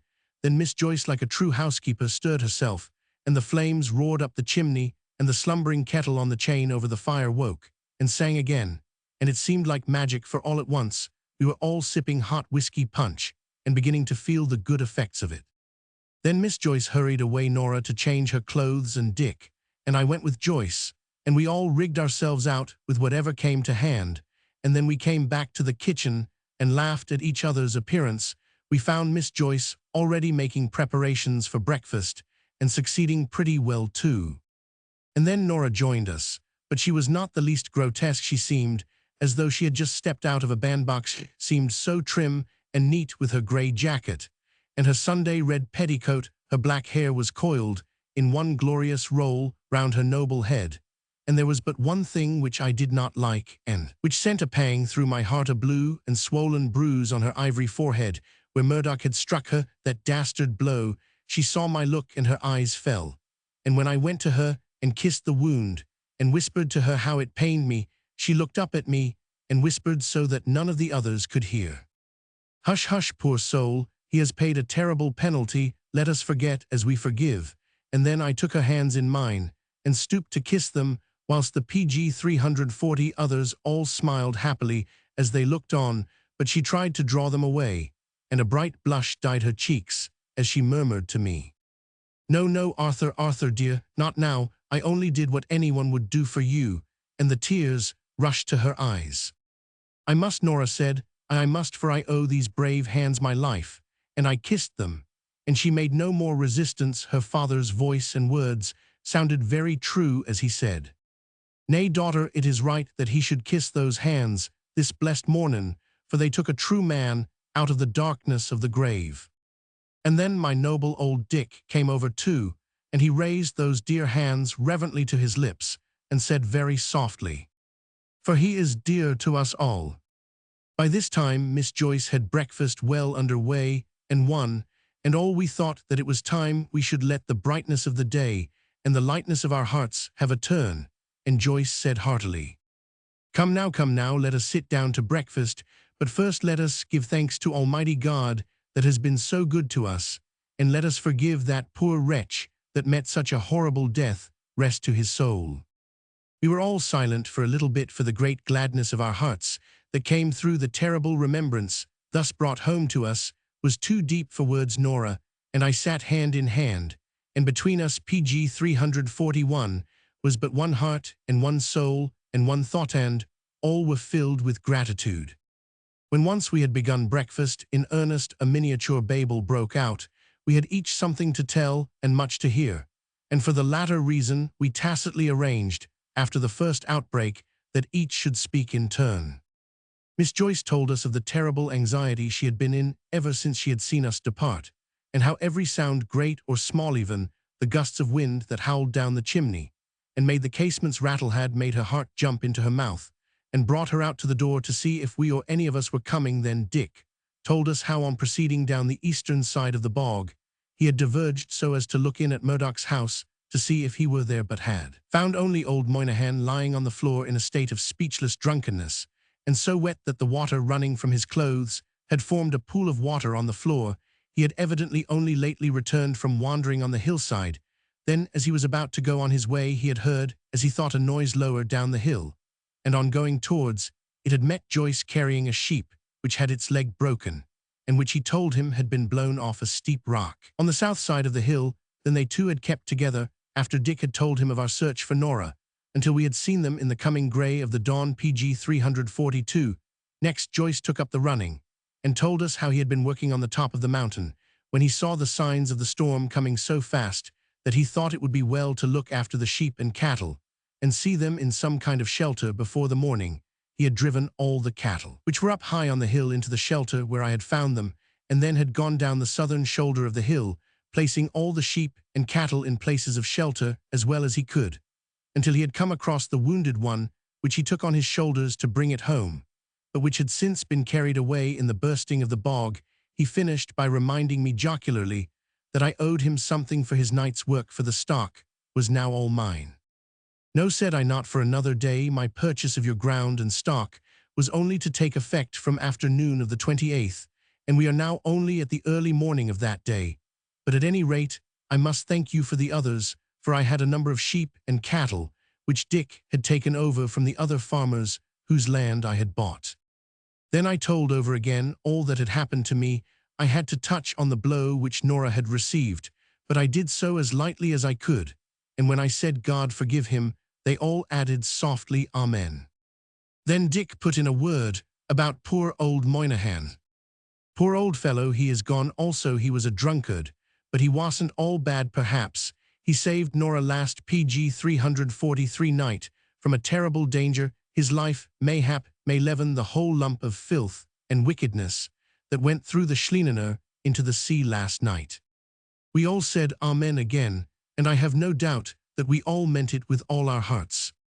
Then I told again of Nora's brave struggle, and how by her courage and her strength she took me out of the very jaws of a terrible death. She put one hand before her icefer. I held the other close in minind. Through her fingers dropped her welling tears. We sat silent for a while, and we felt that it was only right and fitting when Joyce came round to her, and laid his hand on her head, and stroked her hair as he said, "Ye have done well, daughtery, have done well." Pg 344.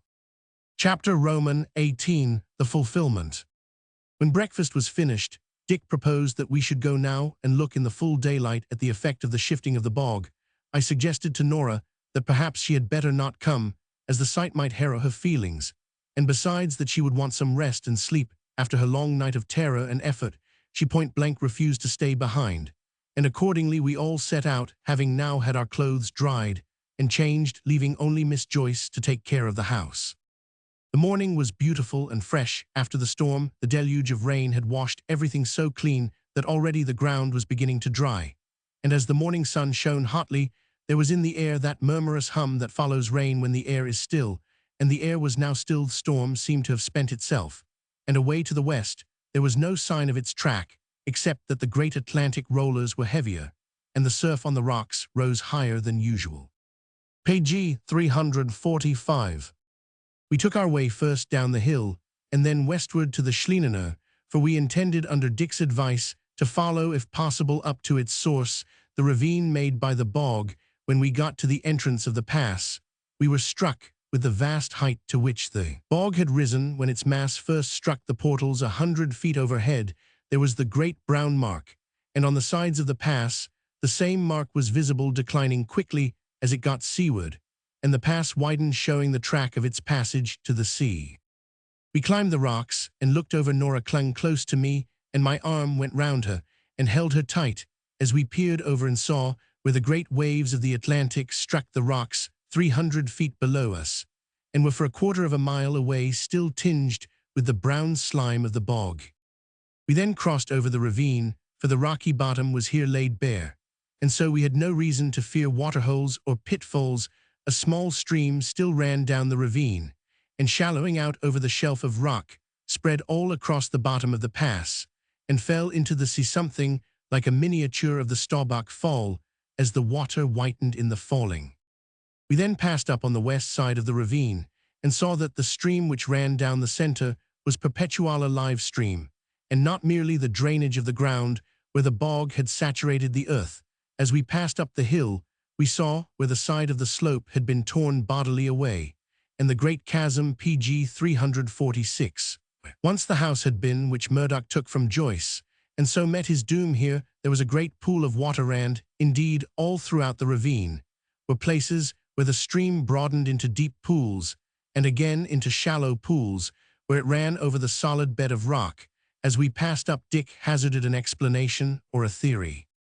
"Do you know, it seems to me that this ravine or valley was once before just as it is now. The stream ran down it and out at the Schlienener, just as it does now. Then, by some landslips or a series of them, or by a falling tree, the passage became blocked, and the hollow became a lake, and its edges grew rank with boggy growth, and then from one cause and another, the falling in of the sides, or the rush of rainstorms carrying down the detritus of the mountain, and perpetually washing down particles of clay from the higher levels, lake became choked up, and then the lighter matter floated to the top, and by time and vegetable growth became combined, and so the whole mass grew cohesive and floated on the water and slime below. This may have occurred more than once, nay, moreover, sections of the bog may have become segregated or separated by some similarity of condition affecting its parts, or by some formation of the ground, as by the valley narrowing in parts between walls of rock, so that the passage could be easily choked,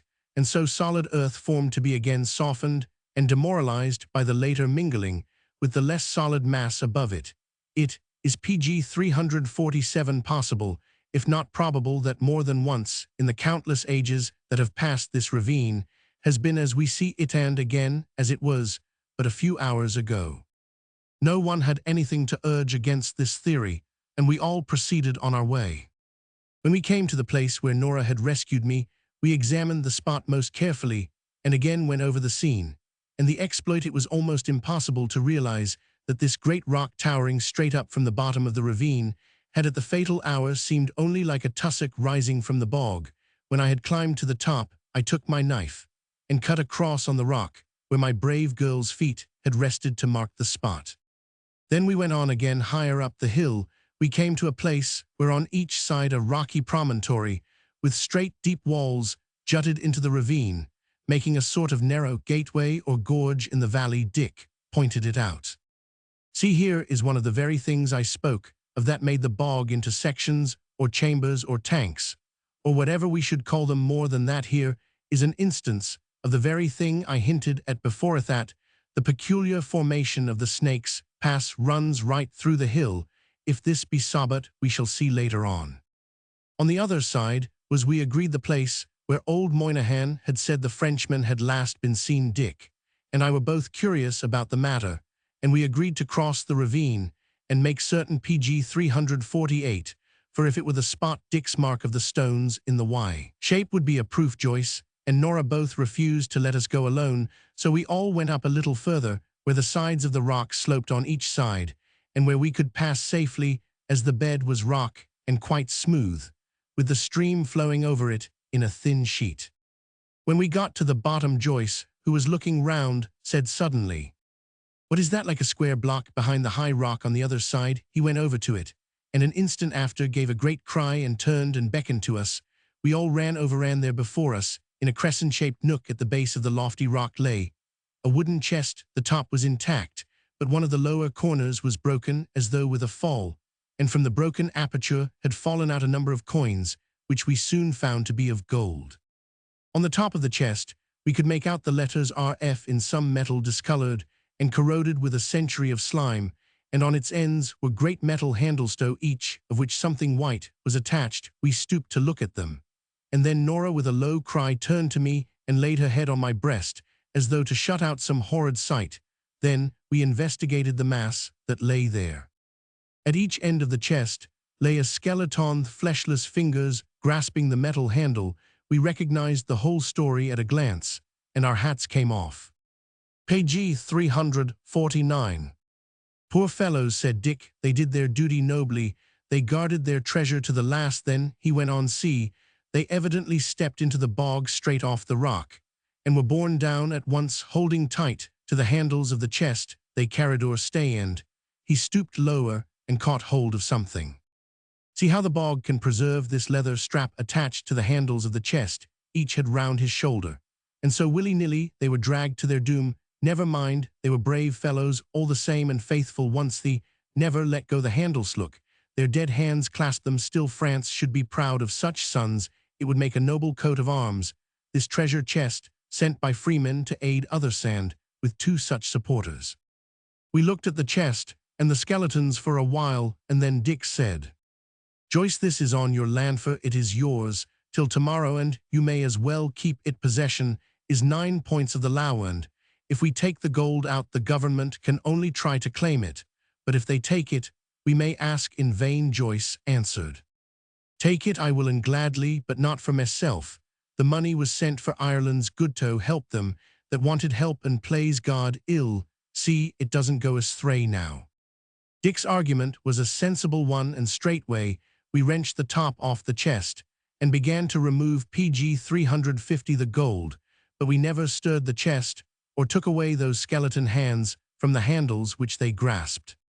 It took us all, carrying a good load each, to bring the money to Joyce's cottage. We locked it in a great oak chest and warned Miss Joyce not to say a word about it. I told Miss Joyce that if Andy came for me, he was to be sent on to us, explaining that we were going back to the top of the new ravine. We followed it up further till we reached a point much higher up on the hill, and at last came to the cleft in the rock, whence the stream issued. The floor here was rocky, and it being so, we did not hesitate to descend, and even to enter the chine. As we did so, Dick turned to me. "Well, it seems to me that the mountain is giving up its secrets. Today we have found the Frenchman's treasure, and now we may expect, I suppose, to find the lost crown. By George, though it is strange, they said the snake became the shifting bog, and that it went out by the Schlienenacheras. We saw the bog Roman 999. When we got well into the chine, we began to look about us curiously.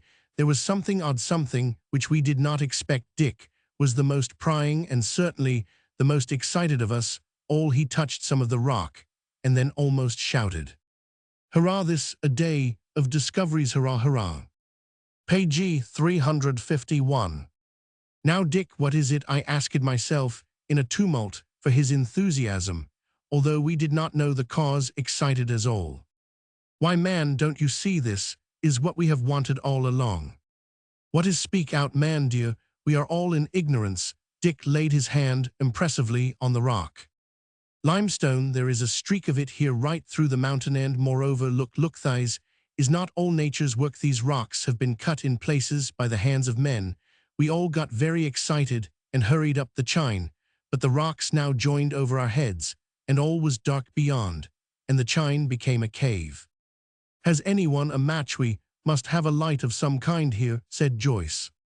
There is the lantern in the house. I shall run for it. Don't stir until I get back, I cried, and I ran out and climbed the side of the ravine and got to Joyce's house as soon as I could. My haste and impetuosity frightened Miss Joyce, who called in terror. Is there anything wrong? Not an accident, I hope? No, we only want to examine a rock, and the place is dark. Give us the lantern quick, and some matches. Azy, Alana, she said, the rock won't run away.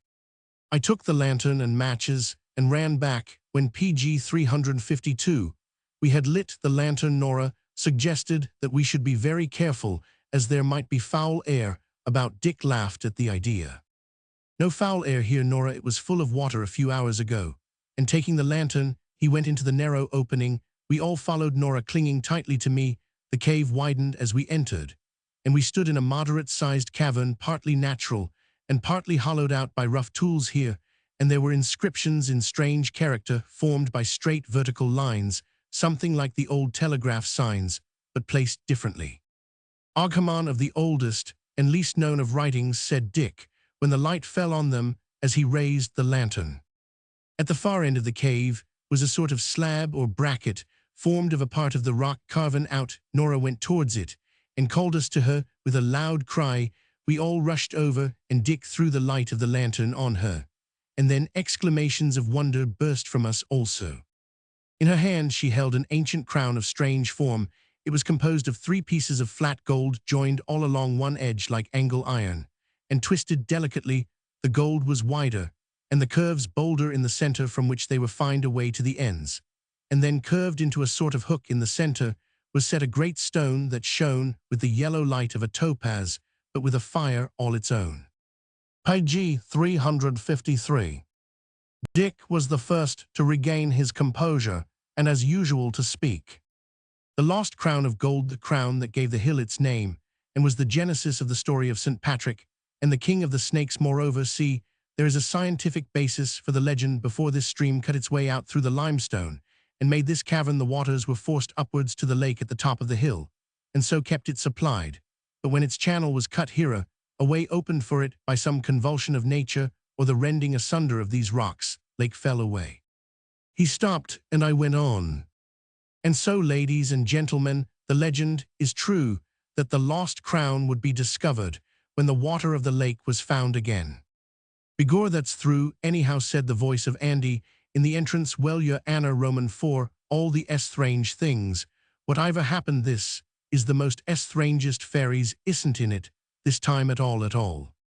I told Andy something of what had happened, including the terrible deaths of Murdoch and Moynihan, and sent him off to tell the head constable of police, and anyone else he might see.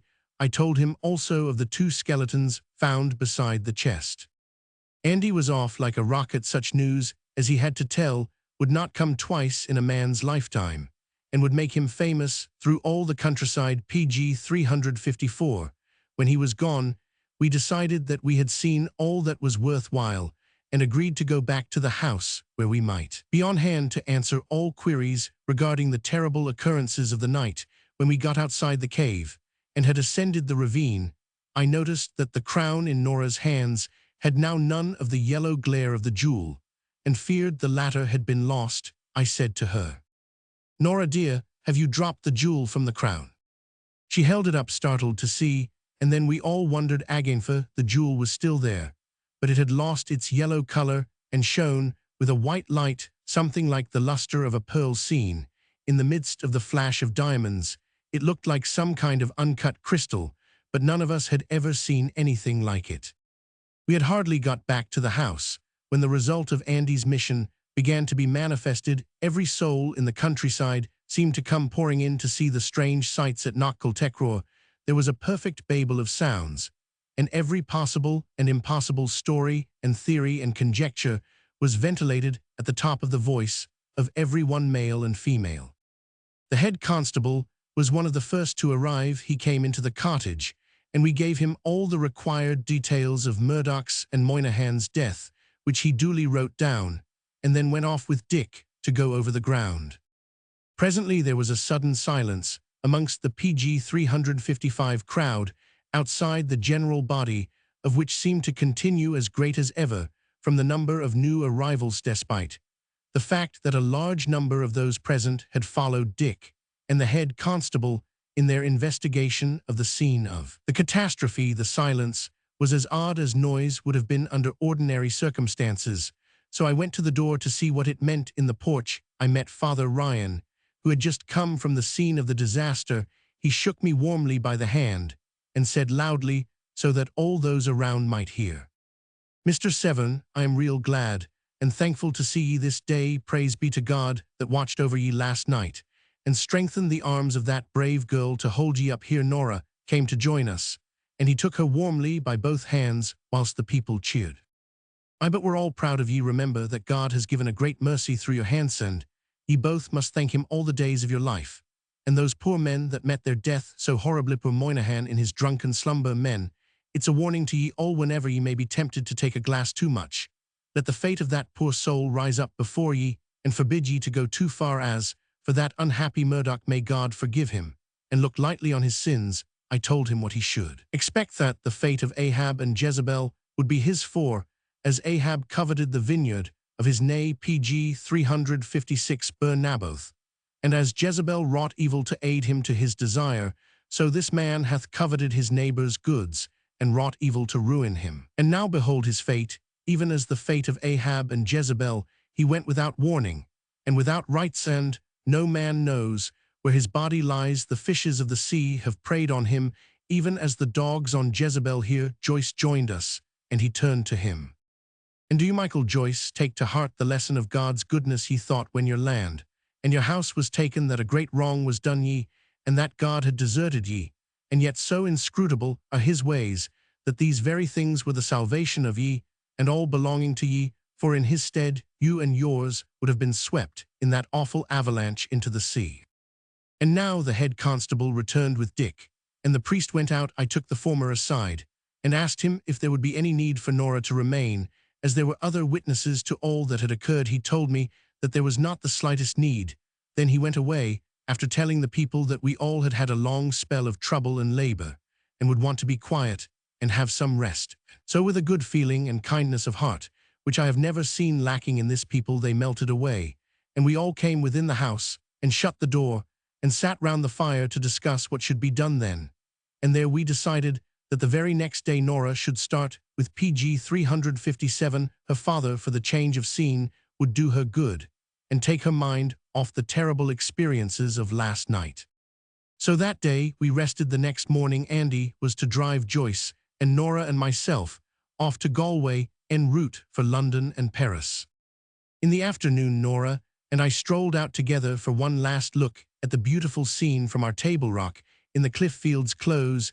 As we had been hitherto, there was now a new bond between us, and when we were out of sight of prying ice in the spot where we had first told our loves, I told her of my idea of the new bond. She hung down her head, but drew closer to me as I told her how much more I valued my life, since she had saved it for me, and how I should, in all the 2 years that were to come, try hard that every hour should be such as she would like me to have passed. "Nora dear," I said, "the bar you place on our seeing each other in all that long time will be hard to bear, but I shall know that I am enduring for your sake." She turned to me, and with earnest eyes looked lovingly into mine as she said, "Arthur, dear Arthur, God knows I love you. I love you so well that I want to come to you, if I can, in such a way that I may never do you discredit. And I am sure that when the 2 years are over, and indeed they will not go lightly, for Mayu will not be sorry that you have made the sacrifice for me, dear. I shall PG 358 ask you, when we meet on our wedding morning, if you are satisfied." When it was time to go home, we rose up, and it might have been that the evening was chilly. A cold feeling came over me, as though I still stood in the shadow of the fateful hill. And there, in the cliff fields, I kissed Nora Joyce for the last time. The 2 years sped quickly enough, although my not being able to see Nora at all was a great trial to me often, and often I felt tempted almost beyond endurance to go quietly and hang round where she was so that I might get even a passing glimpse of her. But I felt that such would not be loyal to my dear girl. It was hard not to be able to tell her even now and again how I loved her, but it had been expressly ordained wisely enough to that I should only write in such a manner as would pass if necessary the censorship of the schoolmistress. I must be, said Nora to me, exactly as the other girls, eerie, and of course I must be subject to the same rules. And so it was that my letters had to be of a tempered warmth, which caused me now and again considerable pain. My dear girl wrote to me regularly, and although there was not any of what her schoolmistress would call love in her letters, she always kept me posted in all her doings, and with every letter it was borne in on me that her heart and feelings were unchanged. Page 359. I had certain duties to attend to with regard to my English property, and this kept me fairly occupied. Each few months I ran over to the nationality, which Dick was transforming into a fairyland. The discovery of the limestone had, as he had conjectured, created possibilities in the way of building and of waterworks, of which at first we had not dreamed. The new house rose on the Table Rock in the cliff fields. A beautiful house it was, of red sandstone, with red-tiled roof and quaint gables, and jutting windows and balustrades of carven stone. The whole cliff fields were laid out as exquisite gardens, and the murmur of water was everywhere. None of this I ever told Nora in my letters, as it was to be a surprise to her. On the spot where she had rescued me, we had reared a great stony monolith, whereon a simple legend told the story of a woman's strength and bravery. Round its base was sculptured the history of the mountain, from its legend of the King of Snakes down to the lost treasure, and the rescue of myself. This was all carried out under Dick's eye. The legend on the stone was, "Nora Joyce, a brave woman, on this spot, by her courage and devotion, saved a man's life." At the end of the first year, Nora went to another school at Dresden for 6 months, and then by her own request to Mr. Chapman was transferred to an PG 360 English school at Brighton, one justly celebrated amongst Englishwomen. These last 6 months were very, very long to me, for as the time drew near when I might claim my darling, the suspense grew very great, and I began to have harrowing fears lest her love might not have survived the long separation and the altered circumstances. I heard regularly from Joyce he had gone to live with his son Eugene, who was getting along well, and was already beginning to make a name for himself as an engineer. By his advice, his father had taken a subsection of the great ship canal, then in progress of construction, and with the son's knowledge and his own shrewdness and energy was beginning to realize what to him was a fortune, so that the purchase money of Schlienener, which formed his capital, was used to a good purpose. At last the long period of waiting came to an end. A month before Nora's school was finished, Joyce went to Brighton to see her, having come to visit me beforehand. His purpose and mine was to arrange all about the wedding, which we wanted to be exactly as she wished. She asked her father to let it be as quiet as possible, with absolutely no fuss, no publicity, and in some quiet place where no one knew us. "Tell Arthur," she said, "that I should like it to be somewhere near the sea, and where we can get easily on the continent." I fixed on Hythe, which I had been in the habit of visiting occasionally, as the place where we were to be. PG 361, married here. High over the sea level rises the grand old church, where the bones of so many brave old Norsemen rest after 1,000 years. The place was so near to Folkestone that after the wedding and an informal breakfast, we could drive over to catch the midday boat. I lived the requisite time in Hythe, and complied with all the formalities. I did not see my darling until we met in the church porch, and then I gazed on her with unstinted admiration. Oh, what a peerless beauty! She was every natural grace and quality seemed developed to the full. Every single grace of womanhood was there, every subtle manifestation of high breeding, every stamp of the highest culture. There was no one in the porch, for those with me delicately remained in the church when they saw me go out to meet my bride, and I met her. With a joy unspeakable, Joyce went in and left her with me. A moment they had evidently arranged to do so, but when we were quite alone, she said to me with a very serious look, "Mr. Seven, before we go into the church, answer me one question, answer me truthfully. I implore you." A great fear came upon me that at the last I was to suffer the loss of her I loved, that at the moment when the cup of happiness was at my lips, it was to be dashed aside, and it was with a hoarse voice and a beating heart I answered, "I shall speak truly, Nora." "What is it?" she said very demurely. Page 362. "Mr. Seven, are you satisfied with me?" I looked up and caught the happy smile in her eyes, and for answer took her in my arms to kiss her, but she said, "Not yet, Arthur, not yet. What would they say? And besides, it would be unlucky." So I released her, and she took my arm, and as we came up the aisle together, I whispered to her, "Yes, my darling, yes, yes, 1,000 times. The time has been long, long, but the days were well spent." She looked at me with a glad, happy look, as she murmured in my ear, "We shall see Italy soon, dear, together. I am so happy." And she pinched my arm. That was a very happy wedding, and as informal as it was happy, as Nora had no bridesmaid. Dick, who was to have been my best man, was not going to act, but when Nora knew this, she insisted on it and said sweetly, "I should not feel I was married properly unless Dick took his place, and as to my having no bridesmaid, all I can say is, if we had half so good a girl friend, she would be here, of course." This settled the matter, and Dick, with his usual grace and energy, carried out the best man's chief duty of taking care of his principal's hat. There were only our immediate circle present. Joyce and Eugene. Miss Jesuho had come all the way from Knocknacar. Mr. Chapman and Mr. Casey, who had also come over from Galway specially. There was one PG 363 other old friend also present, but I did not know it until I came out of the vestry after signing the register with my wife on my arm.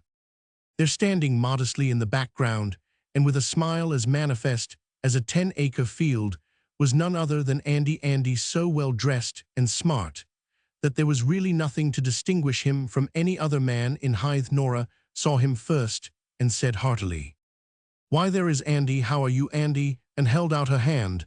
Andy took it in his great fist and stooped and kissed it as if it had been a saint's hand and not a woman's. "God bless and keep ye, Miss Nora Darlanan, the Virgin, and the saints watch over ye both." Then he shook hands with me. "Thank you, Andy," we said both together, and then I beckoned Dick and whispered to him. We went back to breakfast in my rooms and sat down as happy a party as could be, only one not quite comfortable at first being Andy. He and Dick both came in quite hot and flushed. Dick pointed to him. "He's an obstinate, truculent villain, is Andy. Why, I had to almost fight him to make him come in. Now, Andy, no running away. It is Miss Nora's will." And Andy subsided bashfully into a seat. It was fully several minutes before he either smiled or winked. We had a couple of hours to pass before it became time to leave for Folkestone, and when breakfast was over, one and then another said a few kindly words. Dick opened the PG 364 ball by speaking most beautifully of our own worthiness, and of how honestly and honorably each had won the other, and of the long life and happiness that lay, he hoped and believed, before us. Then Joyce spoke a few manly words of his love for his daughter, and his pride in her. The tears were in his eyes when he said how his one regret in life was that her dear mother had to look down from heaven her approval on this day instead of sharing it amongst us as the best of mothers and the best of women. Then Nora turned to him and laid her head on his breast and cried a little, not unhappily, but happily, as a bride should cry at leaving those she loves for one she loves better still. Of course both the lawyers spoke, and Eugene said a few words bashfully. I was about to reply to them all when Andy got up and crystallized the situation in a few words. "Miss Nora and your Anna, I'd like, if I might make so bold, to say a word for all the men and women in Ireland that either Roman 4 years I've came across. I often heard Roman 4 fairies, and Master Art knows well how he hunted one from the top Roman 4 Knocknacar to the top Roman 4 Knockcultecror, and I won't say word about the kind Roman for a fairy. He wanted to find not even in her queer kind Roman for an ibicase. I might be overlooked, as the master was. And more betoken, since I came here, Master Dick has told me that I am to be your Anne's Irish coachman Huru, and I might get evicted from that same hooden firmy. Impidence in tellin' tales Roman for the master, before PG 365. He was married, but ill promise, yes both that there'll be no man from the Giant's Causeway to Cape Clear what'll thry and thry hard her, to make your feet walk and your wheels roll in aisy ways than myself. I am talking o' liberty, I know be saying so much, but plaise God ye'll walk your ways wid honor and wid peace, believin' in each other and in Godden. May he bless ye both and your childher, and your childher's childher to folly ye, and if either Roman 4 years wants to step into glory over a man's body, I hope ye'll not look past poor old Andy Sullivan. Andy's speech was quaint, but it was truly meant, for his heart was full of quick sympathy, and the honest fellow's eyes were full of tears as he concluded. Then Miss Joyce's health was neatly proposed by Mr. Chapman, and responded to in such a way by Mr. Casey that Nora whispered me that she would not be surprised if Aunt took up her residence in Galway before long. And now the hour was come to say goodbye to all friends. We entered our carriage and rolled away, leaving behind us waving hands, loving eyes, and hearts that beat most truly. And the great world lay before us, with all the possibilities of happiness that men and women may win for themselves. There was never a cloud to shadow our sunlit way, and we felt that we were one.